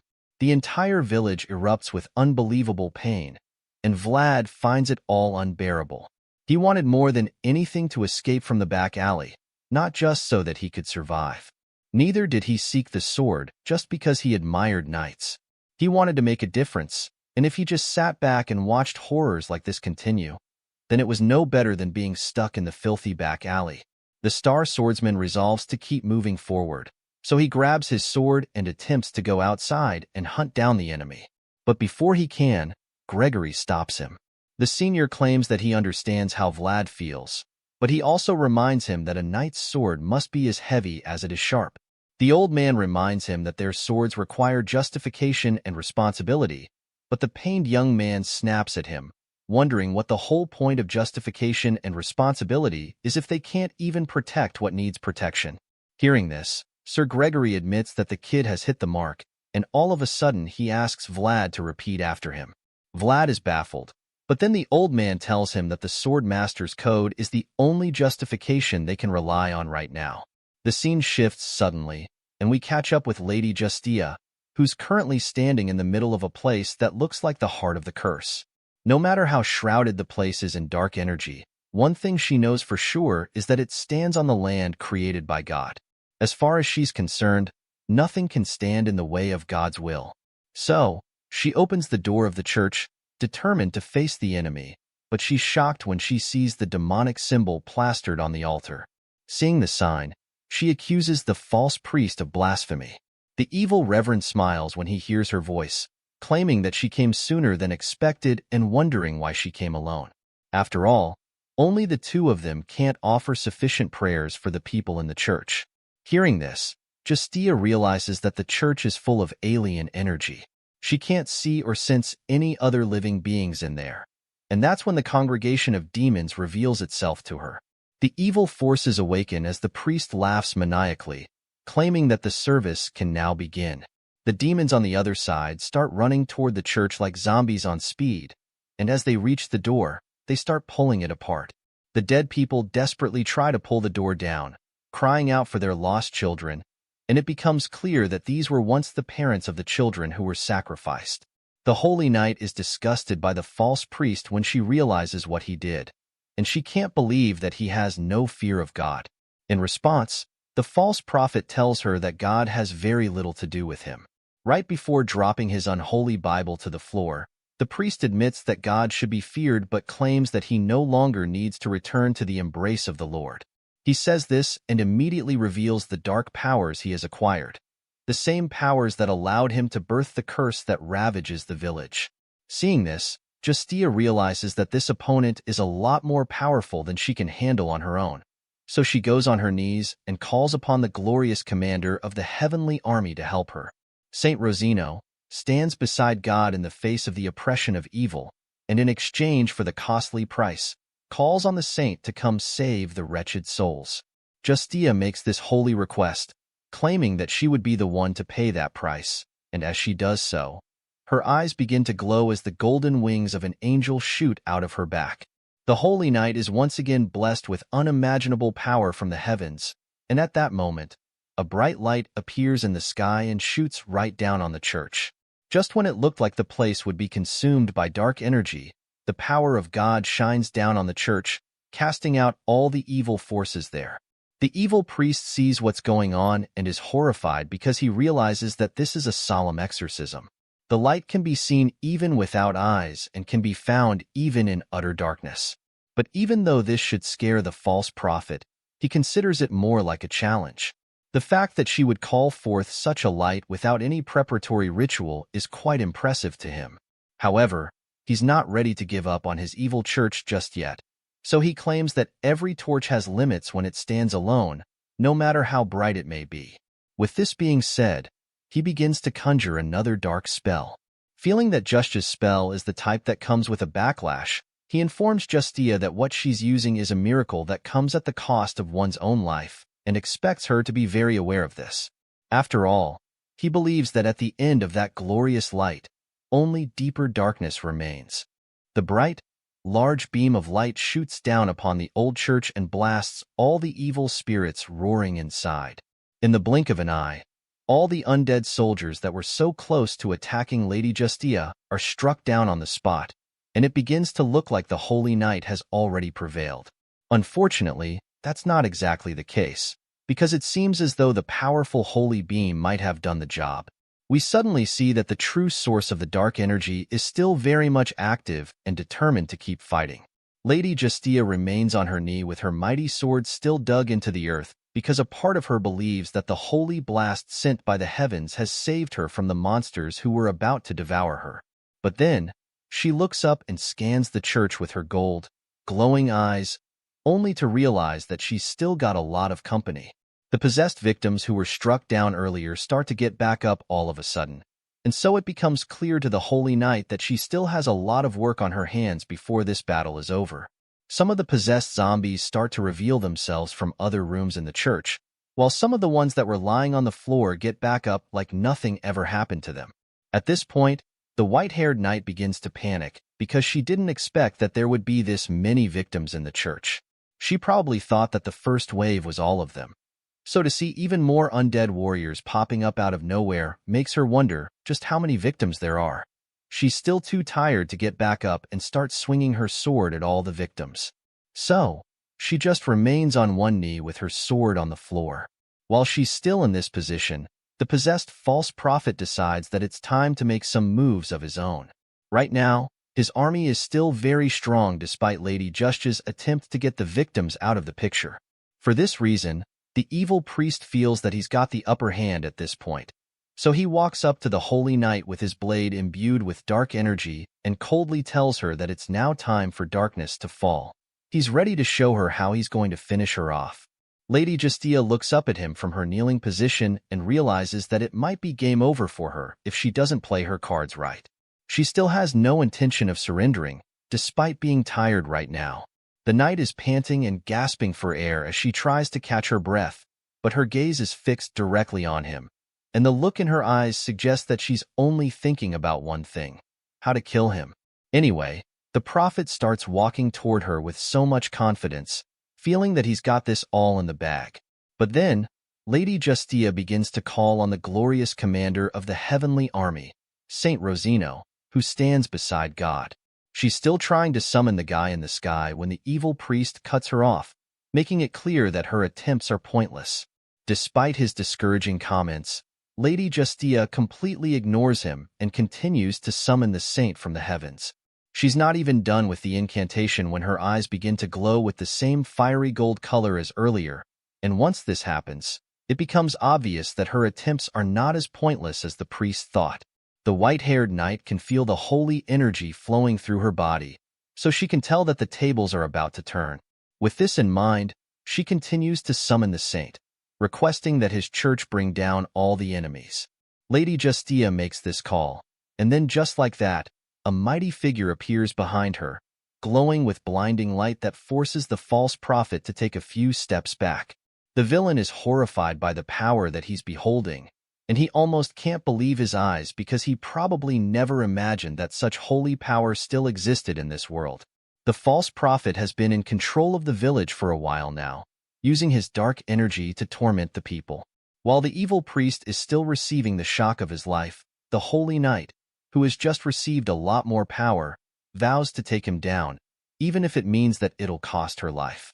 As she makes this promise, a flaming cart makes its way into the church out of nowhere.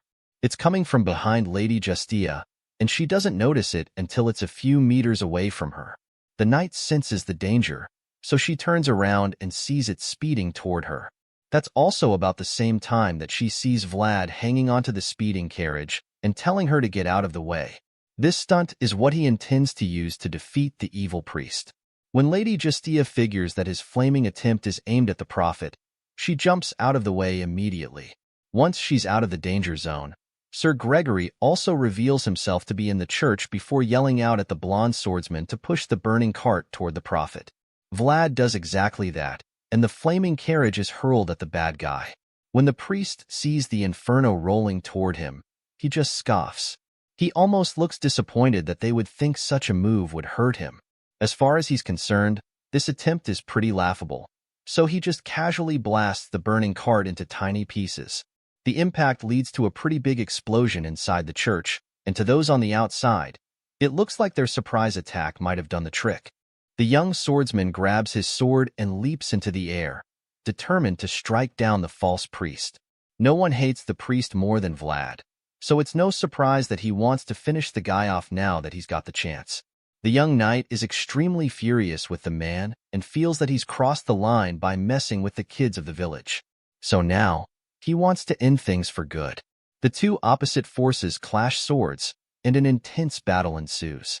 The false priest does a good job holding his own against the aggressive young knight, blocking each of Vlad's attempts to strike him down. As the two fighters go at it, the rest of the church begins to burn all around them.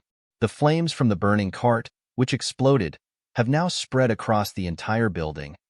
Vlad is way too focused on killing the priest to care about the flames around them, and the prophet is also too engrossed in the fight to think of running away. As the battle becomes more intense, their eyes begin to glow, and at this point, the priest begins to realize who he's fighting. The prophet looks into Vlad's blue eyes and sees the source of the power in there. The figure he sees looks powerful, with glowing, bolt-like eyes and a terrifying aura, but this doesn't exactly scare the priest. Just looking at the shadowy figure, the prophet recognizes the man, and he's amazed by the fact that they get to meet again. It excites him because it appears that he has a history with the man he saw in Vlad's eyes. Vlad notices the priest getting all excited about something, so he just gets more upset because he's trying to kill the guy, and he's just messing around. Enraged by this, the young knight intensifies his attacks and tells the priest to stop spewing nonsense. Right now, all he wants is for the guy to just be dead. So, he takes action and proceeds to go in for the killing blow. Using his sword, he dives in, attempting to deliver a fatal jab on the prophet's side, but it appears that the annoying priest sees it coming. While Vlad is doing all he can to take down the evil force, the focus shifts to Lady Alicia. The white-haired knight still looks pretty exhausted after her first clash with the prophet. Sir Gregory rushes to her, asking if she is all right, and in response, she just reminds him that he's already in a lot of danger just by being in the church. Hearing this, the bearded knight simply admits that they had no choice but to visit the church. The children in the village are dying, and they know that this place is the reason for it, so they can't just sit back and watch things keep getting worse. However, they never imagined that this was the kind of evil they would discover when they arrived. The place is littered with the walking dead, and Sir Gory is so disturbed because he has no idea what exactly is even going on in the church yet. Seeing his concerns, Lady Alicia reveals that they have to go to the bell tower, explaining that it's the source of the curse. Sir Gregory understands this and is determined to help the Holy Knight, but he also knows that they don't have time to clear the way and proceed carefully. Because of this, he believes that they'll have to split the group to find a way to the tower, even though that will be very risky. The bearded knight looks around and starts to come up with a plan. Sir Cade can't use aura, so he feels that they'll have to get that archer out of the church first. Knowing that he needs to create an opening for Cade, Gregory jumps in to join the fight. The big guy stomps his foot into the ground to announce his presence before charging at the evil priest with his aura activated. Sir Gregory leaps into action and tackles the prophet with insane speed and strength. Vlad is even shocked when he sees his opponent suddenly slammed into the earth. With all the energy surging through Gregory's body, he feels strong enough to hold down the enemy long enough to buy the others some time. He's already done a good job separating the priest from Vlad, so now all he has to do is keep the guy occupied long enough for Vlad and the others to make it out to the bell tower. While pinning the prophet down, Sir Gregory calls out to Vlad, informing him of what was just said about the bell tower. He admits that he doesn't know exactly what's going on at the tower, but all he knows is that he wants the young knight to go and destroy it.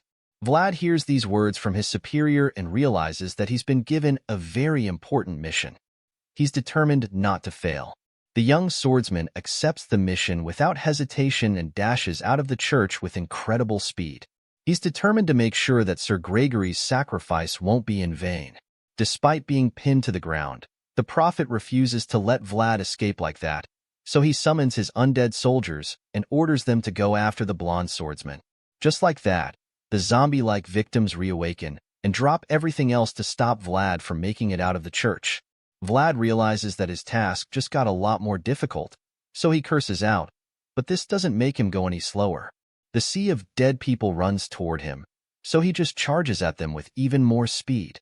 It's the only way for him to make it out, so he forces his way through them, pushing and shoving to clear a path for himself. But he quickly realizes that there are just too many of them. Just when it looks like he's about to be overwhelmed by their numbers, a powerful beam of light blasts through the sea of zombies, creating a clear path for him. Vlad is shocked. Perplexed by what just happened, he turns around, and that's when he sees Sir Cade working alongside Lady Justia. She used her holy energy to make his arrow strike even more powerful to blast the dead slaves out of the way in one shot. They did a good job clearing the path the first time, but the truth is that there are still a lot more victims in the church. More and more of the undead warriors begin to pop out from every corner of the building, so it becomes pretty obvious that the archer isn't done yet. Seeing the sea of victims attempting to swallow his friend, the guy tells Vlad to keep running straight ahead and promises to cover him. Sir Cade continues to launch his golden arrows over and over, taking down one zombie with each shot. Not even a single arrow goes to waste. Even with such a perfect kill rate, the enemy forces are just still too many for them to handle. Sir Cade won't be able to cover the young swordsman perfectly, and Vlad knows this, so he concludes that he'll have to take matters into his own hands regardless. As such, he keeps charging at them, and as they keep popping up, the voice in his head reminds him that he has to hurry. At this point, he's forced to go full berserk on the victims, blasting his way through them like a steam train. He continues to slaughter the zombies endlessly, and as he does this, a thought runs through his mind. All worlds in the universe are precious, but even so, not everyone can protect themselves. Yet he and his fellow knights are people who have sworn to protect the helpless. So if they're ever in a place where they are needed, they have no choice but to act, especially if they're in the moment. As knights, they're not granted the luxury of hesitation in times of need. So Vlad knows that he must burn himself to become the torch that lights up the darkness, and this is the second sword master's code. With this line engraved in Vlad's mind, he remains steadfast and continues to fight his way through the sea of enemy forces. At the same time, Sir Gregory is forced to protect himself from other attacks despite having to keep the priest at bay. While holding down the prophet, he suddenly gets attacked from behind by one of the possessed, and when he turns around to defend himself, another one sneaks up on him and strikes him on the back. At this point, he's forced to slam his mighty sword into the ground, hoping to destroy anything in sight. But this doesn't work, and he just gets attacked again. Thankfully, this time around, he is saved by Sir Cade, who sends an arrow into the victim's head.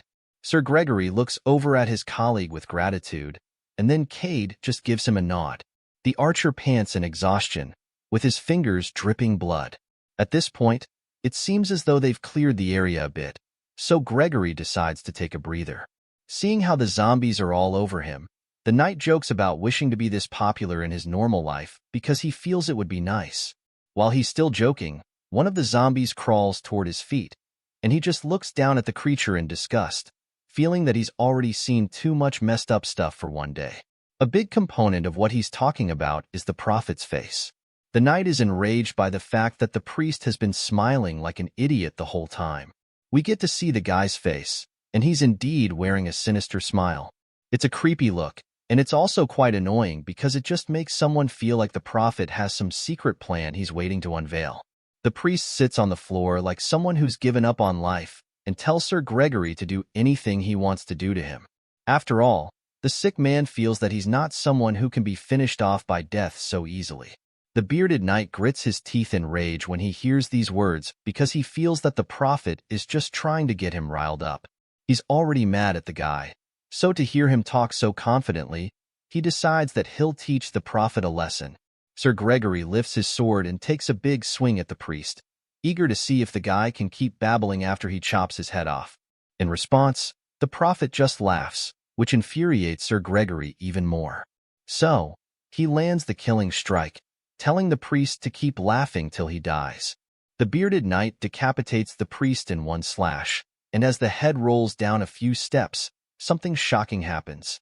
All of a sudden, the victims stop moving, and so Lady Jester reveals that to destroy an army, the commander must be captured. With that being said, the Holy Knight confirms that Sir Gregory's strategy was a success. But Sir Gregory just seems a bit pissed. He curses and huffs in annoyance as he thinks about how close the whole thing is. Regardless, he's relieved that it's over now.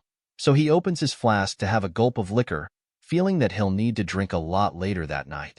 Just when it looks like their job is done, the priest's voice cuts through the air, telling Gregory that there was no wine at the Massachusetts. The big guy almost chokes on his drink when he hears this, and the other knights are just as shocked as he is.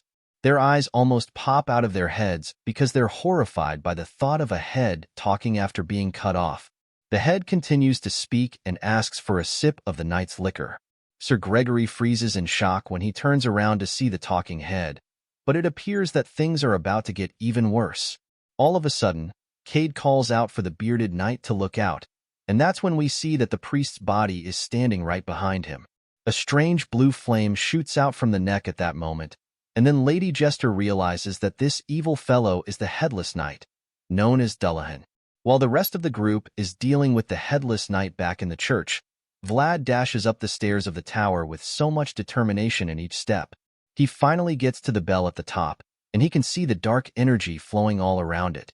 Vlad immediately knows that this is the source of the curse, and the voice in his head confirms that it's the curse of a noble warlock. Now that this has been established, he tells the young knight to give it his all and break the spell at once. At this point, Vlad begins to activate his skill, but he gets interrupted when the Headless Knight appears and tries to attack him. The voice in his head immediately tells him to watch out, but at this point, it's already pretty late because the tower suddenly starts to vibrate like it's about to collapse. Vlad grunts when he sees that everything is about to crumble to the ground, so he jumps off the tower to avoid getting squashed by the heavy stones.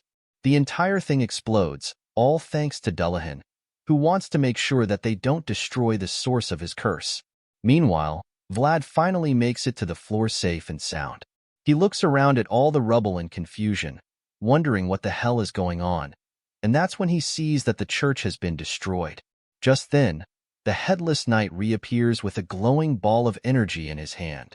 He can't help but admit that he's impressed by what he just saw. As far as he's concerned, Vlad just executed a cool landing after jumping off the tower. However, Vlad isn't exactly in the mood to receive compliments from the villain, so he charges at the guy with his sword, claiming that he always knew the priest wasn't human.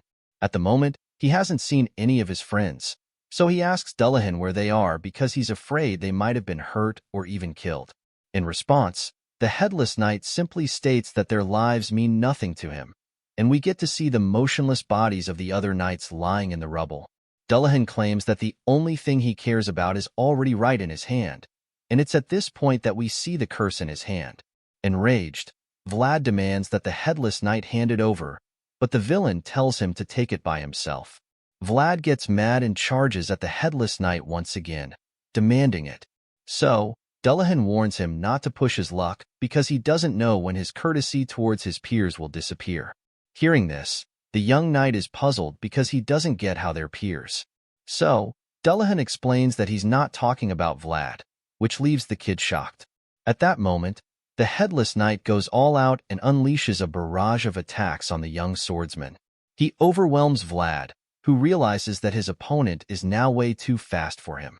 The voice in his head confirms that those aren't human moves, and while Vlad is still trying to keep up, Dullahan keeps teasing him, calling him slow. Vlad finally has enough, so he unleashes a deadly technique called the armor technique, which catches the Headless Knight off guard. The villain is shocked to see this, and he is even more surprised by the fact that the kid has the spirit's protection. Vlad is ready to do whatever it takes to defeat Dullahan, and with this determination to win, he charges at the flame-headed opponent using his aura-infused sword. Vlad is serious when he goes into a fight with one of his eyes glowing. The young knight advances toward the enemy with his sword burning with energy, and when he gets a good shot, he takes a massive swing at the Headless Knight, hoping to deliver some serious damage. Unfortunately, the evil prophet sees all of this coming, and he's no pushover either, so he's very much prepared to counter whatever strike the young swordsman is throwing at him. Dullahan can see the rage in Vlad's eyes, and he's completely aware that the kid will do anything to avenge his friends. But for some reason, this headless knight remains unfazed.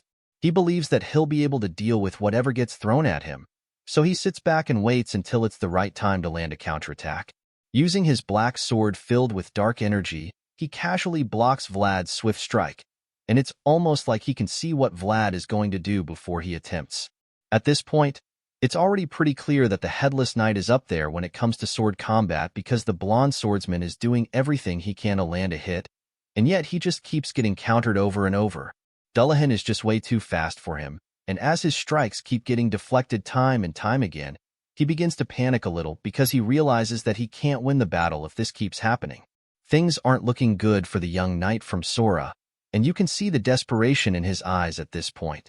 The gears in Vlad's head begin to turn as fast as possible as he ponders on a way out of the sticky situation because that's the only way for him to come out alive with the way things are going. The strain on his face suggests that he's in a lot of trouble, so he starts to wish that he could also deeply contemplate his world like Mr. Rudiger. As this thought crosses Vlad's mind, something sparks inside him all of a sudden, and his glowing eyes widen a lot more as though he's just received some kind of spiritual enlightenment. At this point, the young boy's growing world needed something to fill it up, and the truth of the matter is that the only world that intertwined with Vlad's right now is that of the voice in his head. And so the voice permits this union, which simply means that he's going to lend the young swordsman his world. The headless knight watches the young knight carefully and suddenly starts to notice a few shocking changes, which make him panic a bit.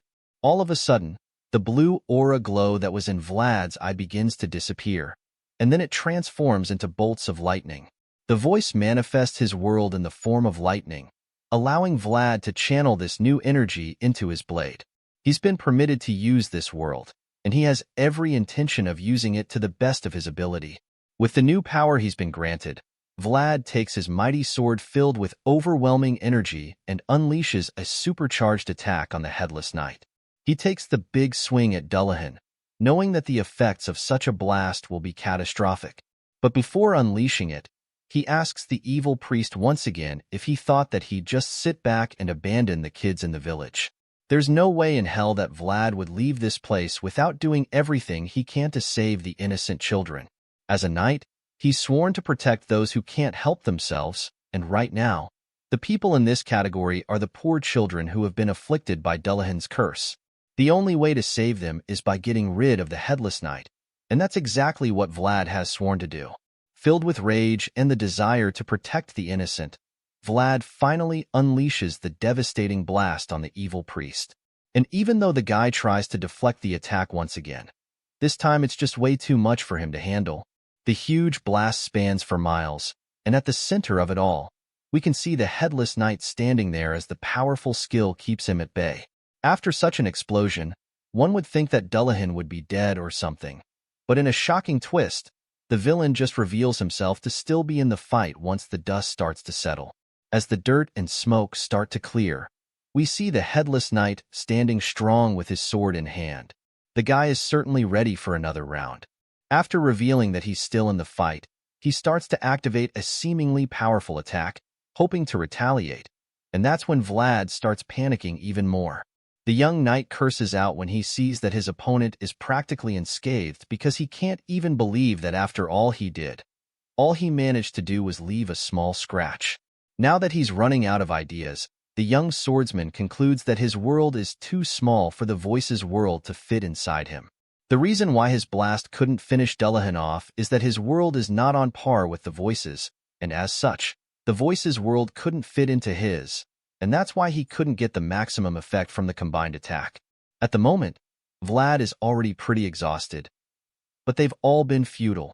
To make matters worse, he feels like he only has 2 or 3 tries left before he runs out of energy. It turns out that Vlad actually inflicted a nasty cut on Dullahan's wrist with that first attack, but it also looks like that is about to backfire big time because the blood seeping out of the guy's body suddenly starts turning into some kind of dark energy, which he's certainly going to use as a weapon. The headless knight laughs at this point, claiming that he went easy on Vlad the first time only because he thought that the kid shared the same style. However, now that he's realized that Vlad might be a threat, he goes full beast mode. Out of the blue, this guy dons a seriously wicked armor, and from the inside blue flames burn out. It's a terrifying sight, and when the young swordsman beholds it, his eyes almost pop out of the sockets. Vlad is so stunned by the insane armor, and he can't even believe what he's looking at when he sees Dullahan standing in front of him, ready to go into another round of intense sword clashing. With every swing of the big guy's sword, you can see the dark, terrifying energy flowing out of it. And while Vlad is still trying to process the whole thing, the Headless Knight launches his first attack. Vlad doesn't exactly see it coming, but thanks to the ever-vigilant voice in his head, he's immediately informed before the blast of energy can get to him. Right after that, Dullahan follows up with an insanely swift attack, and once again, the voice in his head tells him to dodge the hit. Vlad tries to move out of the way, but then he just ends up getting blasted with a huge surge from the Headless Knight. The blast is so massive that it sends Vlad flying and raises a whole lot of dust. Dullahan stands still after landing this hit and watches as the dust fills the air. The Headless Knight observes patiently as the dust settles and wonders how the kid managed to squeeze out his aura to deflect the attack in that short moment. After witnessing such a thing, the Headless Knight admits that the kid has great potential. As Vlad lies exhausted on the floor, Dullahan realizes that what he initially thought about the guy has been disproved by what he's now seen with his eyes. Because of this, the evil priest concludes that Vlad has unpredictable potential, and for this reason, he also feels that this will be the best time to cut down the threat. The blonde swordsman is exhausted and vulnerable, so it's the perfect opportunity to end him because Dullahan knows that he'll only end up being a thorn in his flesh if he doesn't deal with him now. With this in mind, he walks up to the exhausted boy and raises his sword. As he prepares to drive his sword into Vlad's body, Vlad sees what's about to happen to him, but he's just way too tired to even do anything about it. All he can do is just lie there and watch with a look of horror plastered on his face. He looks like he's already given up. The Headless Knight raises his sword as he plans to stab Vlad to death, and as he presses the blade down, he tells Vlad that he should have just done it moderately. Dullahan goes in for the kill at that moment, and just when the blade is about to penetrate Vlad's armor, something shocking happens. All of a sudden, Vlad grabs the tip of the blade with his hand and holds it back, stopping the sword from piercing his armor. While this is happening, the voice in Vlad's head finally speaks out, and for the first time, someone other than the young knight gets to hear it. The voice yells at Dullahan, asking the evil priest if he didn't hear what Vlad said before. After a brief pause, he goes on to remind the Headless Knight that Vlad told him to leave the children of the village alone. With this statement, a huge surge of energy shoots out of Vlad's body, blasting the evil priest into oblivion. The huge surge blows the Headless Knight away, causing him to scream in pain, and this is about the same time that the young knight starts to get back on his feet. Vlad slowly stands up with a lot of energy flowing around him, and then he starts to speak. From the look of things, the person talking is no longer just Vlad from Sora. It's the consciousness of the voice in his head. Now, the voice admits that he doesn't know who he is right now. All he knows is that he has something to do. The memories of his existence are long forgotten, and the only duty he must follow is scratched deeply inside his soul. At this moment, he realizes that the only reason for his existence was for that duty, and now he's more than ready to do whatever it takes to fulfill that obligation. With all of this being said, the voice finally takes over Vlad's body and decides that it's time for the adults in the mix to have a go at it. He's tired of the Headless Knight picking on young kids, so he would like the guy to try picking on someone his size. Meanwhile, we see that Dullahan is still getting over the effects of the earlier blast. His entire body is covered in smoke, suggesting that he took some damage with that hit. However, this doesn't make him any less eager to keep fighting. For now, he still believes that he's capable of defeating the young swordsman. Well, this villain might have to think again, because while he is still trying to recover from the first blast, the young knight shoots up into the air to execute another deadly strike. Dullahan is shocked when he sees Vlad charging at him, and even though he tries to counter the attack, he just ends up getting pushed back. Despite being shot back a second time, he still doesn't give up. He tries to get back up again, but before he can, Vlad follows up with a supercharged chokehold, which he uses to slam the Headless Knight into the ground. The voice feels insulted by the fact that the evil priest would even dare to make a mess with the pathetic skills he's been putting on display. To the young swordsman from Sora, Dullahan's skills might have been overwhelming, but the voice doesn't find them even slightly impressive. The terrified priest realizes that he's outgunned, so he asks who the voice is. In response, he simply tells the headless knight that he has no words for trash and uses the blood of children to survive. He concludes that Dullahan should die and begins to activate a killer skill to finish the job. At this point, the headless knight senses a savage beast approaching, baring its fangs. He can see the beast taking shape from Vlad's aura, so he's afraid that it's coming to devour him. Just when Dullahan feels that it's all over for him, the beast disappears, and the guy starts to wonder where the creature went. The evil priest turns around in search of the devourer, and that's when Vlad pops up behind him. The voice then teases the villain, asking if he talks so much because of how slow he is. Feeling insulted by this, the headless knight tries to punish his opponent by unleashing a deadly wave, but it does nothing to affect Vlad. After seeing Dullahan's attempt, the voice decides to show the headless knight what he's capable of. Enraged, he unleashes a barrage of attacks and then expresses how disgusted he is at the fact that someone like him would dare to mock the potential he holds so preciously. The headless knight is having a hard time comprehending what is going on. He already knows that his body is free from death. Besides that, his body should also reject pain. But now that he's receiving the attacks, Dullahan is starting to wonder what is going on with him. The evil priest can't understand the kind of vivid pain that seems to be whacking away at his soul. The villain keeps taking all the hits, and from the look of things, Vlad isn't done with him yet. He is very determined to finish the headless knight once and for all. The intense battle continues, and Vlad eventually lands a serious blow on the opponent, sending the guy crashing into the ground. Dullahan groans in pain as he struggles to pick himself up from underneath the rubble, and as he just lies there, he can't help but wonder how someone like Vlad even exists in this world. He probably used to think that he was in a league above all others, but after coming face to face with a young swordsman from Sora, he realizes that he's no match for Vlad. The headless knight ponders on this, and while he's still lying there, Vlad follows up with a brutal stab to the chest. Vlad impales him on the spot, and then the voice sternly asks the villain to hand over something. At first, the headless knight doesn't seem to know what he's talking about, so he just stays quiet. But then the voice demands it a second time, and this time he's a lot more aggressive about it. Vlad raises his fist and prepares to land a supercharged punch on the villain's chest. He lands the blow, and it sends shockwaves throughout the place. At this point, one would think that the young swordsman would give the guy a breather, but he doesn't stop there. All of a sudden, he goes in for the kill in that instant and digs his fingers into the guy's chest before slowly ripping it apart. Using this gruesome technique, Vlad opens up Dullahan's chest and unveils the same object that he's been asking for. He sees the powerful, glowing ball of energy floating within the guy's chest and expresses his satisfaction.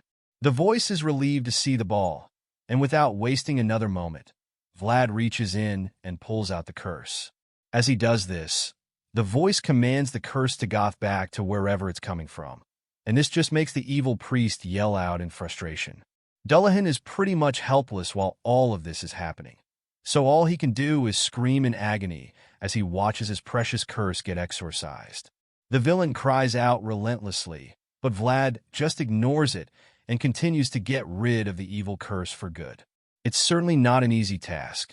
As he gets rid of the curse, the energy from the purple, glowing ball spreads out across the entire village to all the children who had been afflicted before.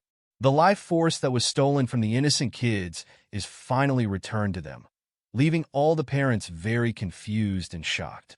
As the energy gets sucked out of the evil priest, all he can do is sigh in exhaustion, confirming that he's given up already. After this, the voice suddenly admits that there's something he knows for sure, but the problem is that he can't remember what it is exactly. It turns out that he's referring to the method used to kill evils like Dullahan. In response, the evil priest claims that he wasn't on the same side as the curse, stating that he thought they were both beings that escaped from death. Hearing this, the voice casually responds, stating that there are also other methods to use, even though he's forgotten the main one. With that being said, Vlad gets back on his feet and stands over the half-dead villain. This is about the point when the voice decides that he should just rip out all of Dullahan's limbs. The reason he settles on this technique is because he feels that severing all of the guy's limbs is the same as killing him. The Headless Knight knows just how terrible such a thing would be for him, so he's not ready to suffer such a fate. Not knowing what else to do, he starts crawling, attempting to run away, but it's clearly futile, and he just ends up being dismembered by the young knight. By the time there's only one limb left, Vlad prepares to finish the villain off finally. But just when he's about to slice it off like the others, the Headless Knight raises his remaining arm as if he's about to surrender. The guy screams a strange word, Lamishtu, which leaves the young swordsman baffled. Vlad is still trying to understand what he's seeing when all of a sudden, a barrier of dark energy surrounds the villain. The wave of energy encircles the Headless Knight, who just keeps crawling like a man on a mission. The barrier prevents Vlad from getting any closer to Dullahan, so all he can do is watch in confusion as the villain crawls away. Just then, the Headless Knight starts calling out to the strange presence called Lamishtu once again, and then many huge hands stretch themselves out as they try to catch Dullahan. Vlad just watches curiously, wondering what Dullahan is doing. Lamishtu begins to devour him. The Dark Master devours the evil priest, and in a matter of seconds, all that's left of Dullahan is nothing but dust. Once that happens, Lamishtu finally reveals herself to Vlad, and upon seeing this being, the voice admits that he doesn't have any memories of that name. However, he has a faint feeling about it, so it makes him wonder what kind of existence it is. His thoughts are suddenly interrupted when he realizes that he's still the one controlling Vlad's body, and he's surprised that he managed to go overboard with the whole possession thing. Even though he might have taken advantage of the kid a bit, he also admits that Vlad's growth is brilliant. The voice is proud that Vlad's body managed to last this long, and concludes that he'll apologize to the kid when he wakes up. Right after that, he gives back control, and just like that, the unconscious body collapses to the ground. Vlad's body just lies there throughout the night until the sun starts to rise, and that's when we see the ruins that remain of the church. Elsewhere in Mashayam, at the barony of Uthman, we see a dark figure sitting on a chair. It turns out that while Vlad's soul was shining, the traces left behind were merciless. The ominous lady consents that he's using a kind of magic that has been around for a long time, and it intrigues her. Other than that, it's also pretty clear to her that the things of the past are moving. She can feel that this is the time to make a move. It's a time where cracks of opportunity have appeared. So she concludes that the chaotic age she's been waiting for is finally here.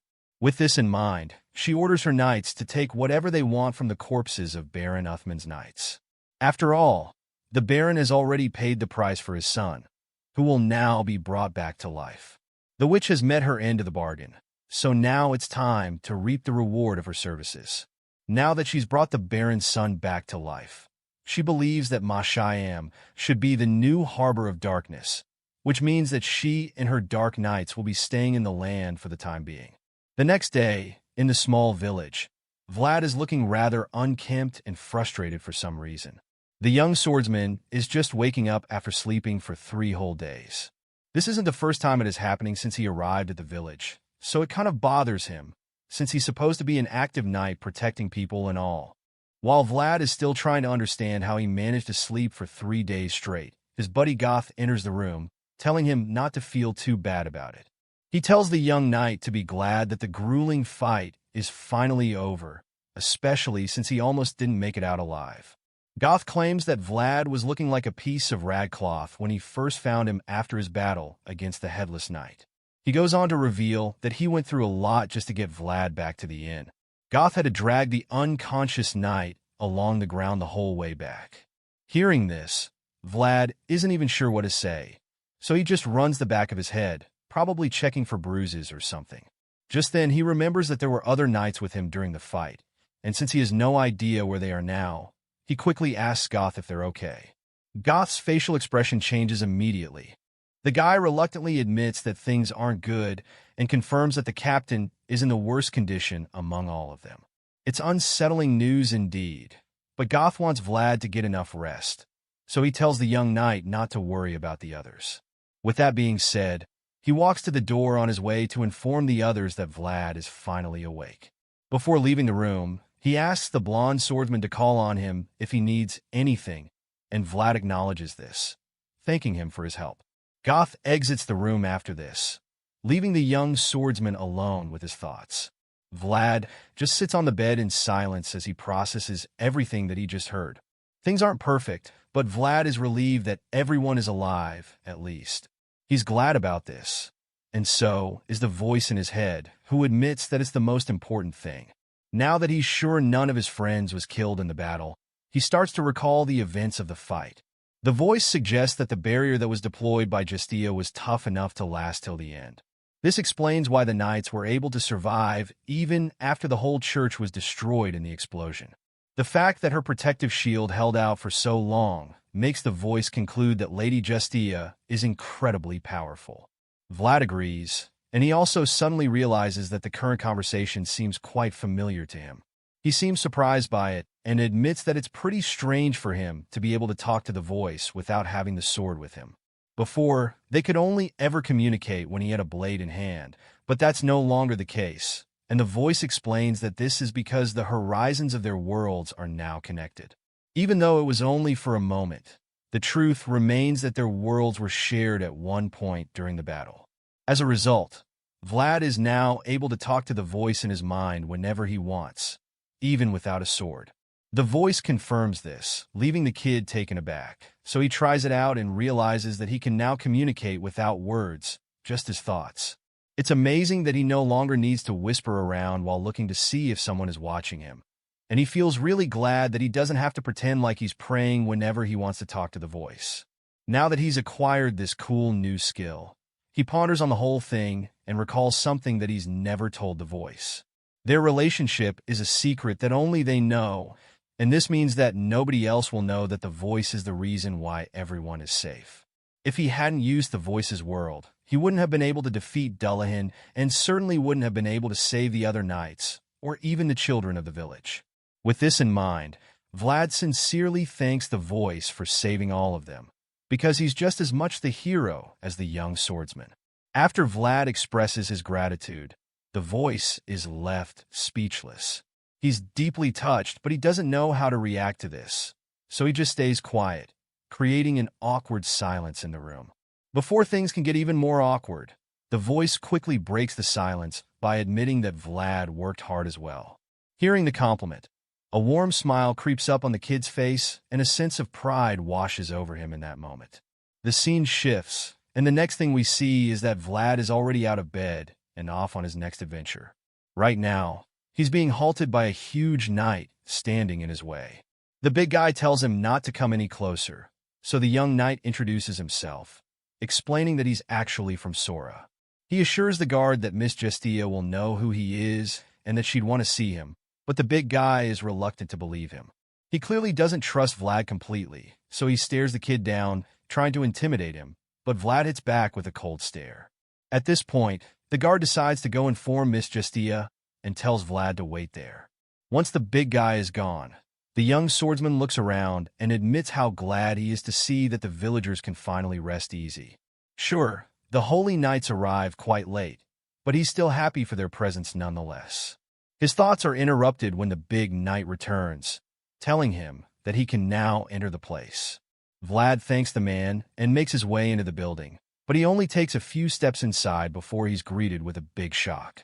The moment he looks into the dark hall, he's horrified by the numerous corpses scattered on the floor.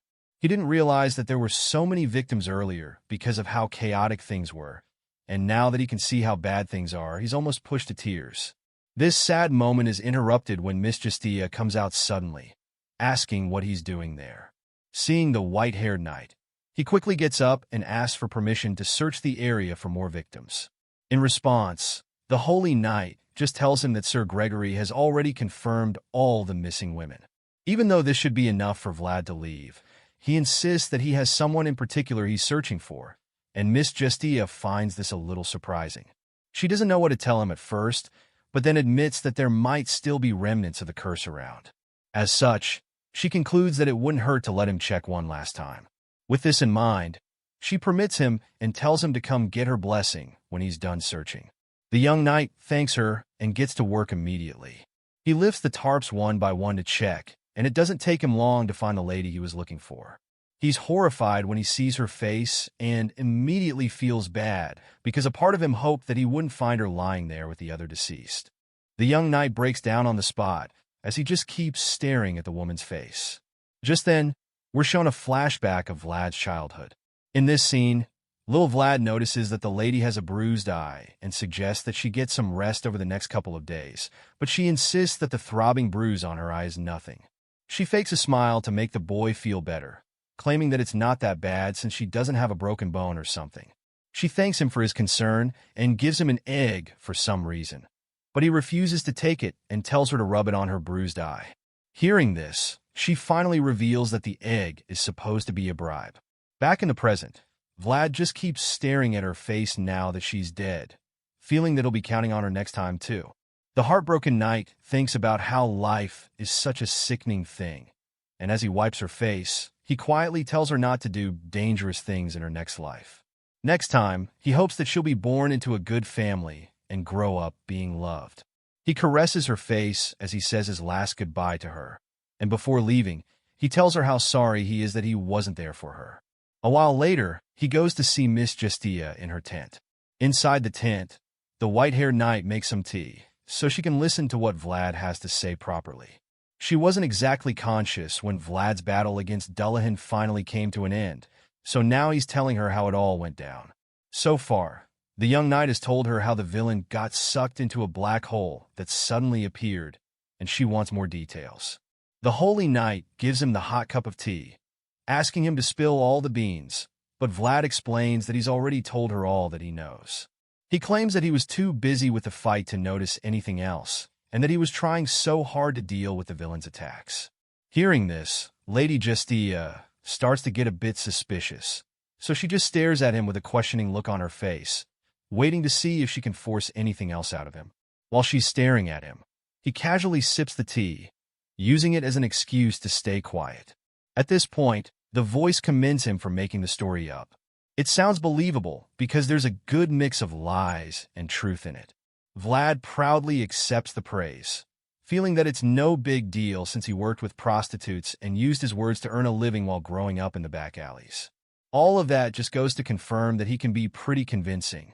The traces left behind after the battle were a total disaster.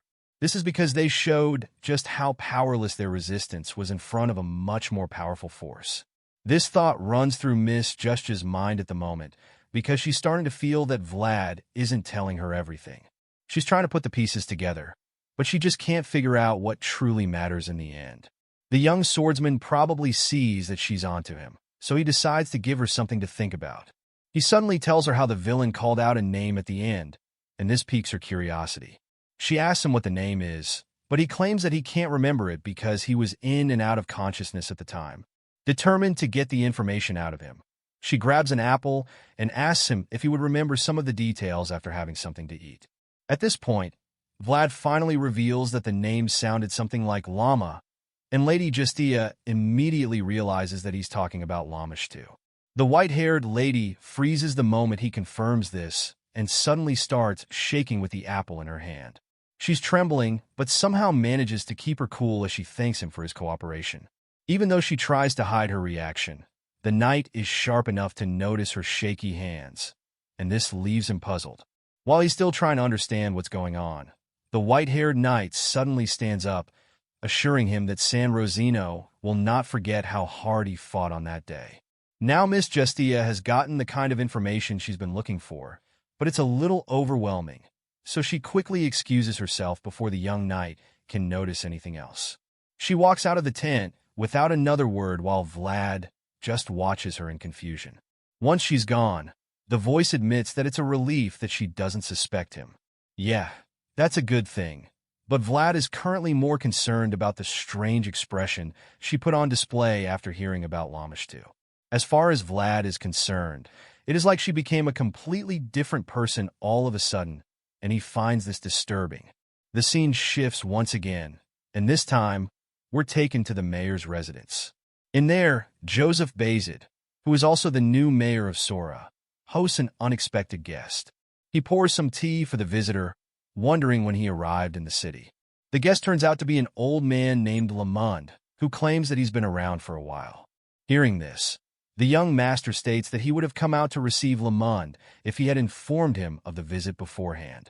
Lamond responds by calling himself the lowest-ranked person at the moment, suggesting that he wouldn't even let the young master go through such a hassle just for his sake.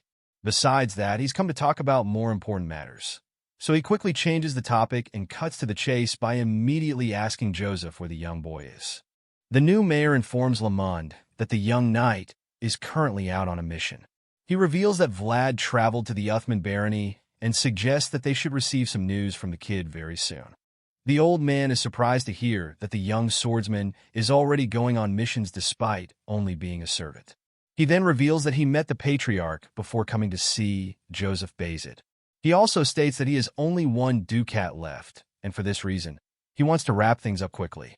It appears that this thing called ducat is of great value because the young master is shocked to hear that Lamond has won. At this point, it becomes very clear that the old man isn't just here to see Vlad. Just then, Lamond finally starts to state his true intentions and reveals the reason he came around. He claims that all the servants in Sturma are too dull, which is a shame since they're the ones who are supposed to take over the Bazit name.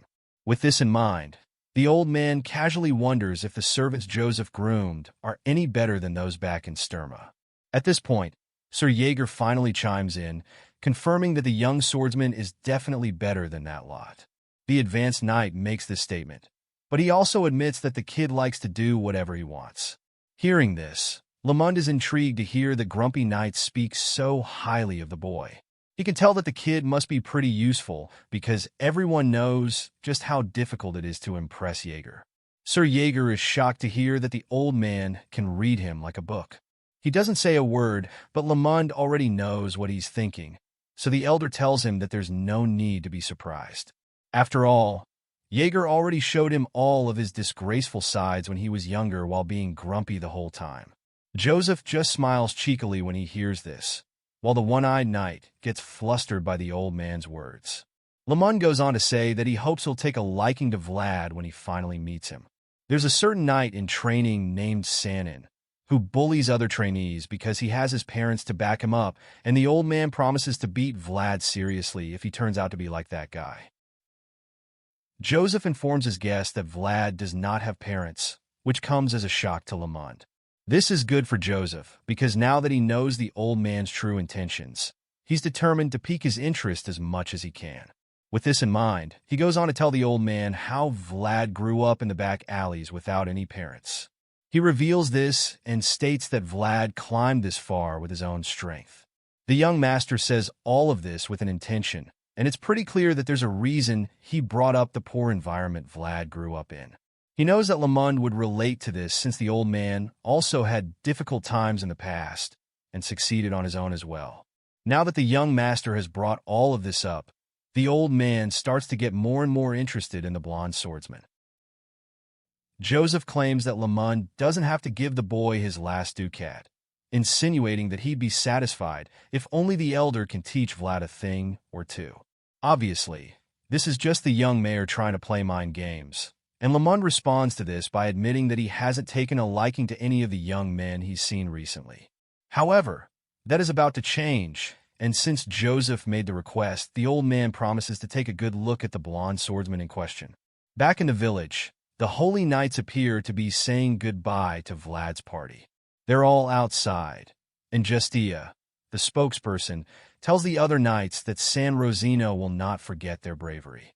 In response, Sir Gregory just hopes that she puts in a good word for them, since their mayor isn't exactly the meticulous kind. The Holy Knight bluntly informs him that she can't lie in reports but promises to consider his position when talking about this. Sir Gregory doesn't trust her enough, so he just prefers that she doesn't say anything at all. Just when the bed knights are about to set off, Justia notices that Vlad has a flag, which takes her by surprise. Sir Gregory is the one that responds to her, revealing that the Bazit family has finally found someone to keep an eye on and admits that they're treating the kid well too. While he's saying this, the Holy Knight processes everything about Vlad. from the traces of a fierce battle and his ability to fight Dullahan. All of this just goes to show her that the boy has the potential to be extraordinary after all. Sir Gregory bids her goodbye and decides to leave, so she prays for the blessing of Saint San Rosino to be on all of them. On the way out of the village, Vlad looks back at the people to wave goodbye, and he can't help but notice how much better everything looks now that the ominous fog is gone. Sir Gregory chimes in, telling the kid how the village was once a peaceful place full of sunlight. All the bad things that happened were because of Dullahan. So now that the villain is gone, Vlad is relieved because he knows that Anna would prefer to be buried in this bright, happy village.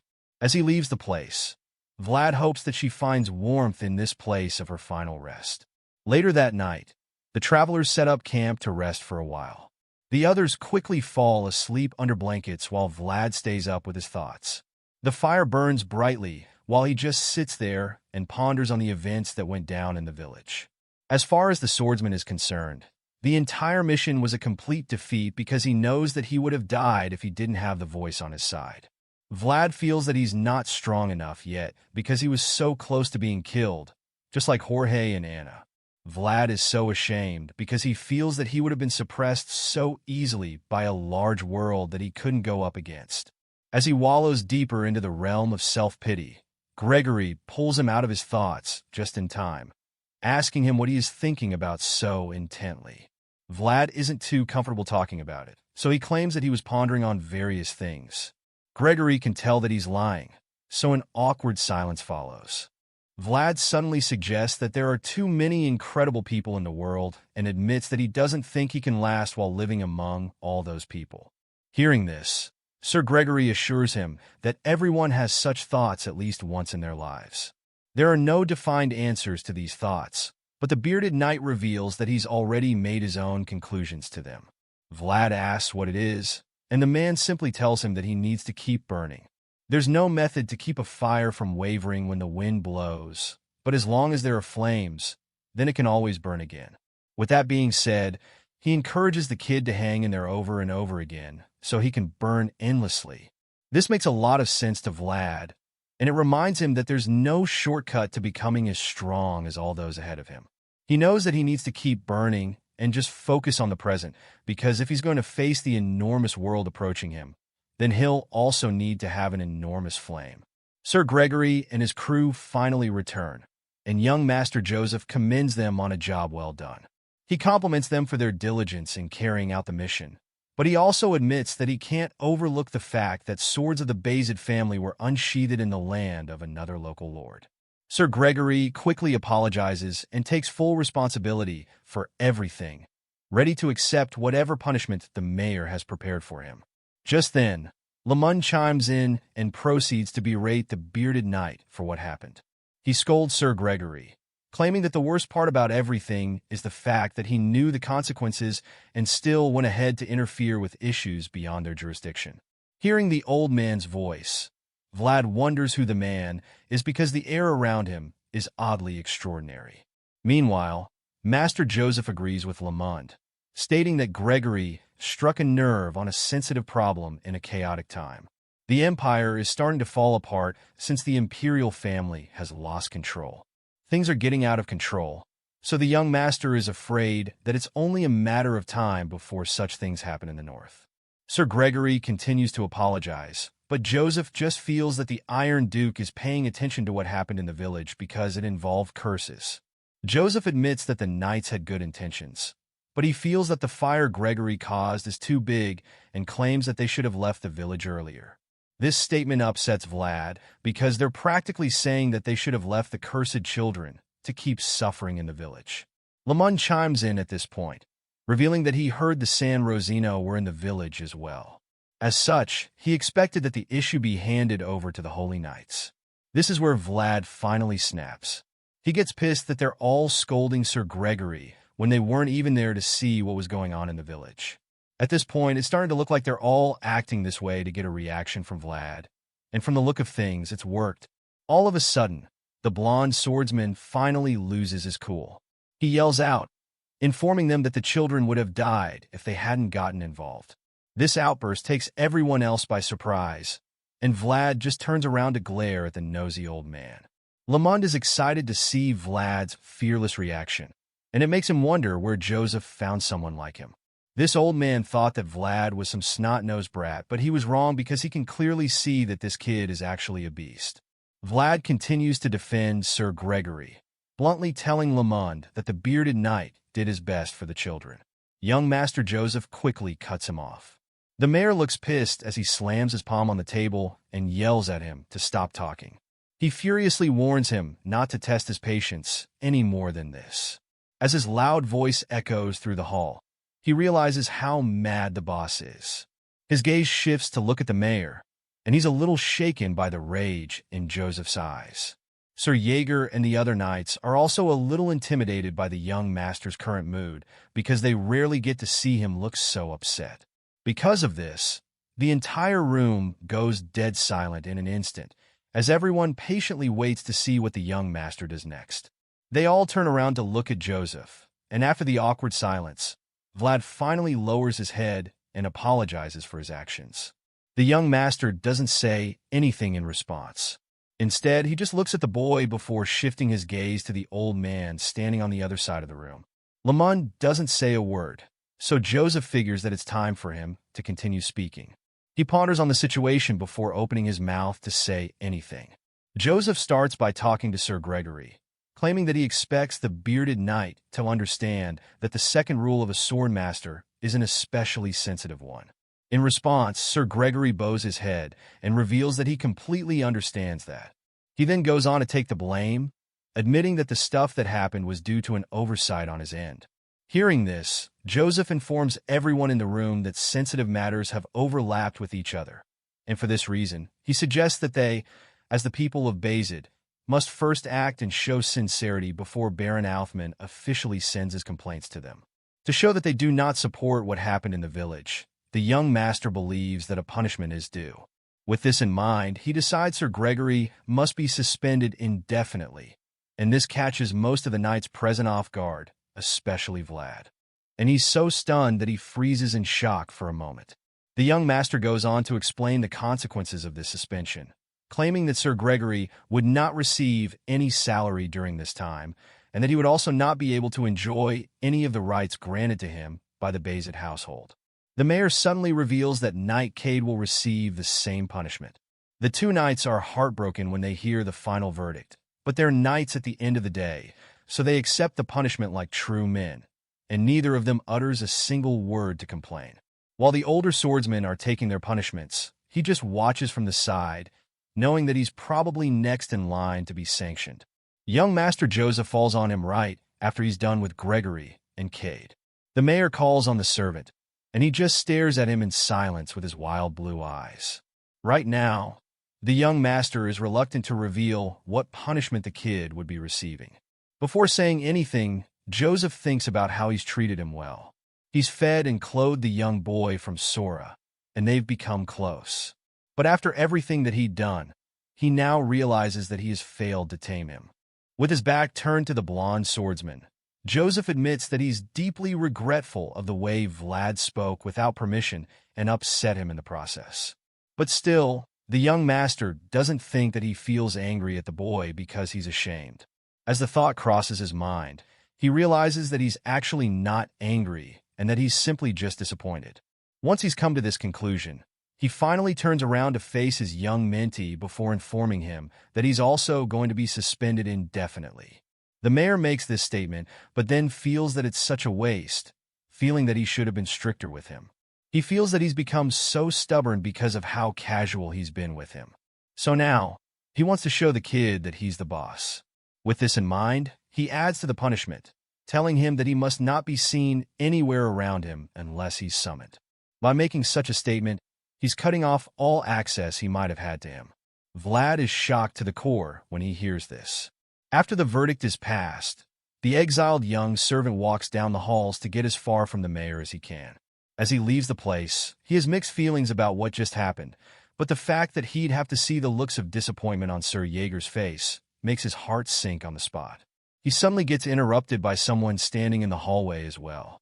The person expresses his surprise to see that a mere servant managed to upset Master Joseph so much. This mysterious figure, hiding in the dark, turns out to be none other than Lamond, who is probably the last person he wants to see right now. For some reason, the old man thinks that the kid would be interested in talking to him. He asks to confirm if he's speaking with the one they call Vlad, and he's just taken aback by the man's audacity.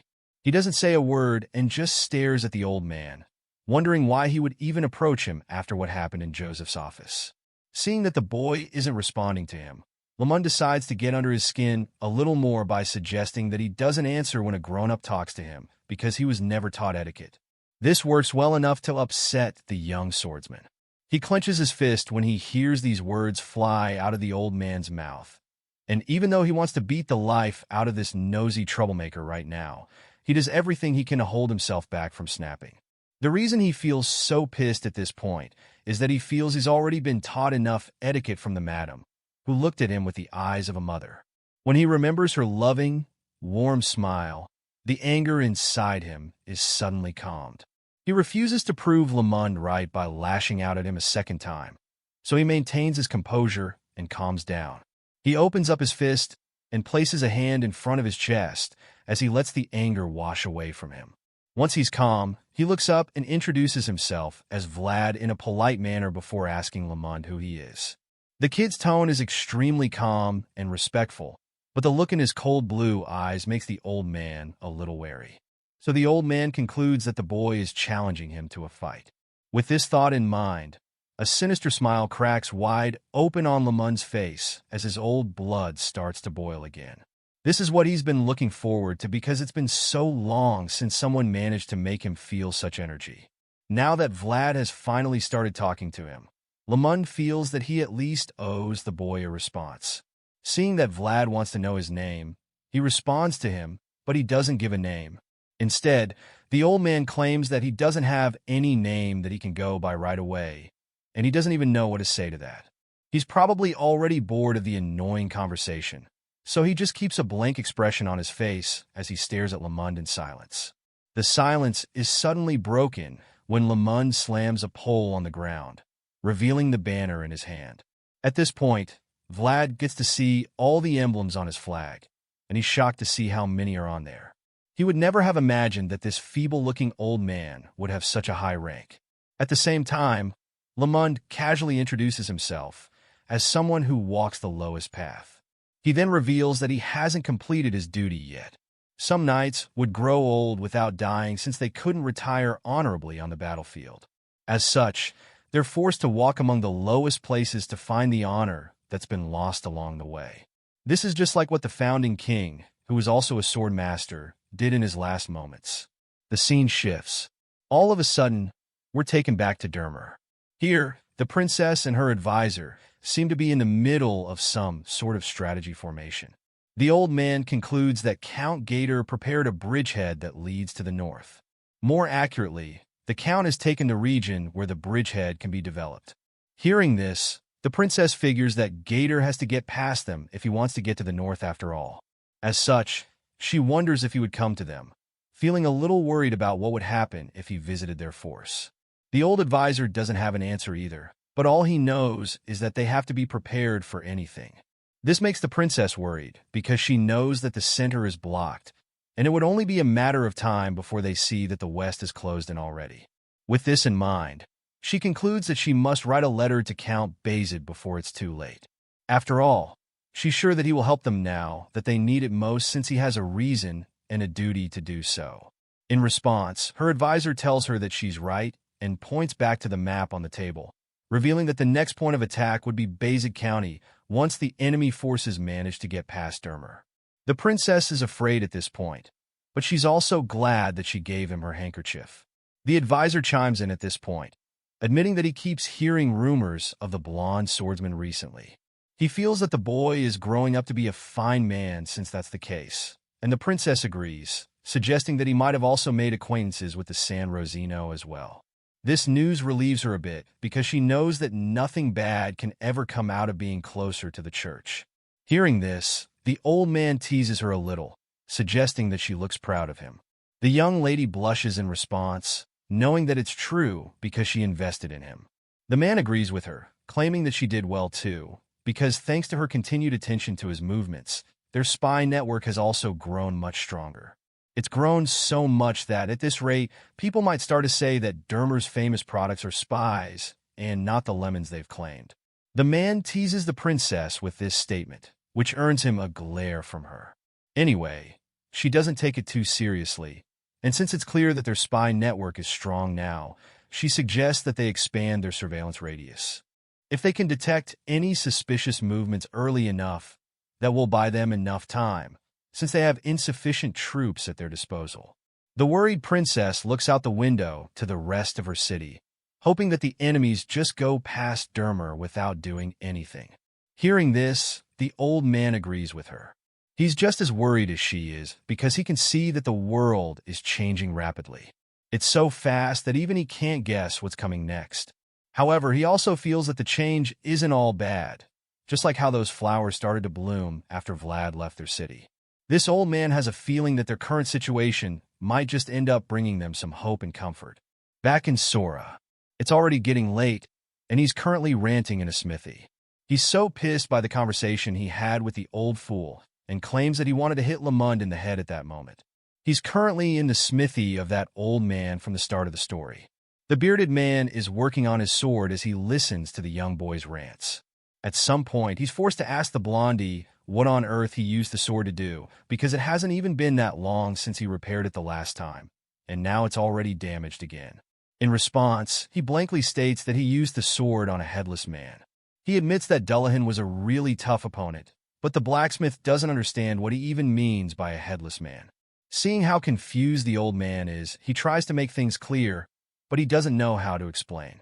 At this point, the kid feels like the more he sees in the world, the more he fights with beings that he's never seen or heard of before. Because of this, he's starting to feel like that's just his fate. While he's still feeling bad for himself, the old blacksmith suddenly interrupts him and suggests that it's time he changed the sword already. He's surprised to hear this suggestion. The blacksmith feels that the sword isn't as good as it used to be anymore, and even claims that it's only a little better than the half-ass swords used by mercenaries. The old man goes on to say that he would even be lucky to use the worn-out sword to cut through monsters he comes across in the future. It's only made of normal iron, and judging by what he can see, the person who made it the first time is just an average blacksmith. Vlad is surprised to hear this, so he asks the man what he's even talking about.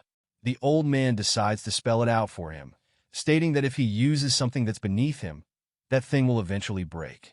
The blacksmith holds the old worn-out sword in front of him, so he can see what he's talking about, and it's like he finally starts to get it. The little lecture is interrupted by a flashback. In this scene, a tough-looking man with a scar on his face suddenly walks into the smithy, asking for a sword that can cut through ghosts. Something like that shouldn't even exist, and the look on the old man's face suggests that he doesn't have a blade like that. He just stares at the scar-faced man with a blank expression on his face. The man looks dumbfounded, so he decides to ask once again what the guy wants, and he confirms that it's a blade that cuts through ghosts. The flashback comes to an end, and then the old man tells him the story of how the guy randomly walked into his shop last winter looking for a sword that cuts ghosts. The old man admits that he thought the mercenary was saying nonsense, but then he mentioned Vlad's name. That scar-faced mercenary said something about him cutting a ghost, and this rang a bell in his mind. He can remember the incident clearly, so he knows exactly who the blacksmith is talking about.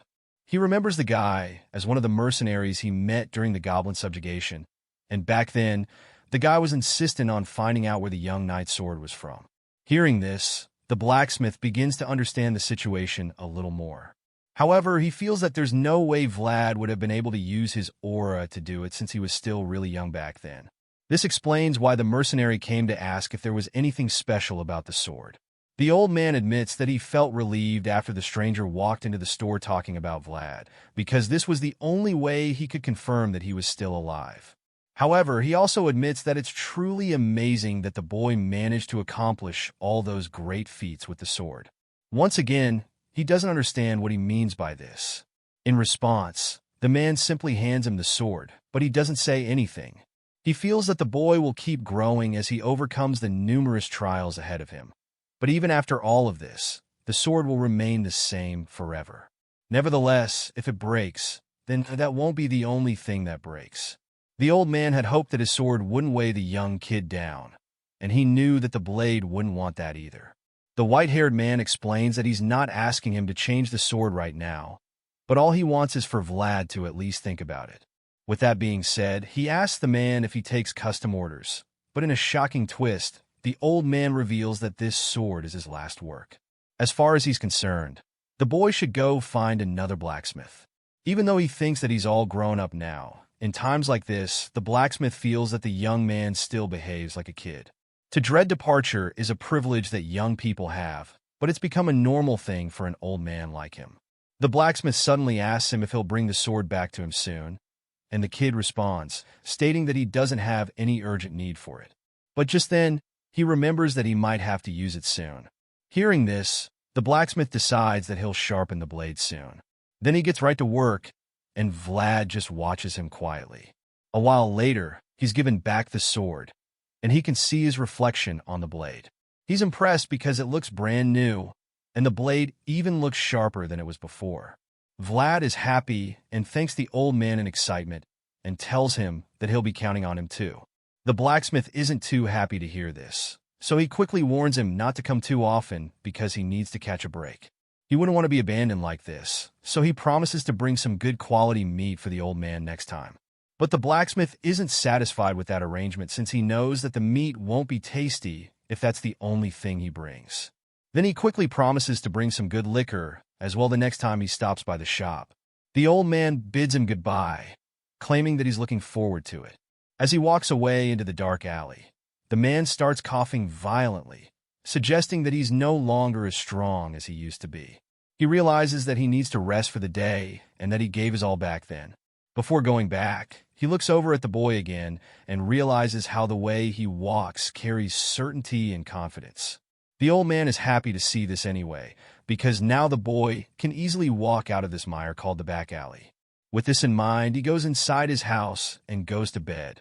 Meanwhile, he keeps walking through the dark alleys, and that's when we see that someone is secretly following him while hiding in the shadows.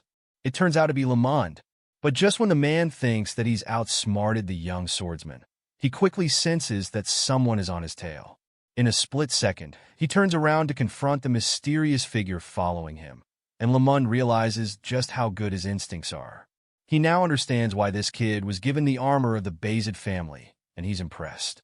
He asks Lamond why he's been following him, but the old man denies it, claiming that they just happen to be walking in the same direction.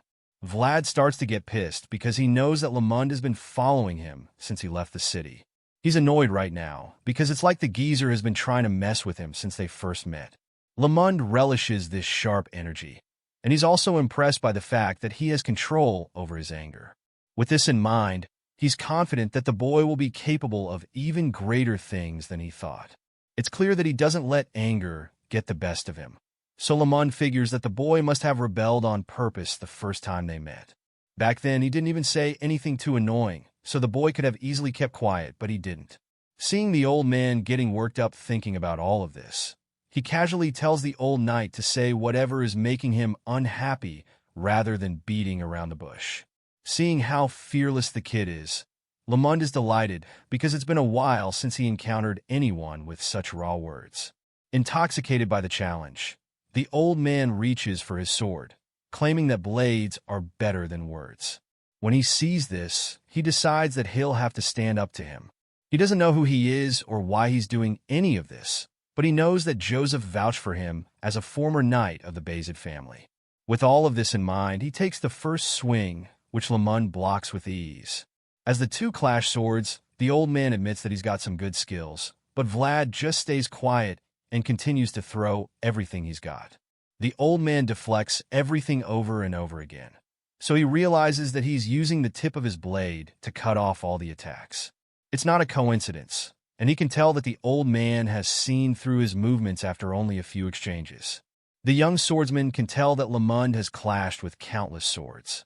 Seeing that he's been read like a book, he ceases the attack for a moment, and the old man teases him, asking if he's tired already. But he is not done just yet. He's just getting started. Vlad grips his sword and charges forward as he activates his aura. And Lamond is taken aback by this because even back in the days of turbulent times, there were only a handful of people who could use an aura this vivid at this age. But now, this young boy from Sora is using aura casually, and the old man can't help but admit that this is insane. An intense sword fight breaks out, and Lamond is having a great time. Vlad tries to strike a decisive blow with a sweeping motion. He swings his aura-infused sword hard, but Lamond easily blocks each of his attacks repeatedly. Frustrated, Vlad decides to go for a kill shot, but he isn't quick enough. Lamond dodges the strike effortlessly. The heavy, aura-infused sword crashes into the ground with great force, and the old man laughs with excitement. He enjoys the challenge because it's been a while since he's had such a good fight. He thinks that Vlad has a strong spirit, but just then, Vlad lands a hit that sends Lamond flying back a few meters. The force pushes Lamond a few steps away, and Vlad quickly tries to take advantage of the moment.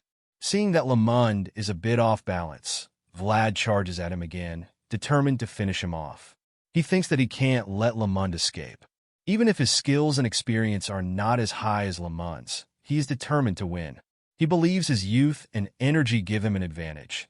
So he charges at the old man, and they clash swords once more. They lock swords together, engaging in a battle of strength. They stare each other down, testing who is stronger in sheer physical power.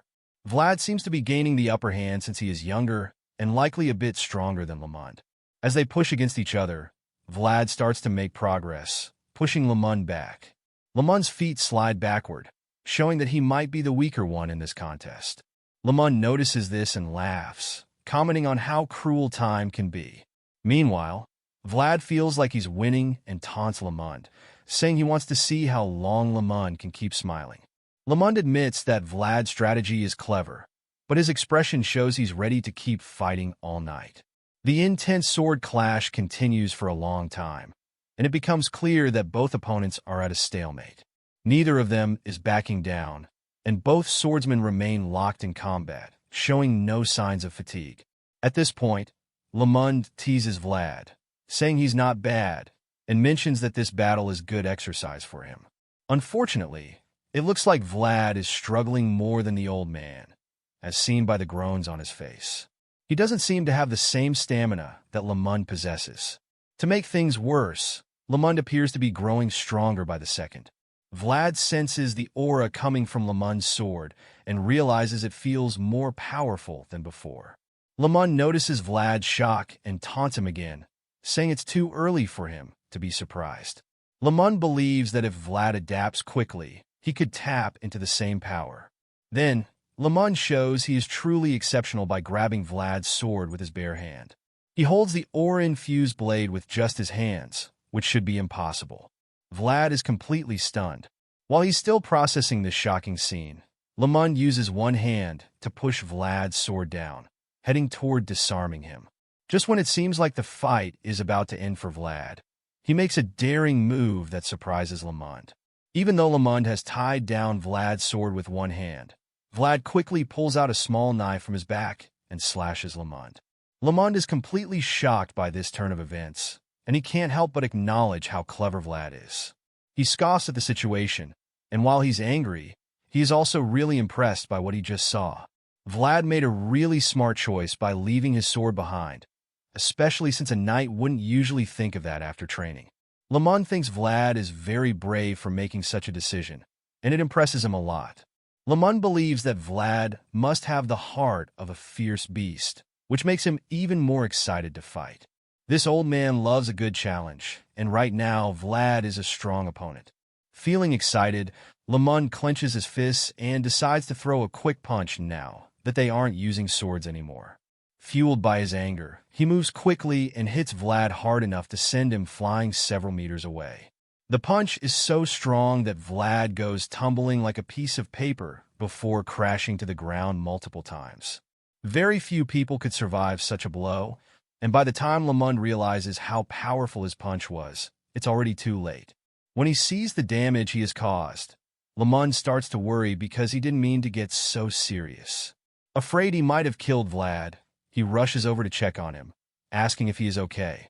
When he arrives, he finds Vlad lying face down in the rubble, not moving or responding. Lamond begins to think that the kid might have fainted, which disappoints him because it makes him feel like Vlad has weak defenses. While looking at the still boy in the dirt, Lamond remembers what Master Joseph told him about Vlad. The young master had warned Lamond not to hurt Vlad too much because he cares about him a lot. Clearly, Lamond forgot that advice when he threw that life-threatening punch. Realizing he made a big mistake, he starts to regret what he did since the boy is still unconscious. It looks like Lamond knocked Vlad out cold, and he starts to worry about what he will say to the young master when asked what happened. While Lamond is thinking of a cover story, Vlad opens his eyes, showing he is still awake. His bright blue eyes are filled with anger, indicating he is still ready to fight. Lying on the ground, he remembers what Sir Gregory told him about the flames. He recalls that there is always a chance to win as long as the flames don't completely go out. Right now, his flames are still burning, meaning he still has a chance to win this duel. With this thought, Vlad jumps up quickly and charges at the old knight who just attacked him. He rushes towards Lamond and grabs his robe before the old man can react. Lamond is shocked to see that this boy hasn't given up, but before he can respond, Vlad hits him with a powerful headbutt. Their heads collide with such force that little shockwaves are created. It's amazing that neither of them cracks their skulls, but it seems Vlad takes a bit of damage from it. When the dust clears, Vlad is on the ground, looking very dizzy. It's a miracle he doesn't have a concussion, but he doesn't care because he feels he should have won the headbutt contest. Lamond lets out a sigh of relief, and when he touches his forehead, it's clear he used some magic to protect himself from being knocked out at the last moment. If he hadn't activated the protective shield, Vlad's attack would have been very bad for him. Still, Lamond admits that the kid is very skilled, and because of this, he decides that Vlad has passed his test. Vlad is truly unconscious this time, so he doesn't hear what's happening. The story shifts back to Sturma, where the leader of the Bayezid family learns about everything that has happened recently. His advisor tells him that Lamond is in Sora and mentions that the old man seems interested in Vlad. This news makes the nobleman curious, though he doesn't seem too shocked. Then, the advisor suddenly says that this news is a relief, and Master Bayezid agrees. He explains that Lamond was a knight under the previous family leader and admits that Lamond is hard to deal with, even for him. The nobleman remembers how Lamond sighed and left unhappy after seeing the poor quality of servants in Sturma, and he admits that he didn't feel good about that encounter. Now that Lamond has seen potential in Vlad, Bayezid feels relieved, believing they have regained some pride. At the same time, he wonders if he should feel disappointed, since the only thing that interested Lamond was Vlad's talents. Hearing these worries, the white-haired advisor reminds the patriarch that times have changed. He believes that Lamond represents a turbulent time.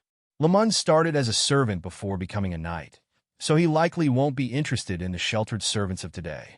Count Bayezid insists that even if times have changed, some things remain the same. He feels that Lamond's sigh about the servants in Sturma was not just a simple complaint. Although he has many thoughts about it, he decides to keep quiet for now. Regardless, he can't shake the feeling that Vlad made a strong impression, especially since San Rosino sent him armor. Bayezid smiles proudly as he looks at the shiny armor, and the advisor agrees that San Rosino's acknowledgement makes Vlad appear even more special to others. The patriarch agrees and feels he should send the armor to Sora right away for Vlad to receive. This thought makes him smile with relief, knowing that old traditions are still alive and well. The proud patriarch expresses his happiness, all thanks to one servant. Meanwhile, that servant is waking up somewhere else with a bad headache after getting a concussion the night before. The bruises on his face show that he was really beaten up by the old man. His head hurts a lot, and he can only think about how crazy the fight was the night before. He starts to remember everything and admits that he has never seen anything like what Lamond did. He can't believe Lamond used the aura on his body instead of his sword. As he thinks about this, a voice in his head suggests that Lamond is someone he can learn a lot from. After all, talents come in many forms, and Lamond has shown he is very talented. He seems to agree, suggesting that people respect Lamond for his strength and skill. It's starting to make more sense to him now, because the first time he saw Lamond, he probably thought the man was just a weak old man without any abilities. But now he realizes that's far from true, and he understands why people like Joseph respect Lamond so much. While he's still thinking, Zeina kicks the door open and rushes in with a pile of clothes. She's surprised to see he's awake, because she thought he was just talking in his sleep. He doesn't like her barging in like that, so he reminds her to knock before entering. But she quickly defends herself by saying she can't knock because her hands are full with his heavy clothes. He then asks curiously why she's doing his laundry, saying he would have done it himself. She teases him by calling him sir and explains that doing laundry is part of the services her tavern offers. She believes they should do this and more because he's staying on their most expensive floor. The swordsman is confused by this and isn't sure what to think because she sounds serious. To be safe, he tells her he doesn't have enough money for their extra services. Before he finishes, she interrupts him, saying it's all free because his stay at the tavern is already a big help for them. Zeina folds his clothes on the table and tells him that Rose's Smiles is now a tavern, mentioning that many people still don't know about this change. He wonders if just being there is enough to pay for his stay, and Zeina says that Marcella believes his name is valuable. After all, he has the support of the mayor of Sora and the second son of the Bayzid family. Plus, they all think he is a full knight already. He quickly corrects her, saying he's not a knight, and warns her not to say that. Zeina is surprised to hear this, and, while holding Lady Alicia's handkerchief, points out why she thought he was already a knight. He starts to stutter and sweat nervously because he worries something might have happened to her. Suddenly, Zeina tells him she feels happy about cutting her hair and helping him use a sword. In her opinion, he's really achieved a lot in life. Not knowing how to respond, he thanks her, but then Zeina rushes out of the room, leaving him with that thought and a feeling of gratitude. Valuable people shine, no matter where they are, and others will always want these remarkable individuals. The scene shifts, and we see the Black Stallion was ambushed by a group of hunters, and despite his best efforts to escape, the men were determined to capture him. They chased the stallion on their own horses until they caught up to him. This tragic experience is something that the horse must go through on his own, and it's a lot harder because the hunters are determined to capture him. Elsewhere, we catch up with Vlad, who's currently having dinner. Lamond is still trying to appease him for almost killing him in an alley, but he isn't having any of it.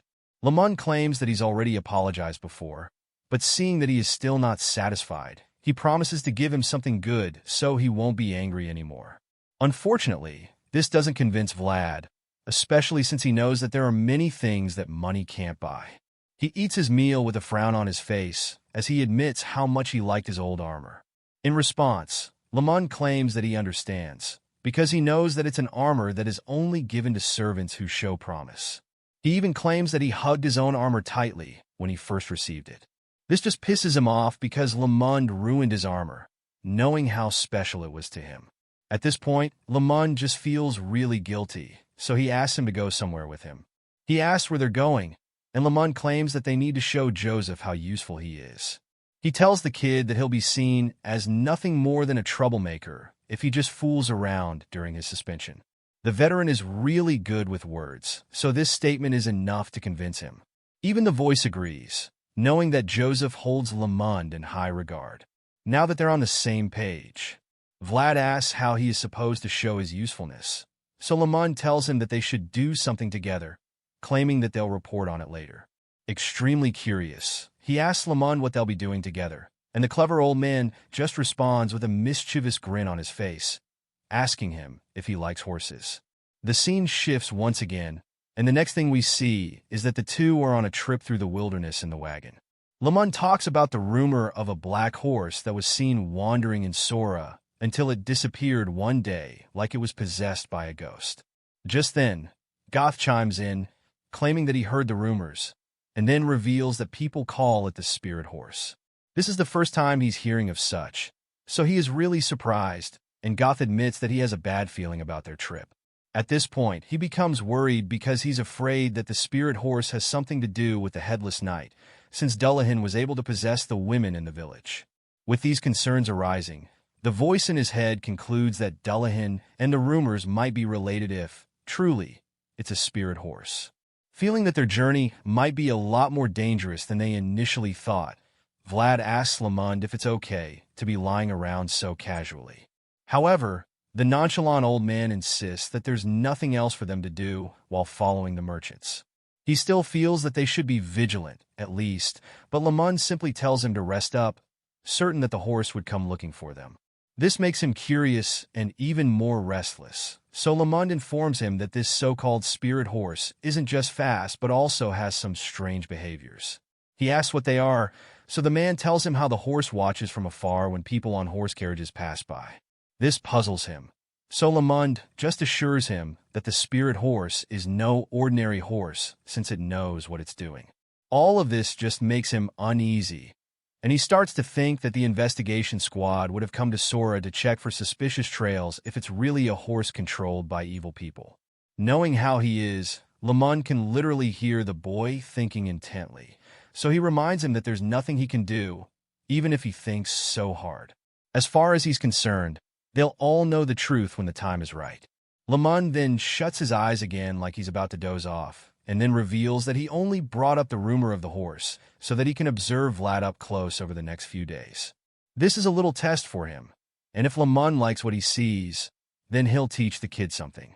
All of a sudden, he asks Vlad how long it's been since he started using aura, and the swordsman claims it's been about 3 or 4 months.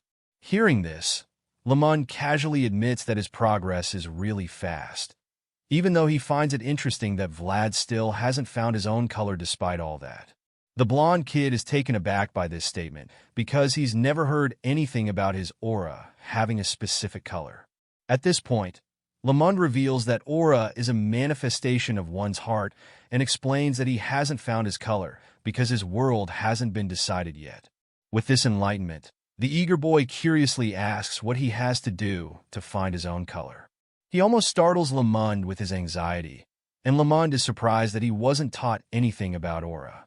He claims that he was taught only the basics, so Lamond concludes that Sir Jaeger probably has a reason for not telling the kid anything yet. So he decides not to teach Vlad too much yet. With this in mind, he tells the boy to show more of himself to the world and not to hide it too much, which just confuses him even more. The veteran feels that he should create something to bring out his inner world, claiming that this is what knights call the key. Lamond reminds him that the knights who use aura weren't using it alone.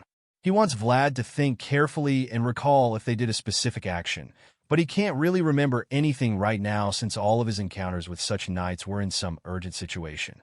He thinks a bit harder and realizes that all the knights made a certain movement while using aura. Sir Pablo put his sword in front of his shield. Sir Gregory would move his sword along with his feet. Rudiger would flick his sword with his finger.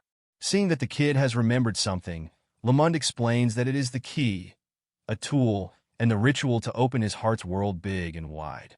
He claims that he uses only aura, so Lamond confirms why Lamond said he hasn't found his color. The veteran claims that Sir Jaeger will tell him when the time is right, even though it doesn't hurt to think about it in advance. Just then, Lamond senses something strange, so he quickly tells Vlad to get down right before the voice yells the same thing. An arrow flies past them in that same moment, and Lamond realizes that their journey will not be as smooth as he thought. He quickly informs the rest of the traveling party that they're being ambushed and tells them to be on guard. Before they can understand what's going on, one of them gets shot in the head, and commotion ensues as the horses get startled. They don't know where the arrows are coming from, but then one of the knights locates the huge group of bandits on the horizon. Seeing this, Lamond tells Goth to get the horse running quickly and to hold on tightly so it doesn't escape. He is shocked to see bandits in a place like this, so Lamond explains that they're no ordinary group of bandits. In fact, they're way more troublesome than your regular band of bandits because it just so happens that they're barbarians. On the plains that are about to become a battlefield, a sudden storm of arrows is shot by the barbarian army, starting a fierce fight. The mercenaries and other travelers are caught off guard by this unexpected attack. They never thought they would encounter such a deadly enemy on their journey, so they aren't fully prepared. Still, they try their best to defend themselves by using their shields to block the arrows. They've already set up and gotten ready to hold back the attacks, but within seconds, they realize they are being overwhelmed. They encourage each other to stay strong and hold their positions long enough for the enemy to tire out. Unfortunately, the barbarians don't seem like they will tire anytime soon. The archers pull back their bows again, ready to shoot another deadly wave of arrows. The barbarians unleash a second wave and begin to charge forward. It looks like these fierce warriors have been waiting for a chance to attack, and the mercenaries are just unlucky to be in their way. The barbarians have the advantage right now, and they start rushing at the shock mercenaries with incredible speed. Vlad and his small group watch from a distance. They are at the back of the group.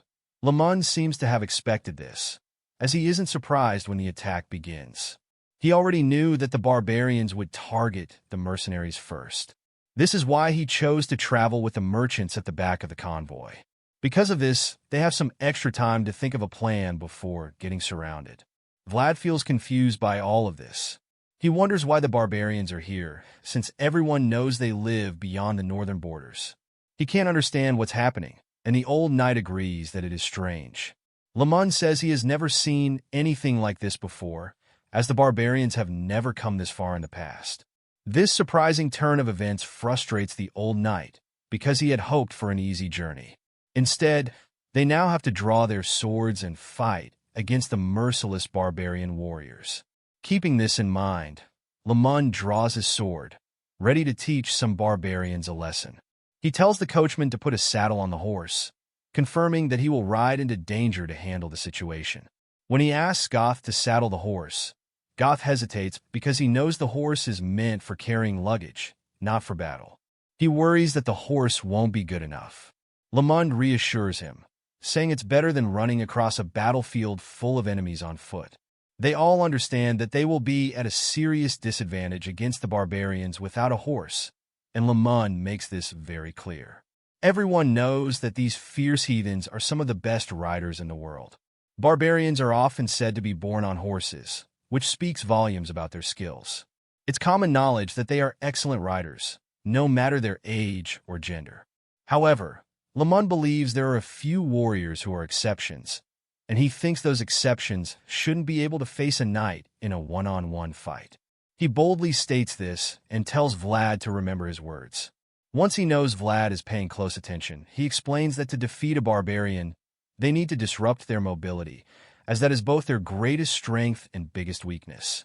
While Lamund is still trying to encourage Vlad, their conversation is interrupted by a loud, commanding voice that grabs their attention.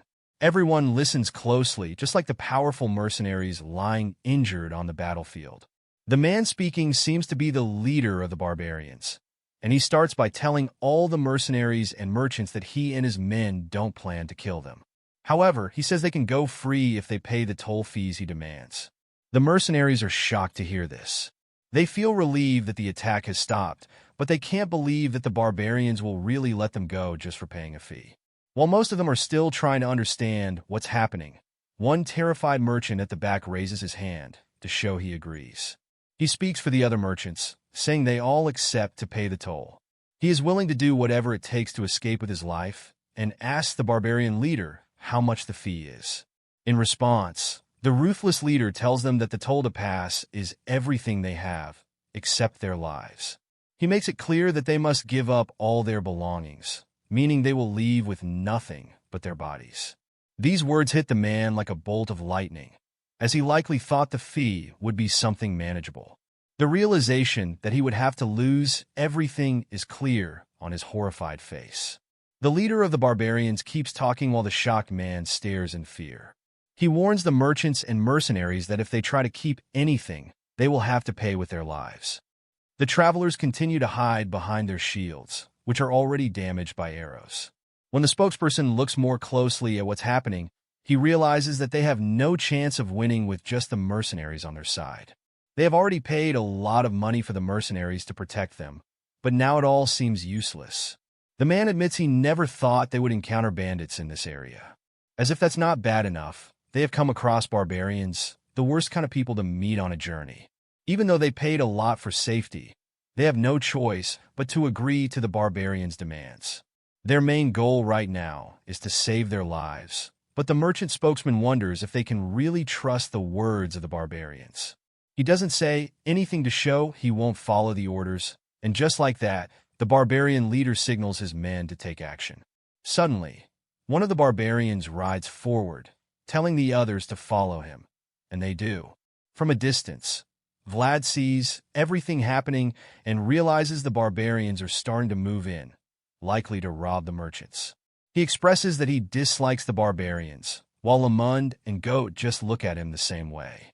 It seems like Vlad is the only one who doesn't know about the mounted bandits, so this is all new to him. Lamund responds, saying he tried to like the barbarians for a while, but it didn't work out for him. Then they notice some of the barbarians coming toward them, and Lamund tells the others to get ready. The old knight tells Vlad he will probably only have one chance against the barbarians since he doesn't know how to ride a horse. Hearing this, Vlad sighs because he knows he's in for a tough fight. Still, he believes he will win, so he pulls out his sword and prepares for the approaching enemies. Just when the barbarians are only a few meters away, Vlad does something strange to the horses, making them stop. For some reason, the horses are terrified and refuse to move any further when they see the boy's fierce stare. The barbarians seem confused about what's happening, so they try to push their horses forward. But suddenly, the horses get scared and almost throw their riders off. At this point, the barbarians realize how frightened their animals are. They decide to find out what's causing the fear. Meanwhile, Vlad is having trouble controlling his powers. He's upset because his energy keeps getting in the way. Seeing all this, Lamund thinks it's the perfect time to attack the confused enemies. The horses are acting strangely, which means the barbarians can't move properly. The old man rides forward on his horse, urging Vlad to follow him into battle. Vlad quickly agrees to join the experienced knight, even though he's on foot. It's not the best situation for an attack, but Lamund is willing to take the risk. They aren't very close to the enemies, and it's clear the barbarians aren't planning to get off their horses. Lamund believes this is their only chance to deal some serious damage.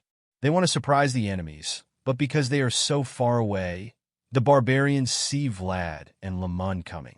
One of the barbarians feels very confident and isn't worried about who they are. He thinks he can handle them since he sees just an old man and a kid. Believing that they will easily defeat them, the barbarians charge forward on their horses to try to scare Lamund and Vlad with their speed and strength. One of the barbarians tells his friends to cut the strangers down, so they all throw their curved blades at Vlad like boomerangs, thinking the blades will come back to them after hitting their target. Lamund sees the arrogant enemies charging at him, and he gets very angry. He's annoyed that they would dare to challenge him, so he decides to teach them a lesson. With that, the old knight rushes at the barbarians and knocks them off their horses before they even notice him. Lamund moves so quickly that the enemies can't understand what's happening. Before they know it, he's right in front of them. With amazing power, he takes out the first two bandits with sharp slashes of his sword. The other barbarians are shocked when they see this and realize he has an aura. They quickly figure out that he is a knight and wonder what a knight is doing in a place like this. And this becomes obvious when they start to turn their horses around. Suddenly, the barbarians begin to back away quickly, wanting to put space between themselves and the knight. They know all too well how dangerous knights can be in a sword fight, so they are not willing to take any chances. But their escape plan falls apart when Vlad surprises them. He sneaks up on them from above, and when they see him right over their heads, they realize they are in big trouble. The first barbarian who spots Vlad is so scared that he freezes. Vlad only makes things worse for them by telling the thieves that they can't escape. The enemy's eyes widen in fear, and before he can even understand what he just heard, Vlad swiftly decapitates him and knocks him off his horse. In a blink, Vlad has killed the first man, and when the last barbarian sees his buddy's head lying in the sand, his fear skyrockets. He is so shocked that he remains frozen. Unsure whether to run or fight back, he just stays put, while his horse, also terrified, stands there as well. At that moment, Vlad turns and glares at the barbarian, sending shivers down his spine. The barbarian is filled with fear when he sees Vlad's face, and all uncertainty leaves his mind. He realizes that his only choice is to run for his life. So, the barbarian rides away as fast as he can, lucky that Vlad doesn't have a horse of his own.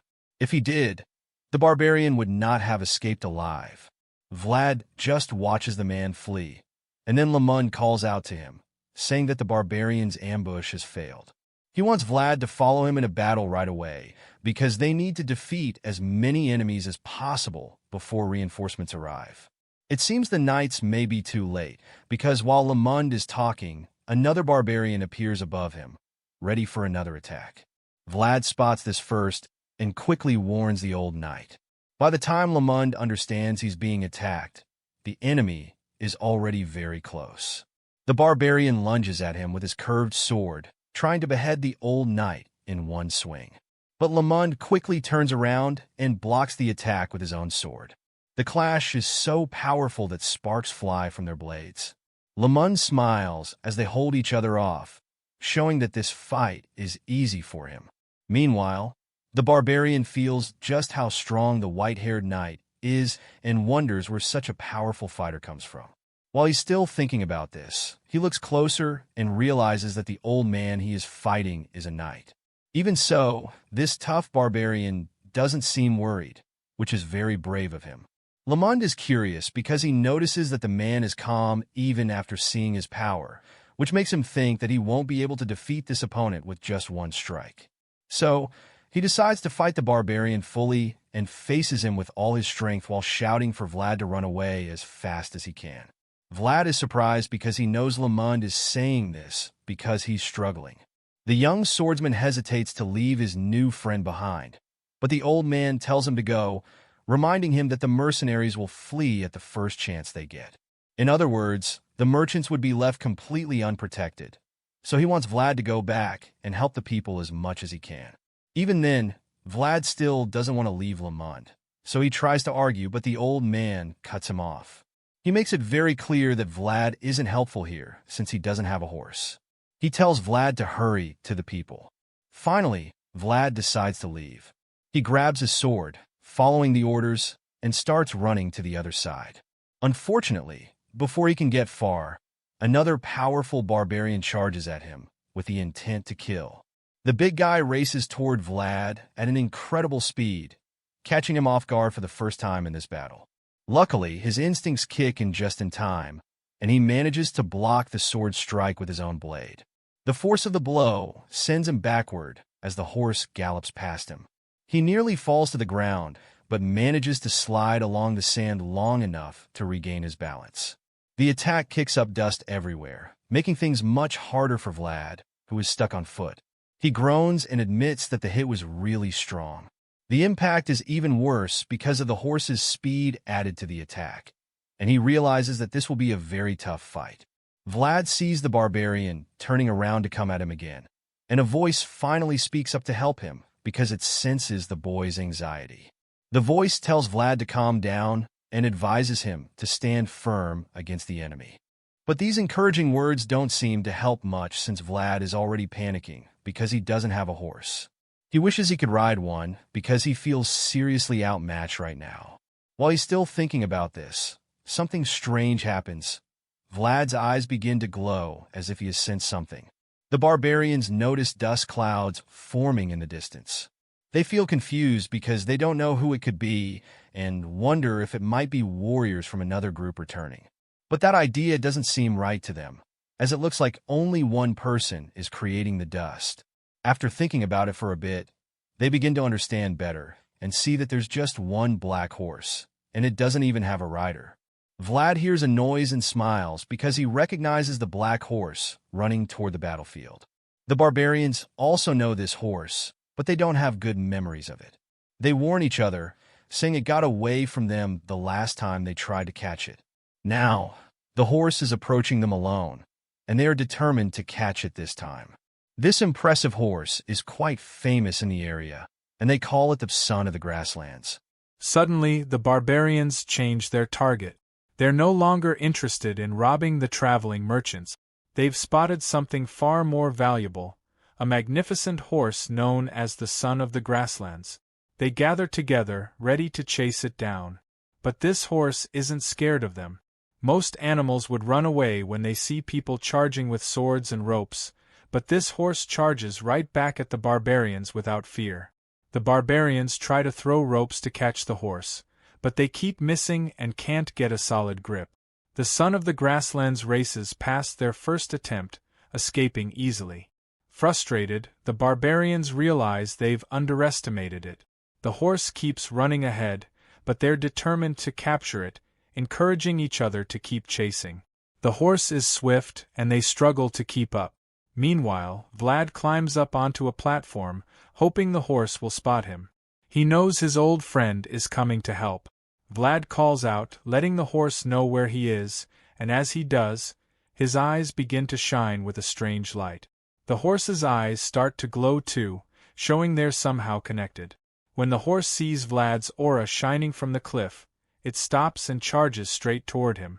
Now, everyone can tell Vlad and the horse are a team. A barbarian notices Vlad running toward the black horse and chases after him, trying to stop them from reuniting. Vlad runs as fast as he can, but the horse quickly catches up.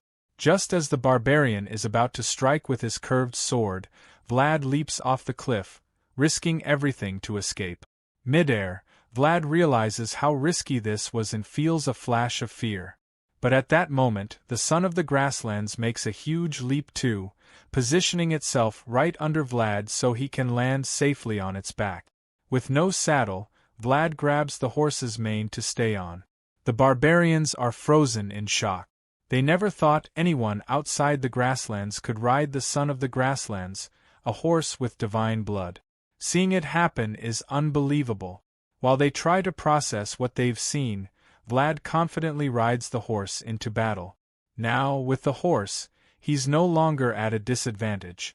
This gives him the chance to help the merchants who are being robbed.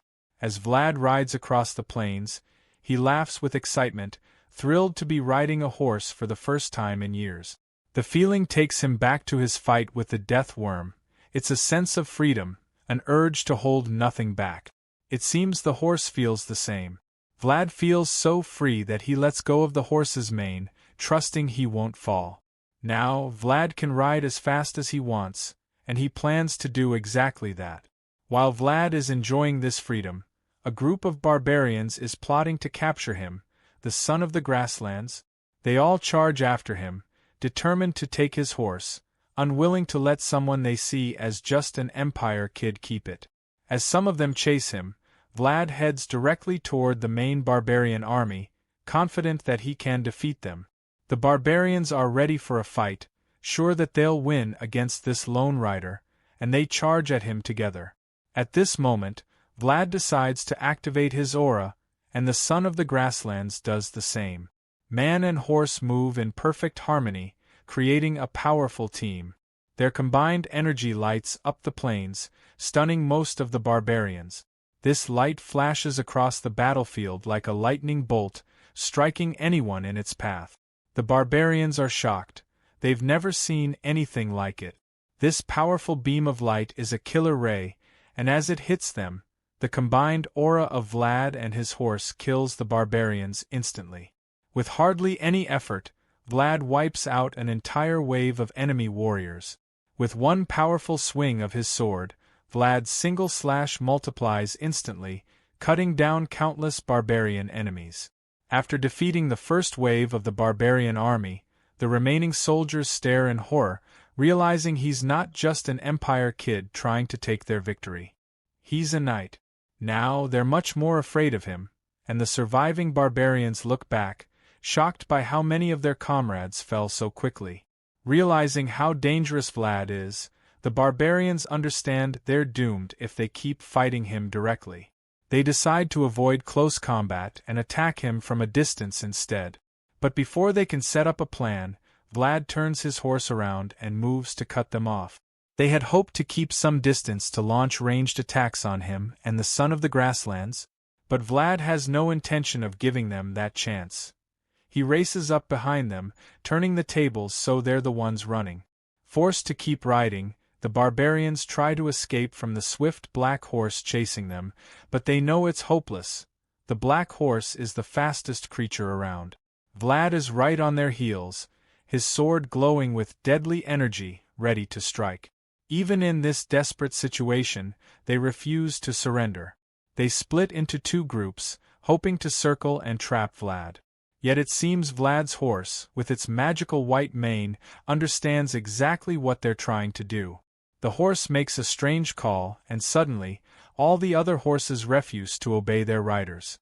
Confused, the barbarians try to turn their horses, but the animals won't move, behaving in a way the barbarians have never seen before. Noticing something's wrong, the soldiers start to think their horses are scared. The leader of this group, frustrated, demands to know why the horses are acting this way at such an important moment.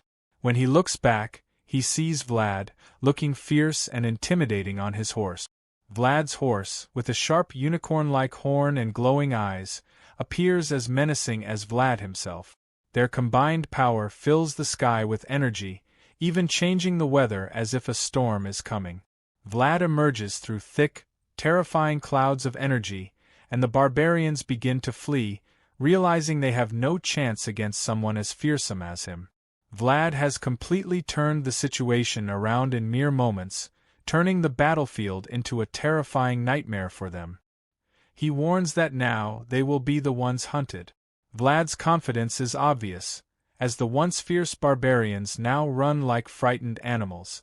But suddenly, his confidence is interrupted by the reappearance of a high-ranking barbarian who had been causing trouble for Lamund earlier. He looks even stronger now.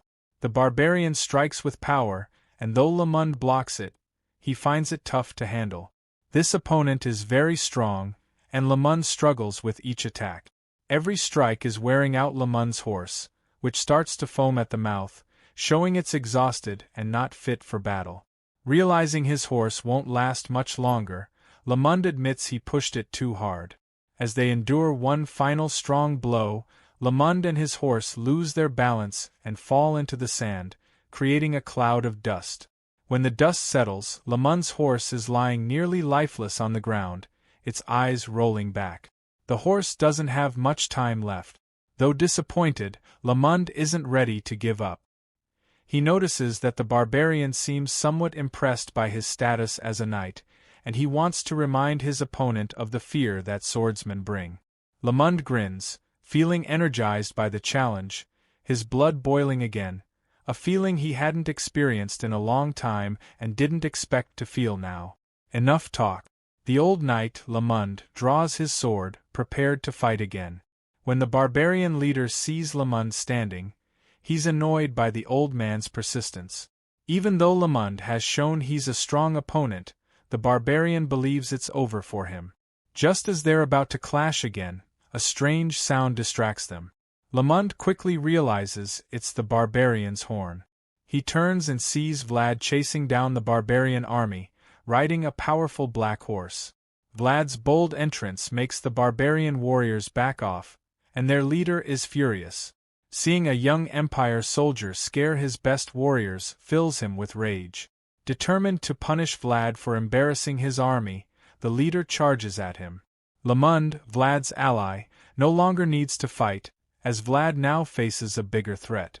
The barbarian leader feels insulted and angry, especially because Vlad is riding a special black horse that even he, a man raised with horses, couldn't tame. The horse refused everyone but Vlad, which shocks and angers the leader even more. Furious, he yells at Vlad to get off the horse right away. When Vlad notices the barbarian leader coming his way, he's surprised, thinking the man should still be fighting Lamund. He briefly wonders if Lamund is dead, but a glance confirms the old knight is fine. Relieved but cautious, Vlad listens as the leader shouts again, ordering him off the horse, saying someone like Vlad isn't worthy of it. Offended, Vlad yells back, telling the leader not to mess with him. This only makes the leader angrier. Vlad watches as a strong red glow begins to radiate from the leader, showing his furious intent. Just then, a voice in Vlad's head warns him that some of these barbarians can use magic to shape their surroundings. Vlad realizes that this leader of the heathen army is probably as powerful as a knight with aura control, making him a very dangerous opponent. While Vlad sizes him up, the barbarian leader swears to kill him for dishonoring the sacred horse. Vlad accepts the challenge, daring him to try. Now both men are furious, and their auras seem to burn with their rage, setting the stage for an intense fight. Without hesitation, they charge at each other, like two warriors risking everything. After their first clash, they ride side by side, striking at each other over and over. The barbarian leader attacks with his curved sword, delivering continuous blows, while Vlad blocks everyone with his aura-powered sword. They appear evenly matched, each unable to overpower the other. As their swords press together, the barbarian glares at Vlad with glowing eyes, probably hoping to scare him, but soon realizes Vlad isn't intimidated at all. Suddenly, the barbarian stops his horse, trying to break the deadlock. Vlad doesn't see this coming and ends up riding ahead.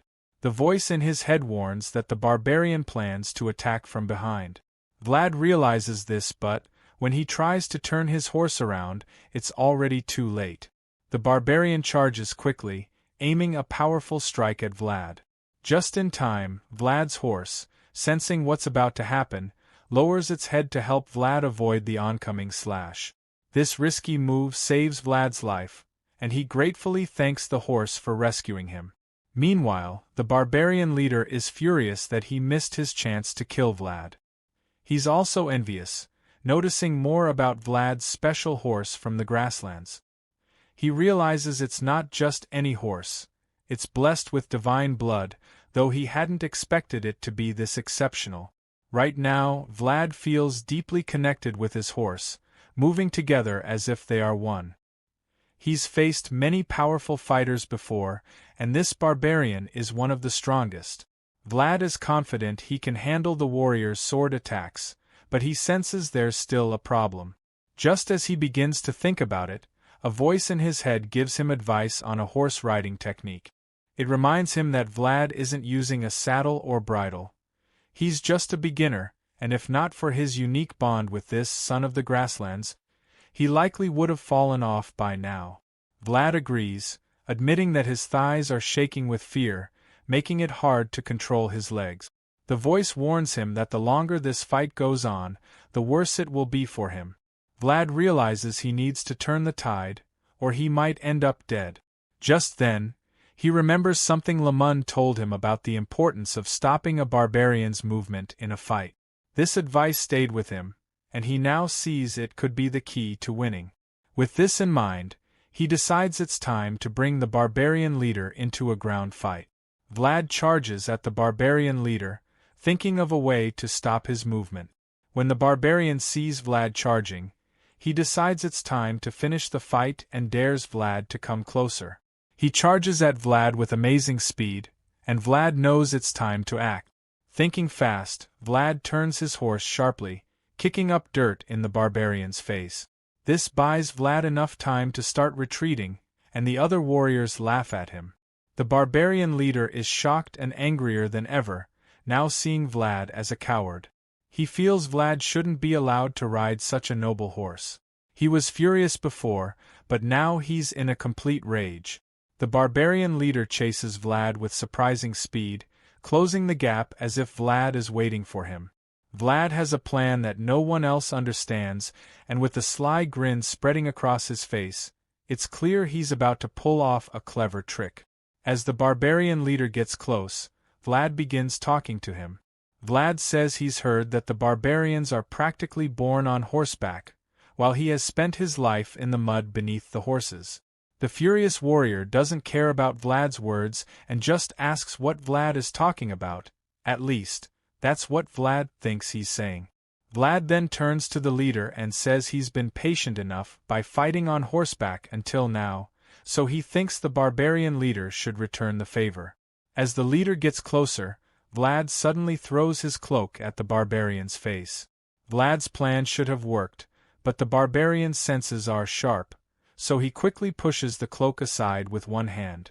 Dodging it, he angrily tells Vlad that cheap tricks won't work anymore. But before he can finish, he sees Vlad leaping down at him from above. Vlad jumps off his horse without fear, aiming to pull the barbarian leader off his horse to fight him on the ground. The barbarian notices Vlad coming but can't react in time. Vlad grabs him by the neck and says it's time to fight in the mud. The barbarian is shocked by Vlad's words, as Vlad seems a bit unhinged.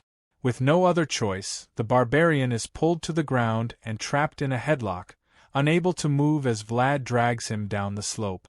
The two men roll around in the dirt, struggling fiercely, and then suddenly tumble off a cliff. As they fall, the other bandits watch in horror as their leader plummets off the edge.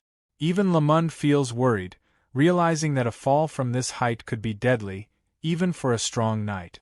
Standing at the cliff's edge, he feels a pang of sadness for Vlad. But as he looks closer, he notices something glowing brightly at the bottom and chuckles, realizing what Vlad has done.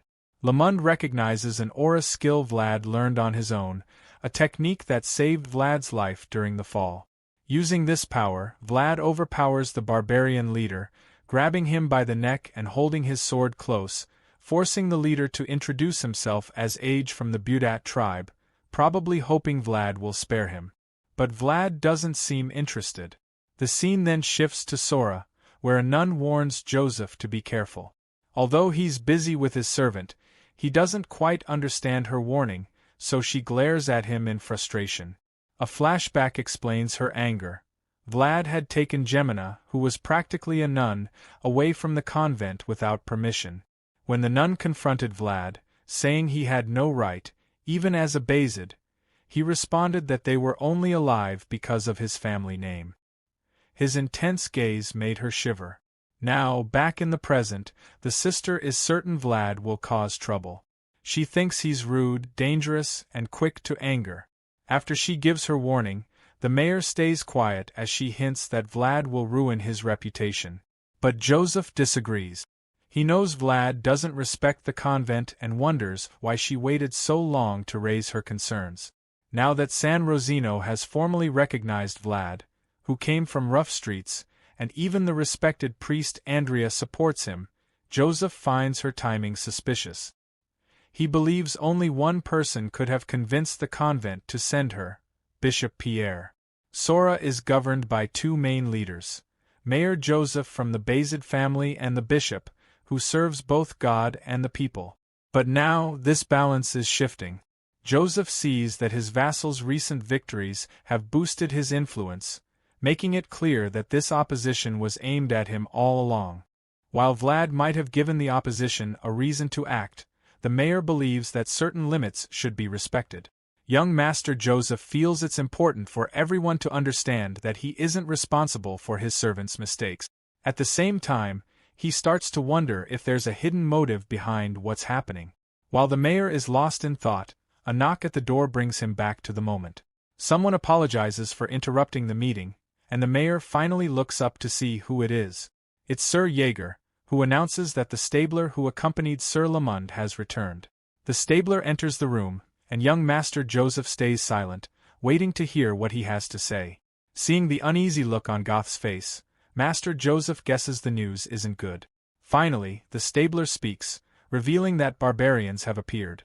The nun from the convent is horrified, but the mayor remains calm, as if he had been expecting bad news. He asks the stabler where the barbarians are.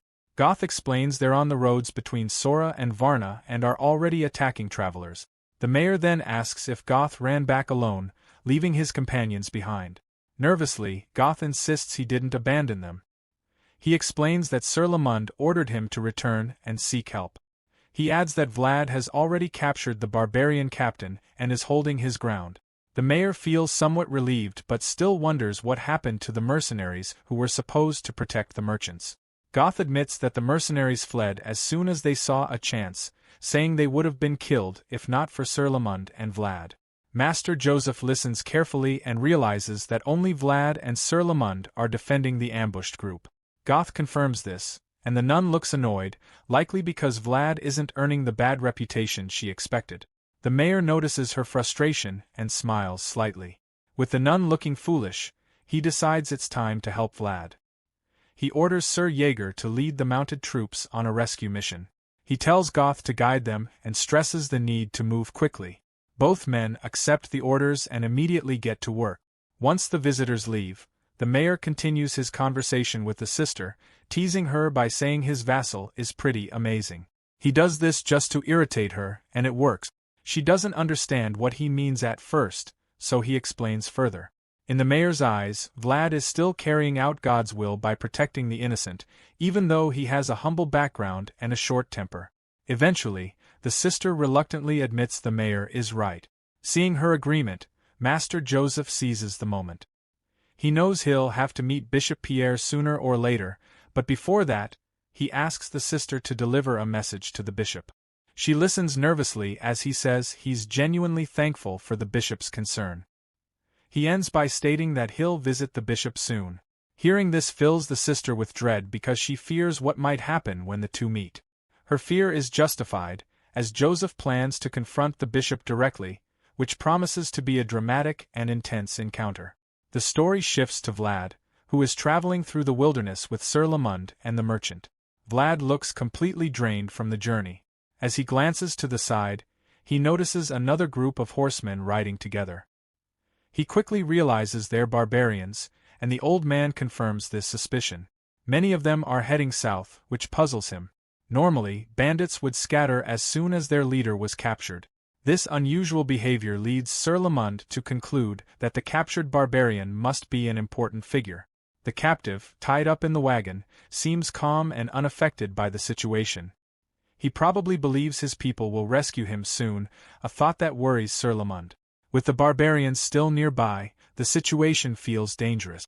Lamond fears they'll face a serious attack before reaching Sora if things continue like this. As they struggle to keep moving towards safety, the old man grows increasingly anxious, wondering why the stabler hasn't returned with reinforcements. Suddenly, the barbarians begin to scatter. Sir Lamond fears they might be changing tactics and wonders what could have happened. Then Vlad and his horse notice something surprising. Goth has finally arrived with backup. Sir Lamond looks around and sees dust clouds everywhere, agreeing with the young swordsman's assessment. The Bayezid army is advancing toward them, led by Sir Jaeger and Goth. When the old man notices this, he realizes he was worrying for no reason. The merchants, on the other hand, feel a wave of relief upon seeing the approaching army. They recognize the troops as the mounted forces of Sora and quickly conclude that their safety is assured. While everyone celebrates the arrival of reinforcements, the barbarian leader is furious. He hadn't expected help to arrive so quickly. The earlier retreat of the barbarians now makes sense. They must have spotted the Soran cavalry and decided to flee. Realizing his plans have failed, the barbarian leader grudgingly praises the old man for his decision to send Goth for reinforcements, calling it a clever move. He admits that if the group had stayed behind without abandoning their goods, the situation would have turned out much worse. Sir Lamond, feeling confident, replies smugly that such decisions come with age. He quickly shifts focus, deciding it's time to question the captured barbarian leader. His first question is direct. Why have the barbarians ventured so deep into their territory? The hostage, now resigned to his fate, explains that they came this far in search of the son of the grasslands. Hearing this, Sir Lamond points out that they could have simply pursued the horse without attacking the merchant. He asks why they chose to plunder. The barbarian chief explains that his group needed to loot to survive, believing it to be a practical choice. However, now that he's captured and the horse has chosen a new master, he sees no reason for them to head further south. He admits he didn't expect the son of the grasslands to choose a boy from the Empire over a seasoned warrior like himself. Accepting his defeat, the chief reflects on how time has proven to be a harsh master. Sir Lamond listens in silence, pondering the conversation. Just then, Sir Jaeger arrives and light-heartedly teases the old man, saying he thought dealing with barbarians would be challenging for him. He jokes that a veteran like Sir Lamond should have had no trouble handling the mounted bandits. Offended, Sir Lamond snaps back, arguing that if he had a proper military horse, the barbarians would have already fled to Varna. Seeing his point, Sir Jaeger drops the teasing, admits he's just glad everyone is safe, and turns his focus to the task at hand, escorting them back to Sora. At that moment, they glance to the side again and notice the barbarians still lingering nearby. Sir Lamond asks Jaeger what he plans to do about the mounted bandits since it seems like they're dealing with their own problems right now. Jaeger, the green-eyed knight, reminds Lamond that they're already living in chaotic times. He believes they should steer clear of the nervous barbarians. However, he decides to speak with them first. Without hesitation, Jaeger begins riding toward the barbarians in another direction, saying he'll convince them to leave Bazed territory. Suddenly, Jaeger's eye under his eye patch starts glowing, and a visible aura radiates from him. The hostage looks terrified as Jaeger approaches, but Jaeger calmly says he just wants to talk like a civilized man. At the same time, his sword begins glowing with energy, making him even more intimidating. The other barbarians are just as frightened as their captured leader when they see Jaeger's power. Overwhelmed by the aura, the barbarian leader admits that what he's witnessing is far beyond anything he's ever known. He realizes the one-eyed knight could easily wipe out all of them if he wanted. Filled with fear, the leader watches as the glowing knight slowly rides toward his men. Unable to bear it, he shouts for his army to retreat. The hostage starts yelling at his barbarian army, urging them to fall back before Jaeger reaches them. The mounted bandits hear their leader's frantic screams and are confused by his sudden panic. They hesitate to retreat, unsure why their chief would give up so quickly. Even though they're afraid of Jaeger, they believe they might still be able to defeat him. But their leader doesn't agree. He's furious that they're hesitating and can't understand why they don't see the danger. Despite his desperate attempts to make them leave, the bandits are torn. If they retreat, their chief might be killed, but if they stay, their chances of survival seem slim. They're stuck in a tough spot, especially since they're in Sora's territory, leaving them vulnerable to reinforcements they can't predict. On top of that, they know they're up against Jaeger, the terrifying one-eyed knight. They were already struggling against Vlad and the old man earlier, but now this knight seems even more dangerous. It's clear their odds are terrible. With no good options, one of the bandits finally decides to retreat, vowing to come back another time. The guy doesn't think the people of Sora will hurt their leader because he believes they wouldn't want to start a war with the barbarians. Because of this, the other bandits on horseback begin to understand his point, and more of them decide it's better to just follow their chief's orders. So, they all get on their horses and ride away before Sir Jaeger can reach them. As they leave, they shout at their leader, telling him to stay alive and promising they'll meet him again one day. Once the barbarians are gone, Sir Lemon jokes with Jaeger for calling himself a civilized man when he was clearly ready to fight the rest of the barbarian army. Jaeger responds by saying that the outcome was good either way. While they argue, Jaeger is being praised by the merchants, who are thankful for his help. They thank Vlad for protecting them and saving them from the bandit. The black horse, however, doesn't seem to enjoy all the noise, judging by the look on its face. Suddenly, the horse stands on its hind legs, surprising Vlad. He's caught off guard and tries to regain control. While he's distracted, the merchants start talking about how dangerous the black horse is. Some think it's wild and suggest it's best to keep their distance. Vlad keeps trying to calm the horse, wondering what made it act like that all of a sudden. While he's still trying to figure it out, Sir Jaeger approaches and asks him whose horse he's riding. Vlad is surprised by the question, unsure how to answer. He explains that it's the same horse he met when he was fighting the Deathworm. He tells Jaeger that the black stallion somehow ended up with him again. When Jaeger hears this, he remembers Vlad talking about a wild horse he encountered before. Now that he sees the horse, he's impressed. He notices the horse is bigger than most and seems special even at first glance. Jaeger agrees and says he'll need to make a saddle for it when they get back to Sora. He then tells Vlad it looks like he'll finally earn his keep. That night, when they reach home, Sir Jaeger notices that Vlad isn't following him inside. He stops and turns around, asking Vlad what he's doing and if he's not coming in. Vlad is having some trouble because he's no longer in control. He explains that the horse suddenly stopped and wouldn't move any further. Vlad is really confused because he doesn't understand why the son of the grasslands is acting this way again. The advanced knight just watches the boy struggle with the horse and stays silent. After a while, he comes up with a possible explanation. Sir Jaeger remembers that the horse seemed unhappy when the merchants got closer and points out that the horse doesn't like other people. This is just Jaeger trying to annoy Vlad, and it works. But Jaeger does have a point. He continues, saying that the horse doesn't like other humans either, which makes the situation even more complicated. The knight has never seen anything like this before, so he's frustrated and feels like he'll never understand Vlad. On the bright side, he feels like the stressed-out vassal finally met someone like him, which is some small comfort. Since the son of the grasslands refuses to enter the city, Vlad decides to camp out for the night until he can figure out how to get his new horse over its fear of humans. The next morning, we see the grumpy old knight having his first drink of the day while watching Vlad complain about the wild black horse. Vlad says the horse is too stubborn as he walks around with a bouquet of flowers. Sir Lamund asks him if the plan worked, and Vlad says it did, a little. So, he thinks the barbarian didn't give them useless advice. They asked the hostage for advice about the son of the grasslands, and he told them that the horse likes the color red. He explained that wild horses follow rose vines because, in the frozen grasslands, there's nothing else. The rose vines react to heat, and this is a survival signal for the horses, according to the barbarian. Vlad tried this idea, but it turns out that the rose vines he got might not be enough. Sir Lamund thinks Vlad should be able to find a solution now that he knows what the horse likes. Hearing this, Vlad thinks for a moment and realizes that his plan might work better if he gets more red things. The old man agrees with this idea and suggests that Vlad could make things better by making it bigger, too. Sir Lamund admits that bigger things usually work better, so he agrees. At this point, Vlad says it would be perfect if his little plan also makes the horse move. The old man doesn't seem to understand what Vlad means. In the morning, the old man looks confused after Vlad says something, but before he can ask for clarification, both of them get distracted by a familiar redhead walking by. It's Gemina, who seems to be doing laundry.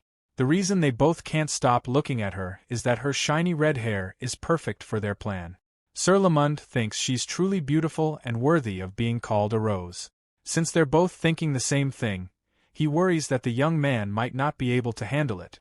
He asks Vlad if he's sure he'll be okay, knowing that Vlad and Gemina don't have the best relationship. Vlad just assures him that Gemina has always been grumbling since they were kids. He says their relationship isn't about liking or disliking each other, and with a cheeky smile, he confidently says she'll help him. The scene changes, and we see Gemina bluntly telling Vlad to leave.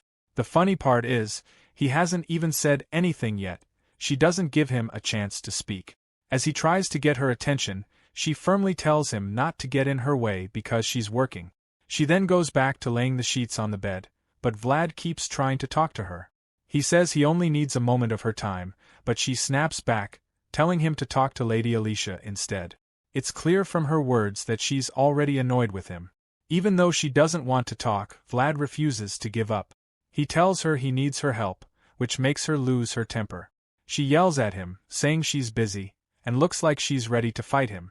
But just as she's about to get really angry, she stops because she's surprised by the big bouquet of roses he gives her. Gemina calms down instantly and looks confused, asking him what's going on. Vlad explains that he wants her to hold the flowers and help him with something. Once she realizes it's just Vlad asking for help again, she bluntly reminds him to take his requests to Lady Alicia, not her. She says this again, but Vlad firmly tells her no. He says he's not going to see Lady Alicia and tells Gemina that only she can do the task. He hands her the flowers again, hoping she'll take them. Vlad smiles warmly, and his calm voice makes Gemina blush. Her face turns red, but she still refuses to take the flowers, wanting to know what he wants from her first. At this point, he notices that she's feeling hot. Since he's still the clueless young man he's always been, he doesn't realize that he's the reason her face is turning red. He asks if she's okay, looking really concerned. But the shy girl doesn't want to feel even more embarrassed, so she just tells him to be quiet. While this is happening, the scene changes, and we see young Master Joseph and his right-hand man, Sir Jaeger. They're on a trip to the underground prison in Sora. After walking down a long hallway, they finally reach the end where their target is. When they get there, the young master introduces himself as the mayor to the big guy sitting in the cell. It's no surprise that the man in the cell is the barbarian leader they caught not long ago. Since Joseph hasn't met him yet, he thinks it's important to visit him. The prisoner introduces himself as Aggie from the Budat tribe. The barbarian is chained up with huge chains, and from the defeated look on his face, it seems like he won't try to escape. But soon, his face changes, and he gives a smug smile. He says it's an honor to be visited by the mayor of Sora, and then he mentions that he has some questions. In response, Joseph sincerely hopes that his trip here won't be a waste of time. While saying this, Joseph looks around the prison and is moved by what he sees.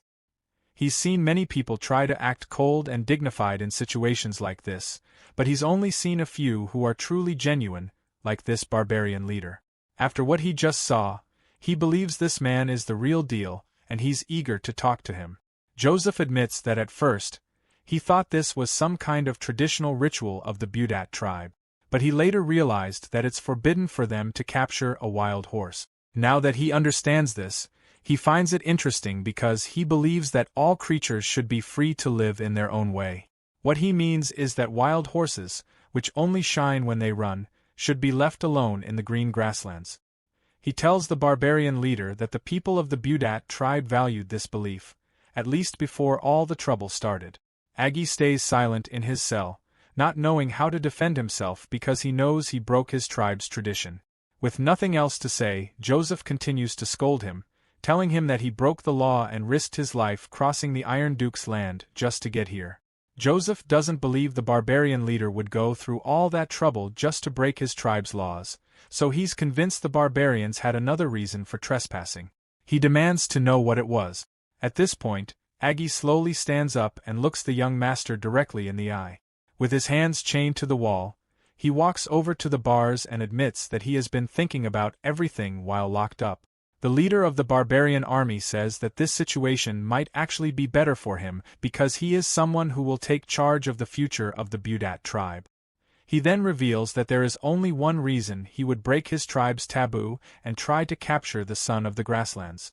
He drops a bombshell, saying that he did all this because they needed the fastest creature they knew. As soon as he says this, he roars at the mayor, trying to reach him with all his strength, but the chains hold him back. He blames the people of Sora for ruining his plan, and that's when he looks up to see the tip of a sword just inches from his forehead. Jaeger stretches the sword into the cell, ready to kill the prisoner if he does anything suspicious. Meanwhile, Master Joseph is curious about what the barbarian just said, so he asks him to explain. Aggie, still burning with rage, asks the mayor again what the people of Sora did to make the dragon go into a mad frenzy. Hearing this, Joseph gets nervous, as it seems he knows exactly what Aggie is talking about. There is a dragon that has been quiet until now, but now it's going on a rampage. The barbarian continues to lose control, angrily asking Joseph what he did with the dragon fragments. The mayor also knows about the dragon fragments and confirms that they were safely transferred to the Iron Duke. Even though everything should be fine, he starts to wonder if this has anything to do with the dragon's rampage. While he is still thinking, his thoughts are interrupted when Aggie demands that the blonde boy who defeated him be brought to him. The mayor doesn't like that idea, so he asks Aggie why he wants to see Vlad. In response, the barbarian explains that the only one who can catch the fastest dragon is the son of the grasslands, who happens to be with him right now. Aggie believes the black horse must have chosen Vlad for a very good reason, meaning that Vlad must have something special about him. Hearing this, Master Joseph starts to understand what Aggie is trying to say and says he will think about the request. Aggie knows the situation is urgent and tells the mayor to hurry, feeling that the mayor should realize that too. The remnants of the fallen dragon carry the blood of the perfect dragon. The barbarian explains that up until now, they have been living without knowing they are dragons. However, something has changed, and this puts everyone in danger. Aggie worries that once others realize they are dragons, the danger will spread beyond their territory.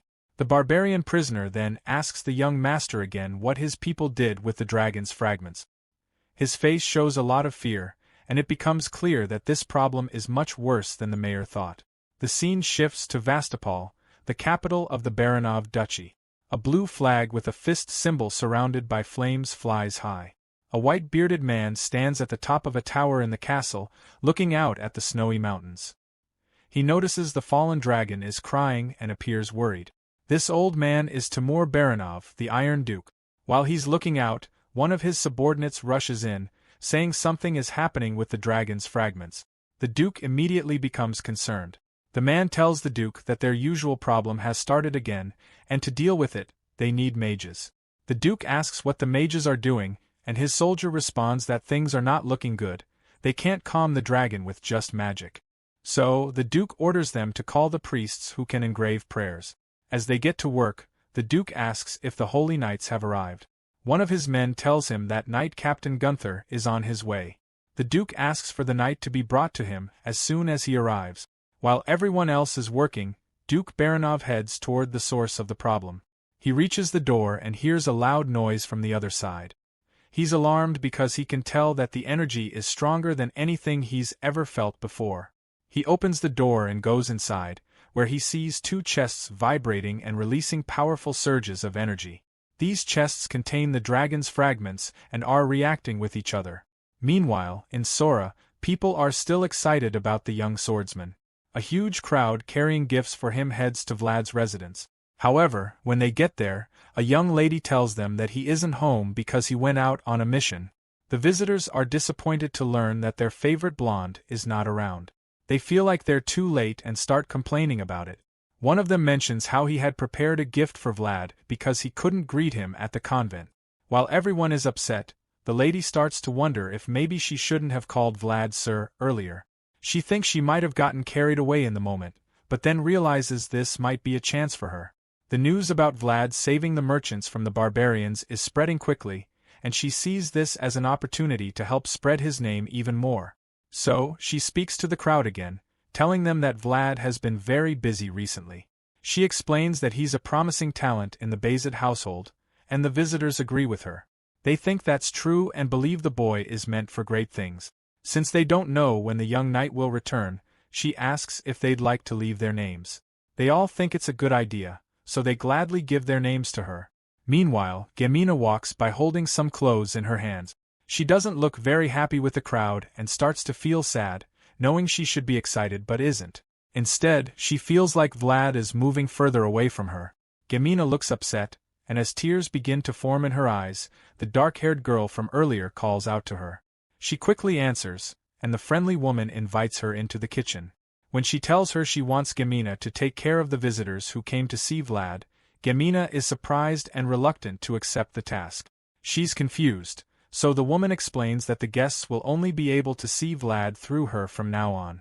This makes Gemina nervous because she feels the visitors are important people she shouldn't be speaking to. She politely refuses, suggesting that the lady should handle it instead.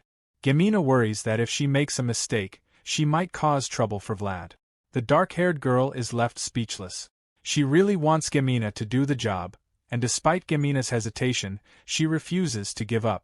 Gemina talks about not being qualified to receive Vlad's guests, so the dark-haired woman makes it clear that no one in Rose's Smile is more qualified than her. The lady tells Gemina that the Vlad of today might not even exist without her, leaving the redhead speechless. She's shocked when she realizes she probably played a big part in the famous young knight's life. Seeing Gemina's surprised face, the lady tells her she needs to be more confident. Gemina is still in shock about the fact that Vlad wouldn't be here without her, and as she tries to process it, the lady reassures her that all she needs is confidence. Seeing how much the lady believes in her, Gemina admits she will probably make mistakes. Plus, she isn't sure how to do it either. The lady smiles and says it shouldn't be a big deal if Gemina makes a few mistakes. As far as the lady is concerned, Vlad should take on some risk for her since she's helping with his guests. The lady suddenly mentions hearing Vlad ask Gemina to help grab the attention of a horse. She points out that Vlad still needs her if he's asking her to do something like that. After making this clear, she invites Gemina to her room, and the redhead is surprised. She's hesitant at first, but the lady tells her that men aren't the only ones who go to battlefields, women have their own battles too. She tells Gemina that she's going to help her use her own weapon, just like Jorge gave Vlad a dagger back then. The scene changes, and now we see the young Master Joseph having tea with Sir Lamond. Sir Jaeger stands nearby.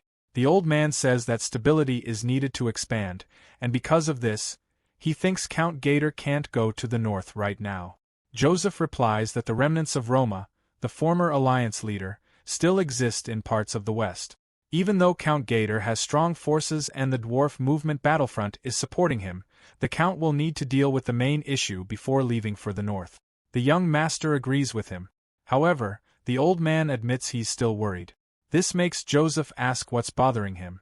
Sir Lamond says he's worried about the ducat he has. He feels like the last mission should be used on a servant of the Bayezid house.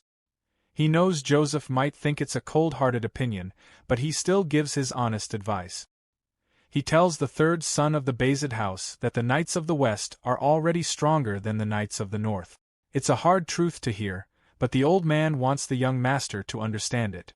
Upon hearing this, the mayor of Sora is speechless, and the old man continues blaming himself. He feels he has been too comfortable, walking the lowest path while looking at the Knights of the West. All he can think about is how he hasn't done what he should have. In the past, the North was stronger and more honorable than any other region. It was a force that drove away barbarians without rest. At that time, the only thing colder than the northern wind was the discrimination from the cold-hearted central region. Lamund believes the Knights of the North are people who fought against everything, but now that's changing. The strength of the North, which used to be tough, is disappearing as Master Joseph gains control. On the other hand, the West is slowly growing stronger.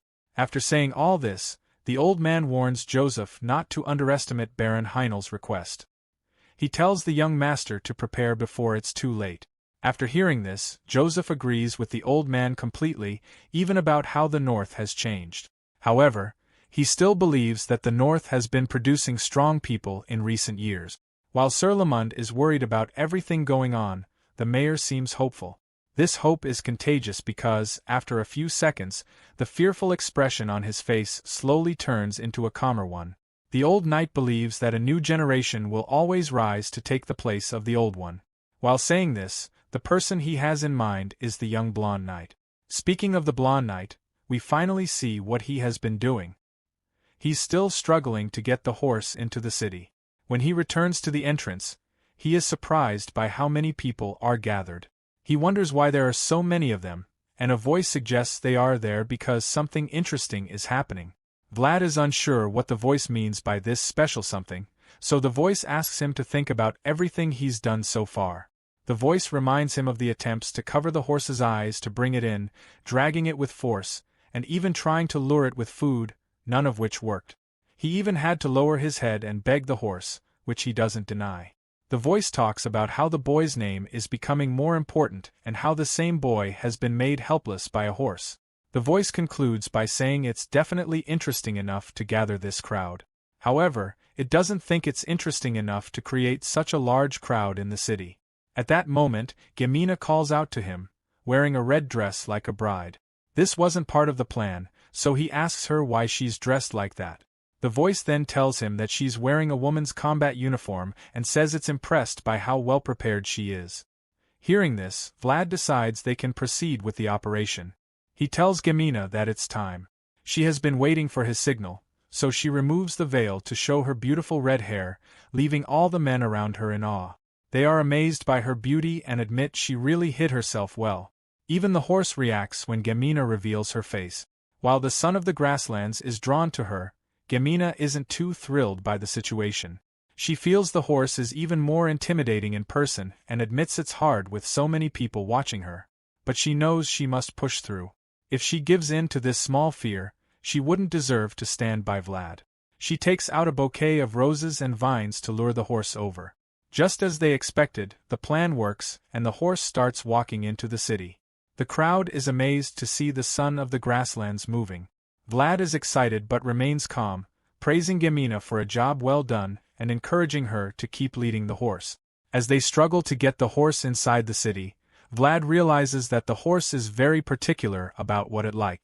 Finally, the horse reaches Gemina, so she offers the flowers to it and stands nervously as it stares at her. After a long, intense stare, she gathers enough courage to touch the horse. She lifts her hand and reaches for it. Luckily, the horse is comfortable with her and allows her to touch it. The crowd sees this and starts cheering, calling her the Crimson Lady. Someone calls her the Rose of Sora, and when Vlad looks to see who it is, he realizes it's his friend Harbin. Other friends are there too, cheering for Gemina, calling her the Crimson Lady, while some call her the Rose of Sora. As the crowd cheers, the Lady of the Roses smiles, thinking about the children being with the precious rose. Some people ask the madam when she managed to get Gemina's outfit ready. She tells them to take a good look at the beautiful red-haired lady and asks if they've ever seen someone from the back alley get this much attention. She points out that no one from the back alley has ever received such applause outside of it, and she's happy to see it happening now. For the first time, Sora is paying attention to children from the back alley. Somewhere high up in the snow-covered mountains, we see two people on some kind of investigation. They stumble upon some bloody orc corpses all of a sudden, and the beast girl in the duo immediately concludes that this was a complete wipeout. As far as she's concerned, all the victims were killed in an instant, and from her observation she can tell that there were over 50 gray orcs who were murdered. Hearing this, the guy with her agrees, feeling that the massacre happened so quickly that the victims probably didn't even realize they had died. At this point he concludes that Joseph's report was correct, and the beast girl believes so too. Apparently everyone now realizes that the most perfect existence was ripped to shreds by a swordmaster. As this creature fell to the ground, it just happened to spread its blood all over the world. That was how the remnants of the fallen dragon appeared.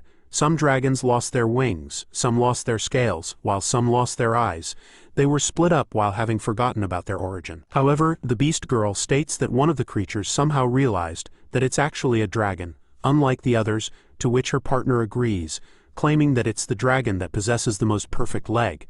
The moment he says this, we get to see the massive footprint in the snow, featuring a complete set of toes, which suggests that this was left behind by the dragon they're talking about. The scene changes at this point, and we're taken to a beach. Here we're reminded that life is an endless cycle of choices.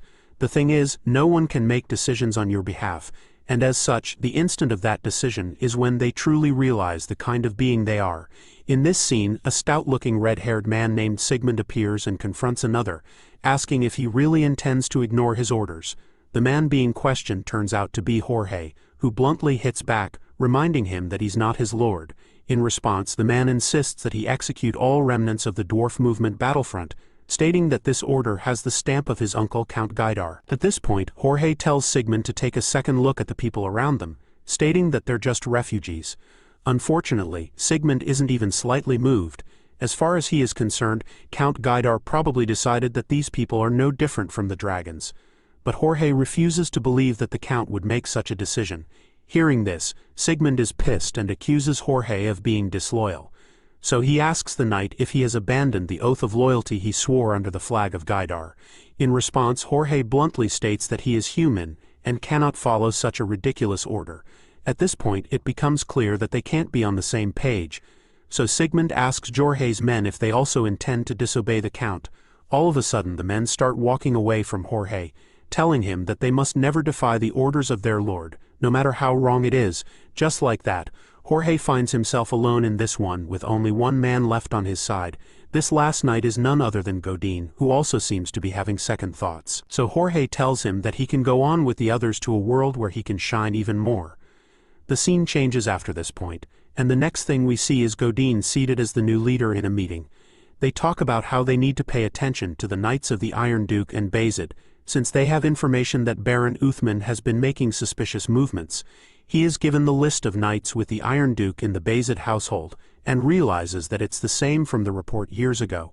From what they can see, it appears the two houses failed to raise a new generation, excluding the eldest son Rudiger, who is the only new knight worth mentioning. That's how it looks for sure, but Godin feels that they shouldn't jump to conclusions because he believes that the true weight of the Bayezid name cannot be estimated by just a simple report. After all, he's convinced that Bayezid must have a hidden sword, since he was once Gaidar's hidden sword. His subordinates apologize for their hasty conclusion, and then one of them suddenly reveals that he heard someone from his hometown is in the Bayezid household. He claims that the person is unique, and this piques Godin's interest, so he asks the guy to tell him about this person. The guy reveals that a boy servant of the Bayezid household is showing promise. As soon as he reveals that it's Vlad of Sora, chills run down Godin's spine. The guy goes on and on about how he first appeared in the honor fight in Dearmer and how he used aura there. At this point, his colleagues are equally shocked because it should be impossible for a servant to be able to use aura. Some of them start laughing because it sounds ridiculous. Feeling that the Bayezid house is just making up stories after failing to raise a new generation. While they feel that it's all a lie, Godin quietly ponders on the name he just heard because it's strangely familiar. It doesn't take him too long to put the pieces together and realize that Vlad was the gutsy kid that fought him when he killed Jorge. Godin is pretty amused by this because he remembers how much he wanted to bring Vlad with him after their encounter, since the boy shined with potential that day. He's not completely certain that Vlad is the kid making waves in the Bayezid house because he can't say for sure that the kid is still alive. In that moment, the scene shifts, and we catch up with the dramatic young knight in question. At the moment, he looks like he's on the verge of death because he's absolutely exhausted. The voice in his head scolds him, telling him to eat his food and stop whining. He feels so tired right now because he had combat guidance with Sir Jaeger in the morning before his aura and body strengthening technique training with Sir Lamond in the afternoon. As if his day isn't already tedious enough, he also has a training progress discussion at night. So, judging by his packed schedule, he's afraid that he might end up dead if things continue at this rate. After he's done complaining, the boy simply tells him that he's very lucky and states that he should be thankful that they're even teaching him. In response, he tiredly admits that he knows and explains that it's the whole reason why he's still forcing himself to do everything he's asked. Just then, Goth enters the room with a big bag on his back, asking Vlad if he's been doing okay. He is confused because he doesn't get why Goth is carrying luggage. It turns out that Joseph asked him to stay there henceforth, which Vlad still doesn't understand. Vlad recently got a house for his new horse, and since Goth is the stabler, he's required to be wherever the horse is. He is not so sure about this arrangement because he doesn't know if Goth will be able to handle his horse. In response, the guy just reminds him that he's the stabler of the Bayzid house. So Vlad wishes him luck, which gets him a little worried. He asks why he would need luck to take care of the new horse, but Vlad doesn't have the energy to even talk. Just then, Goth tells him that Sir Joseph has asked him to come back, which leaves him in shock. He wonders why, so his pal figures that the young master wants to lift the punishment. A while later, Vlad arrives at Joseph's place and immediately regrets believing what Goth told him, because judging by everything in front of him, he can already tell that this isn't an atmosphere where the young master would lift his punishment. If anything, he might even be in more trouble than before because he's been summoned before everyone, as if he's on trial. The young master reminds him how he defied orders and saved the children back in one of Baron Uthman's villages. He admits this despite the young master's stern appearance. Joseph suddenly asks the boy if he would still defy his orders if the same thing were to happen again. This question catches Vlad off guard, and Joseph just keeps staring at him. He remembers that he swore to be truthful to the young master, not to his loyalty. For this reason, he can't lie about his answer. As such, he reveals that he would defy his orders a second time if he were in the same position. This response could very easily end up being the reason he gets thrown out of the Bayzid house. But for some reason, it's exactly what Joseph wanted to hear. The young master reveals that this is the reason he chose Vlad, claiming that while honor is the light that helps others shine, conscience is the light that helps the young boy shine.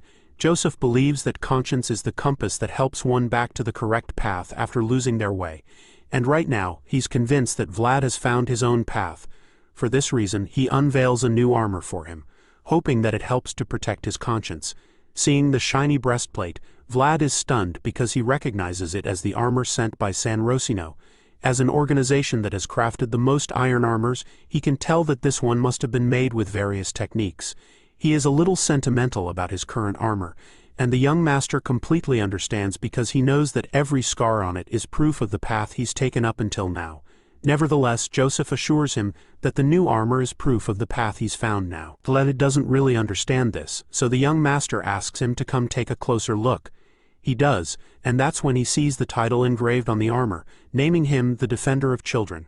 All the other knights smile with pride as Joseph honors Vlad with the armor, and the young master, Third Andy, tells the kid that this is the path he'll walk on from now on.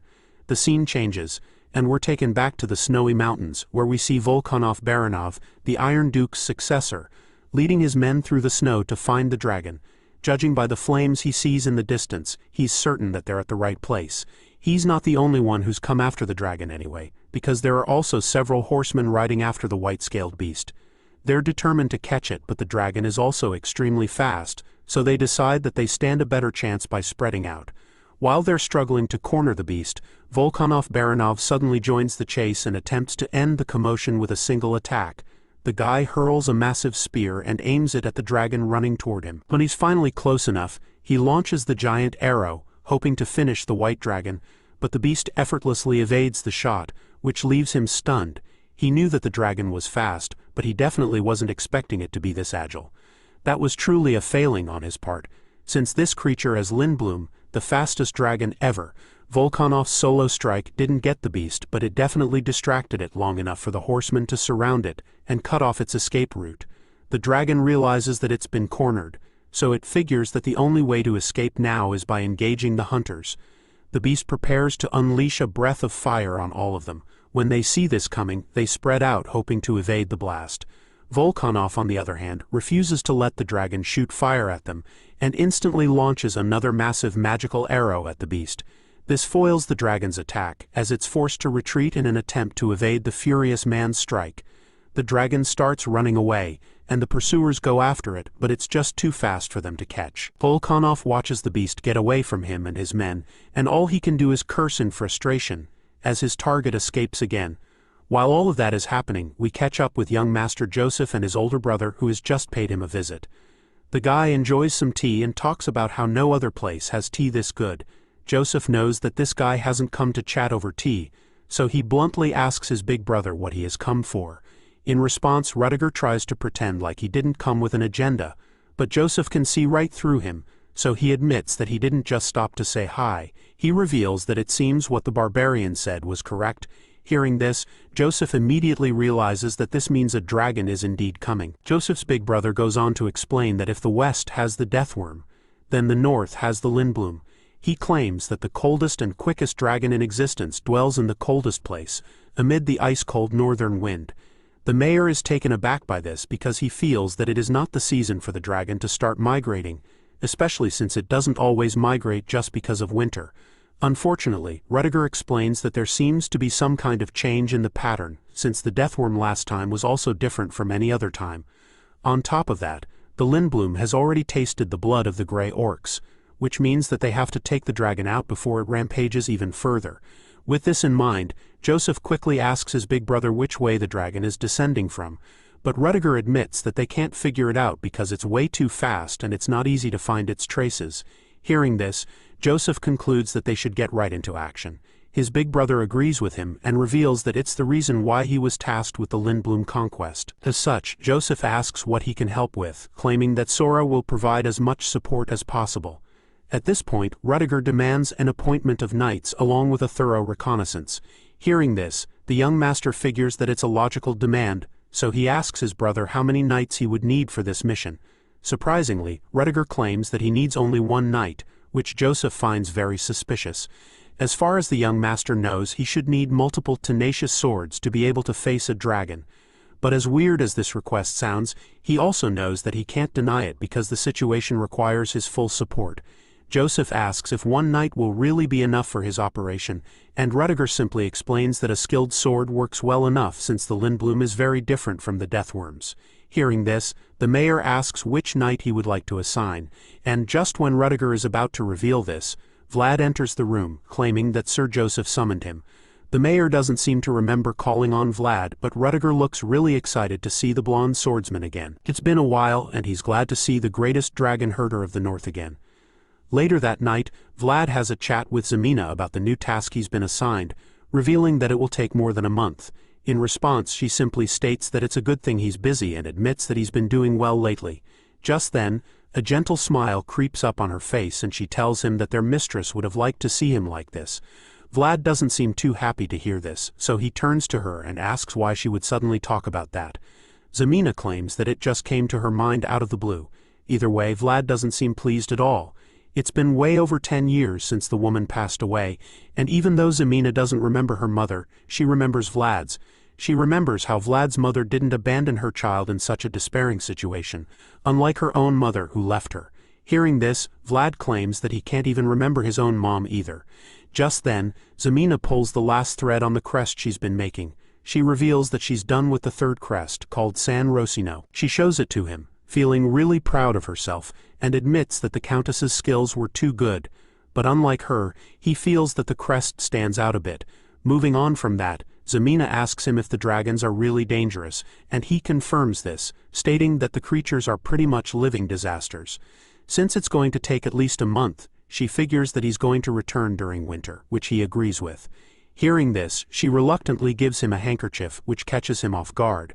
He asks her what it's for and immediately realizes why she just gave it to him. He figures that it has something to do with him taking the princess's handkerchief a while back, so he teases her for keeping it in mind all this time. Zeina is pretty embarrassed and refuses to admit it, so she slaps him in the face and insists that she gave him her handkerchief because it's made of pure cotton, unlike the former silk one which he doesn't know how to use. With her cheeks burning red, she tells him to have a safe trip, and then storms out of the room before he can say anything to her.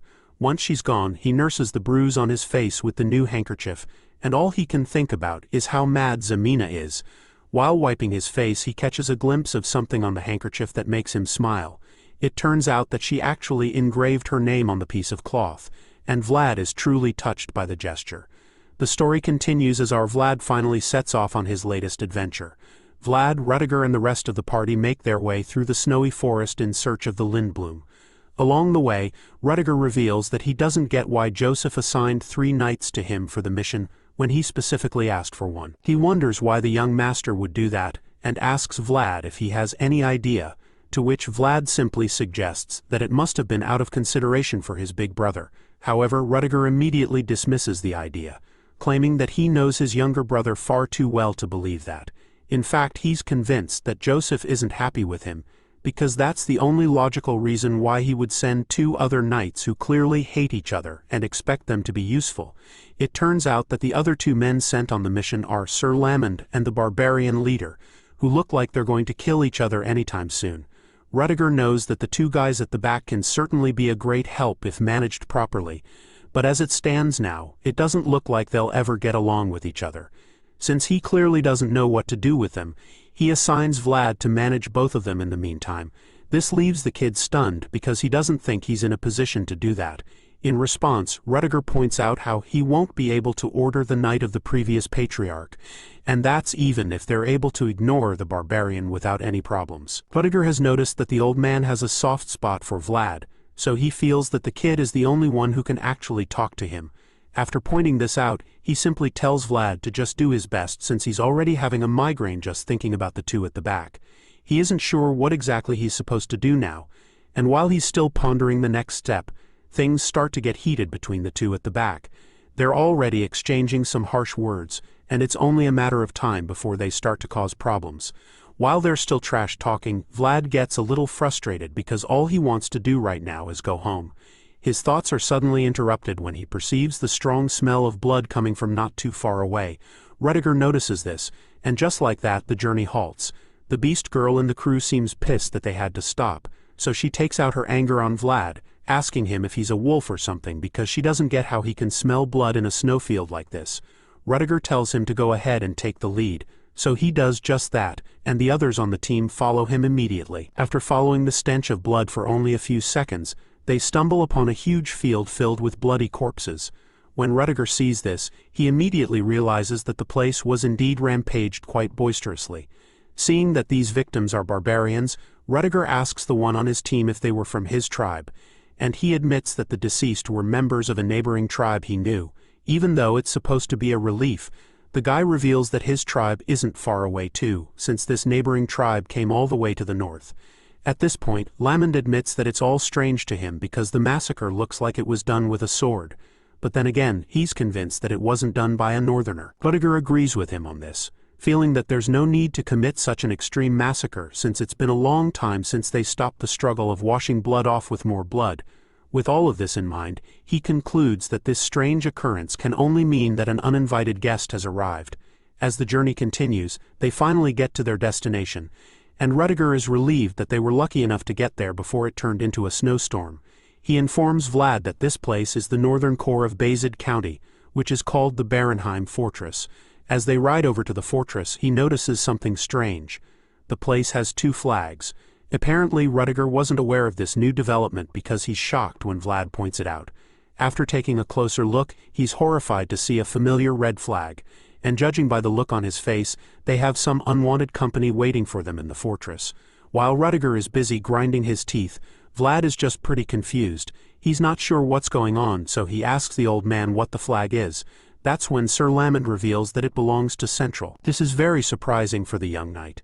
And what's even more shocking is the fact that it's from the Central, and not the Center, that everyone is more familiar with. Sir Lamond confirms this, stating that the direct knights of the Dragonblood Duke are the ones with this title.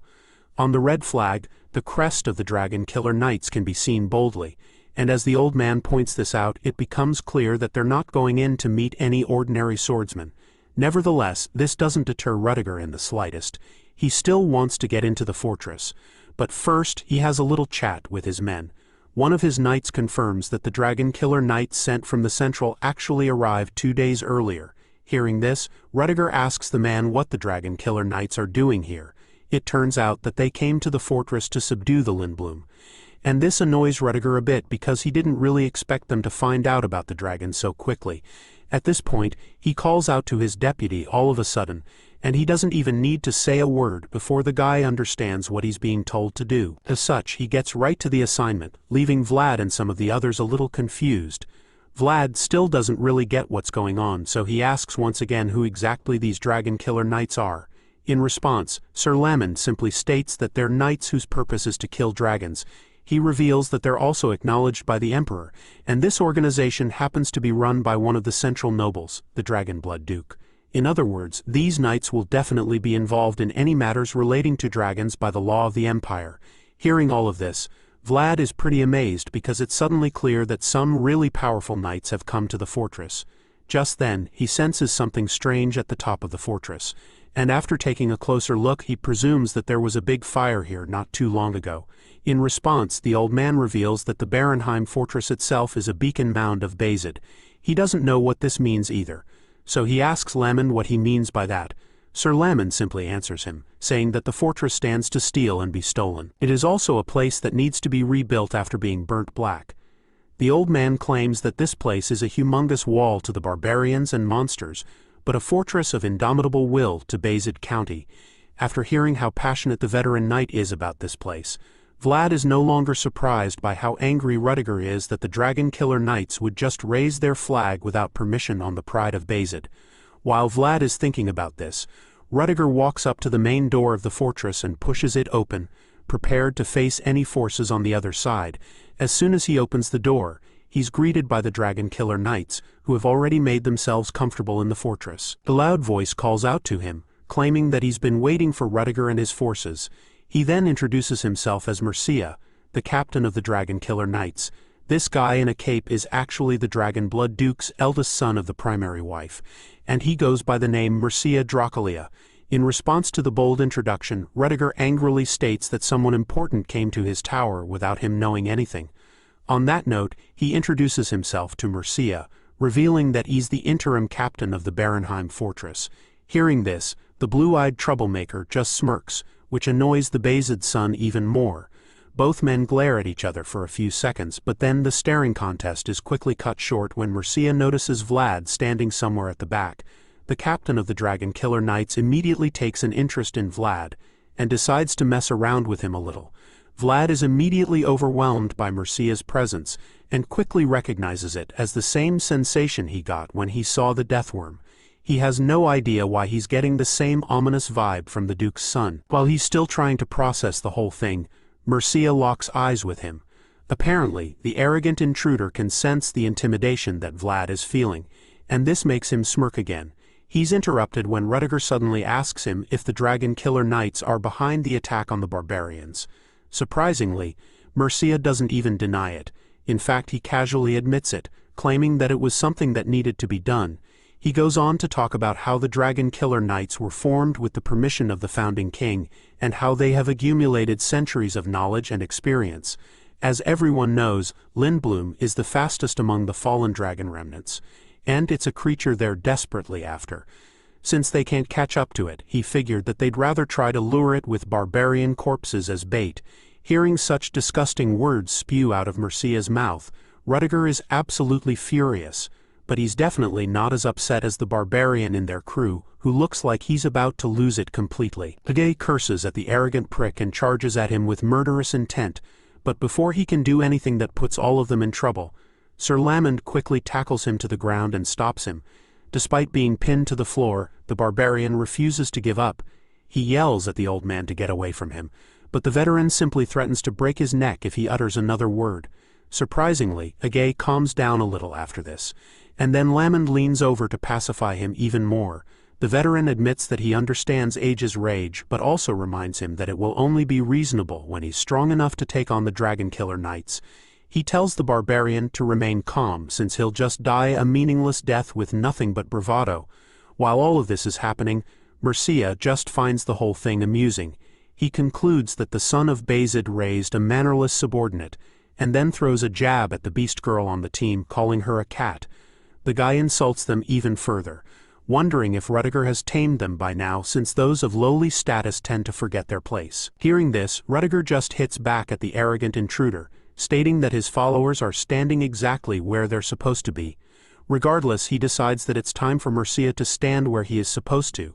At this point, it's pretty clear that things are starting to get heated, and the Dragon Killer Knights equally look like they're ready to start clashing blades. They reach for their weapons, but this doesn't faze Rudiger in the slightest. He fearlessly activates his terrifying flame aura and starts walking toward the intruder. The Dragon Killer Knights are immediately overwhelmed by his power, so all they can do is tremble in fear and watch as he marches toward their captain. They let Rudiger pass without any resistance, and then the Bayezid son climbs up to the stage, face to face with Mercia, who is still smiling for some reason. He looks the intruder dead in the eye and bluntly asks him, "Who the hell gave you permission to raise your flag on the Barenheim fortress?" In response, the unbothered brat casually reveals that he made a request, but since nobody moved, he got his subordinates to raise it. Mercia's audacity just pisses Rudiger off even more, so he steps closer and furiously demands to know if he even got anyone's permission before standing here. Despite the menacing look on Rudiger's face, the brat is still pretty unfazed and even starts to joke about the situation, claiming that it's unreasonable that he'd need permission to stand in the Barenheim fortress. After all, based on the Empire's law, the Dragon Killer Knights possess the right to use any manpower or facilities within the Empire. Hearing this, Rudiger takes a step forward, which forces Mercia back down a step. With a commanding tone, the fortress master admits that they do have those rights. But then again, that's only the case if they ask the master of said facilities for permission. Even though the Bayezid son looks like he's about to lose his cool, the annoying intruder keeps trying to get on his nerves with an irritating smirk on his face. He nonchalantly asks Rudiger if he's trying to say that he won't cooperate. He's clearly trying to get an implicating response or reaction from Rudiger, but the guy is smarter than that. Rudiger makes it clear that he actually intends to cooperate. However, he also makes it clear that this can only happen if Mercia goes through the necessary procedures. He says this while pointing at the flags at the top of the fortress. At first, Mercia doesn't understand what he's trying to say, but then the brat takes another look outside and sees his house's red flag waving all over the place. At this point, he realizes that they are taking down the flag of their knighthoods. Dragon Knights were furious, demanding to know why they would dare touch the flag of the Central. It turns out that Mercia wasn't exactly cool with the arrangement earlier, and so now things are about to get out of hand. Seeing the hostile knights from the Central, Sir Lamond grits his teeth in anger. He's really pissed, so he expresses it, stating that this is why nobody ever wants to associate themselves with the Central. The old man is annoyed for sure, but he remains completely calm, as well as the knights under his command. He knows how quickly things can go south, so he tells his men not to make a move yet because the master of this place hasn't given them permission to draw their swords. The fortress master decides to spell it out by politely telling him to make a request for them to raise his flag. He says this with a really cold glare in his red eyes, and he's ready for anything that follows. He maintains his gaze and reminds the intruder that he's in the land of Bayezid, and advises him to ask the owners of the land to help them kill the dragon. Rudiger makes this bold statement, claiming that the only way for them to move forward from here is by Mercia starting with a polite request. Seeing that he and his men no longer have the upper hand in the situation, Mercia begrudgingly gives in. He goes quiet for a second, and then tells Rudiger that he'll regret his actions. The Bayezid son doesn't really care. In response, he claims that he doesn't think the central nobles even know regret. Rudiger simply states that life is all about regrets, regardless of the decisions they make. Rudiger chimes in as well, suggesting that they should at least do what needs to be done first if they must have a scuffle. The scene shifts after this, and the next thing we see is a crystal ball on a pillow, with some kind of seer telling Mercia all about Vlad. The hooded figure reveals that Vlad is 17 years old, and talks about how he was born in the slums of Sora within the Bayezid County. As soon as Mercia realizes that the blonde was born in Sora, his interest is piqued. All of a sudden, he starts pondering on the slums of Sora, and connects it to the boy's golden hair and blue eyes, not to mention the kid's thumping heart, which he could feel in an instant. Just thinking about this makes him confident that he's correct about Vlad. Mercia feels that all the events that revolve around the kid always go differently than expected. As such, he figures that Vlad is just not too far away, and the seer agrees with him on this one. At this point, the brat is certain that he can predict everything about Vlad, so he goes on to guess that the boy was born too lowly. This is his first guess, but then again he's not so sure about it. They say that a promising seed will bloom anywhere, but now he's starting to think that some noble seeds might have been sown even in lowly places like the slums of Sora. It's something that leaves him wondering, and he knows that he can't be too sure about what he's just been told by the seer. Mercia is convinced that there's more to the young knight, so he tells the crystal ball reader to go find out more about him. Unfortunately, the seer reveals that they couldn't find out what he did within Sora, even though they were able to learn about his life after leaving the city of Sora. Hearing this, the captain of the Dragon Killer Knights is pretty pissed off, so he demands to know why he'd received such a disappointing report. As far as he knows, his family planted the most amount of spies in the north, so he expects to know everything that happens there. It's at this point that the spy talking to him through the crystal ball reveals that all of their eyes within Sora have been shut down. It turns out that Joseph Bazid is the reason for this setback because immediately after he became mayor of Sora, he practically acquired total control over the city. This is why all of their spy operations have been shut down, and why they have no idea what Vlad is like when he's in the city. Mercia isn't happy to hear this at all, but he manages to keep his cool and calms himself down with a sip of wine. From what he knows, Joseph hasn't been mayor of Sora for too long, so he didn't expect the Bazid son to have absolute control over the city so soon. The spy on the other side of the crystal ball confirms that Joseph hasn't been in power for long, but also makes it clear that the young master somehow managed to establish his influence very quickly by using the recent missing people cases as justification. Hearing this, all that Mercia can think about is how similar swords are to authority. He feels this way because he knows that swords and authority both have to be strong and sharp yet flexible at the same time. This makes him think about the mayor in question. Apparently, this blonde-haired brat has heard a bit about Joseph Bazid, so he knows that the guy is someone who allegedly can't lift a sword, which is ironic because the guy just happens to understand the qualities of the sword better than anyone else. It's a really great quality, and this makes Mercia admit that the Bazid family has got some really competent sons. The brat thinks about the situation, and even though both of them are competent, he feels that there's only one place they can climb to. With this in mind, he takes up a glass of red wine and decides that this situation is something he could try shaking, so he decides to work with Rudiger and his men. The scene changes, and a while later we see Sir Lamond addressing the rest of the crew. He reveals that there were no secret plans back in his day, and that, while it was not what he intended, they eventually found out who attacked the village. He feels that if they ignore the method used, then this is no different from the Dragon Killer Knights who use barbarians as bait for the Lindblum. Hearing this, Rudiger agrees with the old man, claiming that they have no choice but to use traps since they can't catch up to the dragon. The Beast Girl chimes in at this point, stating that the Dragon Killer Knights might use it as an excuse to remain in the Barenheim fortress for longer if they're not able to kill the dragon. The Bazid son knows that the girl is absolutely right about this. He knows that the Dragon Killer Knights will take advantage and try to align the intentions of the Central with the North if they're allowed to take away their opportunity to kill the Lindblum. With this increased sense of urgency, Rudiger turns to one of the main strategists on the team and asks the guy how long it would take to make the trap that will lure the dragon. In response, the guy points out how there aren't any places that raise livestock in the vicinity, and then suggests that one of their best options would be to get the portly household to work with them. All things being considered, the guy concludes that they'll need at least half a month to get everything in place for the trap to be completed. Just then, one of the knights in the group suggests that they try capturing some barbarians instead, while the one next to him figures that they could also steal the barbarian hostages that the Dragon Killer Knights captured earlier. These are both pretty inhumane ideas, so Sir Lamond is quick to dismiss them, sternly warning the two young men not to be crazy. He reminds them that the barbarians who were captured by Central are from Age's tribe, so he wants them to think twice about provoking the clan leader, who just barely got his anger back under control. Sir Lamond makes it clear to them that the Northerners and barbarians have lived together in the North for a long time, and so using them as bait would seriously affect the peace that has been maintained between them for many years. By making such a senseless decision, they could do something that leads to the whole North being engulfed in the flames of war. And it would all be because they were trying to kill a dragon.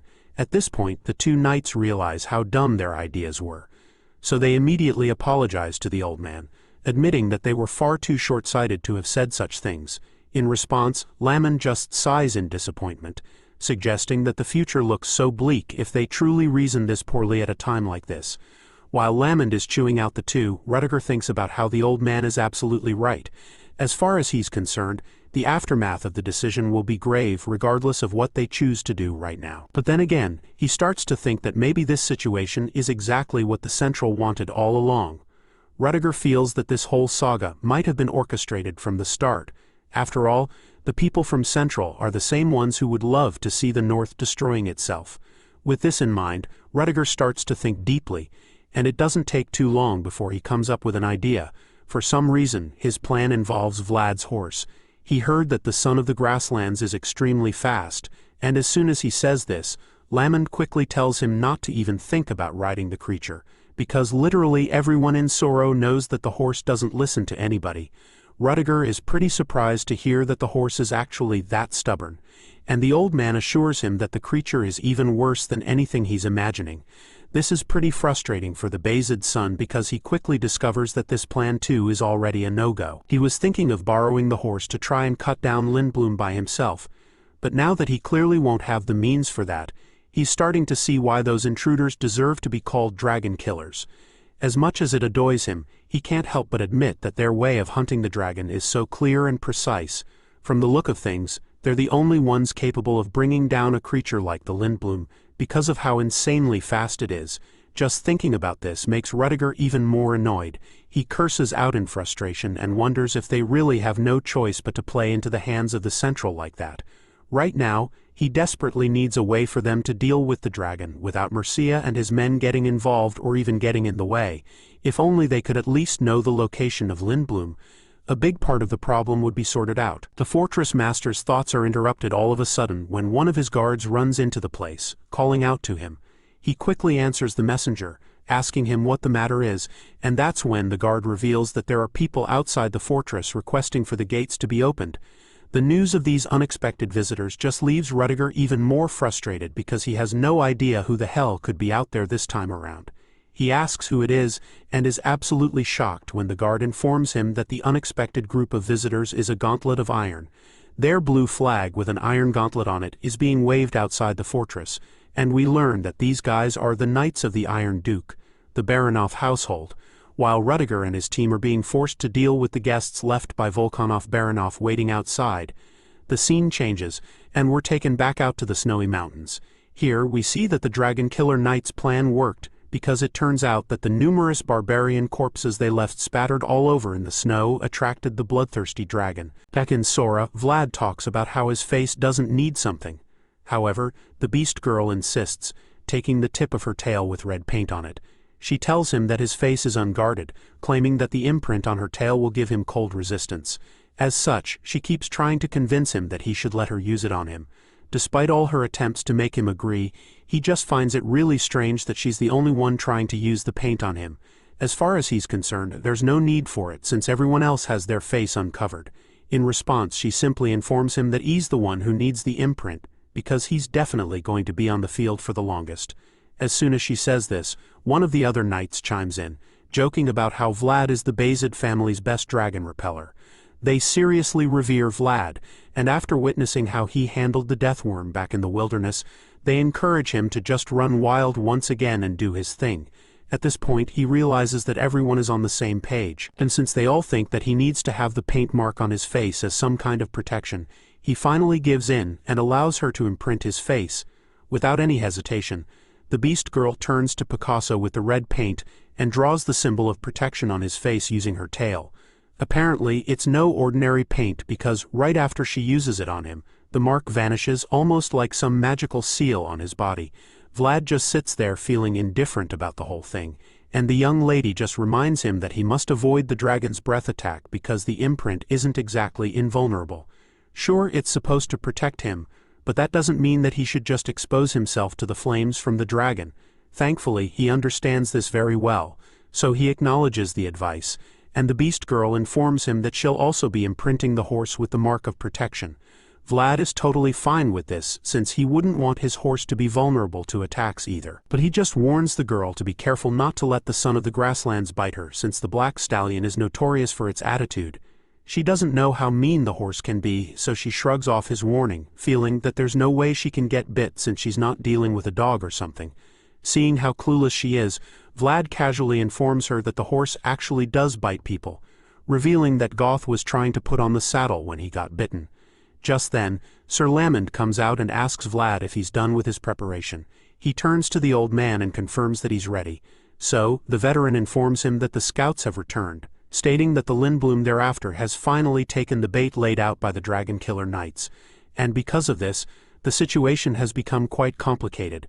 Sir Lamond reveals that Agay is willing to testify that the slaughter of his tribe wasn't done by the Northerners.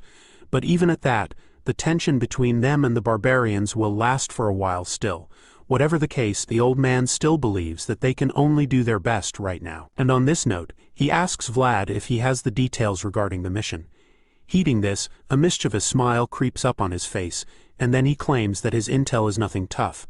He just needs to drive the Lindblum to the designated location to set everything in motion. The old man likes the plan immediately, stating that if Vlad can drive the dragon to the northern canyon, then Rudiger, who must be lying in ambush there, will be able to run out and finish the job. At the same time, the javelin of Duke Volkanov Baranov will probably fly in there as well to make sure the Lindblum is absolutely helpless.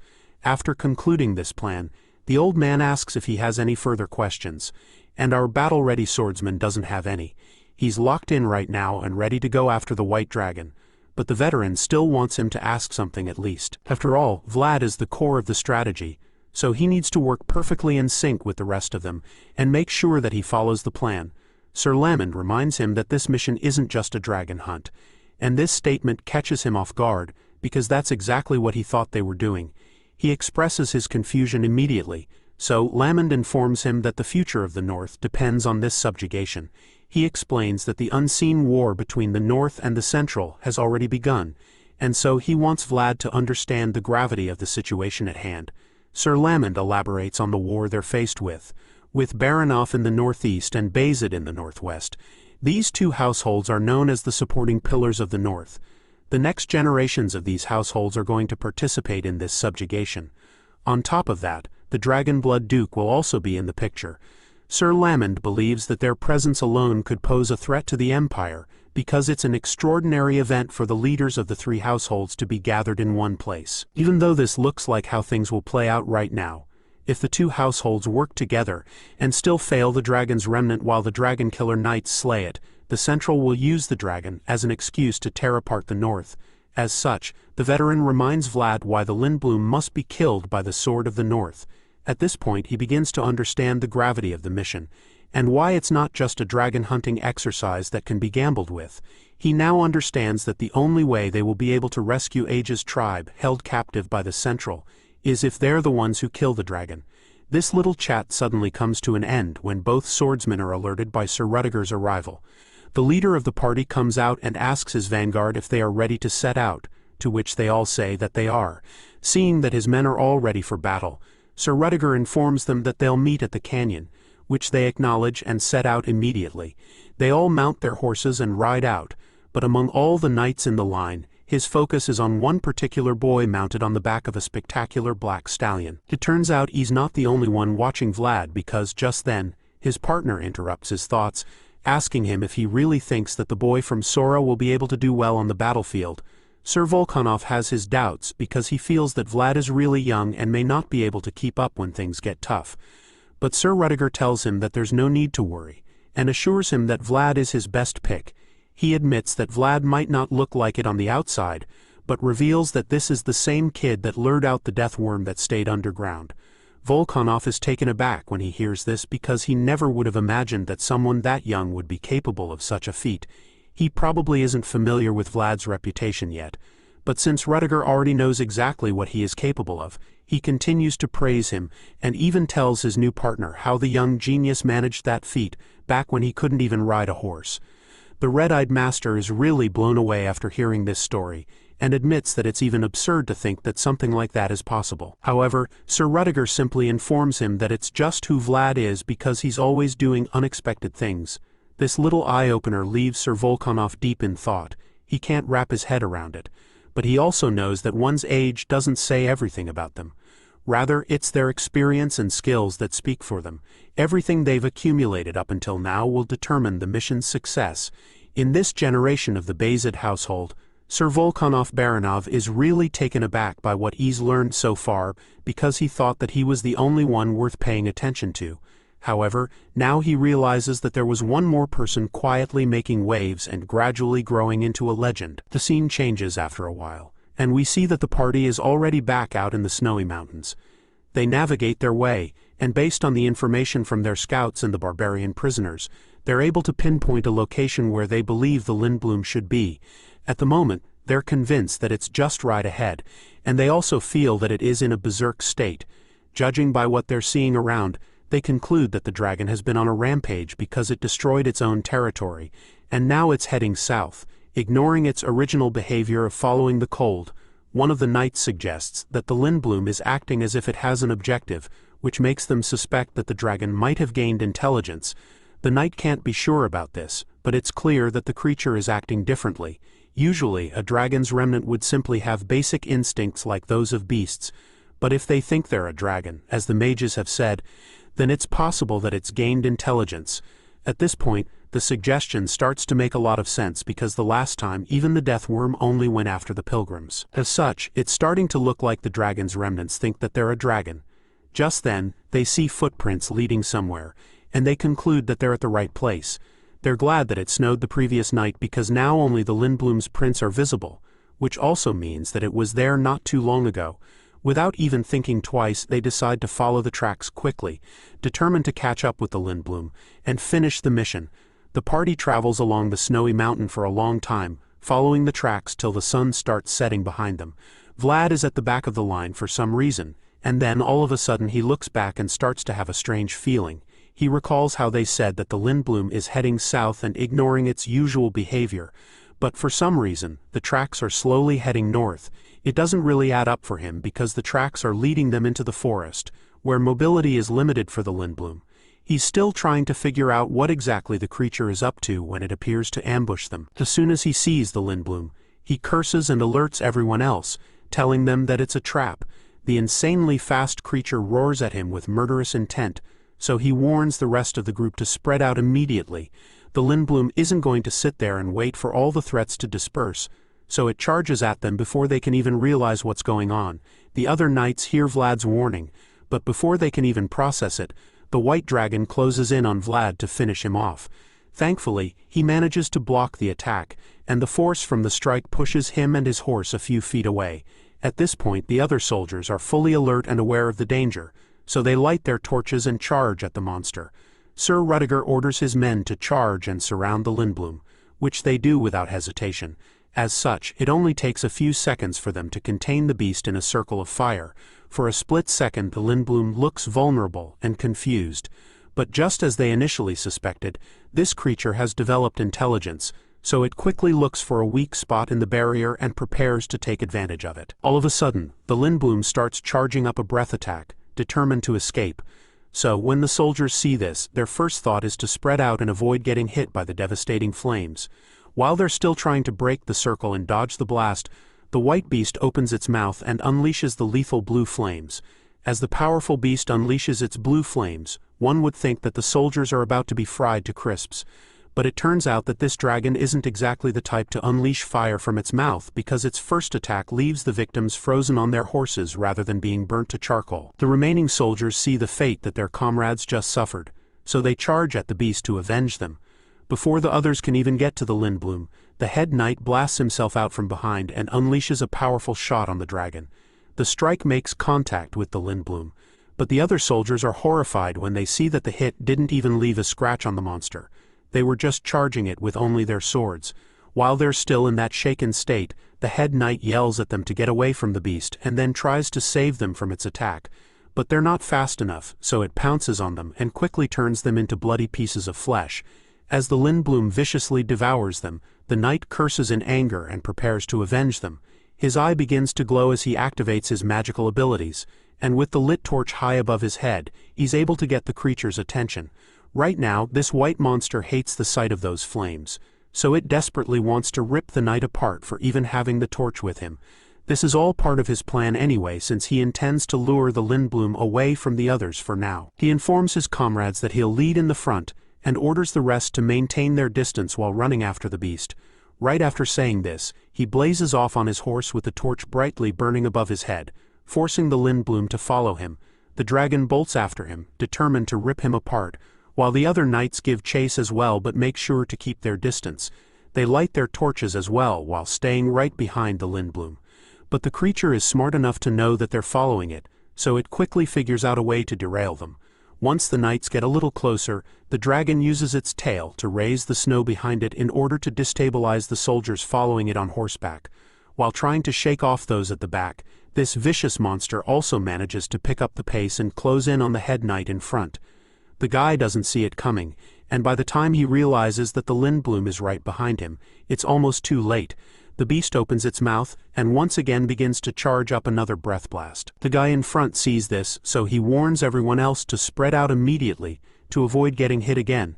The beast turns around in the blink of an eye, and while the pursuers are still trying to get their horses to move out of the way, the Lindblum unleashes another powerful blast of blue ice flames at them. This time around they're not able to dodge it because the sneaky creature uses its breath attack on the ground, which freezes most of their horses in place. Vlad, who casually gets his horse to leap off the ground and avoid all the areas that were affected by the ice blast. As a result, he doesn't get stuck, so he manages to remain in the chase. But he looks back to see the damage suffered by the rest of the party. He didn't get caught by the breath attack, but he didn't expect that the Lindblum would go after the horses.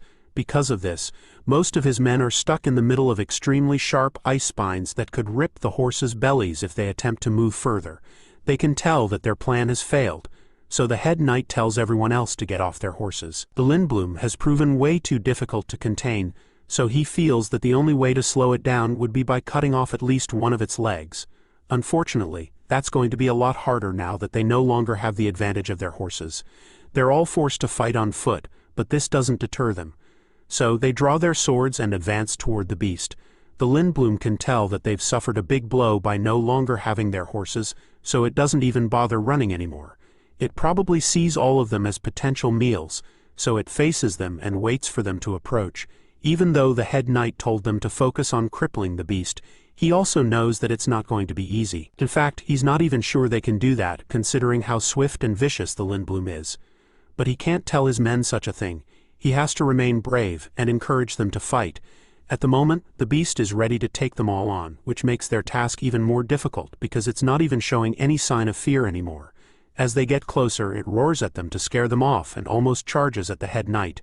But just when it looks like he's about to be devoured, a splash of blood from elsewhere catches the creature's attention. Vlad yells at the beast and then reveals his slit palm with blood dripping down from it. He split his own hand just to get the monster's attention. And now that he's gotten it, he taunts the Lindblum to come get the blood it's been craving so badly. This little plot to lure the white dragon works perfectly because the monster is extremely thirsty for Vlad's blood for some reason. As it zooms in on his injured palm, it sees the drops of blood fall down to the snow, and in a split second its eyes literally turn red. With the next drop that hits the floor, the Lindblum goes absolutely berserk. It's never looked this crazy and bloodthirsty since they started chasing it, which confirms that there's definitely something special in his blood. Seeing how insane and desperate the creature looks all of a sudden, Vlad just smiles confidently, amused by how effective that little trick was. He's not even fazed by the crazy look in the Lindblum's eyes, probably because he feels he can defeat it. But the voice in his head is pretty worried about him. The beast has never looked this dangerous before, so there's no telling what it's capable of in this berserk state. The voice tells him that he shouldn't have done that to attract it, and we immediately get to see just why. In the blink of an eye, the dragon charges at him, and almost reaches him on the cliff with one leap. His horse is swift enough to evade this first attack, and so he begins to create some distance between himself and the Lindblum. The bloodthirsty creature doesn't stop there, so it pursues him, and that's when the head knight calls out to him. He tosses the flaming torch to Vlad, who catches it with ease, and then he yells at Vlad to run for his life. Without even thinking about it, he jets off on his horse with the Lindblum right behind him. The monster locks in on him and uses all its energy to chase him, So Vlad channels the energy inside him and syncs with his horse to enable them to move even faster. The horse's eyes begin to glow along with the horn that suddenly appears, confirming that they're both now in an entirely different mode too. If you remember, the initial plan was to lure the white dragon to the canyon where Sir Rudiger will be waiting with his own soldiers to catch the Lindblum off guard. So far that plan is working perfectly since the beast is desperately going after him. Meanwhile at the canyon, Rudiger and Baranov are waiting for the beast to fall into their trap. It doesn't take too long for one of the soldiers to spot Vlad coming from afar. Volkanov Baranov asks the guy how long it will take for them to reach the canyon, and the soldier estimates that it would take about 5 minutes. At first, that's how long he feels it would take, but then, after taking a second look, he realizes that Vlad is moving at mind-blowing speed, faster than anything he's ever seen. With each second that passes, he and his horse cover so much ground that the estimated time keeps dropping rapidly, until they're just a few meters away. Baranov can't even believe his eyes when he sees how fast the son of the grasslands is traveling. He's never seen anything on 4 legs move that fast, so he's in a daze for a moment. But he snaps out of it when the soldier informs him that Vlad is right in front of them because of how insanely fast he was. Baranov miscalculated, so he wasn't able to fire the signal in time. Anyway, now that Vlad is here, he quickly orders his men to fire the signal without wasting a second. The soldier shoots the arrow to fire the signal, which he recognizes instantly. Because of this, he realizes that they'll be at the canyon very soon. It's a relief to him because at least he knows that Sir Rudiger and his world are there to help him out when the bloodthirsty dragon finally catches up with him. They're on the home stretch, and they just have to keep up this pace to reach the canyon safely. That's when things start to go south because all of a sudden he suffers a stinging pain inside his chest. It's like a bolt of lightning strikes him at that moment, and even the horse suffers the same grueling pain. The voice in his head has no idea what just happened, so it tries to figure out what is going on. However, Vlad is in way too much pain, so he can't even talk. All he can do is think about the excruciating pain he's feeling in his chest, as if something is squeezing his heart. The voice realizes that this must be a binding spell, despite how shocking and unbelievable that may seem. Vlad is so confused by this, so he wonders who cast the spell. He thinks deeply as the force squeezes even harder on his heart, and that's when the face of the culprit appears in his mind. It's none other than the blood from earlier. And when it becomes clear what is going on, all Vlad can do is groan in pain as the binding spell puts him right where the dragon wants him. Sir Rudiger is so confused when he sees that Vlad and his horse stopped all of a sudden. He was already waiting there with his sword, ready to finish the Lindblum off. But now it's looking like the dragon remnant will be the one to finish off his favorite young knight. Right now, it's starting to look like it's over for him because he can barely even move, much less defend himself against the bloodthirsty berserker that's only a few inches away from him. One would think this is where Vlad's story finally ends, but that's when something crazy happens. In a shocking turn of events, the Lindblum begins stepping back rather than pouncing on Vlad. The creature must have sensed something off and decided to retreat. Rudiger notices this and immediately alerts his men, urging them to march forward and attack the beast. They've already sacrificed so much to lure the Lindblum this far, so they can't let it escape now. He orders the knights to go forward and finish off the dragon, which they all do in a heartbeat. Out of all the soldiers, Sir Lamon takes the lead and swoops into action while Rudiger tells them to surround the beast densely, so that they can push it into the canyon. On the other side, he's heading out with his troops to make sure that they cover all exit points and don't give it any openings. Just like that, the Lindblum finds itself surrounded from all angles in the blink of an eye. However, it's fast enough to spot an exit route, so it turns around and attempts to escape. For now, that's the only place it can pass to get away, but escaping won't be that easy since Rudiger urges Volkanov to handle it. The pony-tailed warrior is the closest to the Lindblum, so he tells the others to leave the creature to him. He's not even bluffing because, before the dragon knows what's happening, he unleashes a powerful blast that disorients it for a while. This gives him enough time to unleash more blasts on the beast, back to back. Every single strike makes contact with the Lindblum, and the explosions create clouds of smoke and ice all over the place. For a while, the soldiers can't even tell if they got the creature down finally. But then, as the smoke clears, a pair of rage-filled red eyes glare at them, followed by a supercharged breath blast that they don't see coming early enough. Sir Lamon sees the dragon preparing to unleash the blast, so once again, he warns all those in its path to spread out. Most of the knights manage to get out of the way and avoid getting hit, but it quickly becomes clear that they weren't even the target because all of a sudden, they see the breath attack headed right for Vlad, who are still incapacitated from the binding spell. Vlad is still struggling to move, fighting with the pain in his heart. But now he has to get out of the way because he's about to be hit with the deadly breath attack of the Lindblum. The voice in his head urges him to come to his senses and do something, but all he can do right now is groan in agony. Just then, we see Sir Lamond riding over to help him. As far as this old man is concerned, if not the best, then the second best must be chosen, and as such, the virtue of the retired knight was a chance to take responsibility for the future. With this in mind, Sir Lamond blasted himself ahead of the breath attack and got in the way to save Vlad. The old man takes the full force of that supercharged breath attack, and in that heroic moment the other soldiers watch silently as their hearts shatter to pieces. Even while suffering such a lethal blow, the old geezer still manages to lighten up the mood, joking about how the cold wind goes all the way into the joints once you get old. He bears the full brunt of the attack to make sure he stays alive, while the others watch in silence as the old knight goes down. The blast sends snow flying all over the place. As the voice continues to wake Vlad up, he gradually regains consciousness. The breath blast causes the earth beneath him to freeze up, and he begins to feel the chill entering his body and entangling him like a spiderweb, making it impossible for him to move. For most soldiers, this would be the moment when they finally accept their fate and surrender to the forces. Vlad begins to recall how he was able to drag himself out of that horrific bog in the back alley. He managed to make it out of there, and yet he can't escape this soft snowfield. The young knight begins to lose his will to fight. All of a sudden, everything becomes blurry to him, and even the sound of the voice in his head calling to him starts to fade out. Just when it looks like he might be closing his eyes for the last time, he begins to feel great warmth in his hands. He's confused at first, but then realizes that this warmth is actually Sir Lamond's world. The voice reveals this to him, urging him to get it together before informing him that the world which Sir Lamond built up throughout his lifetime has just reached his horizon. In other words, the old geezer sacrificed himself so that he could give Vlad the power he needs to break the spell. For this reason, the voice urges Vlad to sever the bind immediately, and let nothing hold him back anymore.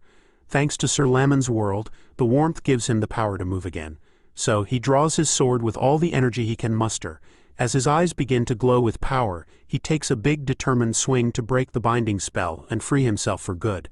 With this powerful swing, he is able to free himself. As he does this, the remnants of the spell flowing off the sword. Using this newfound power that Sir Lamond granted him, he is not only able to break the spell, but he also manages to send a serious message back to the caster. He lifts his sword up to concentrate all the dark energy of the binding spell, and with Sir Lamond's blade buried into the ground, a backfire mechanism is triggered to strike the blonde who cast the spell on him in the first place. This manifests as a powerful sting that causes the evil mage to bleed from his eye. It's not the worst pain he could suffer, but he is impressed by Vlad's will and ability to fight back. He admits that the boy from Sora is good and just continues to watch everything happening on the battlefield. Now that he is broken free, he turns to Sir Lamond, realizing that the veteran saved him. He calls out to Sir Lamond, who is still crouched down on his knees, but Sir Lamond tells him to go on ahead, claiming that he's done his duty, and that it's Vlad's turn now. Vlad is a little thrown off by this statement, even though he probably already knows what it means. While he's still trying to have this moment with Sir Lamond, he suddenly senses the Lindblum trying to unleash another breath blast on him. By the time he turns around, the blast has already consumed a few of his comrades. As much as he'd like to finish talking to Sir Lamond, he's forced to run for his life, and avoid getting struck by the blast. As for Sir Lamond, he just remains there and waits for the second wave of the breath attack to hit him again. The chill consumes him, and he freezes up in a matter of seconds from the inside out, down to his cape. Sir Rudiger watches the onslaught of his men from a nearby cliff, feeling relieved that they all have the engraving, which means that they'll be able to resist the chill. However, he admits that it will be difficult for them to move at the moment. He knows that everyone down there will be caught up in it if he unfolds his world right now, so he can't risk it for their safety. The man is really frustrated right now because their plan is about to fail woefully. He doesn't know what to do, and begins to wonder if they're really going to fail due to the difference of just a single step. The leader doesn't know how to help his soldiers, and all he can do is watch as the breath attack covers the entire canyon like a thick fog. Just then, he spots a familiar glow within the snow, and it turns out to be Vlad riding on his horse toward the Lindblum. The voice urges him to pull out every ounce of strength he has. As his eyes glow with power and determination, he goes in for the kill, and the bloodthirsty dragon speeds toward him as well. They collide viciously with an insane explosion. As both sides slug it out, Vlad begins to struggle. He feels that it's too hard to fight this beast, but the voice assures him that every swing he takes is still effective, revealing that he managed to make a wound on the bastard's scales. Vlad takes a second look and realizes that he actually did some damage to the Lindblum. At this point his momentum increases because it's clear that he has a chance. The voice encourages him even more, telling him that he can't stop now and urging him to keep going. So he continues to land blows on the dragon with his glowing sword. They collide over and over, each strike more vicious than the last. After some time the hero notices that the Lindblum can no longer keep up, so it becomes clear that his strategy is working. He can see that the Lindblum has slowed down, so he feels he can probably catch it in a vulnerable position very soon. But just when he thinks he's got the upper hand, he notices a nasty crack on his sword. He's been clashing the sword heavily with the dragon's incredibly strong scales, so now it's damaged. He can't believe his eyes because the sword is the only thing he can use to hurt the beast. Even though his sword is badly damaged, he still feels that he's got a shot because he successfully made the Lindblum bleed. The blue blood drips down from the cracks in the monster's wounds. Even though this is supposed to slow it down, it's still pretty active for an injured creature. The Lindblum charges at Vlad, almost as if it knows that his sword is extremely damaged. He remains on his horse and waits for the monster to make the first move, knowing that he can't make any careless swings anymore. His hands begin to shake as he braces himself for impact, and it's almost like he's reluctant to use the sword. The voice senses this and becomes worried, but he still manages to land another critical strike, which opens up the dragon's body even more. After this strike, the voice questions him about what just happened, asking him why he hesitated before reminding him that he should never stop his sword in the middle of a charge like that. He already knows this, but he also knows that his blade is not exactly in the best shape right now, so he tries to protest. Unfortunately, he can't even get a word in, because the Lindblum doesn't give him a chance to breathe. He finds himself in the middle of another clash merely seconds after his last strike. This berserk dragon is absolutely out for blood at this point, and will stop at nothing to make sure that Vlad is dead. He can see this too, since he's been faced with murderous glares since their clash started. So he knows that he has to be extremely careful and avoid mistakes at all costs. The Lindblum pounces on him from above but gets blasted away before it can reach him thanks to Sir Volkanov. This vicious warrior joins the fight with a barrage of blasts that he unleashes on the dragon, assuring Vlad that he'll cover him. The creature is injured and is now also outnumbered, so it turns around to retreat, knowing it can't take Vlad and Volkanov together. They see the Lindblum retreating to the plains, where they'll have a hard time tracking it down again. So, Sir Rudiger calls out to Vlad, telling him to go after the dragon. They've done so much and lost so much in pursuit of this, so he would hate for them to lose it again because that would mean they failed. Almost all the horses are either tired or frozen, and Vlad is the only one who can match Lindblum's pace, so Rudiger urges him to go after the beast. Hearing this, a sense of purpose washes over the young knight. He braces himself for the chase, and as he urges his horse to go after the target, the voice talks about how beings that reach their limit have no choice but to stop. It tells him that he would have to stop now because he can't go any further, just like his sword which is on the verge of breaking. And two, the voice concludes that he and his sword can't be together forever. But at the same time it suggests that the blade do what it must one last time. Hearing this, he is motivated to go after the Lindblum, and keep fighting. It's a difficult decision to keep going despite how exhausted he is. But he still musters the last bit of energy and magic in him to infuse into the sword and rides fast to pursue the vicious monster they set out to destroy. The dragon runs away from the canyon back to the plains with determined strides, not wanting to get caught. This creature is considered the fastest thing on 4 legs to ever exist, but the people who made this claim probably hadn't ever heard of the son of the grasslands before. Vlad's black horse gives chase and closes the distance between him and the dragon in such a short time. By the time the Lindblum looks back, it's shocked to see that the swordsman is right on its tail.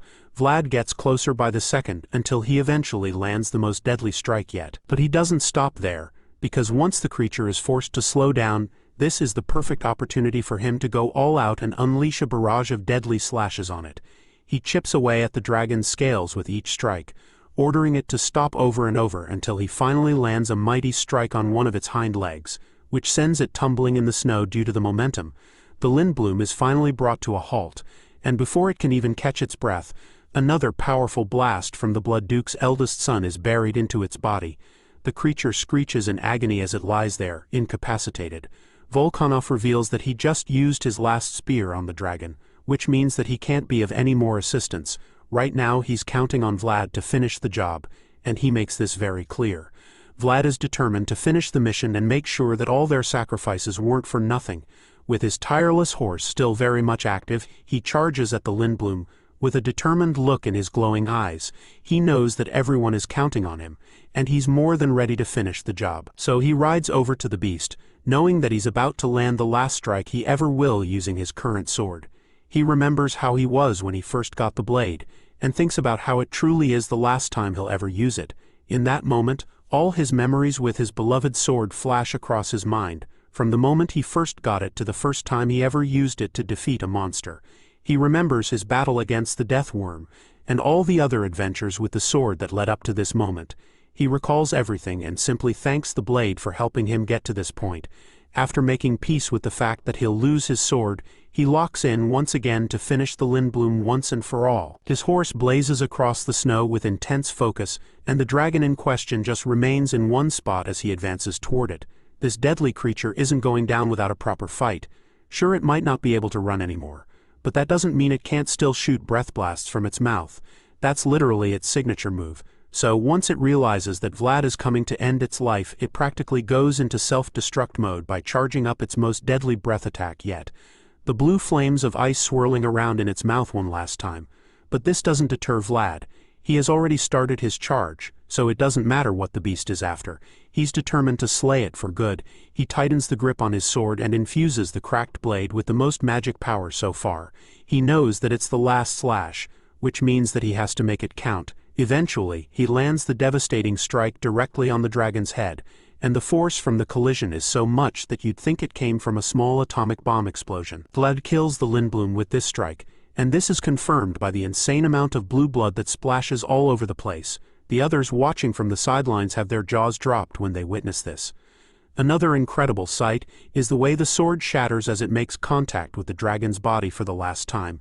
This is a big victory for Vlad, but it's also a huge loss too, because he knows that this is goodbye to his beloved sword. Even after being broken in half upon impact, the sword was still shining. Sure, it was no longer the high and mighty night sky, but at least it was held by the boy who wished to shine himself. Who would have thought that the sword of the back alley would also have enough qualifications to become a star? Probably nobody. But finally, the name of the star left behind was the Dragon Slayer sword, which is absolutely a big feat for any blade at all. The remaining half of the sword remains in his hand even after the incredible battle against the Lindblum. As for most of the broken pieces, they remain scattered on the battlefield, while the pointy half that did the job is dug into the snow, covered in the blue blood of the fastest dragon that ever existed, reflecting the corpse of the one and only Lindblum. After the incredible battle, we see that the remaining soldiers have caught up with him. They tie the limbs of the massive Lindblum corpse and attach them to their horses with ropes to drag the trophy back home to the north. While all of that is going on, we see a familiar figure sitting alone in the snow. Today, Vlad is the champion, the victor who got the job done. But he's also the young knight who lost the most. He almost lost a mentor and a veteran who had helped shape him into a better knight, even though their time together was short. On top of that, he also lost the first sword he'd ever known as a knight. So you can imagine why he's sitting all alone and mourning while the others celebrate their big trophy. His solitude is interrupted when Sir Rudiger comes over to commend him on a job well done. He's shocked at first, but when he realizes that it's Rudiger, he quickly asks if the old Sir is all right. The master is surprised to hear him refer to Sir Lamond as Old Sir, and wonders if the man still didn't tell Vlad his name. In response, he claims that the man did not disclose his name because he had not completed his duties. At this point, Rudiger just sits next to him and assures him that the old Sir will reveal his name soon enough. That's when he finally talks about the broken sword in his hand. Vlad quickly defends his blade, stating that it did the best it could, and the master agrees with him. It's a sad moment for Vlad, and even though he's not sure it will comfort him, he tells Vlad that he'll get him his next sword. He doesn't respond at first, but then asks Rudiger if he'll be able to find another like this.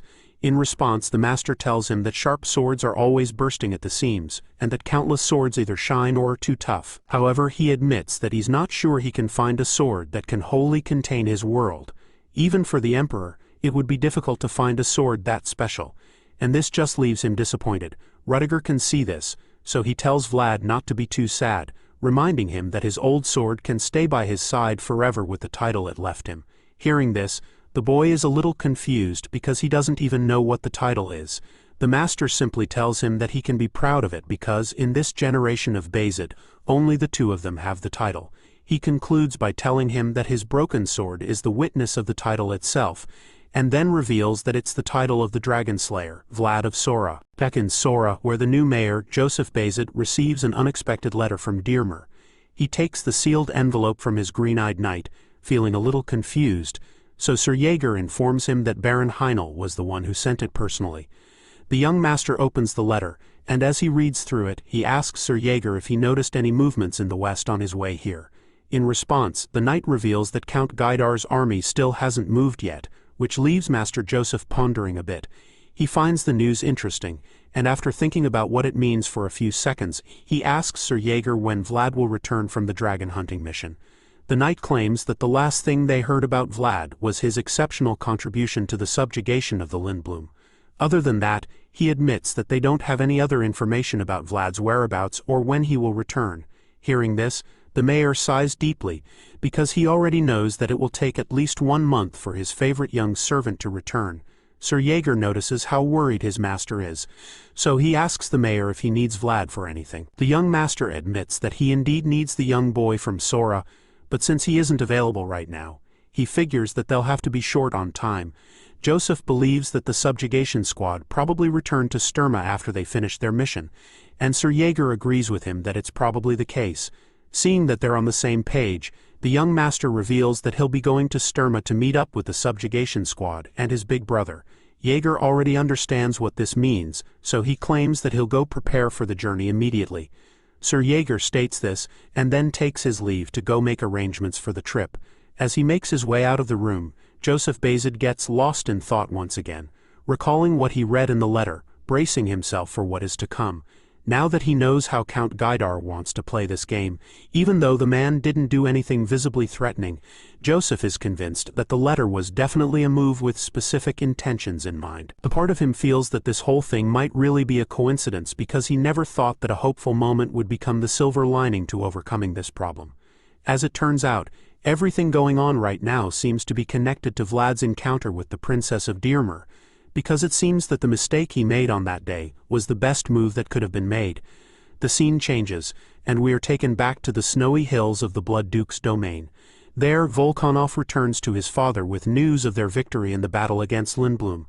The Blood Duke commends his son for doing a great job. So Volkanov informs him that the Bayezid family helped them tremendously to achieve this. He claims that they were lucky enough to have the dragon killed by one of the Northerners, and as a result, the Dragon Killer Knights weren't able to come up with any excuse to interfere. Hearing all of this, the spiky-haired Duke simply asks where their biggest threat is at the moment. In response, Volkanov informs his father that Mercia, that blonde from before, has left with the Dragon Killer Knights. He assures his old man that the Knights of Bayezid will monitor those traitors closely until the very last moment. Upon hearing this, the red-eyed Blood Duke begins to piece things together. Since the White Dragon is dead and the Dragon Killer Squad has left, he believes that there are no reasons for them to rampage through their lands anymore, which is a very good thing. As much as this is amazing news for them, the old man knows that this is only temporary. After all, it will only be a matter of time before another dragon realizes their potential and decides to wreak havoc on the lands. He feels that these kinds of problems only keep coming up because they're safekeeping two fragments at the same time. For this reason, the Blood Duke decides that they have to split the dragon fragments up. Unfortunately, he's not sure who he can trust with such an important task. He stands before the two chained chests while his son and one of his advisors stand next to him. Duke Baranov is the guardian of the oath, so it's supposed to be his job. But now that he needs to split the fragments of the dragon up, he can only wonder who he can entrust one of them to. While the Blood Duke is busy being torn with that decision, the scene changes once again, and we catch up with Sir Rudiger's party. Sir Lamond finally wakes up from his comatose state, and the first person he sees is Vlad. Apparently, Vlad was the one moving him in a wagon, wrapped up in many thick clothes while he was unconscious. So when he opens his eyes and sees Vlad, he asks the kid if he thinks he's moving a corpse or something. In response, Vlad explains that the wind is cold and claims that the veteran is being transported like that because they're still very far away from Sturma. Hearing this, the old geezer just scoffs at Vlad's excuse, informing him that a man is not scared of the cold. Lemon says this with so much confidence, even though there are still pieces of ice all over his face. Seeing that Lemon wants to act all tough, Vlad reminds the veteran how he literally said that his bones were aching earlier when he was blasted with the Lindblum's breath attack. This is like a checkmate for Lemon because he can't even deny it. He's just pissed that the kid was able to remember that. Sure, he can boast about not being affected by the cold anymore, but he still doesn't want Vlad to tie him up any further because it's only a matter of time before his blood flow gets cut off. While those two are busy bickering, we see Rudiger and Vlad having a chat. The Duke's son points out how preparations will soon be over, and then asks the man if he isn't going to Sturma. After all, Lord Mercia and his dragon killer knights are important guests who came from far away, so he suggests that his father, Lord Bayzid, will be happy to see them. The blue-eyed schemer already knows that Rudiger doesn't like him, so he politely declines the offer. He claims that it's a rare opportunity to go to Sturma, but admits that he doesn't think he'll be able to have a peaceful life over there. Rudiger doesn't actually want the blonde around, so after his first refusal, he casually decides not to ask any further. Right now, he's only talking with Mercia just because it's his duty, not because he's enjoying it. He claims that it's embarrassing for him to let a faraway guest leave empty-handed, but since Volkanov took the spear that was struck into the Lindblum's leg, he figures that Mercia should take something too. As such, he asks the man if he wants to at least take the tail back with him. Mercia's pride would never let him accept such a small part of the dragon, when his original intention was to slay the creature itself. With this in mind, he politely declines Rudiger's offer once again, claiming that he'll just accept his well wishes instead. The Bayzid son is clearly enjoying this conversation right now, because he's got the upper hand. Both men are practically playing mind games with each other at the moment, and Rudiger is winning. He teases Mercia one more time, suggesting that it's better not to take anything since it would just be unnecessary luggage for their long journey back home. After making this statement, he goes on to inform the blonde man that Bayzid will deal with the barbarians that were caught as prisoners of war. He concludes by telling Mercia to henceforth leave the matters of the North to the people of the North, and that he should enjoy his journey back. Mercia knows that he's lost this game already, so he doesn't even protest at all. He simply acknowledges Rudiger's wishes, and then, before heading out, he requests to say his farewells to the new Dragon Slayer. This request catches Rudiger off guard, and he's uncertain for a second but ultimately decides to allow it, though only if the interaction will be brief. Hearing this, Mercia quickly starts walking toward Vlad, but along the way, Rudiger sternly warns him, claiming that he won't let him off the hook a second time if he dares pull any tricks again. In response, the arrogant blondie just pretends like he doesn't know what Rudiger is talking about. He asks the Bayzid son what he means by that, and the latter just feels insulted that Mercia would think he wouldn't learn of what he did to Vlad on the battlefield. In that moment, we get to see a flashback of Vlad struggling after being struck with the binding spell, when he was suddenly incapacitated in the middle of an intense fight with the dragon. Mercia was the one responsible, and Rudiger somehow managed to find out. Because of this, he now has more than one reason to despise the blonde, so he makes it crystal clear to him that there will not be a second warning. Mercia gets the message instantly, so he assures Rudiger that he won't need that warning.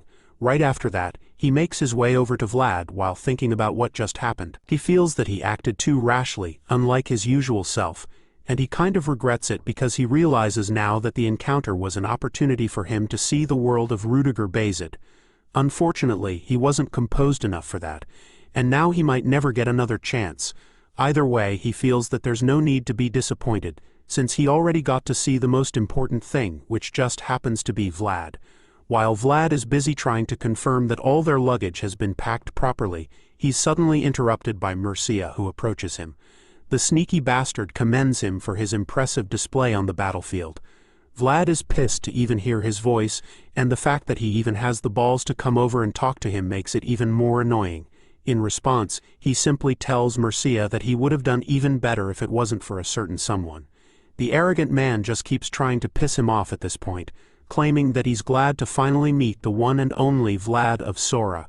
Vlad doesn't even say anything to him this time, and the guy is smart enough to know that the feeling is definitely not mutual. Vlad is so irritated by his presence but manages to keep his cool. He tells Mercia that there's no reason for him to be glad to meet him. If anything, he has tons of reasons to never want to meet the blonde bastard that almost killed him. Hearing this, the annoying man just teases him, claiming that their situation is quite sad. He also suggests that his intentions of not wanting to go to a dangerous place weren't conveyed properly.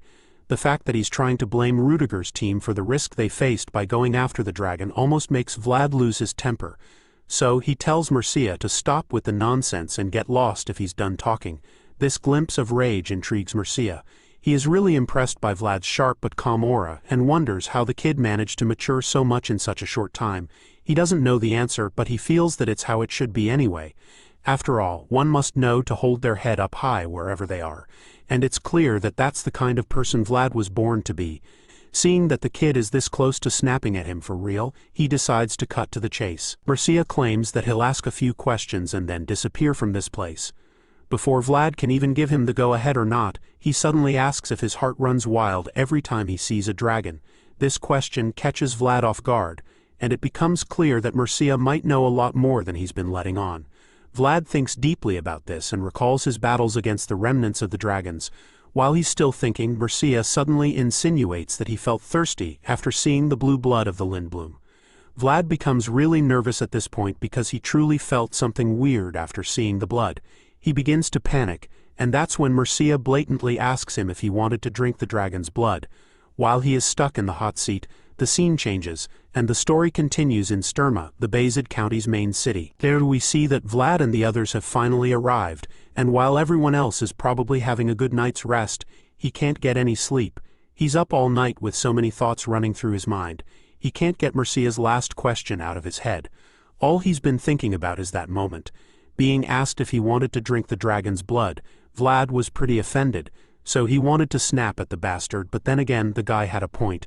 Vlad already knew that his heart would race any time he saw a dragon, but there was even some sort of resonance to his heart when he faced the Lindblum.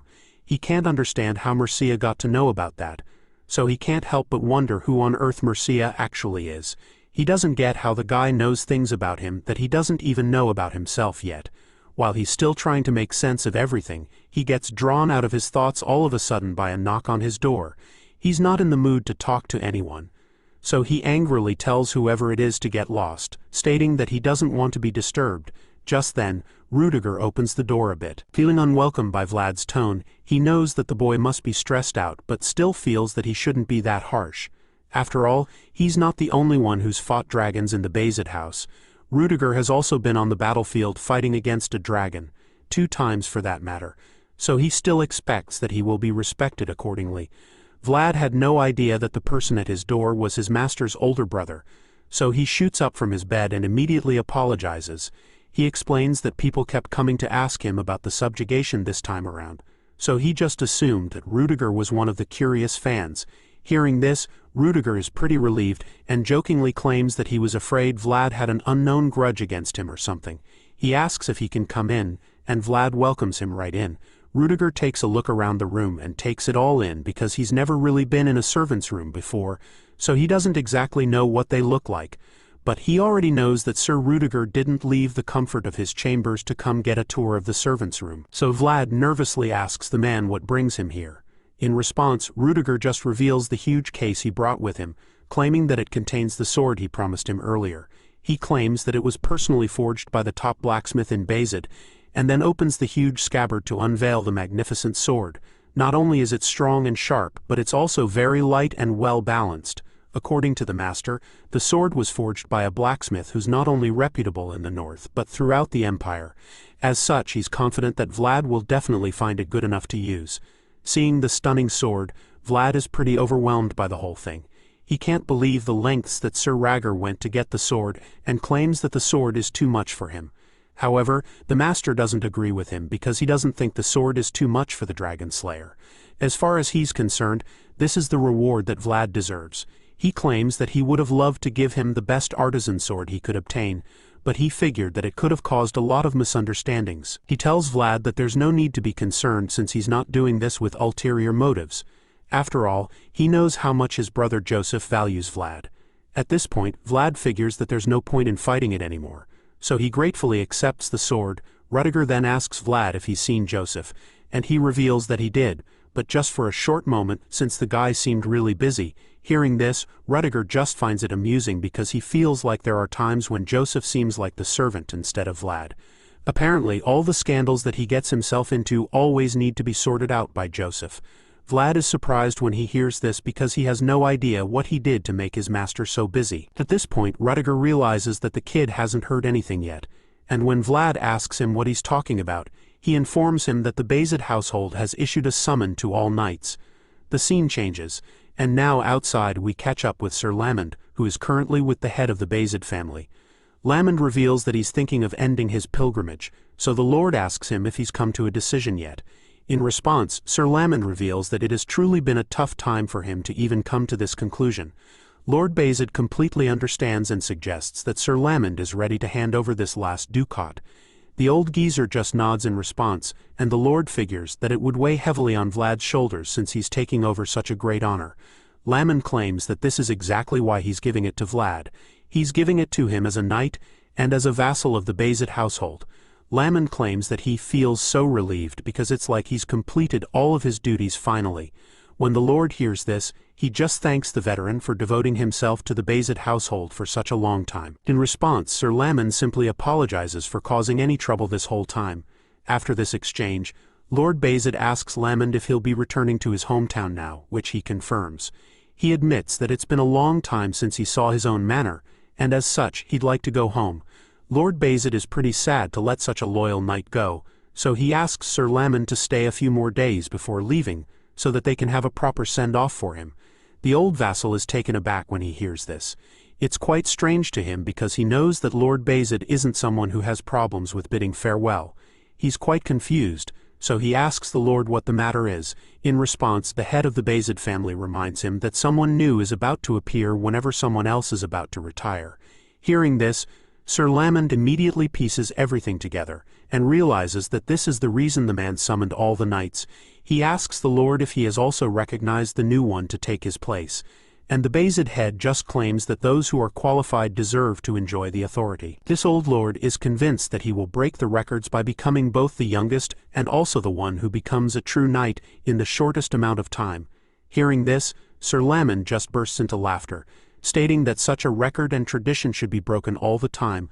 Lord Bayezid knows that Lamond is always big on tradition, so the fact that he just said something like that makes him even more certain about his decision. Sir Lamond feels like he's already gotten his retirement gift, so he's really looking forward to that day when all the knights will be gathered, because that's the moment a new honor will be born.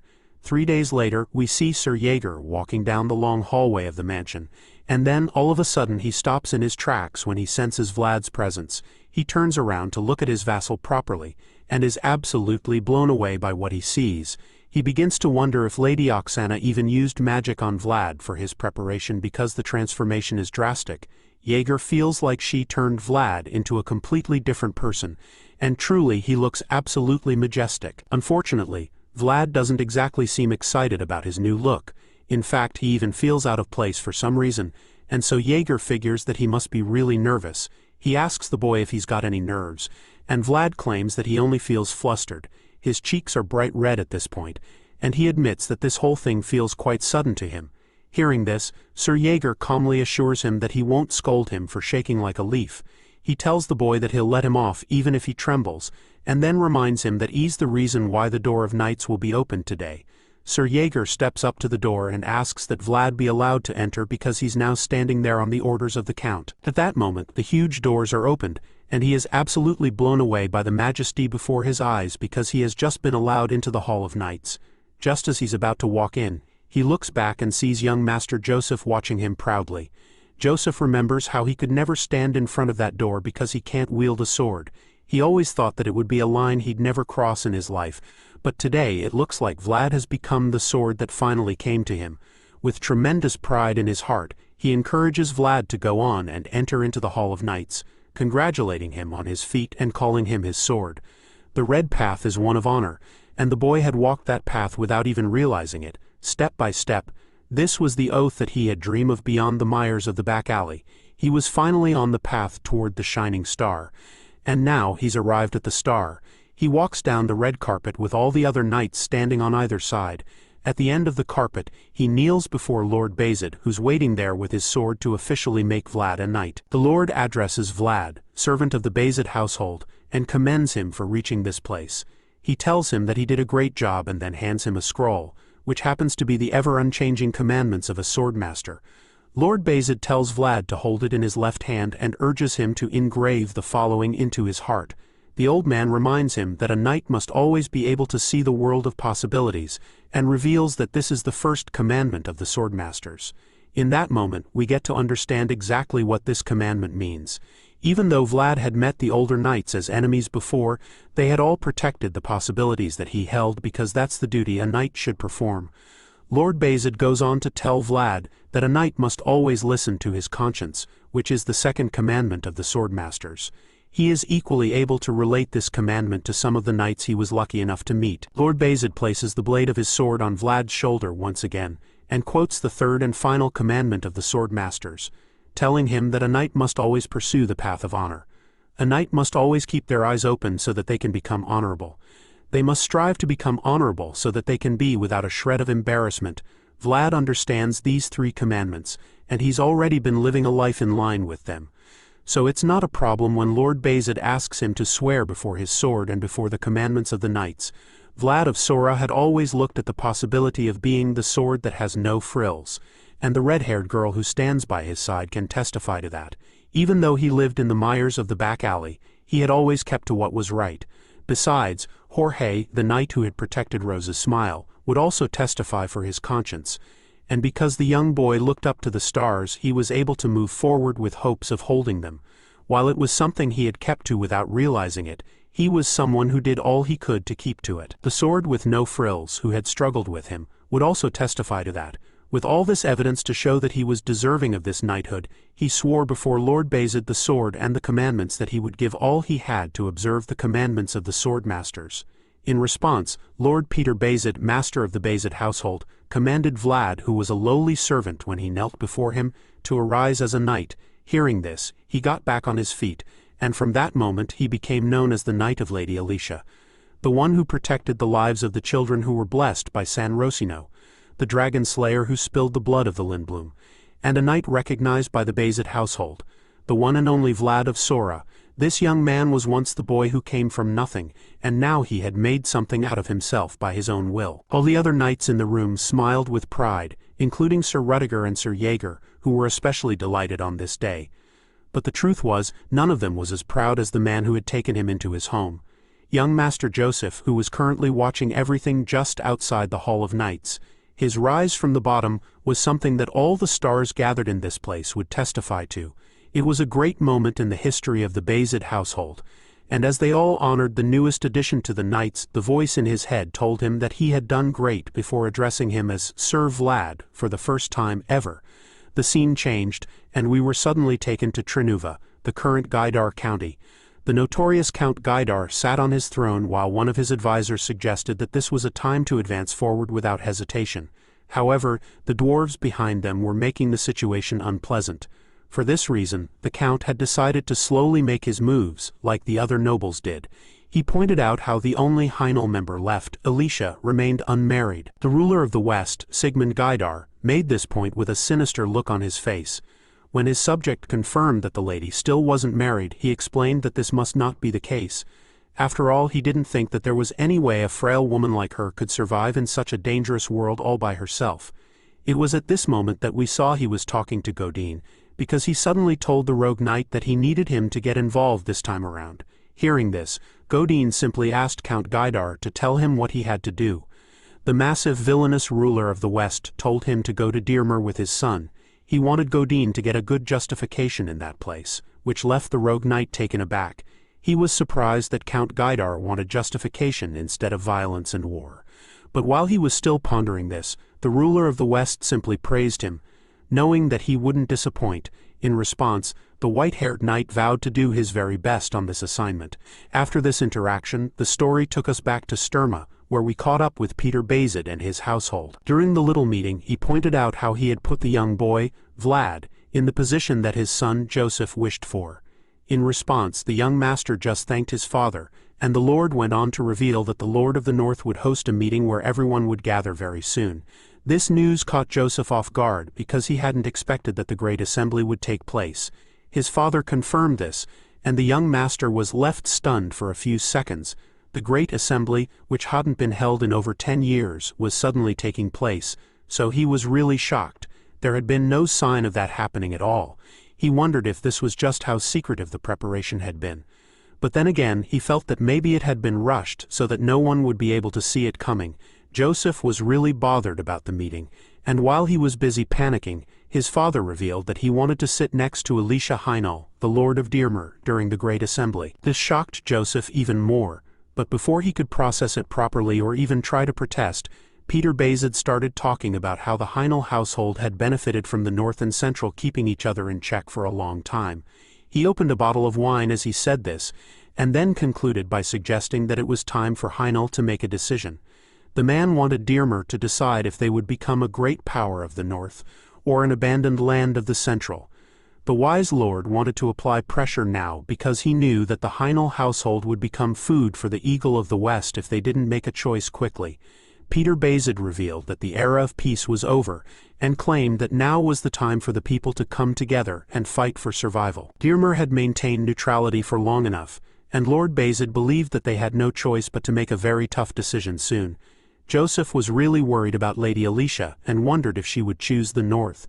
But his father just smiled mischievously upon hearing this. He already knew that Joseph had gone to great lengths to ensure that she made that decision. And even though the son was surprised, his old man promised to support him fully, because in matters concerning Dearmer, Joseph represented the entire Bazed household. Hearing this, Joseph was just overwhelmed, but he eventually pulled himself together and made his way out. As he walked away, his father watched him and thought about how the young master had had to struggle all his life because he was born without sharp fangs. However, he was ready to support him this time because he was really stuck on this issue. After all, the Heinel household wasn't the only thing that would affect them. Peter Bazed knew that the longer he took to make his decision, the higher the probability that his household's blood would be spilled.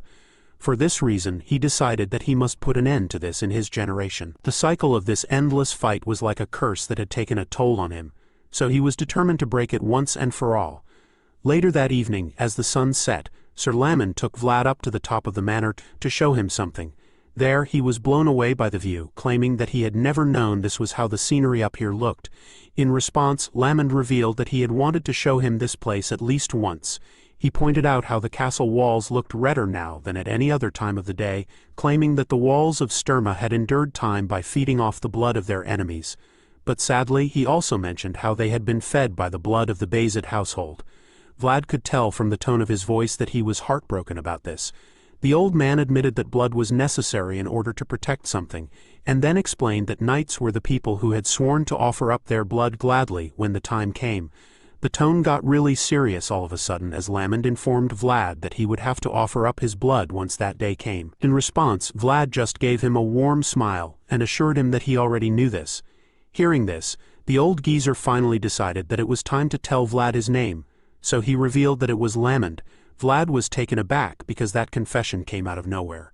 He expressed his confusion, so Lamond told him to call him Sir Lamond henceforth. Vlad was still trying to understand what was going on when the old man handed him his last ducat, telling him to take it. He was reluctant because he didn't know what it was, so Sir Lamond told him that it was payment for breaking his armor. Vlad took it from him but scrutinized it because he didn't understand how the old geezer intended to pay for his armor with a rusty old copper coin while the kid was busy examining the coin with disappointment in his eyes. Sir Lamond informs him that the coin is worth a lot more than the gray orc's leather armor he had. He knows that Vlad probably won't get it now, so he simply assures him that he'll realize the value of the coin when the time is right. Sir Lamond figures that Vlad must have received his mission when he was knighted, and he confirms this, revealing that he's departing in the morning. Hearing this, Lamond realizes that this is the last time they'll see each other for a while. With this in mind, he tells Vlad to come visit his manor if the chaotic situation somehow settles sometime in the near future. In response, the young knight assures his favorite old man that he'll do just that. He even jokes about how he'll collect the rest of his insufficient payment when he visits. It's a sad moment for sure having to see them go their separate ways, but they manage to make it funny since they're both comedians when they want to be. The two share a wholesome moment, and Lamon tells Vlad that he can visit anytime he wants. He stretches out his hand for a farewell handshake, and instead of calling the boy a brat like he usually does, he finally addresses him as Sir. Vlad is taken aback by this, but the retired knight simply gives him a warm smile, stating that their time together has been fun. It's time to say goodbye, and even though he is sad to let this old man go, a smile creeps up on his face too as he shakes the man's hand. He thanks Lamon for everything he's taught him, and that's where they finally part ways. The story continues in Dearmer, where a familiar blue-haired princess is currently frustrated that no one has come to see her, even though it's been a month since she sent that letter. Her advisor calms her down, urging her to be more patient, and reminding her that they always have to be prepared for the worst situation, because only then will they be prepared for whatever they must do. The clock is ticking for the Heinel household, and Alicia is starting to fear that the worst situation is already upon her. She contemplates following what Count Gaidar said in his letter and marrying his eldest son, but she doesn't even know what to think anymore. She asks her advisor if she should just marry into the Gaidar household, and the old man is absolutely shocked. That's definitely not what he was trying to suggest, so he feels that he may have chosen his words wrongly the first time. Despite his attempts to calm the lady down, she's still shaking in anger from receiving the wedding invitation, which was more like a one-sided notice. Count Gaidar probably didn't give her much of a choice with that offer, and she knows that the West completely disrespected her.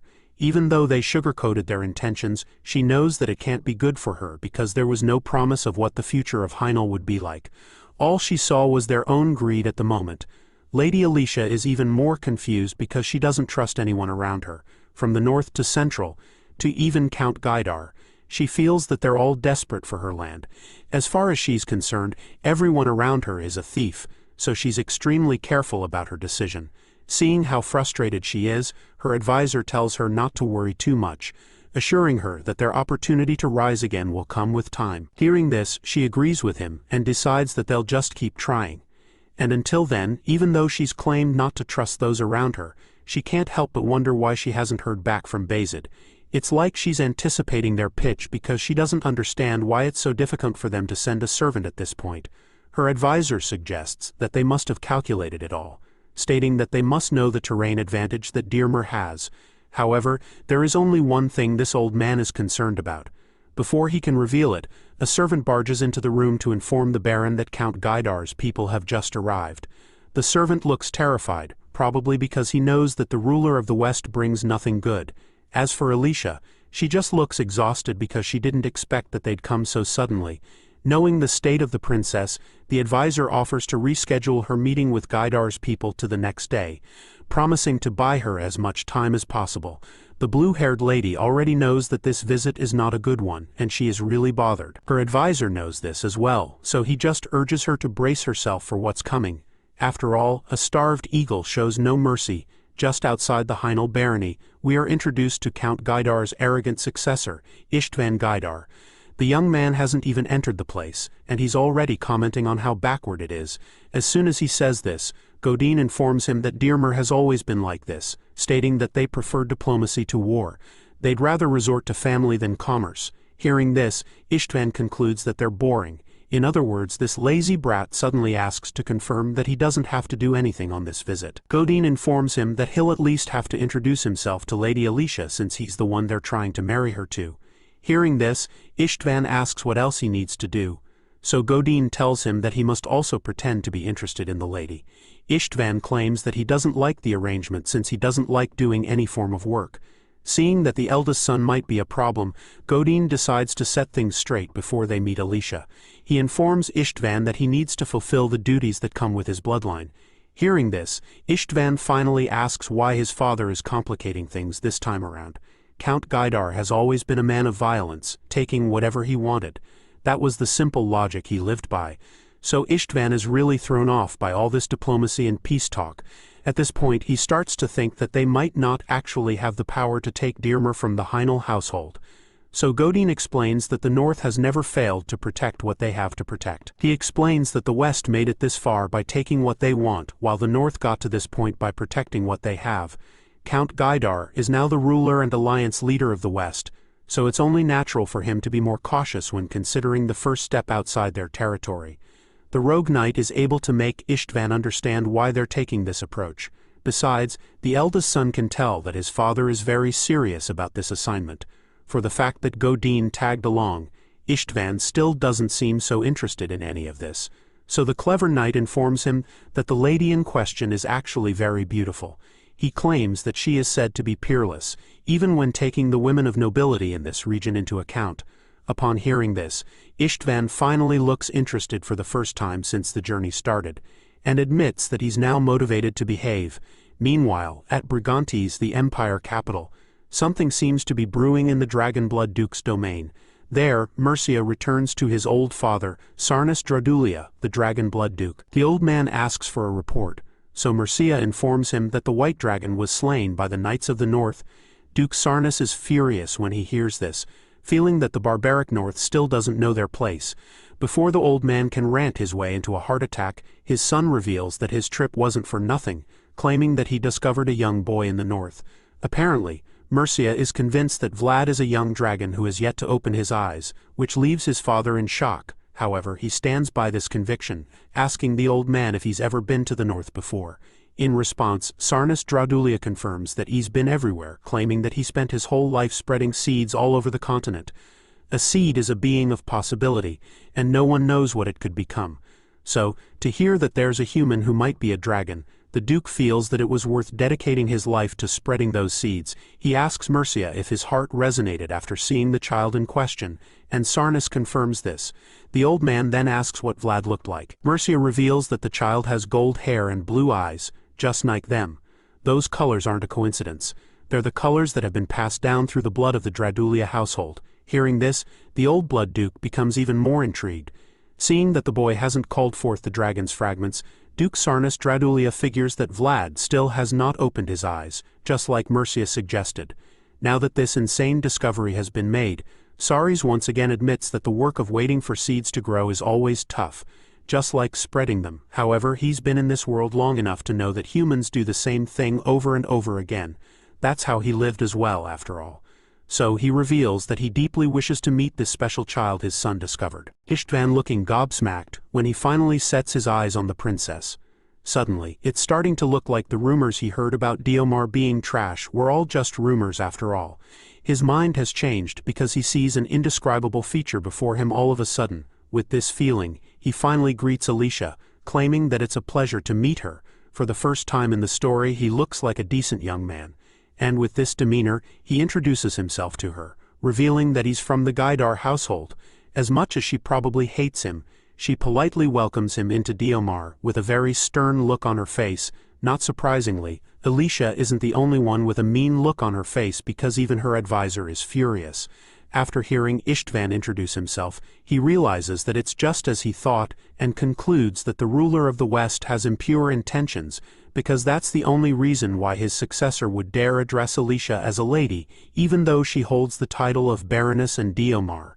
It doesn't take long for Istvan to notice the old man shooting death glares at him, and so he's quite confused because he probably doesn't know what he's done to offend the man. Either way, he doesn't care, since his main concern now is the beautiful blue-haired lady that he plans to make his wife. Alicia finally responds to the uninvited guests. She thanks him for coming such a long way, and then informs him that it would have been better if he had told them of his visit earlier. Hearing this, Istvan tries to cut in and say something, but before he can even get a word in, the Baroness cuts him off again. She goes on to point out how necessary it would have been to coordinate the details of his proposal in advance instead of just shoving it in her face. It's almost like she's scolding the young man and the knight who escorted him. Alicia admits how disappointed she is with the attitude that House Gaidar has shown toward her. At first, Istvan is taken aback by her strong outlook, but then a smile creeps up on his face because he's impressed. Before meeting her, he had assumed that she was just a harmless young lady, but after this little exchange, he can tell that her words are as cold as ice. It's just the kind of atmosphere he likes, so he's looking forward to his time in Dearmer. Already before Istvan can respond with some rude comment, Sir Godin quickly chimes in to speak on his behalf. The white-haired knight quotes what Count Gaidar told him, claiming that fateful relationships born from a meeting are always precious. Unfortunately, Alicia doesn't agree with him in this situation because she can't think of any noble family that would rush through meetings between households the way they've done. Godin realizes that the Baroness would be a tough nut to crack, so he simply tells her that their count values her greatly, so much so that he has sent his son to Dearmer to come see her. The old advisor listens to the exchange and starts boiling in anger. He's disgusted by the Westerners, but he also knows that he has to keep his emotions in check. As far as he's concerned, Count Gaidar's house must have a reason for acting so rudely right now. The old man believes that they might just be looking for a reaction and some kind of reason to finally take over Dearmer with force. While he's thinking about this, the bratty successor chimes in once again. Surprisingly, Istvan starts by apologizing to Lady Alicia for not observing certain manners and etiquette. Surely he's not sorry, but at least he's played his part in portraying good behavior, and this allows Godin to introduce him as the heir of the Gaidar household. For some reason, the knight suggests that the successor's presence alone can replace all unnecessary procedures, and Alicia isn't pleased to hear such a thing. She doesn't say anything in response and instead just glares at the both of them for a few seconds. Istvan can immediately tell that she's offended, so he lets out a small laugh and asks her not to get angry, claiming that they came all this way to see her after hearing good news. In response, the Baroness decides that they'll talk about the details along the way.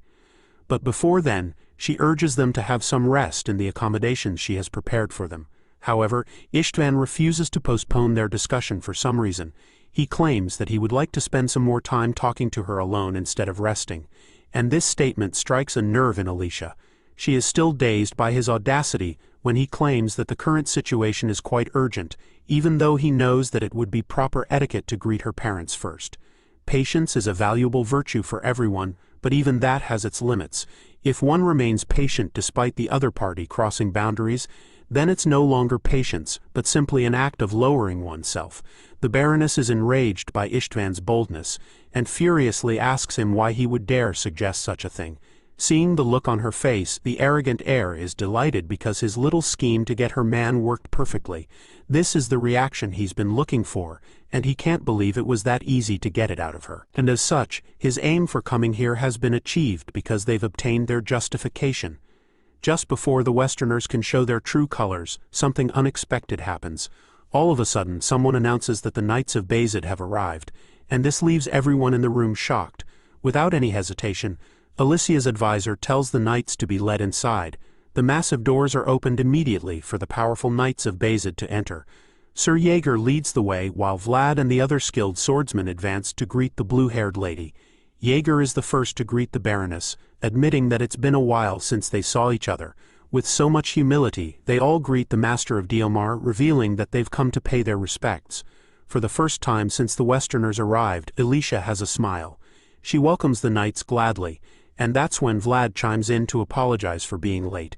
Istvan is immediately irritated by Vlad's presence, and wastes no time in shooting death glares at him. The youngest knight steps forward to address Lady Alicia, revealing that he has come to answer her call. The smile on her face widens even more because she's so happy to see him. After all, Vlad is the only one who has the right to address her as lady, since he's the only one she permitted to do so the moment she gave him her handkerchief. Vlad reveals that he has come to Dearmer to pay the price in return for receiving her handkerchief. When the arrogant heir to the West hears this, he's pretty confused because he has no idea what handkerchief they're talking about. Vlad finally turns his gaze to Istvan, who he'll have to deal with very soon. He claims that this price he's come to pay will be his name, which is guaranteed by the Bayzid household in the honor of a knight. Vlad thinks about how he's climbed and struggled through the mires to get here. He's come a long way from the slums of Sora, and now that he's come face to face with the rogue knight, Godin once again, he's glad to know that his shadow is now finally touching the traitor. Godin is shocked when he realizes that the young knight standing before him now is the same boy he over a long time ago.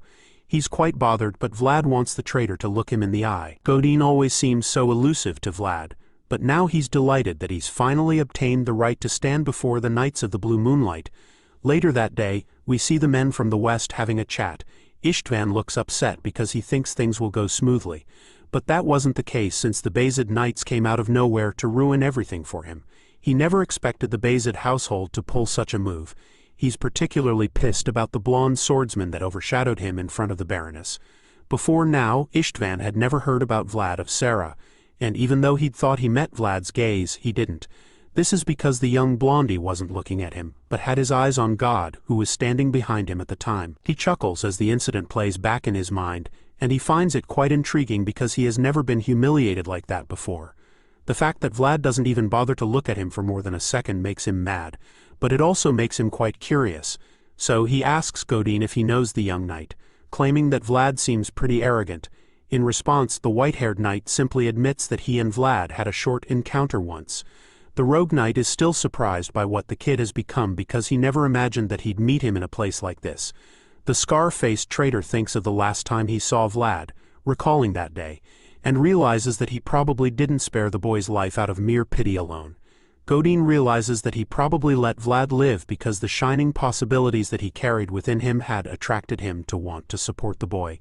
Even though it's clear now that Vlad might turn out to be a thorn in his flesh, Godin still admits that the young knight is truly admirable.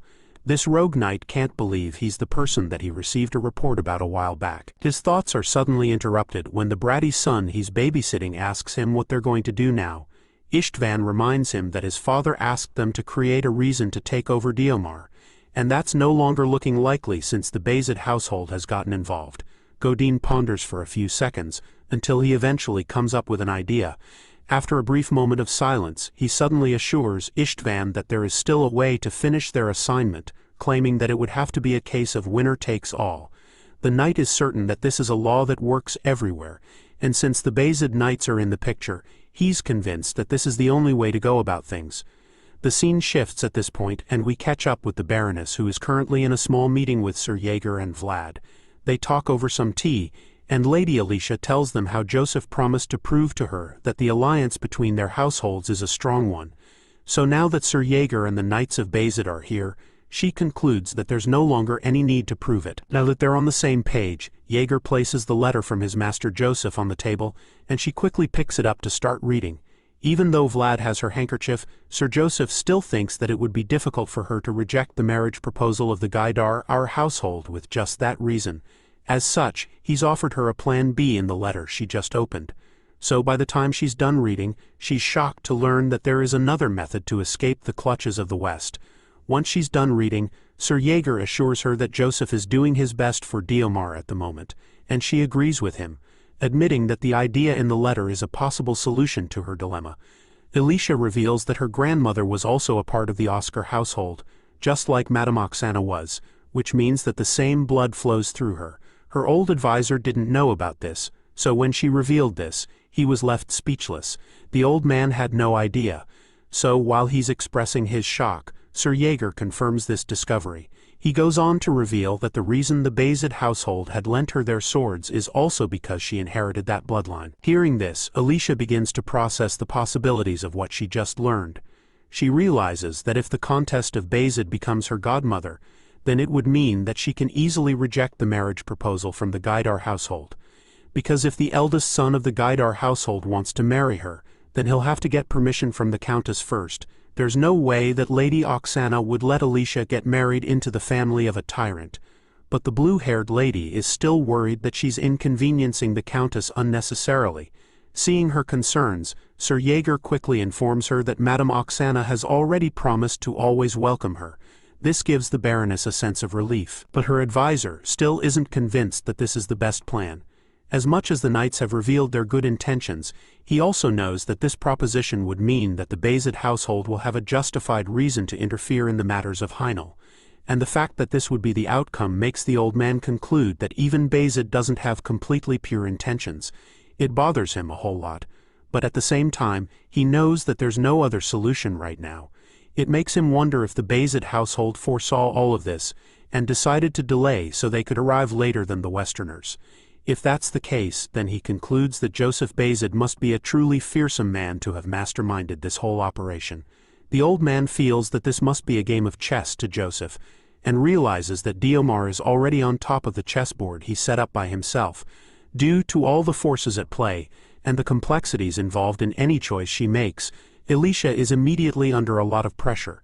She's not sure what to do and wonders if she has to decide right now. Sir Jaeger understands that she's currently on the hot seat, so he assures her that she doesn't have to make any choice right away.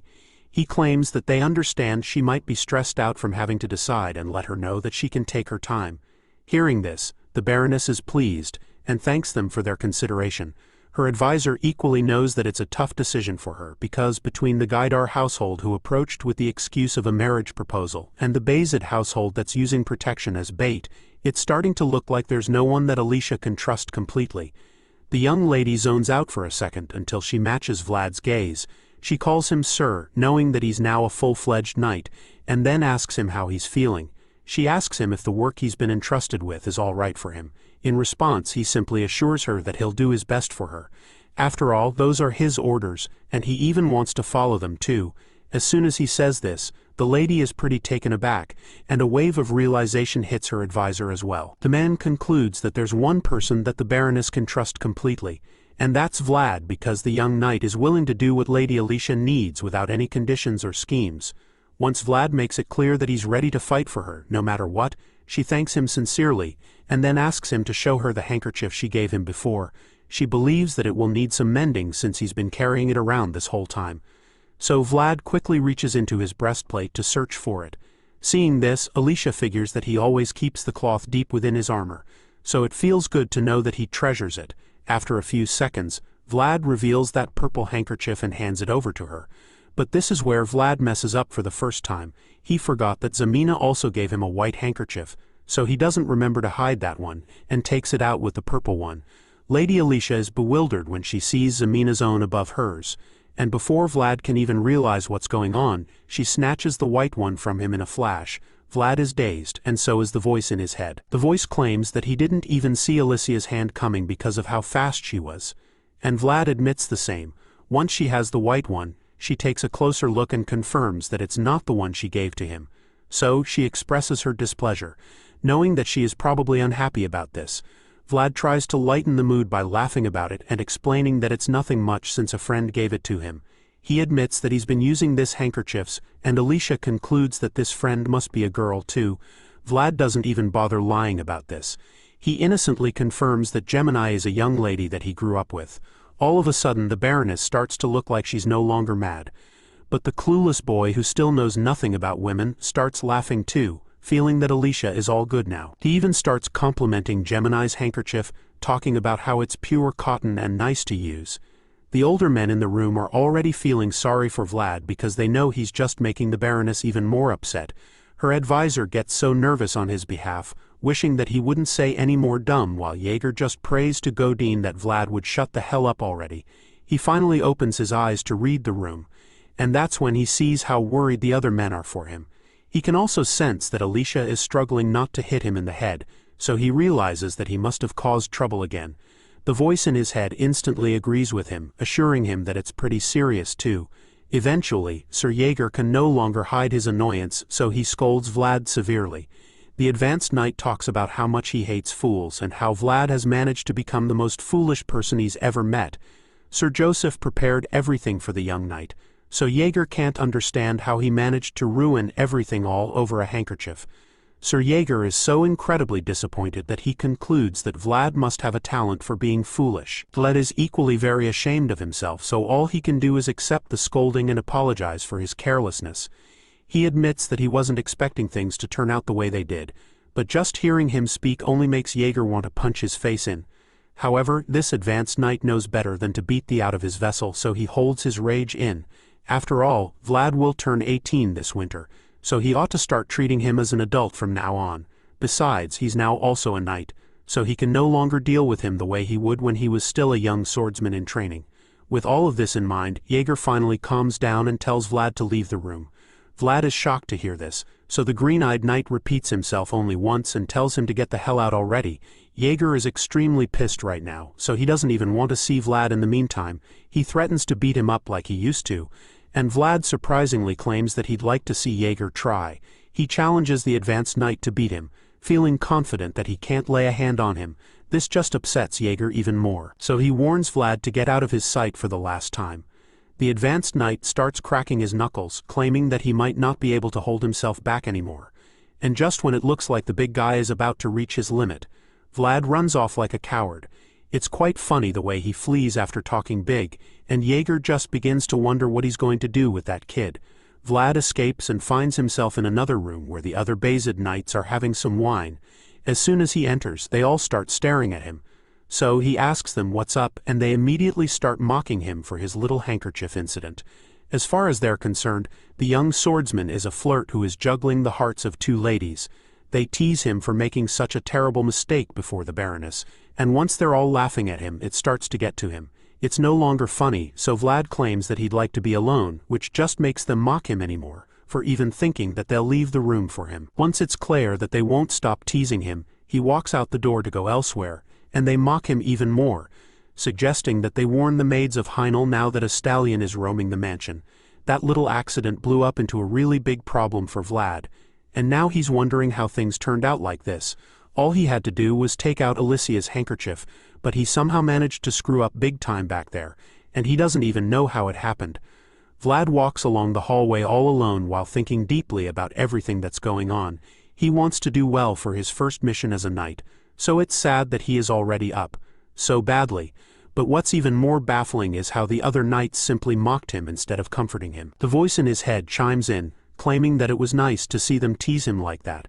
The voice believes that they weren't even mocking him for real because that's their way of showing affection. Those guys are hard men who were trained by Rudiger. So seeing them laugh and joke about Vlad like that makes the voice feel that they must have acknowledged Vlad as one of theirs. In response, Vlad claims that he can believe it because something like this has happened in the past too.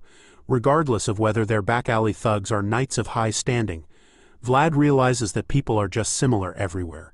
He had the same experience back in Sora while working under Jorge and his men. Once that thought is out of the way, he thinks back to the main issue at hand. Now that he's messed up, he doesn't think his situation can be helped, and he doesn't have anywhere to go right now because the other knights will chew him up while Jaeger will probably murder him if he catches him. He looks out the window and spots a lonely tree sitting in the middle of the field all alone, just like him. He suddenly realizes that it's been a while since he prayed, so he figures that it wouldn't be a bad idea to go out and do that right now. Meanwhile, Lady Alicia is still pretty upset. She sits at her table trying to make sense of what Vlad did, but the more she thinks about it, the more absurd it is to her. She begins to feel that maybe the young knight is that senseless. But still, she doesn't get how he managed to keep her handkerchief together with another woman's. While she is no longer a fan of Vlad, her advisor keeps trying to help Vlad. He points out how clean he kept the handkerchief and she tries to downplay it. But the old man assures her that it's very unlike a young man of his age to be that careful with something that small. Alicia is a little bit interested even though she's still mad at Vlad. So, she asks the old man what he's trying to say. In response, her advisor reminds her that Vlad has been taking on a lot of difficult missions since she gave him her handkerchief. He's fought all sorts of dangerous enemies but still managed to keep it clean. So this means that he took extra care of the handkerchief to keep it that way. The old man admits that Vlad committed a huge mistake due to his ignorance, but he explains that this could also mean that his thoughts and intentions were completely innocent as well. As far as this man is concerned, Vlad won't be like the others who will lift their swords for her with a scheme in mind. After talking a lot of sense back into Alicia's head, she starts to see his point. She's still reluctant to get back on Team Vlad, but then that's when the wise old man tells her to look out the window. They both look out to see Vlad praying at the tree, and her advisor reveals that all of the boy's actions show that there's a reason why the Bayezid household holds him in high regard. All of a sudden, Alicia's face brightens up because she's glad to see that Vlad still hasn't changed since the first time they met. The smile quickly gets wiped off her face when she sees someone marching over to meet Vlad. This figure turns out to be none other than Istvan, who is currently closing the gap between him and the unsuspecting knight. They're too far away, so they can't help him. So the old man begins to panic and asks if there's anyone outside who can call Sir Jaeger, because as far as he's concerned, it's an emergency. While all that's going on, Vlad is deep in his mind space where he's trying to trigger all the memories he has of this lonely tree. He asks the voice to search for them, but there's not much luck with it. Vlad remembers that he got some memories back after seeing Noir, and the voice suggests that there's some relationship between him and this serpent spirit. Their little meditation is interrupted when the voice suddenly senses someone approaching. Hearing this, he immediately regains his alertness and quietly listens to hear who it is. Once Istvan gets close enough, he expresses how surprised he is when he learns that there's a grave in a place like this. As such, he concludes that someone dear to Vlad must be buried here to make him come this far out to pray. Vlad gets back on his feet, and before even turning around he informs the arrogant Westerner that this is a place one can only enter if they've been permitted by his master. He's furious that Istvan would desecrate the place with his vile presence. So he turns around and reaches for his sword. Seeing this, the brat feels challenged. So he wonders why Vlad can come here and he can't. In response, Vlad reveals that he has received permission to be there. But Istvan doesn't care about that because he's just glad that the young knight is finally looking at him now. Istvan is excited to finally be seen by the young knight that came to ruin his assignment in Dearmer. He admits that he started to feel like he was transparent back when the Bayezid knights first came because Vlad was only staring at Godin. This doesn't concern Vlad, who is currently pissed by the brat's audacity. He quietly waits for the guy to finish, saying whatever he has to say just so that he can send him away. Istvan keeps spewing garbage, and then suddenly reveals something that the rogue knight told him to disclose to Vlad. If Vlad gives up on Baron Heinel's handkerchief, then Godin will consider that as the price for the second jerky. That's all gibberish to anyone else, but Vlad has had an encounter with Godin before, so he knows exactly what it means, and judging by the look on his face, it's a really disturbing statement.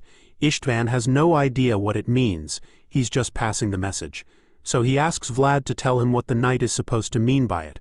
After a while, Vlad is still pretty dazed and shaken by the message, and Istvan can see this. He wants Vlad to tell him what this cryptic message means, and admits that he's not that curious about the relationship that they had in the past. Right now, his only priority is the handkerchief, so he boldly tells Vlad to hand it over. There's no way in hell that this young knight is letting it go, so he challenges Istvan to come and take it if he has the balls. The arrogant successor of the West is shocked that a kid from Sora would even dare talk to him like that. He can't believe that Vlad would doubt that he's capable of overpowering him. So this makes him even more desperate to get the handkerchief. It's no news that the West does not hide what it wants, since it is a world where only the greedy can survive. But at the same time, the North does not ever fall back, since it is a world where you can only survive by not letting things get taken away from you. Seeing that the blonde knight has no intentions of giving up the handkerchief, Istvan isn't too surprised because Godin did tell him that Vlad wouldn't listen. And since that's the case now, he figures that he doesn't have any other choice left. Both men already know what's coming next, and they're both ready for it. As you would expect, Istvan is the challenger, so he is the first to draw his sword. And boy is it massive. It shouldn't even be physically possible to hold such a gigantic sword with one hand, but the successor of the West is one crazy brute. He points his blade at Vlad's face with the extremely sharp tip of the sword mere inches away from Vlad's face. With his eyes glowing red with desperation, he calls Vlad the rookie from the north, and in that moment he challenges him to a duel for Alicia's handkerchief. Vlad is unfazed despite having a huge sword shoved in his face. After a brief moment of silence, he tells Istvan to do it again, and this leaves the brood a little confused because he doesn't get what the kid is talking about. Seeing the look of confusion on his face, Vlad decides to break things down for him. He reminds them that he's Bayezid's knight and also Lady Alicia's knight. So he informs the challenger that he would have to say his name properly if he truly wants to challenge him to a duel. After making his point, he concludes by calling Istvan a hooligan of the West. Later that night, Godin is busy with some paperwork, which mostly involves reading all of Vlad's recent accomplishments. He learns that the kid annihilated an organization of a city and pushed out the enforcer of a dark mage. He also finds out that Vlad lured the Deathworm and took down the Lindworm by himself. Godin begins to feel that Bayezid is too urgent in Vlad's case. Standards and common sense exist, but he feels that they fluffed this too much. As far as the rogue knight is concerned, the boy would have developed well on his own even without all of these missions he was sent on. But now he feels that this is all a manufactured possibility. He thinks back to his clash with the kid and recalls that it was just a single sword path. To him, it was just a display of a possibility in the end, and he believes that it is not at the level of being able to reach the position of a dragon slayer in 1 year. Even though he feels that Bayezid had rushed things with Vlad, he admits that it's amazing that they awakened his aura. After all, that's not something one can acquire through being taught. Now that he's learned all of this, Godin regrets not bringing Vlad with him using whatever means. His thoughts are suddenly interrupted when Istvan returns, so he turns to ask the successor about the handkerchief. The brute isn't able to get it and confirms that Vlad is truly someone who doesn't listen. Godin is surprised that the big guy came back empty-handed because he thought Istvan would just take it from Vlad by force. Hearing this, the heir to the west admits that he was about to do that but couldn't because the mood was spoiled. It turns out that the Bayezid knights and some of the Heinel guards rushed to the scene just before he could engage the young knight. Istvan has no idea how they knew what was up though, but at least he managed to request a duel before they interfered. Hearing this, Godin asks when it is and Istvan reveals that it's in 2 days. He also reveals that they have to bring a priest to supervise the duel. In response, Godin claims that it's good to have a priest there as a witness because they won't be able to protest after. With the way things are going, the rogue knight is confident that they'll be able to have justification and profit very soon. That's all great for the West, but Istvan has a personal issue with Vlad now. So his reward would be the young knight's face contorting in fear. The scene shifts, and that's where we see Sir Jaeger having a private discussion with the old advisor. The man asks the knight if there's any chance of victory in the duel, and Jaeger admits that it won't be easy. Istvan is the oldest son of the conqueror of the West, the Gaidar family, so they all know that he's the real deal, a ferocious warrior who honed his skills while receiving the best education from his childhood. Even Sir Lamond has attested to the skill of the Western knights. So, he knows that it won't be an easy duel. Sir Jaeger is afraid that Vlad's chances of winning are very low at the moment. Hearing this, the old advisor is just grateful for Jaeger's honesty. But at the same time, he's worried about what would happen if Lady Alicia's handkerchief falls into Istvan's hands. However, Sir Jaeger tells him not to worry too much, reminding him that Vlad fought a knight while being a squire. Besides, he assures him that Master Joseph didn't send them to Dearmer without plans.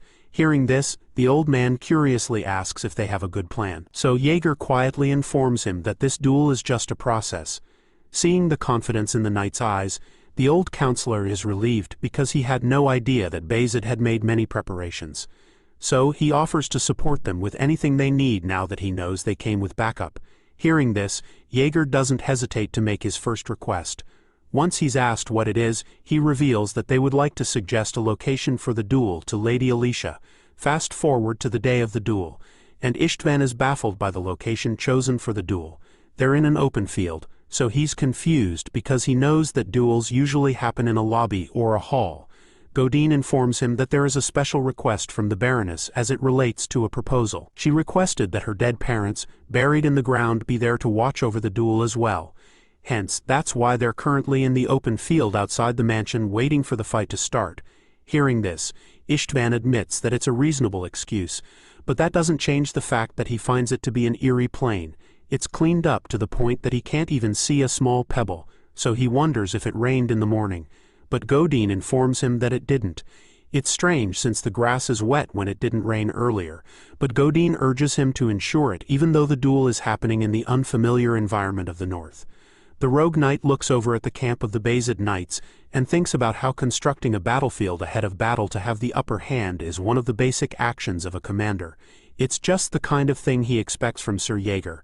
Speaking of Jaeger, Sir Jaeger notices the northern knight staring at him with knowing looks, so he reminds Vlad that Gaidar's vigor is sharp and encourages the kid to get his breathing in check. Vlad is starting to feel the pressure at this point because he is probably aware of how powerful his opponent is by now.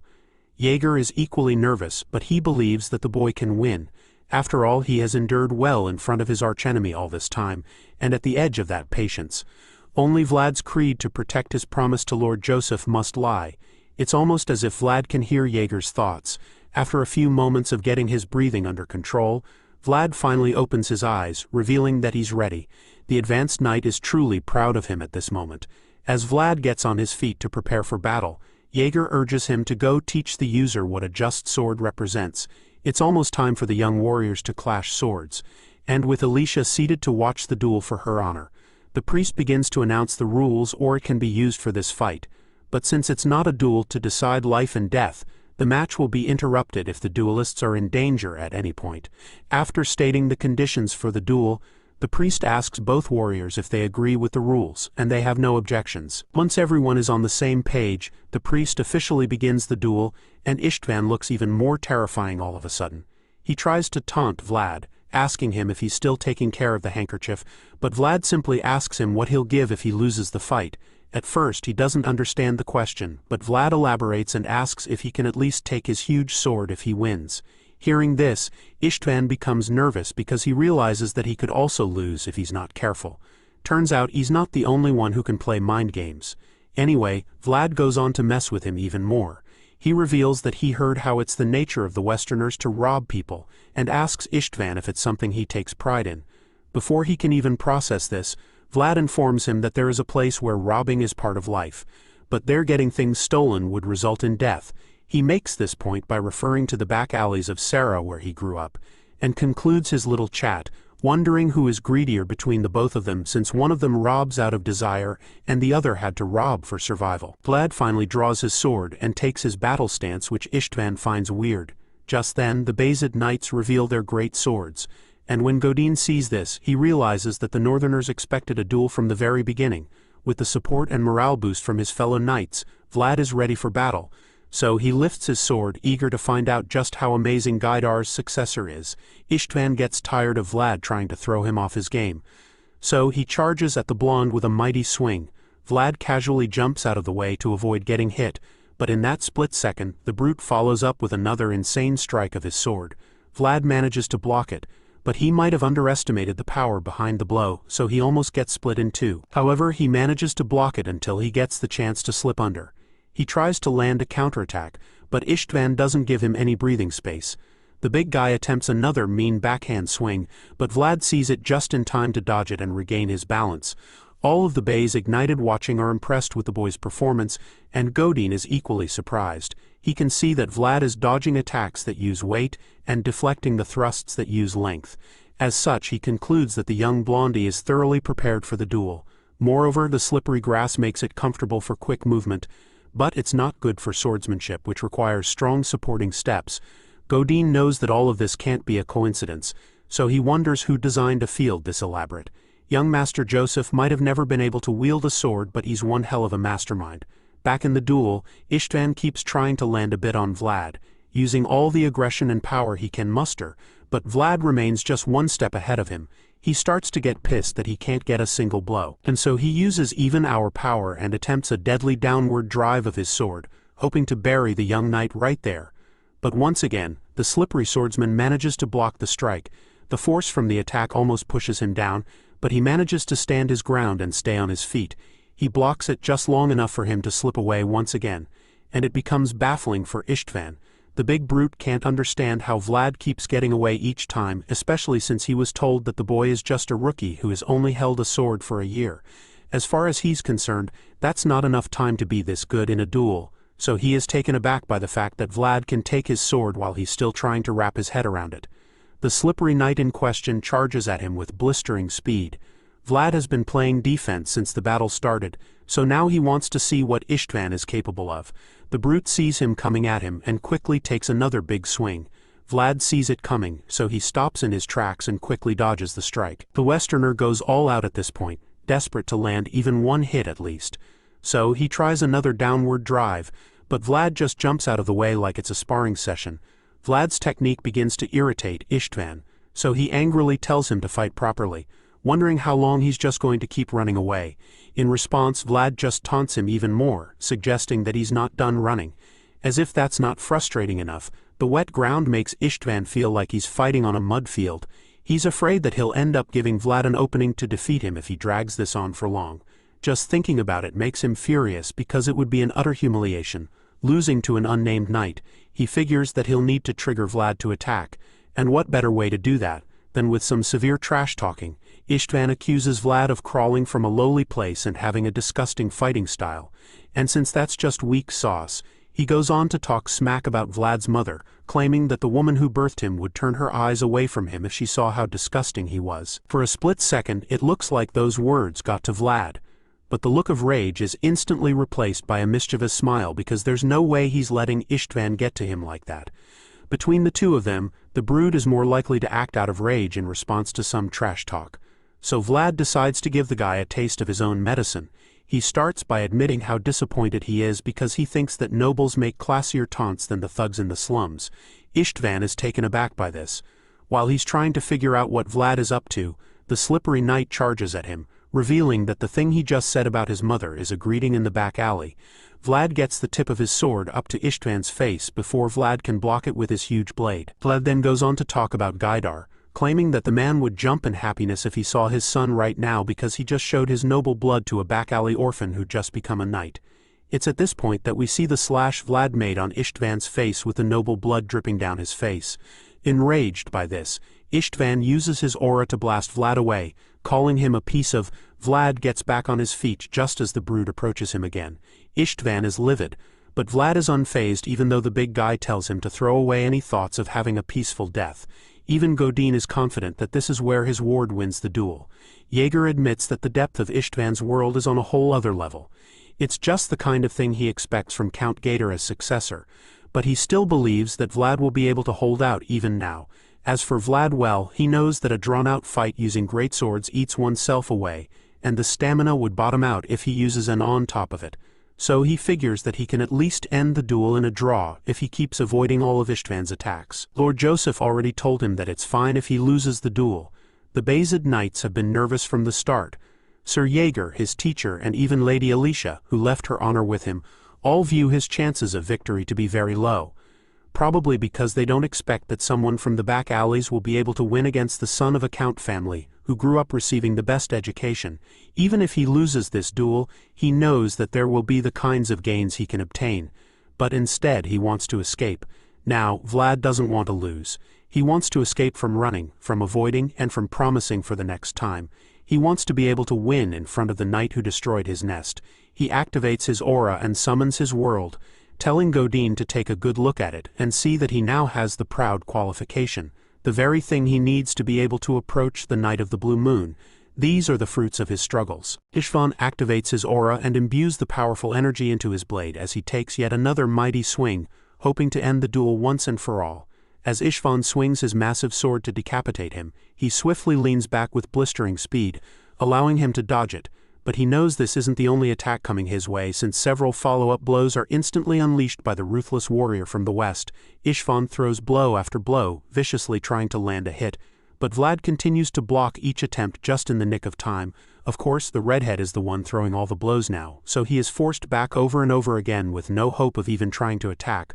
Vlad is stuck playing defense at the moment since the big guy isn't holding back anymore. Not even a little bit. He's throwing everything he's got, proving just why he's such a formidable warrior. He has the upper hand in the duel now.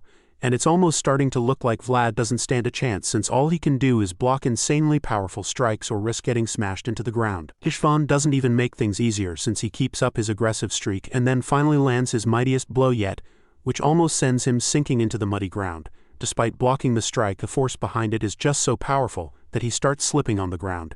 Istvan notices that Vlad is losing his balance, so he proceeds to capitalize on this with another deadly strike. He tells him that it's time for him to die and calls him a lowly bastard before unleashing another aura-infused strike. This time around the young knight is not strong enough to hold it back, so he is sent flying due to the power of the attack. You can tell from the look on Vlad's face that it's a really powerful hit, but just when he's about to crash into the muddy ground, he regains his balance and manages to land on his feet using his sword as an anchor. Sure, he just managed to survive that blow, but Istvan doesn't look like he's backing down anytime soon. The hot-headed warrior keeps marching over to Vlad with his huge blade brimming with a terrifying glow. Vlad realizes that he can no longer mess around in this duel because he might get seriously hurt. It's clear that Istvan is strong, and Vlad admits that he's never faced such rough and heavy swordsmanship before, so he has to be careful.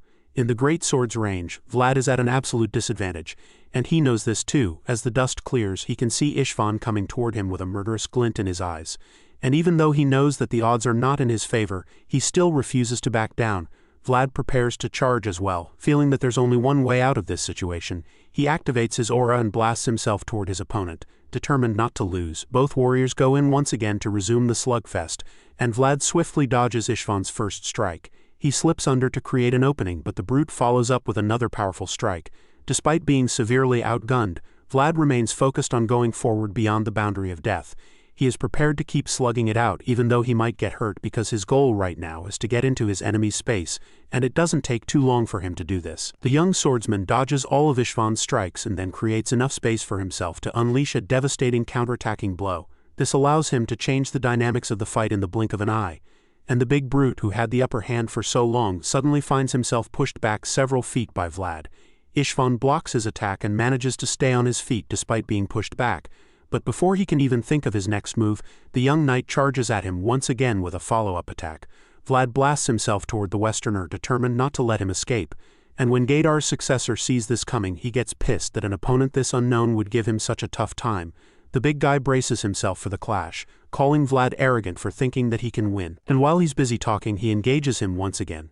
Just like the first time, Istvan is strong enough to block the strike and hold his own. He even manages to overpower Vlad using his massive sword in his world. He struggles to keep his opponent at bay the whole time, but Gaidar's first son is just too strong to be held down that long. So it doesn't take long for him to throw a devastating blast of his own at the young knight. Before Vlad can realize what's going on, he sees the giant flaming sword flying toward him like a heat-seeking missile. The first instinct is shock and a bit of fear when he sees it, and Istvan becomes confident that he's the victor, but Vlad quickly pulls himself together and manages to slip out of the way just in the nick of time to avoid being split in two by the terrifying sword. He escapes by the skin of his teeth, using his armor to deflect the sword, and the Westerner is dumbfounded when he sees this. Istvan can't believe his eyes because he thought he had it in the bag just 1 second ago. The big brute is dumbfounded, but he's not the only one left speechless, because even Godin can't believe what he just witnessed. It turns out that Vlad just used something called armor art. This happens to be the Holy Knight's exclusive technique, which is not something that rookies should be able to use, so he didn't know he was so familiar with the skill. While the rogue knight is trying to wrap his head around what he just did, we catch up with Vlad in question, who is still feeling the effects of the skill he just used. Such a tough move took a toll on him since he's still not experienced enough. On top of that, the sword attack that Istvan sent his way was just way too heavy to the point that he couldn't even deflect it fully. He's overwhelmed by the brute's power, and while he's still trying to recover from the last one, Istvan appears right in front of him with his fists clenched.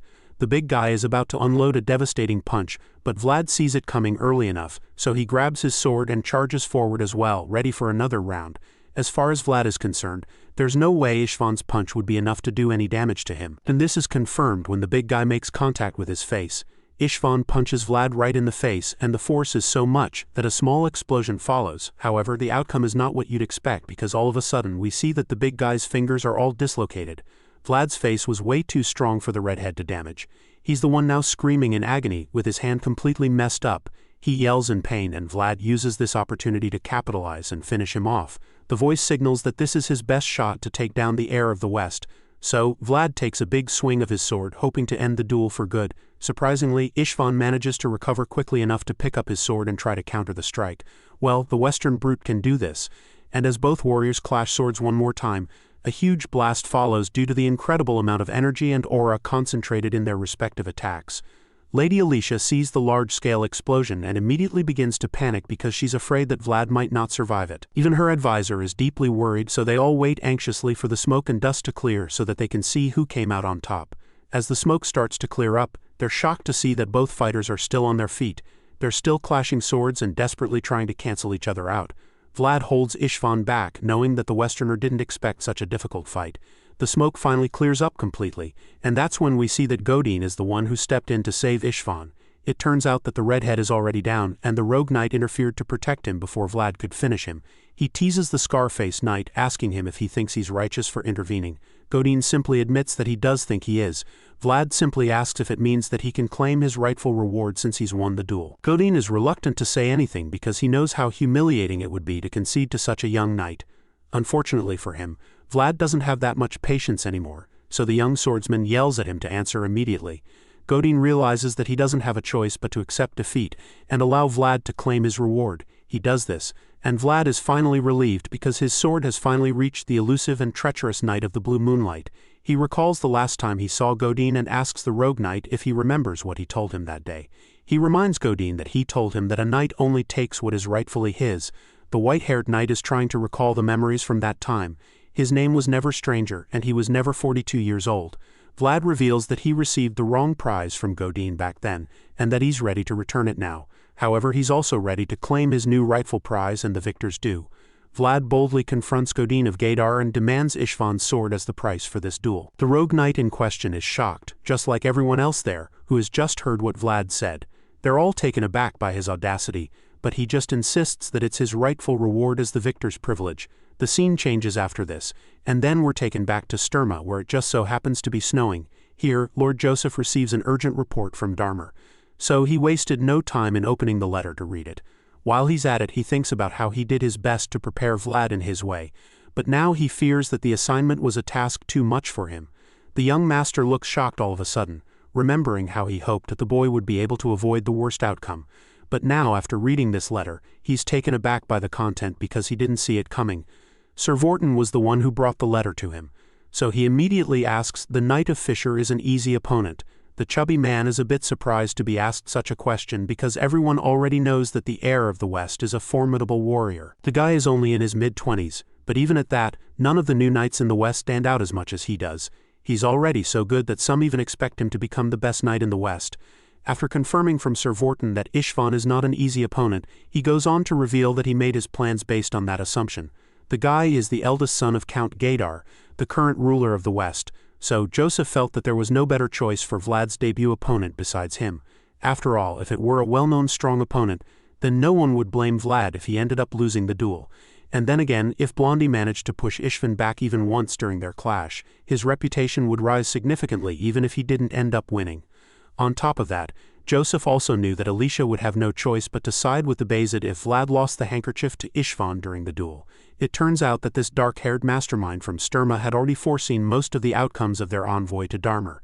Now that he's received news from Dearmer, Joseph is so delighted that a mischievous grin appears on his face. He's pretty proud of himself for being so consistent with his excellent strategies, so he figures that it's time for the next phase of his master plan.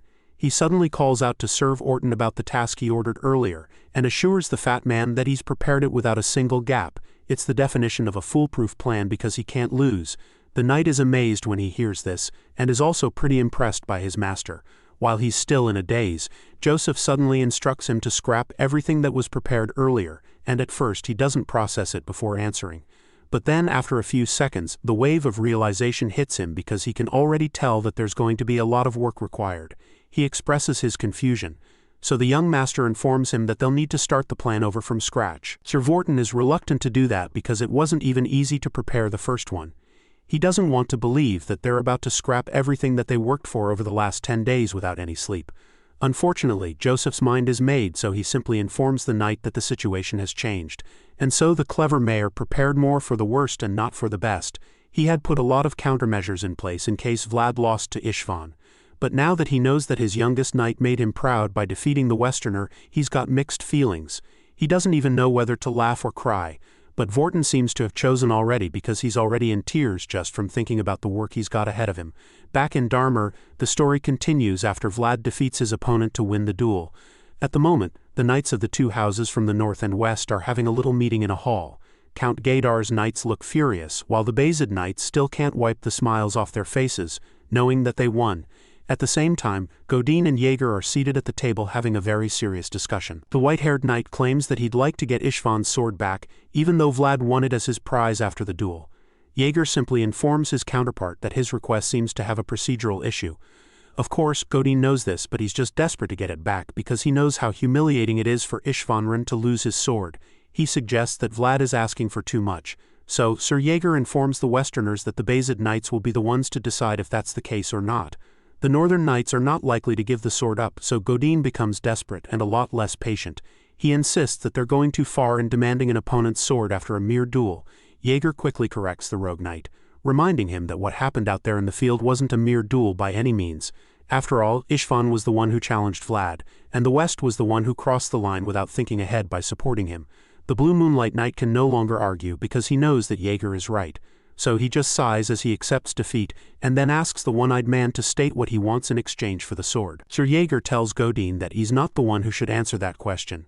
He expects that the scar-faced man knows exactly to whom that question should be directed. Yep, Vlad was the one who won the duel, so he's the one who will decide what he wants to let go. It's also pretty obvious that the boy has his reasons for taking the sword, and Godin is well aware of this as well. After hearing Jaeger's response, the white-haired knight realizes that the negotiation has failed, and the green-eyed swordsman advises him and his men to leave if they understand what that means. As much as Godin would love to take it all with force, he is also aware of how powerful and protective the Northerners are. He also knows what a formidable knight he is, so he shoots up from the table in a huff to take his leave. Before walking out, he suggests that they'll see each other again one day in the end, so Jaeger boldly tells him to pick a date for that, offering to come greet the Blue Moonlight Knight personally. After this little exchange, Godin gets ready to exit the room, but before he leaves, he tells Jaeger to say goodbye to Vlad for him, and of course, Sir Jaeger is more than happy to.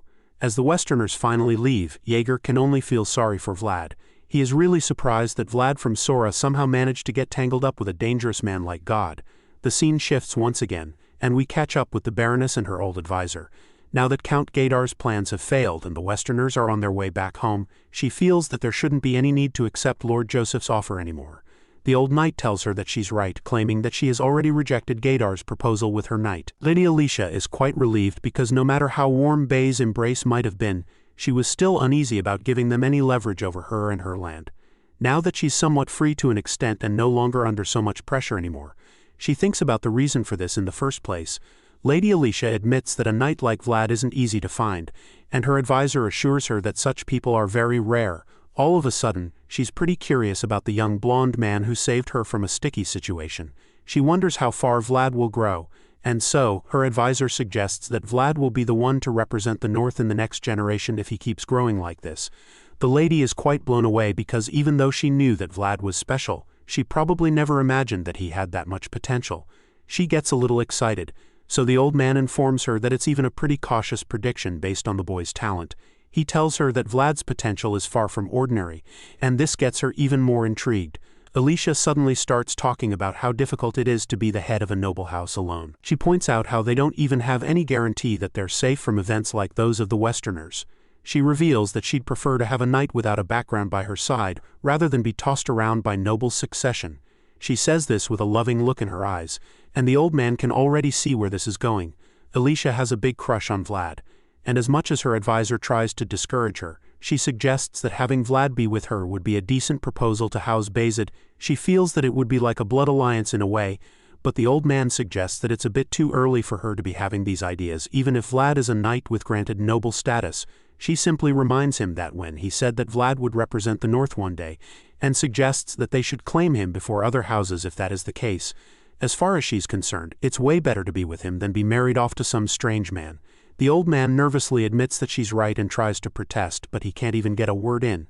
Alicia looks out the window and is hooked on Vlad when she sees that he's at the tree again. She comments on how admirable his actions at the tree are, and that's when we see him pouring some whiskey for the spirit in the tree. The spirit is so excited about this, and Vlad admits that it must be really good stuff, to which the voice agrees, claiming that he chose it because it's made from barley and felt it would go well with the earth spirit. It is wonderful for the spirit, and it's so grateful that it circles Vlad to bless him. Seeing this, the voice concludes that the price he drank more than proved its worth because the white serpent's blessing is like having an extra life. With this in mind, Vlad thanks the spirit, and the entity just shows even more gratitude. The next day, Lady invites Vlad and Jaeger to her chambers to have a chat with them. She asks Vlad if he's feeling any discomfort or has any injuries from the duel, but he assures her that he's fine. She then reveals that she saw him pouring liquor on the hill at the tree, and he confirms this, claiming that he was offering his kind of greeting.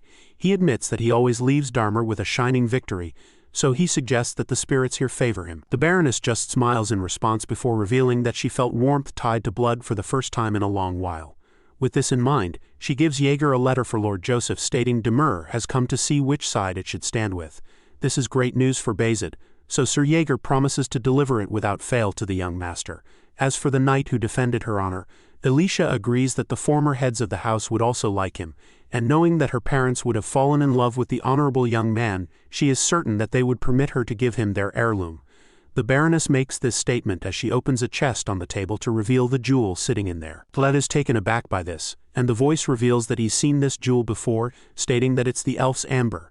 The story continues with a little backstory about the elves. In this world, the alphas are the other species that live in the Empire's outskirts in the east. Because the god they believe in is different, the exchange they have with the Empire is only partial. But then again, Alicia reveals that it's said that their first patriarch was acquainted with the elves. She presents the gold-colored gem to Vlad, revealing that the precious stone was earned through that connection between their patriarch and the elves. It's an amber stone made with the resin of a very precious tree. Lady Alicia tells Vlad how her father even adorned the pommel of his sword with this very amber stone. However, since she has no reason to carry a sword around, she figured that it would be best to pass it down to her knight, who just happens to be Vlad. Even though she's not a swordsman, she still isn't going to let the amber stone rot away like this. She suggests that it would fit perfectly on Vlad's sword, and then finally stretches her hands out to him with the gem in them. Vlad is taken aback when she does this, and for a second he can't believe his eyes when it finally becomes clear that she's very serious about giving him the amber stone. He begins to think about what it means. He feels that he has to pay an expensive price for an expensive item like this, and the thought just makes him more reluctant. He's a little confused as to why she'd give him the amber stone because she just told him that it's a family treasure that was supposedly passed down from their first patriarch. He admits that he probably can't accept the gift. He keeps trying to make her keep the amber stone, but Lady Alicia simply informs him that he's even more qualified to receive it than anyone else. Since he doesn't seem to understand, she proceeds to remind him that he's protected the Hyla clan 2 times already. The Baroness keeps insisting and shoving the gem in his face, which makes it a bit overwhelming. Vlad is so confused, and even though she has given him a reason why she thinks he deserves the amber stone, he can't help but feel that it's too much. He's not the only one taken aback by it, because even Sir Jagger looks pretty dumbfounded. The big guy even looks quite nervous, which is very strange for him. Vlad notices this and becomes even more nervous. The voice in his head speaks to him to give him some guidance, seeing how reluctant Vlad is being. The voice encourages him to accept the amber stone and bring it over if he can. As soon as Vlad hears the voice, a wave of realization suddenly washes over him, because he begins to see why he should take the gem. It makes perfect sense to accept the amber stone now that he has a new sword. So he promises to help the voice. Vlad decides to help the voice with his memories while the latter helps him with the sword he just acquired. Vlad came all the way here with that promise as the stepping stone for the entire journey to Dearmer. With this in mind, he concludes that he needs to help the voice find its memories, and the first step to doing that is to accept the amber stone. Vlad finally takes the gem, understanding that a knight must only take a just reward. He thanks the Lady Alicia sincerely, and she just responds with a genuine smile. While this is going on, Sir Jaeger still looks pretty overwhelmed by the whole exchange. He still hasn't been able to wrap his head around everything going on because he's still not even sure if Vlad should be able to receive such a gift. Vlad begins to feel a lot less nervous now that he has a purpose for the gem. He's confident that everything is going to work out. The voice thanks him, knowing that it must have been overbearing to just receive it because of the expectations and responsibilities attached to accepting such gifts. Vlad just feels hopeful rather than overwhelmed because he believes that this may just end up being a clue to the voice's memories. The guy in his mind agrees, and then suddenly asks Vlad to look at the amber stone through his world. Vlad attempts to see the stone through the voice's world, and he's blown away by what follows. The gem suddenly expands massively as if to suck Vlad into it, and as his gaze zooms deeper into the stone, he suddenly unlocks one of the memories. In this scene, there's a lonely tree sitting on a hall in the middle of the field, and for some reason, it looks exactly like the one just outside the Heinel Manor. The scene shifts from here, and we catch up with some of the other knights who came from Sturma. They can't help but notice all the things he has been doing recently. The boy has been making waves despite only becoming a knight not long ago. They all agree that he has the kind of ambition you can't find just anywhere. As far as they're concerned, it's pretty amazing that he's already aiming for a noble title not long after becoming a knight. They all talk about him and how he has been showing promise since the first mission, even though their conversation makes him feel a little awkward. Unfortunately, these knights don't seem to care what he thinks right now. Vlad is starting to regret letting any of them find out that Alicia gave him the Amberstone. He should have known they'd make a very big deal out of it, and now he has to endure them talking about it throughout their journey back home.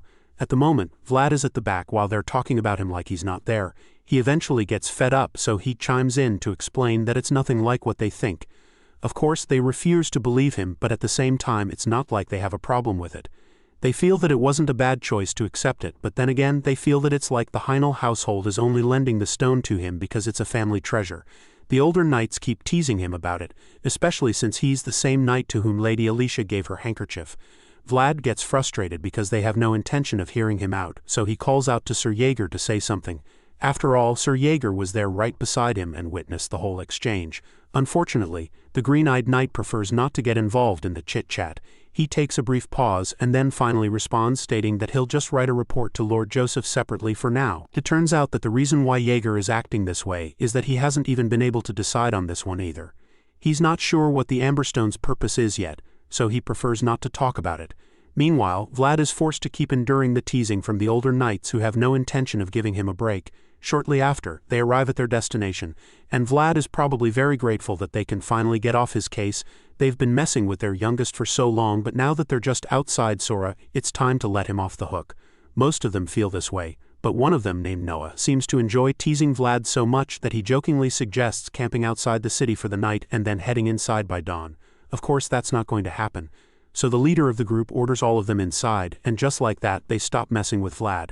Upon reaching the gate, Sir Jaeger turns to Vlad and tells him to try opening the gates with the phrase, "The knights can open the gates with words," and Vlad is surprised to learn this. He had no idea that he could do that now that he's a knight, which makes his current status even more surreal to him. It feels like it was only yesterday when he was secretly going in and out of the small tunnels to sneak in and out of the city, and now he's been given the authority to open the city gates with only his words. He's stunned by the whole thing, and while he's still trying to wrap his head around the whole thing, the knights at the back tease him again, suggesting that he just camp outside if he can't open it. However, Vlad is determined to do this no matter what. So he lifts his sword to announce his presence. One of the guards sees him and he proceeds to introduce himself as a knight of Bayzid. He announces his return from completing his mission. And the moment he says his name, the guards hurry to open the gate for him because they realize that he's the one who cut down the lindworm. They scurry to open the castle gates for Vlad, who just looks up in shock because he is stunned by how easy it was. He's surprised that it actually worked, and Jaeger just reminds him who he is now in case he has forgotten. Sir Jaeger reminds him that knighthood is a qualification, honor, and a title possessed by only those who have proved their existence. He informs Vlad that he now possesses the qualification to open every castle gate of Bay as its land. This is mind-blowing information for Vlad.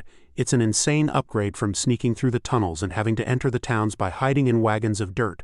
The gates open up instantly, and Vlad is ushered in by the guards, who apologize for even wasting his time. Seeing this, Jaeger encourages Vlad to raise his hand and go forth confidently, because even though this is the door he once walked through as Vlad the Squire, he's now taking his first step to enter it as Vlad the Knight. Vlad rides into the city on his powerful black horse, feeling a sense of pride that he hasn't experienced before. The scene changes, and we're suddenly taken to the infamous city of Trinova, which is the current Gaidar County. By this time, Sir Godin and Ishvan have returned home with bad news for the conqueror of the West. The man is furious when he learns that they were unable to acquire the city of Dearmer for him, and begins to scold both of them. He is especially pissed at the rogue knight because he trusted him to get the job done with ease. Count Gaidar is so disappointed in both of them, and he doesn't even hide his annoyance. As far as he's concerned, Godin and Ishvan should have given their heads in Dearmer rather than coming back to give him this terrible report. As for his son, he's ashamed of himself for losing to a Vlad who was just knighted. He trained Ishvan to be one of the most formidable warriors on the continent, so to hear that he lost is infuriating. Ishvan is equally ashamed of himself, knowing that he's disappointed his father severely. He apologizes, but of course, that won't fix the damage that he's caused. His father scowls at him in disgust, and this just causes him to tremble in fear as he nurses his broken arm. The guy can't help but look so small, and Count Gaidar is one terrifying man. Unfortunately, his fearful outlook just pisses his old man even more. The red-eyed man is livid seeing his son looking so pathetic. He finally thought that Ishvan was settling in for once, so he couldn't believe that he'd ruin everything like this. He wanted to give the boy a wife and a land to conquer. As far as he's concerned, he gave Dearmer to the boy on a platter, but he threw it all away by losing a duel. Even worse, it wasn't even that he lost to Rudiger or something, but actually to a freshly green rookie who just received his knight title. Count Gaidar chose his son up for the humiliation, informing him that he's not only lost a sword, but also handed over all the influence of Dearmer to Bayzid. The conqueror of the West is too irritated by his son to keep talking to him. So he turns to Godin and asks the knight where the hell he was when Ishvan was making a fool of himself. He would like to know where the rogue knight was when his son was shamed like a dog on foreign soil. Sir Godin admits that he's deeply ashamed of the outcome of their journey. But of course, the Count isn't asking for apologies right now. He's asking for explanations because he doesn't get how they managed to throw everything away in a flash. He's especially baffled because Godin said that he knew Vlad's strength. Count Gaidar keeps scolding Godin, and it doesn't take long for the Knight of the Blue Moon to change the topic.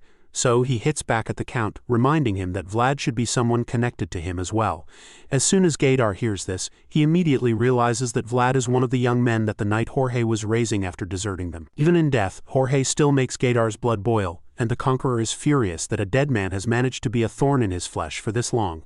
His latest discovery makes him realize that Jorge still had him over until the very end. Now that he knows where he is from, he's even more curious about what the Blonde Knight is all about and what happened in Dearmer. So Godin provides a summary of what he knows. The rogue knight admits that Vlad's talents were excellent from what he witnessed. Besides that, the levels of the knights surrounding him were exceptional. He also explains that Vlad made great use of the advantages of his home ground. But that's not even the worst part, because Godin also saw Jaeger for the first time. The green-eyed knight was an unexpected individual. It was a real shock because Godin could tell that this strange knight could face his vigor straight on.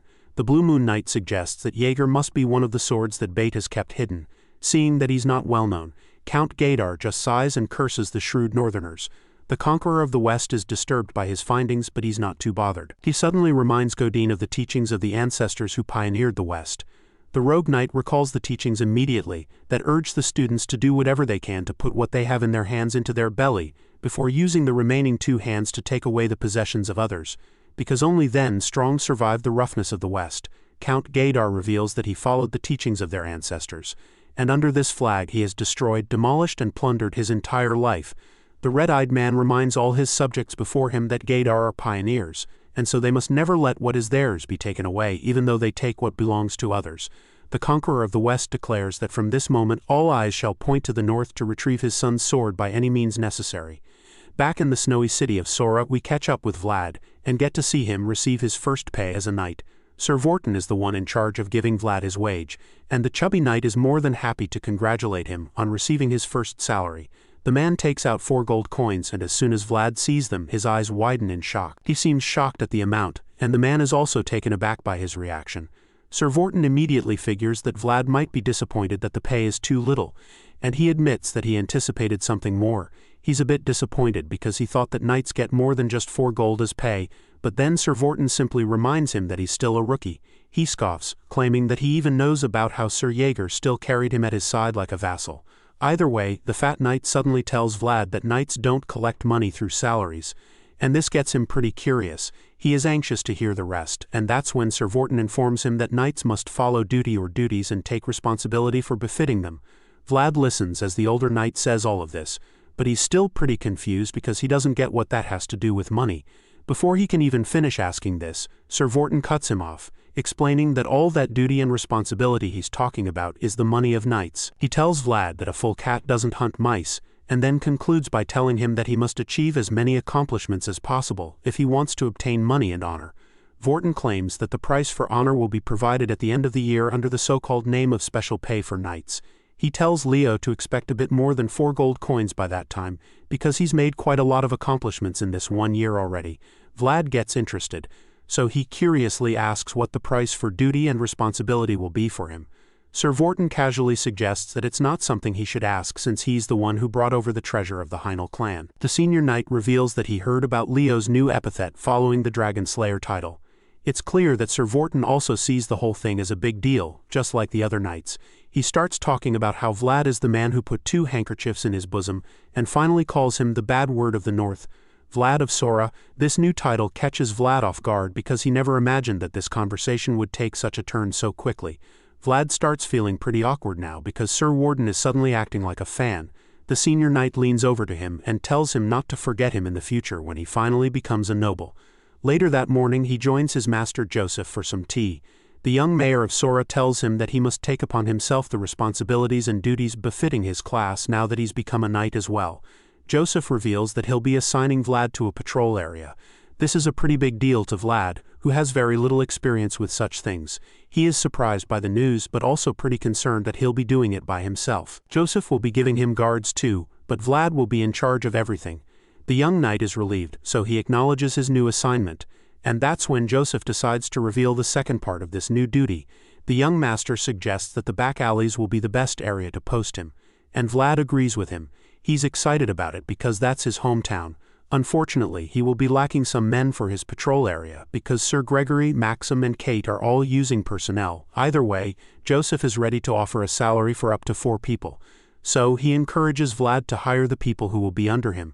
This part of the assignment comes as a shock to him, so he expresses his confusion, and that's when Joseph reminds him that this is a completely different position compared to when he was a mercenary captain in the past. Joseph explains that a knight leads and is someone who can become a representative anywhere. And even though Vlad knows this already, he still has one big problem with the whole arrangement. He doesn't see the likelihood of finding suitable members for his team because the only useful people he knows in the back alleys are the gang members. He feels that recruiting such people would be a problem for Lord Joseph, But the young master assures him that he has nothing to worry about and admits that Vlad is so honorable for thinking in that line. The reason why it won't even be a problem for him is that he's not giving him the position through the Bayezid name. Joseph even claims that he would have brought Vlad out of Rose's smile from the get-go if he cared about his reputation in that regard. Nevertheless, the young lord knows that using people for good is much more difficult than cutting them down, and for this reason he understands Vlad's concerns. So, he offers to personally recommend and send him an employee since it's Vlad's first time being assigned to a patrol area. Vlad expresses his gratitude, and Joseph tells him to be on his way. He takes his leave, and while he's still walking out of the room, Sir Jaeger quietly asks the young master what he's trying to do. It turns out that there's a group of people that Joseph wants Vlad to work with, and this whole meeting was just a scheme to do it without letting the boy have any idea. Sir Jaeger seems a little concerned about the plan, but the Bayezid son is confident that it's a possible attempt because it's Vlad. But he also knows that he'll have to take a chance on the young knight's unpredictability this time as well. The scene shifts and we catch up with Vlad, who is already recruiting the first member of his team. Goth is the lucky guy who cuts first, and he sheds tears of joy when Vlad tells him that they're being assigned to the back alley. Vlad isn't a fan of the crying, so he tells Goth to stop being dramatic about it. He just needs his buddy to get back into the mode he was during the mercenary assignment. The guy concludes that he made the right choice by not running away during his mercenary era, even though he was scared that he would die.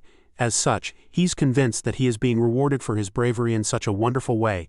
All this time he's been cleaning up horse shit while getting bullied by the horses. But now the torture and humiliation are finally over, so he can't help but tears. He even encountered all kinds of weird things while following his captain, Vlad. So now that he's being called up like this, he is so glad that all that wasn't for nothing.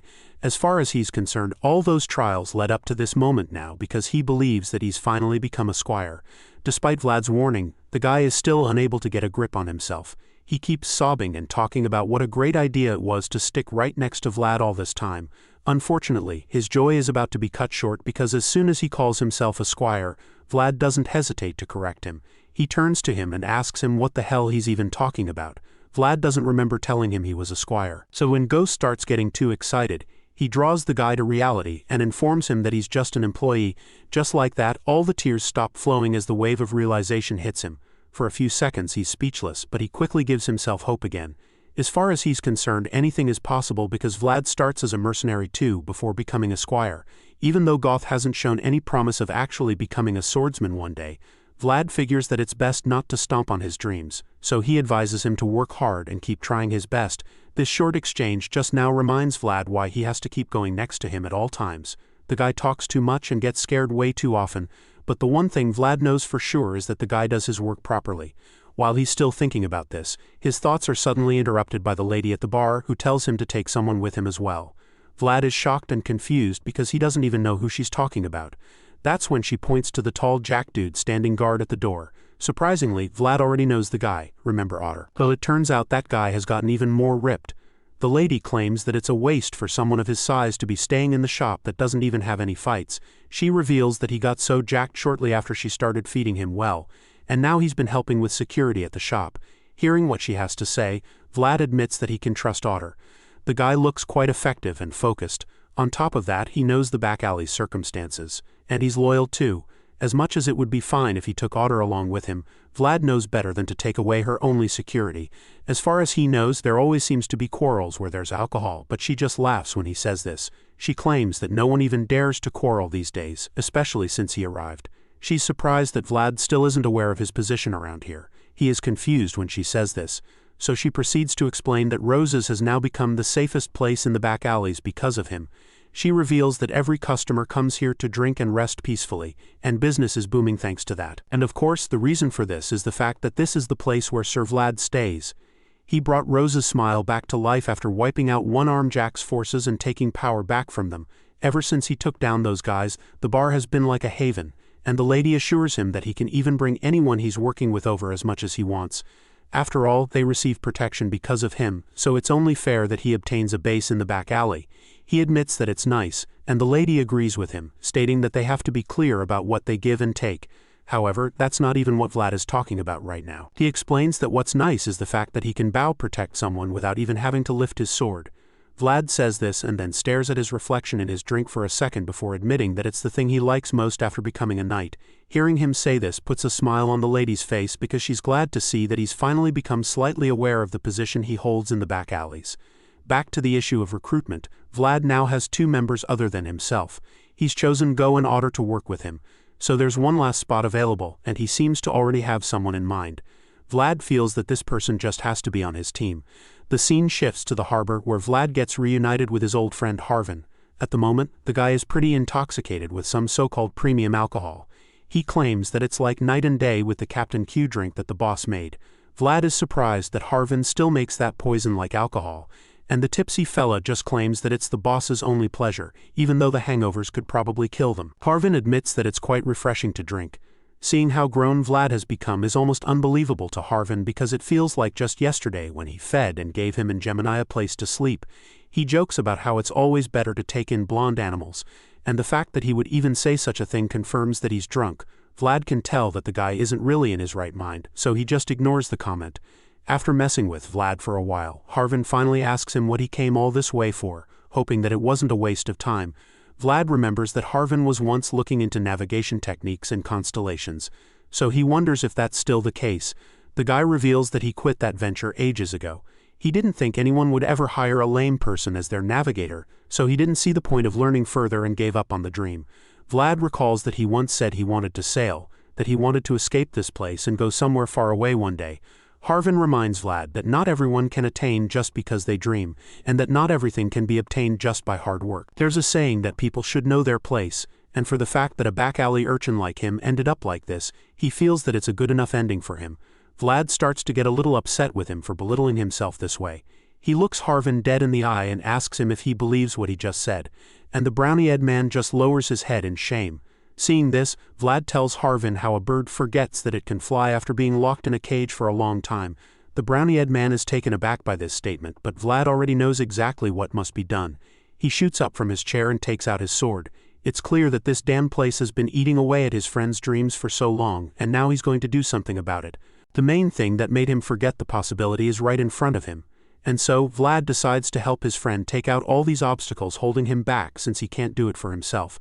The brown-eyed man is terrified because he doesn't know what exactly Vlad is going to do.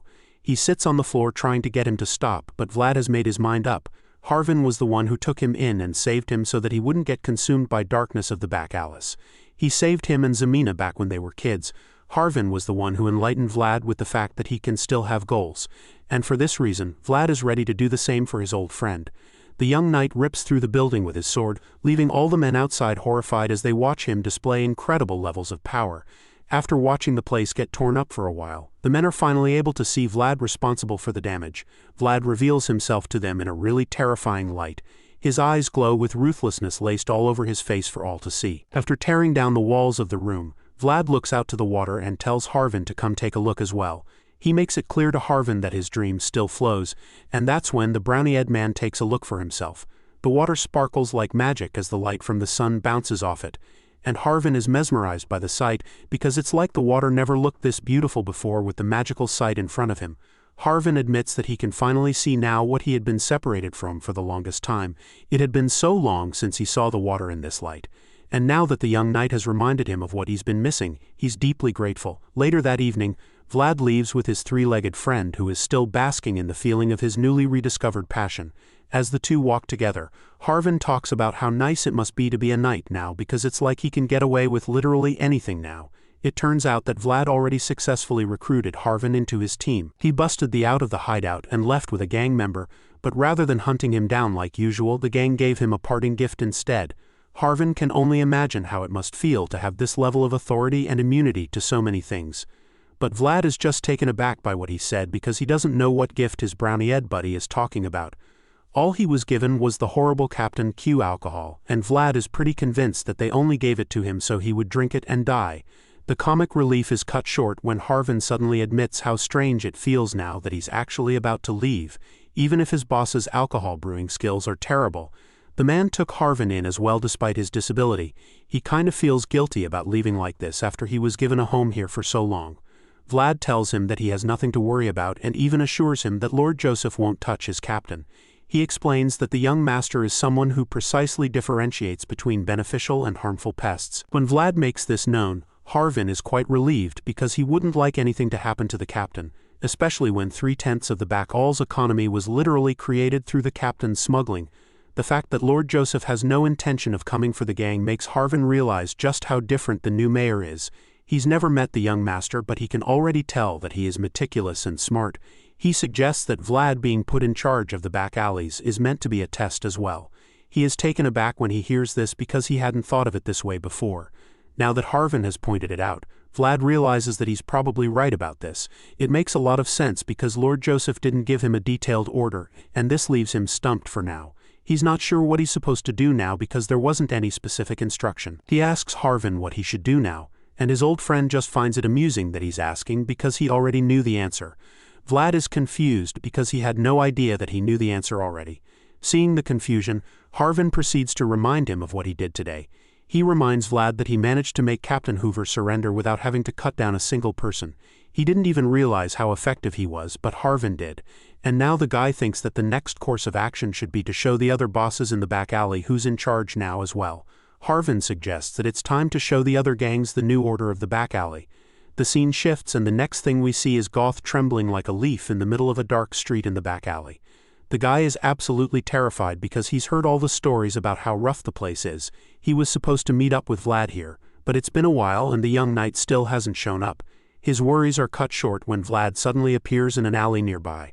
The moment he sees him, he runs over to the captain and Harvin, asking him where he was for the whole day. He claims that he's been waiting for him to return for so long, but Vlad can only wonder what all the fuss is about right now. Goth reveals that there's someone inside who came looking for the young knight. Vlad doesn't seem too interested, so he tells Goth that the visitor should be sent to Zeina because she's the one handling his guests. Even though Vlad doesn't feel like seeing anyone, Goth nervously tells him that it would be better to see this guest personally instead. Elsewhere we see his black horse looking murderous for some reason.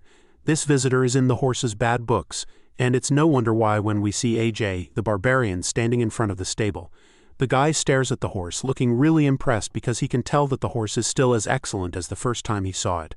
His moment with the horse is interrupted all of a sudden when Vlad and the others arrive at the stable. Before even getting there, Vlad keeps asking Goth who this guest is and why he took him to the backyard. The stable should be off limits to guests because his horse Noir might bite someone. By the time Vlad enters the yard, he's stunned for a second because he never imagined that the guest would be a Gia. He asks the barbarian what he came here for, and the guy instantly responds telling him that it was the mayor's recommendation. Remember when Lord Joseph said he was going to find someone for Vlad to work with? Well, if it turns out he was talking about barbarians. Speaking of the mayor, the scene shifts back to Sora, where we catch up with the scheming son of Bayezid. Currently, he's sitting in his room having a conversation with Sir Jaeger as he watches the wood burning in the fireplace. Sir Jaeger still has his concerns regarding the clan because he's not sure that Aegea will properly bow down to Vlad. The guy was literally the leader of his clan before his encounter with the Bayezid, so he's not the type to bow to anyone or even take orders for that matter. Lord Joseph knows this already, and he also knows that the barbarian won't bow because they're making him. However, the mayor feels that Aegea should know his circumstances at the very least. He also expects that the barbarian should know that his offer contains the highest sincerity possible as well. The green-eyed knight begins to understand where the master is coming from, so he can already predict what the next move should be from here. Lord Joseph confirms his assumptions immediately, stating that they have to resolve the danger beyond the northern boundaries now that they have gained a firm control over Dearmer through Vlad. The young master involved the barbarian because he heard that Aegea's tribe has quite the influence. As such, he's planning to use his former prisoner to control the barbarians for his cause. For a long time, many clans have challenged Bayezid's authority, but now that Lord Joseph is around, he feels that the time has come for them to answer the contenders with action as well. If the source of anxiety behind their backs disappears, he believes that Bayezid can fight against any challenge without faltering. As sweet as this plan sounds on paper, Sir Jaeger still feels pretty concerned about the arrangement because he's not sure that a freshly knighted guy can handle the pressure. Sure, Vlad was his vassal, and he knows very well what a special talent the boy has been to the Bayezid household. But this advanced knight is not sure that Vlad should be made to handle the heavy obligation of reclaiming the North's prestige. Lord Joseph is confident that the possibility of Vlad doing this for them is more than enough. He has so much faith in the young knight, and for good reason. This is the same young man who rode the horse that the barbarians deify and went on to save the barbarians by hunting down the dragon of the north. The Bayezid son claims without a doubt that only Vlad can sever this ever-long chain of hatred that exists among the different houses. The story continues with Zeina walking down the halls after doing some laundry. While walking over to Vlad's room, she starts hearing voices all of a sudden. She doesn't get what's going on, so she enters the room to go have a look for herself. She knocks on the door, and Vlad answers pretty quickly, looking shocked to see her standing there. He asks her what's up, but she just stares at him in confusion because she should be the one asking him that. She heard voices coming out of his room, but after looking inside, she couldn't see anyone else. Zeina is even more baffled now because there's nobody in there with Vlad. Before Vlad can even say anything, Zeina throws the clothes at him and shoves him into the room. She quickly shuts the door behind her and then starts interrogating him. There's no one around, so she doesn't get why she can hear people talking, and this makes her wonder if Vlad is still talking to ghosts or something. Vlad looks a little baffled by this question, and she's definitely suspicious of him, but he tells her that he wasn't talking to any ghosts. Zeina would like to believe him, but she definitely heard people talking, so she tells him to change rooms. Vlad is shocked by her drastic decision. He asks her where he's supposed to go, so she tells him to go to the end of the hallway. As far as she's concerned, no one else can find out what Vlad is like right now, so he doesn't feel bad about it. She promises to move to the room next to his. She says this because she feels that Vlad can't keep hiding anymore. Hearing this, Vlad is a little astonished. Zeina is saying that she's willing to become his accomplice for his sake, regardless of whether she's in the shabby alleys or shining in knightly armor. Zeina has always been concerned about him, and it makes him feel truly grateful. After telling him the new course of action, she gets off the bed and takes the clothes from him, but not before reminding him to go to church. Vlad is hesitant for a while. But then before she leaves the room, he calls her and asks her if there's something she wants him to get for her. He promises to buy it for her, and as soon as he says this, she is taken aback by the offer. She hadn't even thought about it before. So when he asks her, she stops to ponder on it for a bit, and just when Vlad thinks she's about to come up with a request, she teases him instead, telling him that he should take care of himself first. She says this, leaving him stunned, and just as she walks out the door, she advises him to at least grab some equipment or something. Vlad is stunned for a second, but he's not too surprised since he already knows what Zeina is like. He smiles as he watches her leave the room and informs her that he was only putting the offer out there. His thoughts are suddenly interrupted when Goth comes around to inform him that everything is ready for their next assignment. Vlad is surprised that the guy got everything ready so quickly, but he's also glad to hear it. So he gets right to business while Goth follows closely behind him. The scene shifts and the story continues in a small-town casino where Vlad is in the middle of a high-stakes gambling game with some other guys. The roulette wheel spins extremely fast, and as it stops, one guy yells in frustration because it's just not his day. Vlad stares intently at the wheel as his thoughts trail off. The voice in his head feels that they should have come here sooner because there's no better place to train dynamic vision or reflexes. Vlad agrees as he activates his aura, using it to really examine the game. Vlad didn't even know that combat techniques could be used like this before now, and it's such a cool discovery for him. Focusing with the eyes makes time feel slower, and while he's still staring at the ball in the wheel, he notices something that catches him off guard. He's the only one that notices it, and when he expresses his shock, the voice confirms that the movement he just saw was something outside expectations. Vlad takes another look at the guy running the game and realizes that there's some foul play. He figures that there must be a trick in the game, but he's not too surprised since scams in gambling houses are a given. Anyway, the guy running the game suddenly turns to Vlad, and when he sees the glowing blue eyes glaring at him, he begins to panic. The man knows that Vlad is on to him, and the young swordsman couldn't be happier to catch him in his scam because this is the perfect time to start the fight he's been looking for. Unfortunately, before he can get to it, someone else appears behind him. The man in the purple suit comes out of nowhere and asks Vlad if he's enjoying himself. Vlad is taken back by this, so he turns around to answer the guy. Judging by the two massive bodyguards standing behind the man, it's pretty clear that he's one of the people running the establishment. He claims that they would have prepared a proper welcome for him if he had told them that he was coming around. But Vlad knows the real meaning of this statement. It almost sounds like the man is saying that he needs permission to even be hearing, and even though the creepy man claims that it's not the case, his ominous laugh suggests otherwise. The man adjusts his glasses and then informs the young knight that they'll be escorting him upstairs now where their boss is waiting for him. Vlad is a little pissed to hear that their boss is waiting for him. He finds it insulting that the man sits in a comfy chair expecting him to climb up and grovel before him. The man in the purple suit tries to say something, but before he can even get a word in, Vlad makes it clear to him that he's no longer some back alley bum.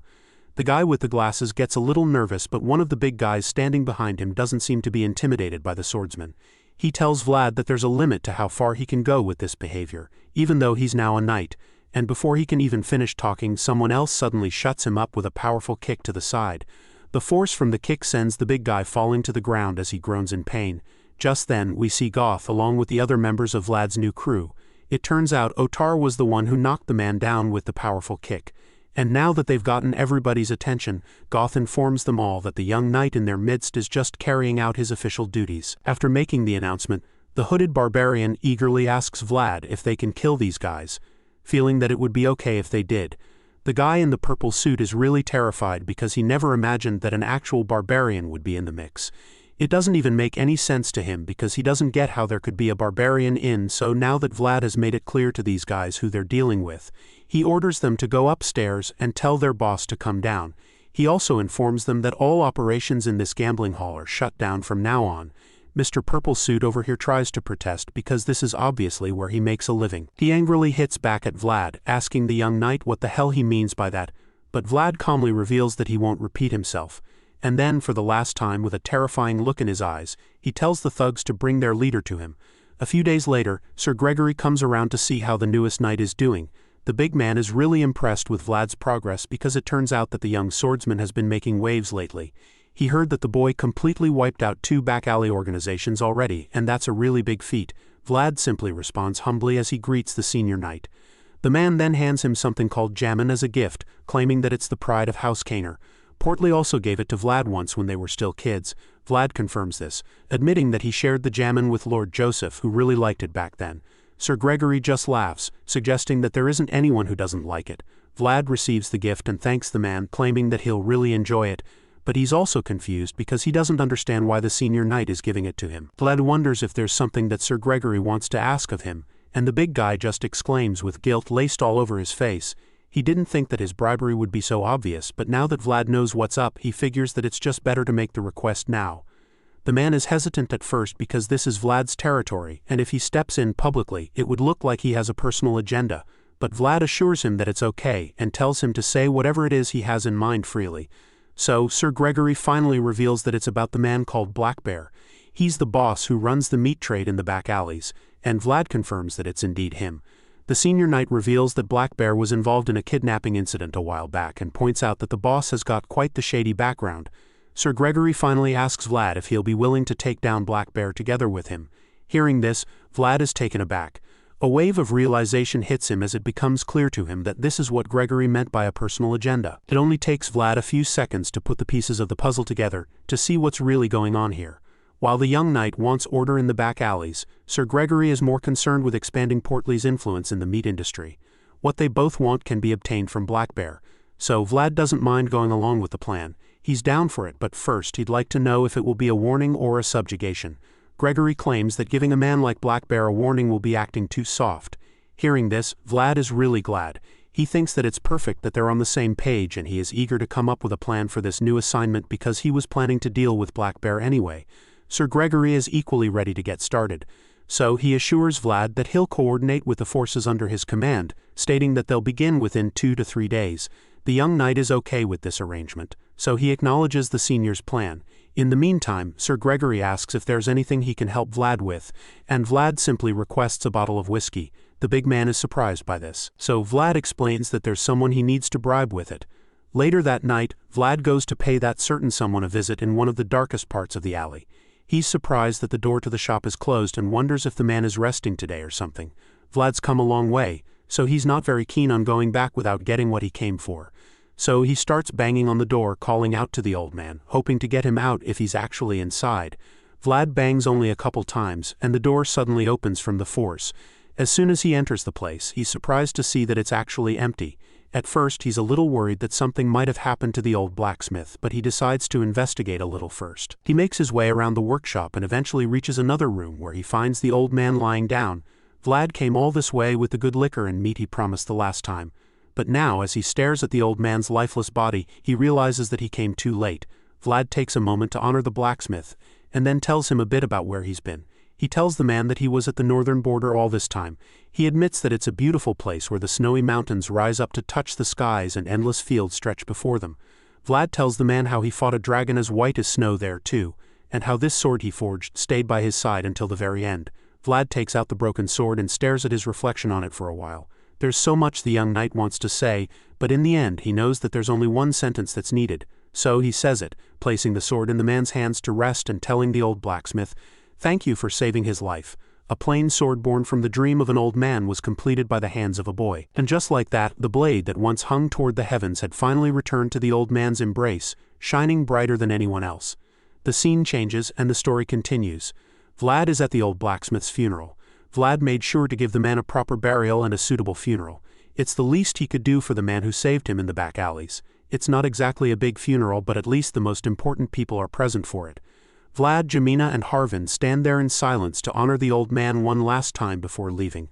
Harvin is surprised to learn that Vlad spent his first paycheck to buy a gravestone and a tomb marker for the old man's final resting place. On top of that, he did this in one of the expensive cemeteries near the monastery. Vlad doesn't mind doing any of this.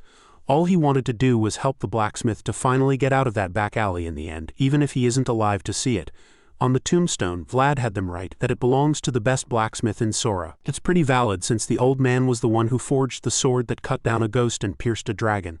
Unfortunately, this old man left behind no name for the world to know. Harvin reveals that he asked around the back alleys for the man's name, but nobody knew his name. As sad as that might be, Vlad figures that it doesn't even matter. As far as he's concerned, all that matters is that he remembers him as the best blacksmith in Sora and the one who saved him. After the funeral, Vlad and the others make their way home, and along the way, they come across a group of kids hiding under a bridge. Vlad can't help but notice them, so he asks Vlad what's up with them. Harvin admits that the kids have been like that lately. Obviously the kids are starving and probably have no homes, so the young knight knows that they probably want to beg. He feels that they should go ahead and ask for arms if they want to, but instead they always just peek from after wherever he goes. Hearing this, Harvin finds it funny that Vlad really doesn't know why they're acting like that. Vlad still doesn't get it, and his old friend concludes that he must have forgotten what his childhood was like. Harvin just smiles and reminds Vlad that there was a time when they used to have wild, fearful eyes, just like those kids too. His brownie-eyed friend reveals that this winter is even colder than the last, so he can understand what the poor children are going through. Harvin claims that many of them will freeze to death in the end, and Vlad agrees with him. The young knight figures that even one blanket might be enough to get them through the night, so he starts thinking of how to help them out. Before he can do anything, Harvin quickly reminds him that he only has 1 gold left from this month's wages since he spent the rest on the old man's funeral. Vlad admits that he wasn't planning to save much this month anyway. With the last gold on him, he feels that he can get blankets for the children and their friends too to help them get through the winter. Hearing this, Harvin figures that he can't argue with the decision, but he tells Vlad that he should tell the children to say a prayer for the old man while handing out the blankets. As far as he's concerned, 1 prayer per blanket isn't a bad deal at all since he'll be broke after. Hearing this, Jamina claims that she'll talk to her madam about the children too. After all, a full belly helps one beat the cold, so it wouldn't hurt to get the kids a good meal. Vlad smiles, feeling good about what they're about to do. They can't do much yet, but at least they can change things little by little. To see them like this proves that though the plain sword was buried with the old blacksmith, the star he forged still lights up the back alleys, even if its name and form have changed. After burying the old man and helping the starving kids with food and some warmth, Vlad sets out on his mission to take down Black Bear with Sir Gregory's forces and the rest of his crew. As they advance into the domain of the meat trade boss, it becomes more evident why they have to take the man down. The senior knight is overwhelmed by the state of the place. It's filled with blood, bones, and rotting meat, which makes it far more horrific than he'd heard. It's so bad that he's convinced that a place will likely spread across every corner of the back alleys when the weather gets warmer. Before now, Sir Gregory was only planning to shut down the site, but after seeing what Black Bear has turned the place into, he realizes that they'll need a more decisive solution. Vlad assures him that he doesn't need to worry, which leaves the senior knight taken aback. Seeing the man's confusion, the young knight assures him that Black Bear will give them the justification they need to wipe it all out. The bearded knight is surprised by Vlad's confidence, but Vlad informs him that the back alleys is never a place one can deal with half-heartedly. Hearing this, Sir Gregory smiles because he's glad to know that they're on the same page once again. He likes how direct the young swordsman is, so they continue to make their way to Black Bear's headquarters. Once they're there, Vlad decides that it's time for them to get started, and the senior knight reveals that he's ready. Vlad makes his presence known loudly to the inhabitants of the place. He introduces himself as Vlad of Sora, reveals that he has come to arrest the one who has disturbed the city's order, the one known as Black Bear. He then takes out a scroll containing the charges made against the boss, from murder, fraud to human trafficking, as well as the crime of deceiving the rightful rulers of the noble city. Vlad announces all of this and once again calls out to the man, demanding that Black Bear come out immediately so he can face just judgment. Despite this verbal approach, there's no response from the meat trade boss. There's not even a single sound made, and it makes you wonder if there's even anyone inside the building. After a few seconds, there's still no answer. So Sir Gregory figures that Black Bear and his men would prepare to fight. He feels that it's going exactly as Vlad expected, claiming that Black Bear has just given them the justification they need to bring his empire to the ground. Vlad stares intensely at the door of the building, waiting carefully to see if it bursts open. At the same time, Sir Gregory informs him that Black Bear's men will be heavily armed and ready for a fight the moment that door opens. The criminals all know that getting captured would mean execution, so they would rather fight to the death than let themselves be arrested. Vlad processes everything. The senior knight just told him, and after a few seconds of pondering he calls on Otar and Agia to come with him. They're kind of the strongest in the force besides Gregory, who is an experienced knight. For this reason he decides that he will take the lead along with Otar and Agia. The barbarian is more than happy to get his blades covered in blood, so he steps up quickly and follows Vlad to the door. He eagerly asks Vlad how it's going to be this time, wondering if they're just here to scare off the bad guys again like they did in the gambling den. He hopes that's not the case and suggests that they might actually get to warm up a bit, judging from the charges. Vlad simply asks him what he thinks they're here to do. He reveals that these guys are the ones who sold a pregnant woman and her unborn child as materials for black magic. Hearing this, Agia's blood begins to boil. His eyes turn red as the veins in his head bulge immensely. At the same time, Vlad harnesses that inner rage he's feeling, and his blue eyes begin to glint with murderous intent. Now it's clear that they didn't come here to just scare off Black Bear and his men. These are the kinds of criminals who are killed on sight. And since the boss refused to surrender himself when he had the chance, Vlad and his forces now have all the justification. They need to wipe them out for good. Agia and Vlad burst into the house with full force and proceed with their massacre before the thugs can even know what's going on. Once they're in, the bloodthirsty barbarian decides that just killing these men won't be enough. They're all shocked to see an actual barbarian standing in front of them because the last time they checked, there weren't any in Sora. To make matters worse, Agia isn't any ordinary barbarian because he's from the Budet tribe. Black Bear's thugs recognize him, and for some reason they're still convinced that they can defeat him. As he speeds toward them like a raging bull, they charge at him as well, determined to stop him. The red-eyed barbarian reaches them in a flash and proceeds to tear them apart with his red curved blade. With each slash he gives the interior of the building a new splash of red paint. Agia goes on a rampage mercilessly, killing all the thugs that come his way. The men conclude that he's a beast and are determined to take him down, even though they probably don't stand a chance right now. The one thing they have is numbers, and they attempt to use it against the barbarian. But just when it looks like Agia is about to be outnumbered and overpowered by them, Otar jumps into the fight with his battle axes. He butchers the goons around him and even helps Agia take one out by burying his axe into the guy's head. The barbarian is a little surprised when he sees this because he probably didn't think the quiet bouncer was this skilled in battle. He commends Otar for his display, and the man of few words just hums in response. After only a few seconds, Otar and Ag wipe out the first wave of Black Bear's forces, and all that's left around them is a pile of bloody corpses. That's not all the men they'll have to fight, and it wouldn't really be a battle without Vlad getting in on the action. The leader of the Black Bear's forces scolds his men for standing back and orders them to surround and attack the enemies all at once.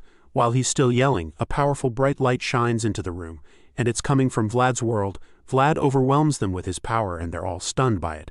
They stand there frozen in shock as the horror washes over them, and then the young knight declares that any of them who's still standing on two legs will be cut down immediately. The power of Vlad's world terrifies them, and as they look up at him with fear laced all over their faces, he orders them to kneel before him. Eventually, Black Bear's men are overwhelmed by the sheer power of Vlad's world, and they have no choice but to kneel. They surrender to the power, and then Sir Gregory's forces take over to apprehend them. Right now, all the men on the ground floor are on their knees and the soldiers round them up.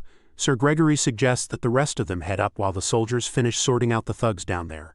Vlad agrees with this plan, and so he proceeds to head upstairs with the bearded knight and his team on the higher floor.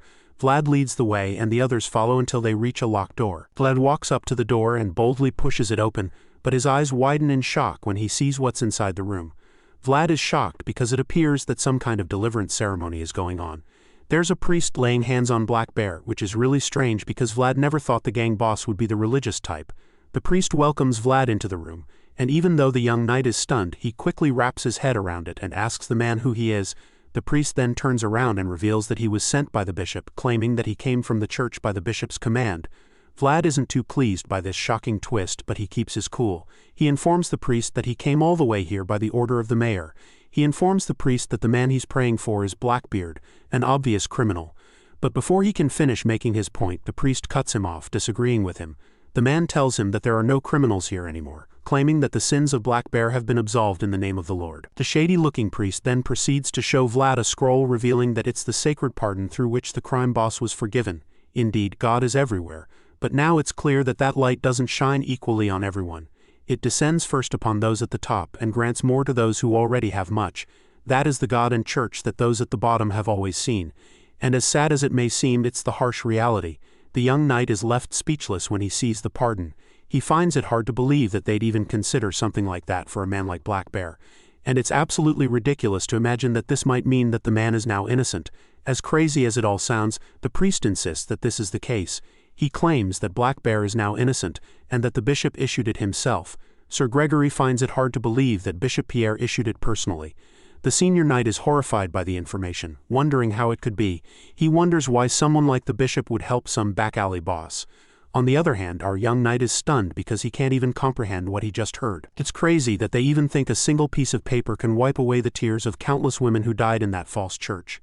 He doesn't want to accept it, and while he's still thinking about it, the man in question speaks up all of a sudden. Black Bear declares that he's now innocent and rubs it in Vlad's face. He claims he's been forgiven and claims that it should be enough for the young knight. The fact that he even has the audacity to say this makes Vlad furious. The man just bragged about being forgiven, and it's really infuriating to Vlad. He snaps at Black Bear, but the priest chimes in to defend the crime boss. The priest claims that any sin can be absolved with sincere faith. You can already tell that something fishy is going on. Black Bear speaks up once again, supporting the priest on what he said. He starts gloating as well, claiming that this must be a wasted trip for the young knight and his crew. Hearing this, the young hero just stands there in shock. He doesn't understand how this could happen. The women that Black Bear sold out trembled in fear and died in the darkness. He doesn't get how the church could allow a man who led those women and children to their death to still have the audacity to smile. After all he has done and all the sins he committed, Black Bear was still left to walk free. Vlad feels that this is wrong, and he can't even understand why the priest would support such a decision. Vlad asks the man if someone can truly be forgiven no matter what as long as they have sincere faith. The priest assures him that this is in fact the case. He claims that if one receives forgiveness from God and the church, then they can be declared innocent, no matter how heinous their crimes may be. Hearing this, Vlad takes a moment to process what the priest just said and then speaks to Sir Gregory something. He asks the senior knight if he remembers what he told him in that fog-covered village. The young knight recalls how the man told him that if no one is where they should be, and if no one takes responsibility where they must, then the knight must do it. Hearing this, the senior knight is shocked to the bone when Vlad says this, because he immediately knows that Vlad is about to do something pretty drastic. The knight prepares to do exactly what's on his mind, and Sir Gregory can see this, so he tries to stop Vlad, but by this time it's already too late. Vlad remembers that what Sir Gregory told him is exactly right by the swordmaster's code, so without any hesitation he uses a single powerful strike to take off Black Bear's head. The priest is horrified when he sees this, and Sir Gregory just seems disappointed, but Agia is actually pleased by what he just witnessed. As for Otar, he just looks shaken. Black Bear's head rolls on the wooden floor, leaving a trail of blood while his headless body remains erect with blood spewing out of it. The shady priest is furious about this. He angrily scolds the young knight for killing the allegedly repentant crime boss. And before he can scream some more, the boy quickly goes down on his knees with his bloody sword and accepts that he's a sinner. Vlad doesn't argue or protest the scoldings from the priest. He quietly and humbly surrenders himself to the holy man and asks to be granted the chance to be forgiven too. After all, it doesn't matter the gravity of the crime. All sinners can be forgiven as long as they throw themselves at the mercy of the Lord. The fact that Vlad casually used the priest's own words against him leaves the man a little terrified of the kid. He just stands there in shock, staring at the ruthless knight, and he's not even able to complain. The scene changes after the dramatic series of events, and we're taken back to the mayor's house. News of what happened has reached the young master, and at the moment Joseph just looks exhausted. He's taking some time to process the information because it's a lot to take in. He's still taken aback by the fact that Vlad really killed someone who had received a pardon. And right now, the person who has to deal with his reaction is Sir Gregory. The bearded knight was the one who suggested the whole mission in the first place, and he was supposed to supervise everything, but he wasn't able to control the entire situation. So he takes full responsibility for what happened and blames himself for it, feeling that he should have stopped Vlad. He apologizes for what happened, admitting that he never imagined that the crime boss would come back with a pardon from the bishop. The young master explains that Black Bear didn't actually even obtain the pardon. Joseph reveals that the pardon was just given to the crime boss, and this leaves the knights in the room pretty confused. they're perplexed because they can't even imagine what would make the bishop give such a thing to a back-alley boss for no reason. Just thinking about it makes the mayor's blood boil because he knows exactly why. Joseph feels that they must think that the Bayzid house is a joke, since that's why they would boldly take actions to undermine his authority as the mayor. Joseph simply asks the men where exactly Vlad is right now, because clearly he has a few words to say to the young knight. Sir Vorden is pretty nervous at this point because he's scared that the boy might receive some serious punishment. Either way, he reveals that Vlad is waiting in his office. The man figured that it would be best to keep the boy out of Joseph's sight for the meantime, at least. They didn't want to do anything that would trigger the mayor's wrath even more. And after Vorden explains this, Master Joseph claims that it was a good call. He then calls on Sir Jaeger, and nobody in the room could have expected the next group of words that come out of the young master's mouth because he immediately orders the advanced knight to arrest Sir Vlad immediately. Not just that, the young master also orders that the young swordsman who had become a symbol of hope for the future of House Bayzid be charged with murder. All the knights in the room are absolutely dumbfounded when they hear these orders, and for a second they all stand frozen like statues. The Bayzid son is taking this thing a lot more seriously than they could have imagined, considering how dear Vlad is to him. At the same time, it seems that the very clever mayor has a secret plan too. As far as Joseph is concerned, it was a foolish choice that Vlad made, but at the same time it was one that he can understand. Besides, the fact that the pardon was likely issued deliberately by the church for no actual reason suggests that the bishop targeted Vlad from the start. Now that this is established in the mind of the young master, he decides that he's left with no other option. Joseph takes a dramatic pause, and in that awkward silence he stares right into Sir Jaeger's eye. The two men make eye contact, and it's as though Joseph is telling him something he doesn't want anyone else in the room to know. The advanced knight instantly interprets this cryptic message, so he acknowledges it, claiming that he understands. But the other senior knights are still worried about Vlad, especially Sir Gregory, who feels responsible for everything. The bearded knight is shocked at Sir Jaeger for taking such instructions so casually, so he tries to speak up for Vlad, hoping to lessen the punishment. However, before he can even get a word in, Jaeger reminds Gregory that Vlad was his disciple, so he claims that he'll be the one to take the responsibility and the blame if the young knight turned out the wrong way. Sir Gregory doesn't even know what to say anymore because he can't even take responsibility. He feels so bad just thinking about a teacher being forced to arrest his own apprentice. But most of all, he feels extremely guilty about Vlad's fate. Sir Gregory feels that it's all his fault because none of this would have happened if he hadn't rushed things for the house's benefit. Though since he's beating himself so much about it, he'll also have the chance to atone for his sins because the young master isn't letting him off the hook either, since the bearded knight was one of the people involved in this matter. The mayor decides that he'll have to take responsibility as well. Sir Gregory doesn't even argue or try to protest. He accepts the decision, claiming that he's ready to take full responsibility. Master Joseph just thanks him for his quick thinking and proceeds to tell him what his punishment will be. The mayor hands Sir Gregory a sealed envelope with a letter inside and orders him to go to Verna at once and deliver it to someone. He expects the senior knight to know who he's talking about, but Sir Gregory is a little taken back by the order. Joseph tells him to hurry up with the assignment because the sooner he delivers the letter, the better. However, he's still not sure who exactly he's supposed to deliver it to. But then, after taking a look at the envelope, a wave of realization hits him. It becomes instantly clear to him what he's supposed to do.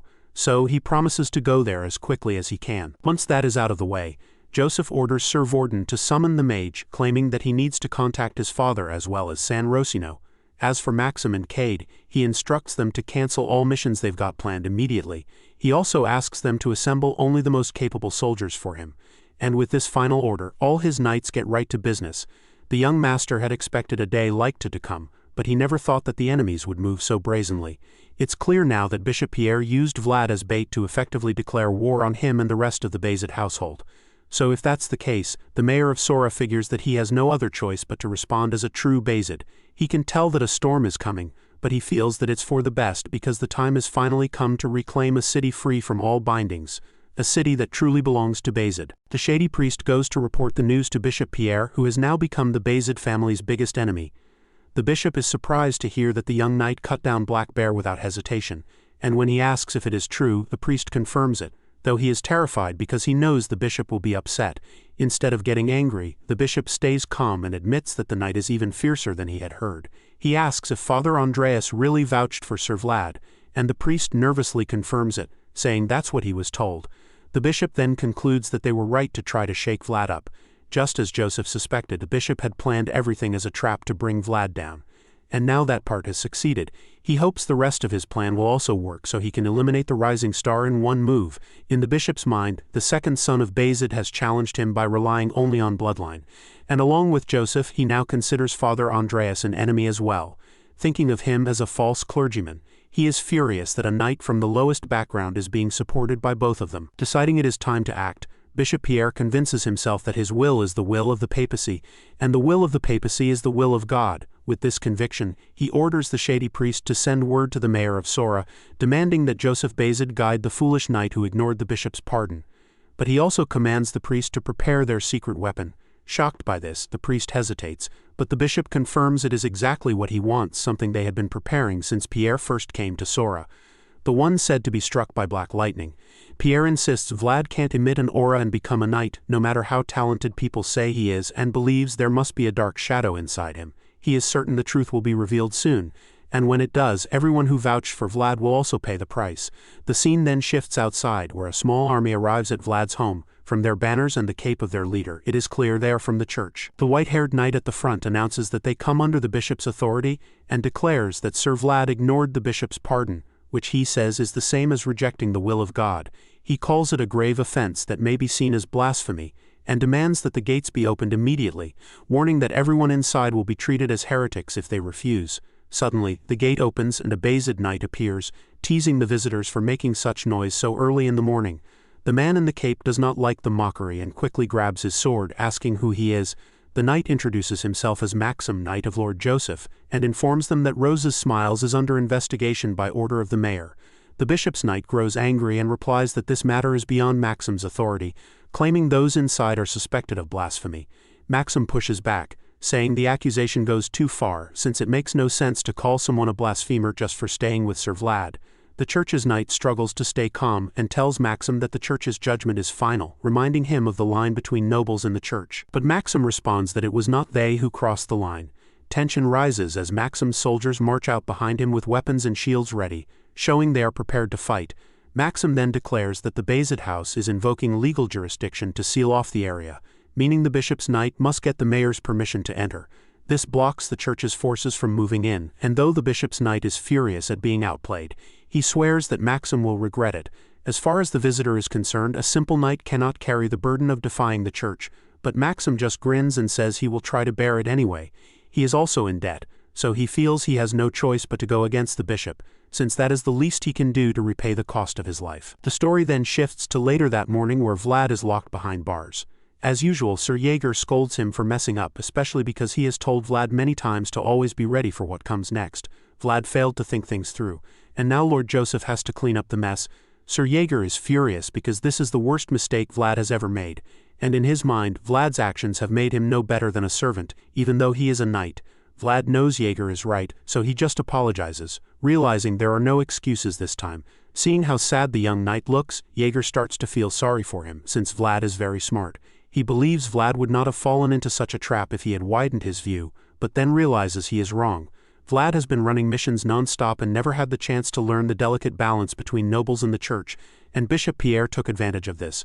After finishing his lecture, Sir Jaeger tells Vlad that Lord Joseph is buying him some time, though not much, and soon Vlad will have to testify at the church, so he must be ready. Vlad accepts, feeling awful, and Jaeger feels the same, but he is not good at showing emotions. After a moment of silence, he offers to bring Vlad a thicker blanket for the cold night in his cell. When Jaeger leaves, a voice speaks to Vlad, telling him not to blame himself and that he did what needed to be done. But Vlad is torn because even though he believes it was the right thing, he cannot ignore that it has landed him in prison. And he finally understands how different the world of the back alleys is from the world of knights. Hearing this, even the voice has nothing to say.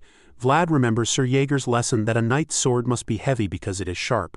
A phrase he never understood before, but now he finally does. Sitting alone in the cold cell as snow falls over the town, the scene fades. Days later, Bishop Pierre looks out his window in disgust, realizing why the Bayezid house insisted on delaying for a week. A protest is raging outside his home, with the townspeople furious over Vlad's trial. They say Black Bear deserved death because he was a crime boss who sold pregnant women, and they insist Vlad did the right thing. They are outraged that he is treated as a criminal, accusing the bishop of pardoning murderers while insulting their knight, Sir Vlad, the pride of Sora. The crowd also demands a bishop of northern blood, refusing one sent from the papacy. Bishop Pierre is irritated, seeing the protest as proof that northerners are savages, but he also laughs at the Bayezid house for thinking public sentiment could shake him. To him, this trial will show the will of the papacy, and the protests will not change the outcome. Soon after, Vlad stands before a judge and jury on the day of his trial. Everyone is present, and as the bishop enters, all rise. Joseph, who was calm before, is shocked to see the bishop's secret weapon, a heretic inquisitor. Realizing this, Joseph fears the bishop has gone too far, since even the worst witch hunts never reached this level. Bayezid's son is shocked by how ruthless the bishop is, and now he does not doubt that everything was planned from the start. If he had any uncertainty before, now he is completely sure that they meant to push the trial in this direction. As these thoughts race through his mind, he notices that Sir Gregory hasn't even arrived yet, and he wonders why the bearded knight is missing. It feels sad, almost as if they are running out of time. Soon the trial begins. The bishop sits down and calls Vlad forward. A priest holds out a Bible, and Pierre orders Vlad to place his hand on it. The bishop tells him to swear to speak only the truth, and Vlad obeys. The moment his hand touches the Bible, a golden light shines brightly, spreading across the floor and even reaching the inquisitor's crystal balls. The scene amazes the crowd, though the bishop is used to it. He explains that this oath blessing means the light in the orbs will disappear if Vlad lies. Right then he notices Joseph Bayezid staring from across the hall. The mayor watches closely, reminding himself to prepare for the worst because he knows the bishop is scheming. The bishop, however, feels confident and wants Joseph to see how powerless the northern nobles are against the truth. After making Vlad swear, Bishop Pierre begins the trial, determined to humiliate the nobles. He states the charge. Vlad killed a man called Black Bear even though the man had been pardoned. When asked, Vlad admits to killing him, hands tied and head lowered, while the orb continues to glow. Pierre is not surprised, since this is the reason for the trial. Then he accuses Vlad of defying God's word, which is a stretch. Vlad, confused, protests that he never did such a thing. The bishop, annoyed but calm, moves to his next question. Joseph Bayezid is frustrated by how far Pierre is willing to go, seeing clearly that he is using misleading questions to frame Vlad. No matter what Vlad answered, the bishop would twist it to suit his claim of God's will. Smiling coldly, Pierre asks if Vlad believes he has always made just and righteous choices when killing. Vlad pauses, then says yes, but the orb suddenly goes dark. The bishop quickly declares that Vlad lied, and although Vlad protests, the bishop ignores him. Joseph realizes Vlad has fallen into a trap since no one can always make perfectly just decisions. The bishop used the words always just righteous to corner him.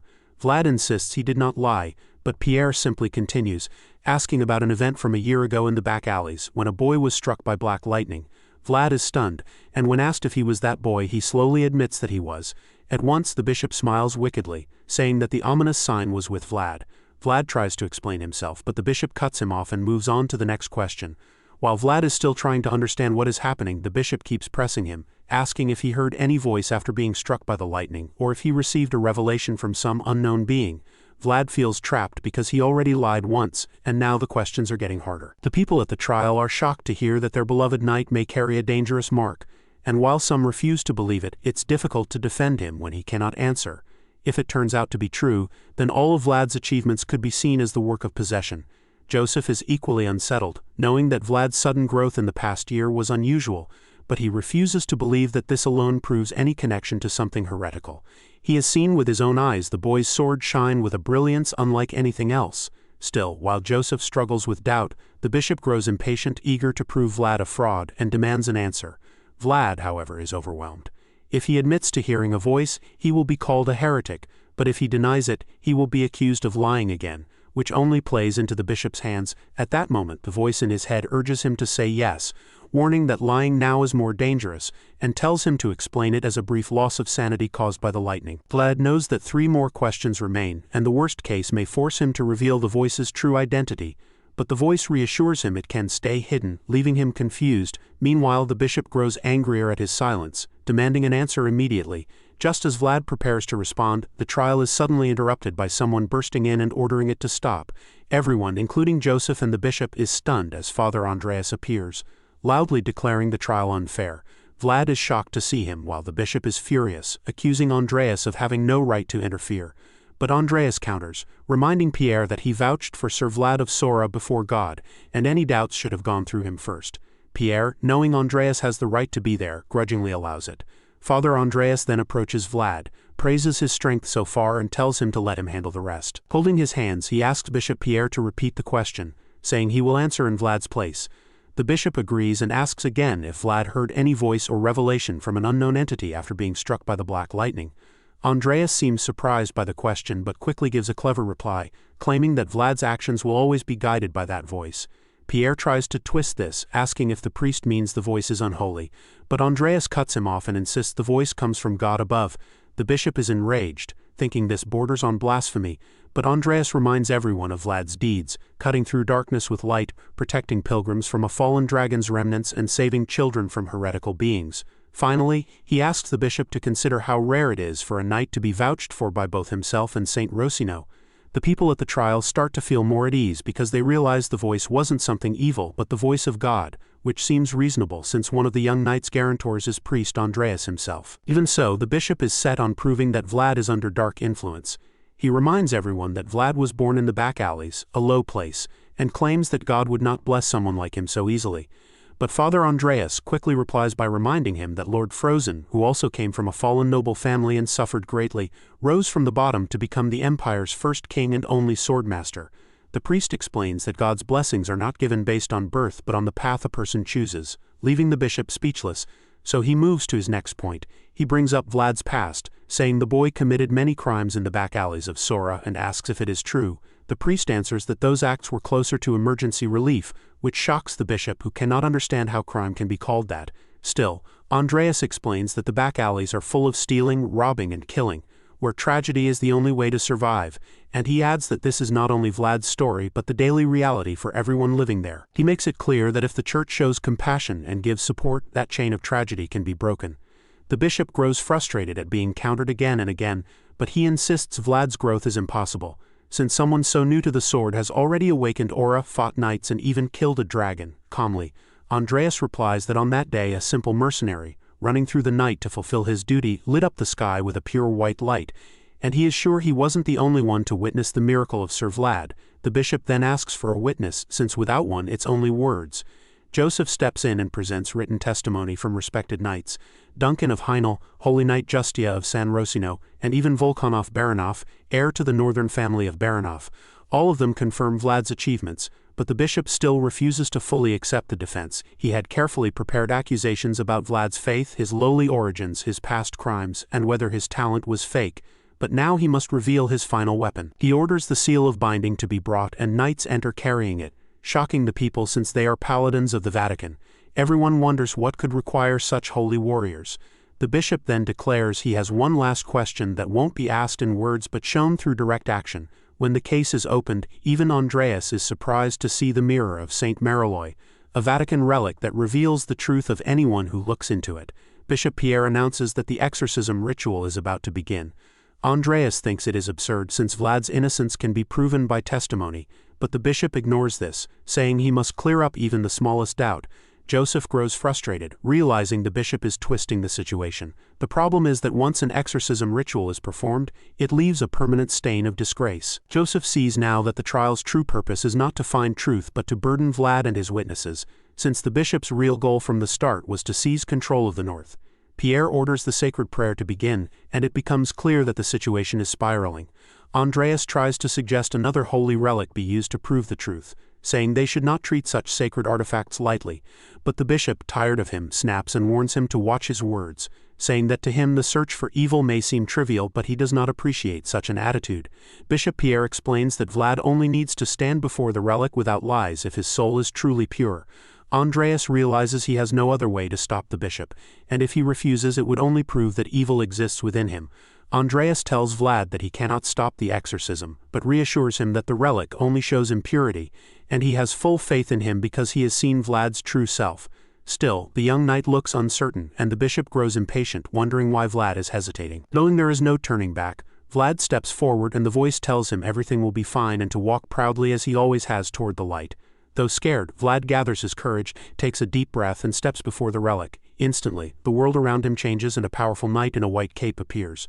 Vlad is shocked because he cannot see the knight's face, but then the voice speaks again and reveals it. The voice explains that he finally understands the look in the blacksmith's eyes. Realizing the old man wished his simple sword would not hold Vlad back for the first time, Vlad sees the face behind the voice. The immortal knight says he has taught Vlad all he could but wishes he could have seen the pride of Sora grow stronger to avoid being discovered by the mirror. He says he must now descend into a deeper realm. Stunned, Vlad asks what he means, and the knight explains that the world of knights is vast like an ocean, and Vlad has only dipped a foot in but now must dive deeper. Vlad knows this means farewell and says he is not ready because he still lacks the strength to reach that deep world alone. The immortal knight smiles and assures him he will reach it someday, but now must go forward on his own because only Vlad can forge his complete world. Vlad begs him not to go, afraid he may never succeed, but the knight only smiles again, saying he believes in him and hopes to meet him again in the deeper world. As he speaks, he fades into bright light while Vlad watches helplessly, reaching for him in vain. Finally, the knight bids farewell until they meet again and disappears, leaving only light behind. Vlad accepts his fate, closes his eyes, and his consciousness returns to his body in the human world, where the bishop yells at him for closing his eyes before the mirror and orders him to open them. Vlad takes a deep breath, knowing what he must do, and vows to meet the voice again. When he opens his eyes, they glow and the mirror bursts with blinding light that shocks everyone. Even the bishop is terrified, while the crowd is left in awe. Father Andreas always said he trusted Vlad but never imagined such a pure display. The brilliant light fills the hall, and people cover their eyes, witnessing the mirror of St. Marie shine like the dawn, a holy light only the purest can show. Then the sky itself responds as white clouds above the cathedral swirl around the cross, seen by everyone in the city. From the square to the marketplace, the harbor, and even far away, back inside, the trial shifts and the bishop is frustrated, overwhelmed by Vlad's power. Finally, Vlad speaks, saying he has done nothing wrong and asks why they curse him and try to take everything away. Overcome with emotion, he cries out that he has done nothing to deserve this. At that moment, a massive bolt of white lightning strikes the cathedral, blasting the mirror. The light from the relic grows even more blinding and frightening, as if the heavens themselves are angry with Bishop Pierre for what he has done, and it becomes clear that the boy has committed no sin, for all he did was survive and do what was necessary. As the storm shakes the city and lightning strikes the cathedral, the final witness proving Vlad's innocence is revealed to be the lingering voice that has always been with him, and the people finally see without doubt that this child is truly the pride of Sora. After the events outside, Bishop Pierre is furious, staring at the shattered mirror of St. Mariloy in shock, unable to speak, struggling to believe that a holy relic from the Vatican was destroyed simply because it reflected the soul of a mere fledgling knight. After thinking deeply, the bishop asks a disciple if anyone saw what was reflected in Vlad's soul, convinced now that it was not an evil being, since the inquisitors would have detected it. The servant replies that those outside saw lightning strike the church spire at the end of the trial, and suggests it may be a presence strong enough to affect reality, though the bishop remains unsure. It shone brightly, so he doubts it was evil, but it was also far too powerful to be a blessing from God. Troubled, the bishop concludes they must report this to the Vatican, believing the matter too unusual to ignore, and suspecting Vlad may be summoned to the tribunal again once word spreads. While planning his next attempt to destroy Vlad, he is interrupted by a servant bringing a telegram from San Rosino, which he orders read aloud. The message demands that the bishop explain the link between Black Bear, who received a pardon, and the Black Mage, and warns that if he refuses they will investigate him. Furious at yet another problem, Pierre curses the Northerners for daring to speak to him so boldly, convinced they only have such confidence because of the Northern houses backing them, and though he hates to admit it, he knows not even the Vatican can stop San Rosino if the Northern houses unite. Realizing the danger, he immediately begins his countermeasures, ordering his servants to summon a mage so they can send a telegram to the Dragonblood Duke. Back in Sora, Lord Joseph and his men learn that San Rosino has already sent a telegram to Bishop Pierre, and Joseph is surprised at how quickly they acted, guessing they must have long held a grudge against him. Sir Jaeger agrees, noting that the Vatican's neglect of the Northern Diocese is well known, so it is no surprise they would strike back after he attempts to destroy Vlad. Joseph confirms this, saying the Central's bias and disdain are endless, but he welcomes this turn of events since it allows them to gain San Rosino's political support more easily. With a new balance of power forming, the young mayor is confident it will favor his side, and he could not ask for more than an alliance between the Northern Lords and San Rosino. With this in mind, Joseph asks Sir Vorden about the priest and learns that Father Andreas is resting, though he will need days to recover after traveling through a blizzard in his frail state to reach Sora. Joseph orders that the priest be treated with the greatest care, deciding not to send him back to Varna for the winter, since even though Vlad was their excuse to bring him, his presence alone pressures Bishop Pierre. The priest is so respected that no one would question him becoming the next bishop, and Joseph intends to keep him close. Just as these thoughts occupy him, a knock at the door interrupts, and when he allows the guest in, Vlad enters the room. The mayor doesn't look happy to see Vlad and can't hide it on his face. He stares at the young knight with contempt, unsure what to do with him now. Vlad knows he has made a huge mistake, so all he can do is apologize for the trouble he has caused.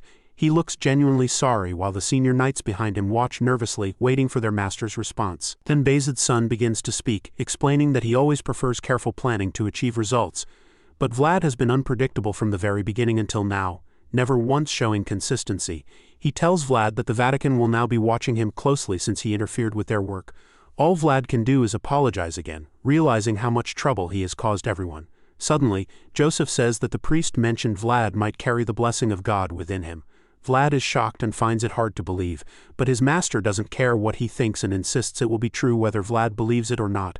As Vlad is still processing this, Joseph tells him to take the sack on the table, calling it his special allowance. He explains it's not salary but a reward for his achievements. Vlad remembers what Sir Vorden told him, that the price of honor would be paid once a year in the form of a special allowance, and he immediately understands what the money is for.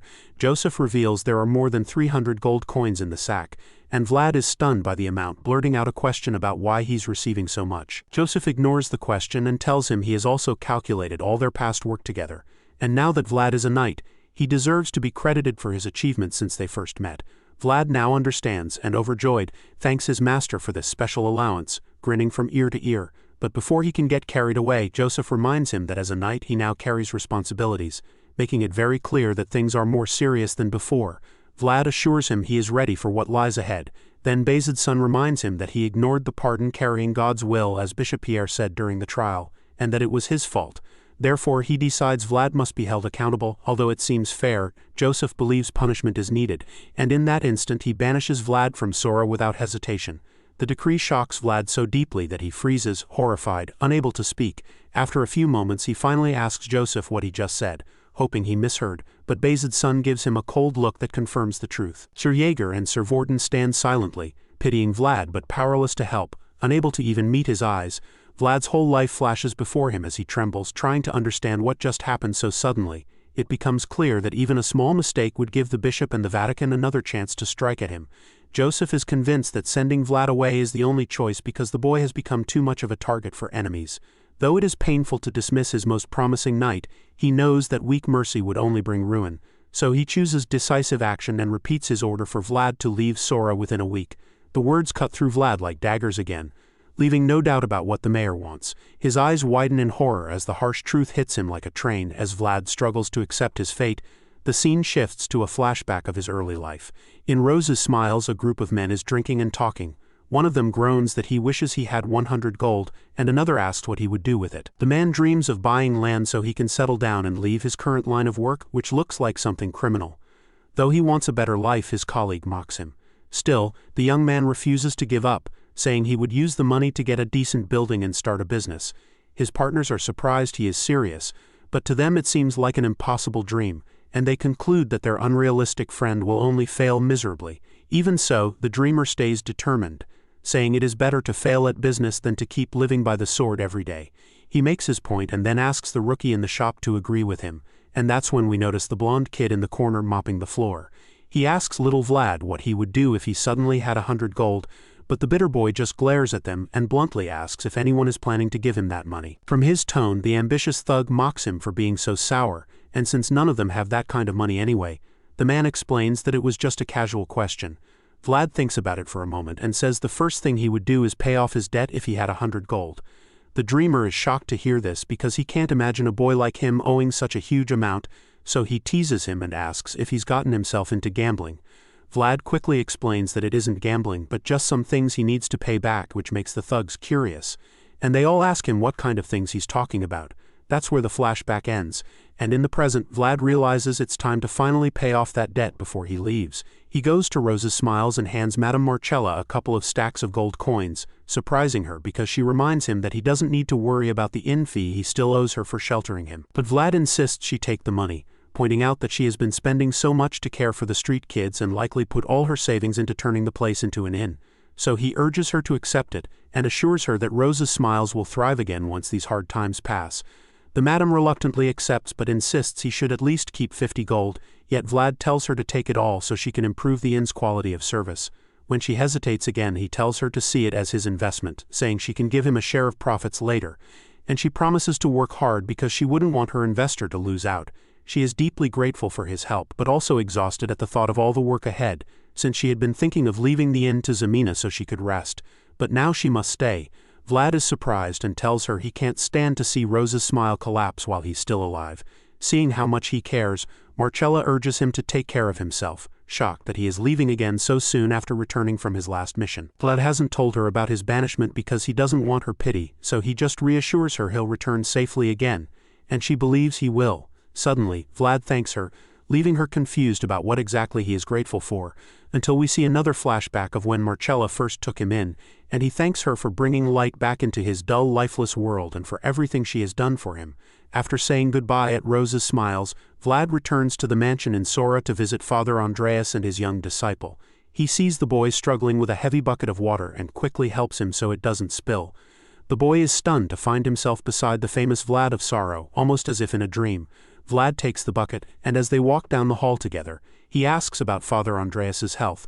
The boy admits the priest probably needs more rest since the cold was already hard on him, and he even had to clash with the bishop right after arriving. Vlad feels guilty, knowing it's his fault, and asks if there's anything he can do, but the boy says Lord Joseph has already helped so much that there isn't much else needed. They continue walking until the boy suddenly asks if the rumors are true. Vlad, puzzled, asks which ones, and the boy wonders if he received God's blessing. Vlad is annoyed by the question because the rumors only get more exaggerated, so he firmly explains that it isn't what people think.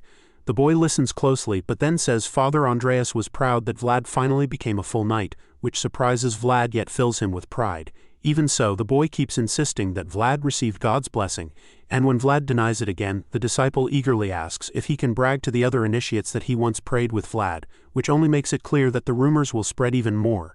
Vlad doesn't see a problem and tells the boy to go ahead, though he's not sure it's worth bragging about, then hands him the bucket back and sends him on his way. The young disciple thanks him for listening and they part ways, but Vlad starts feeling frustrated. He originally wanted to see Father Andreas, but since the priest is bedridden, it doesn't seem like a good idea. As he walks away, he suddenly realizes the harsh truth.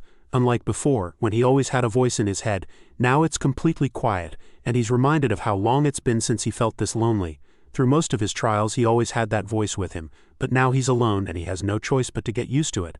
The next morning Vlad joins Sir Gregory for breakfast, and while they drink, the older knight grumbles that all their adventures always end with someone being punished, and he's tired of it, though not as much as the one who just got exiled. Feeling sorry for Vlad, Gregory asks when he's leaving Sora, and Vlad says he has 5 days left but might leave sooner if things are ready.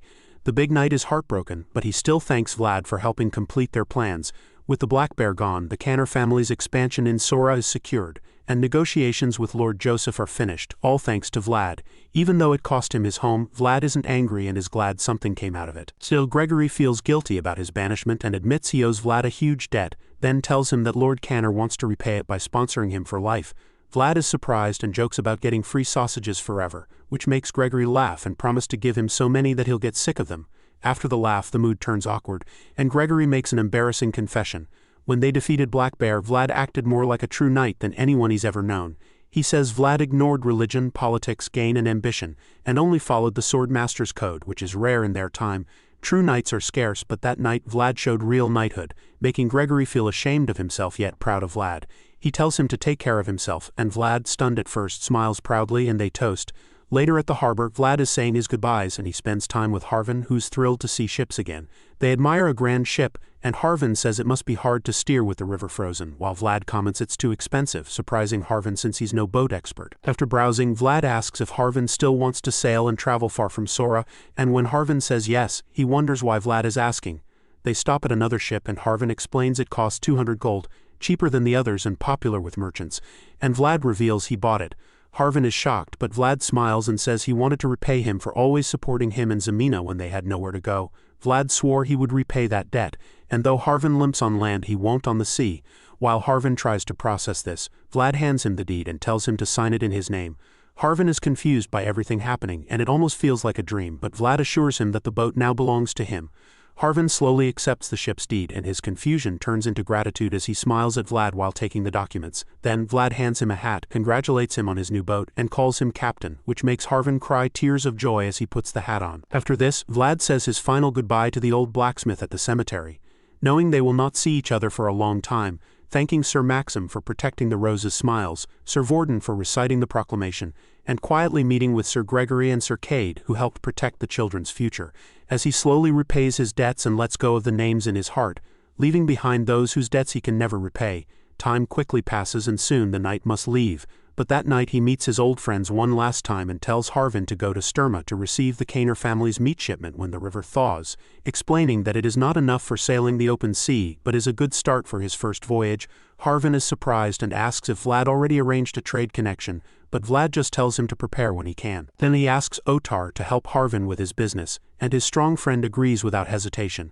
Harvin asks Vlad if he is leaving the next day, and Vlad confirms he will leave at dawn, and when Harvin asks if he greeted the mayor, Vlad explains that Lord Joseph separates public and private matters strictly, and since the young master is pressuring the bishop, even greeting him could give the Vatican political power, which neither he nor the Bayezid household need.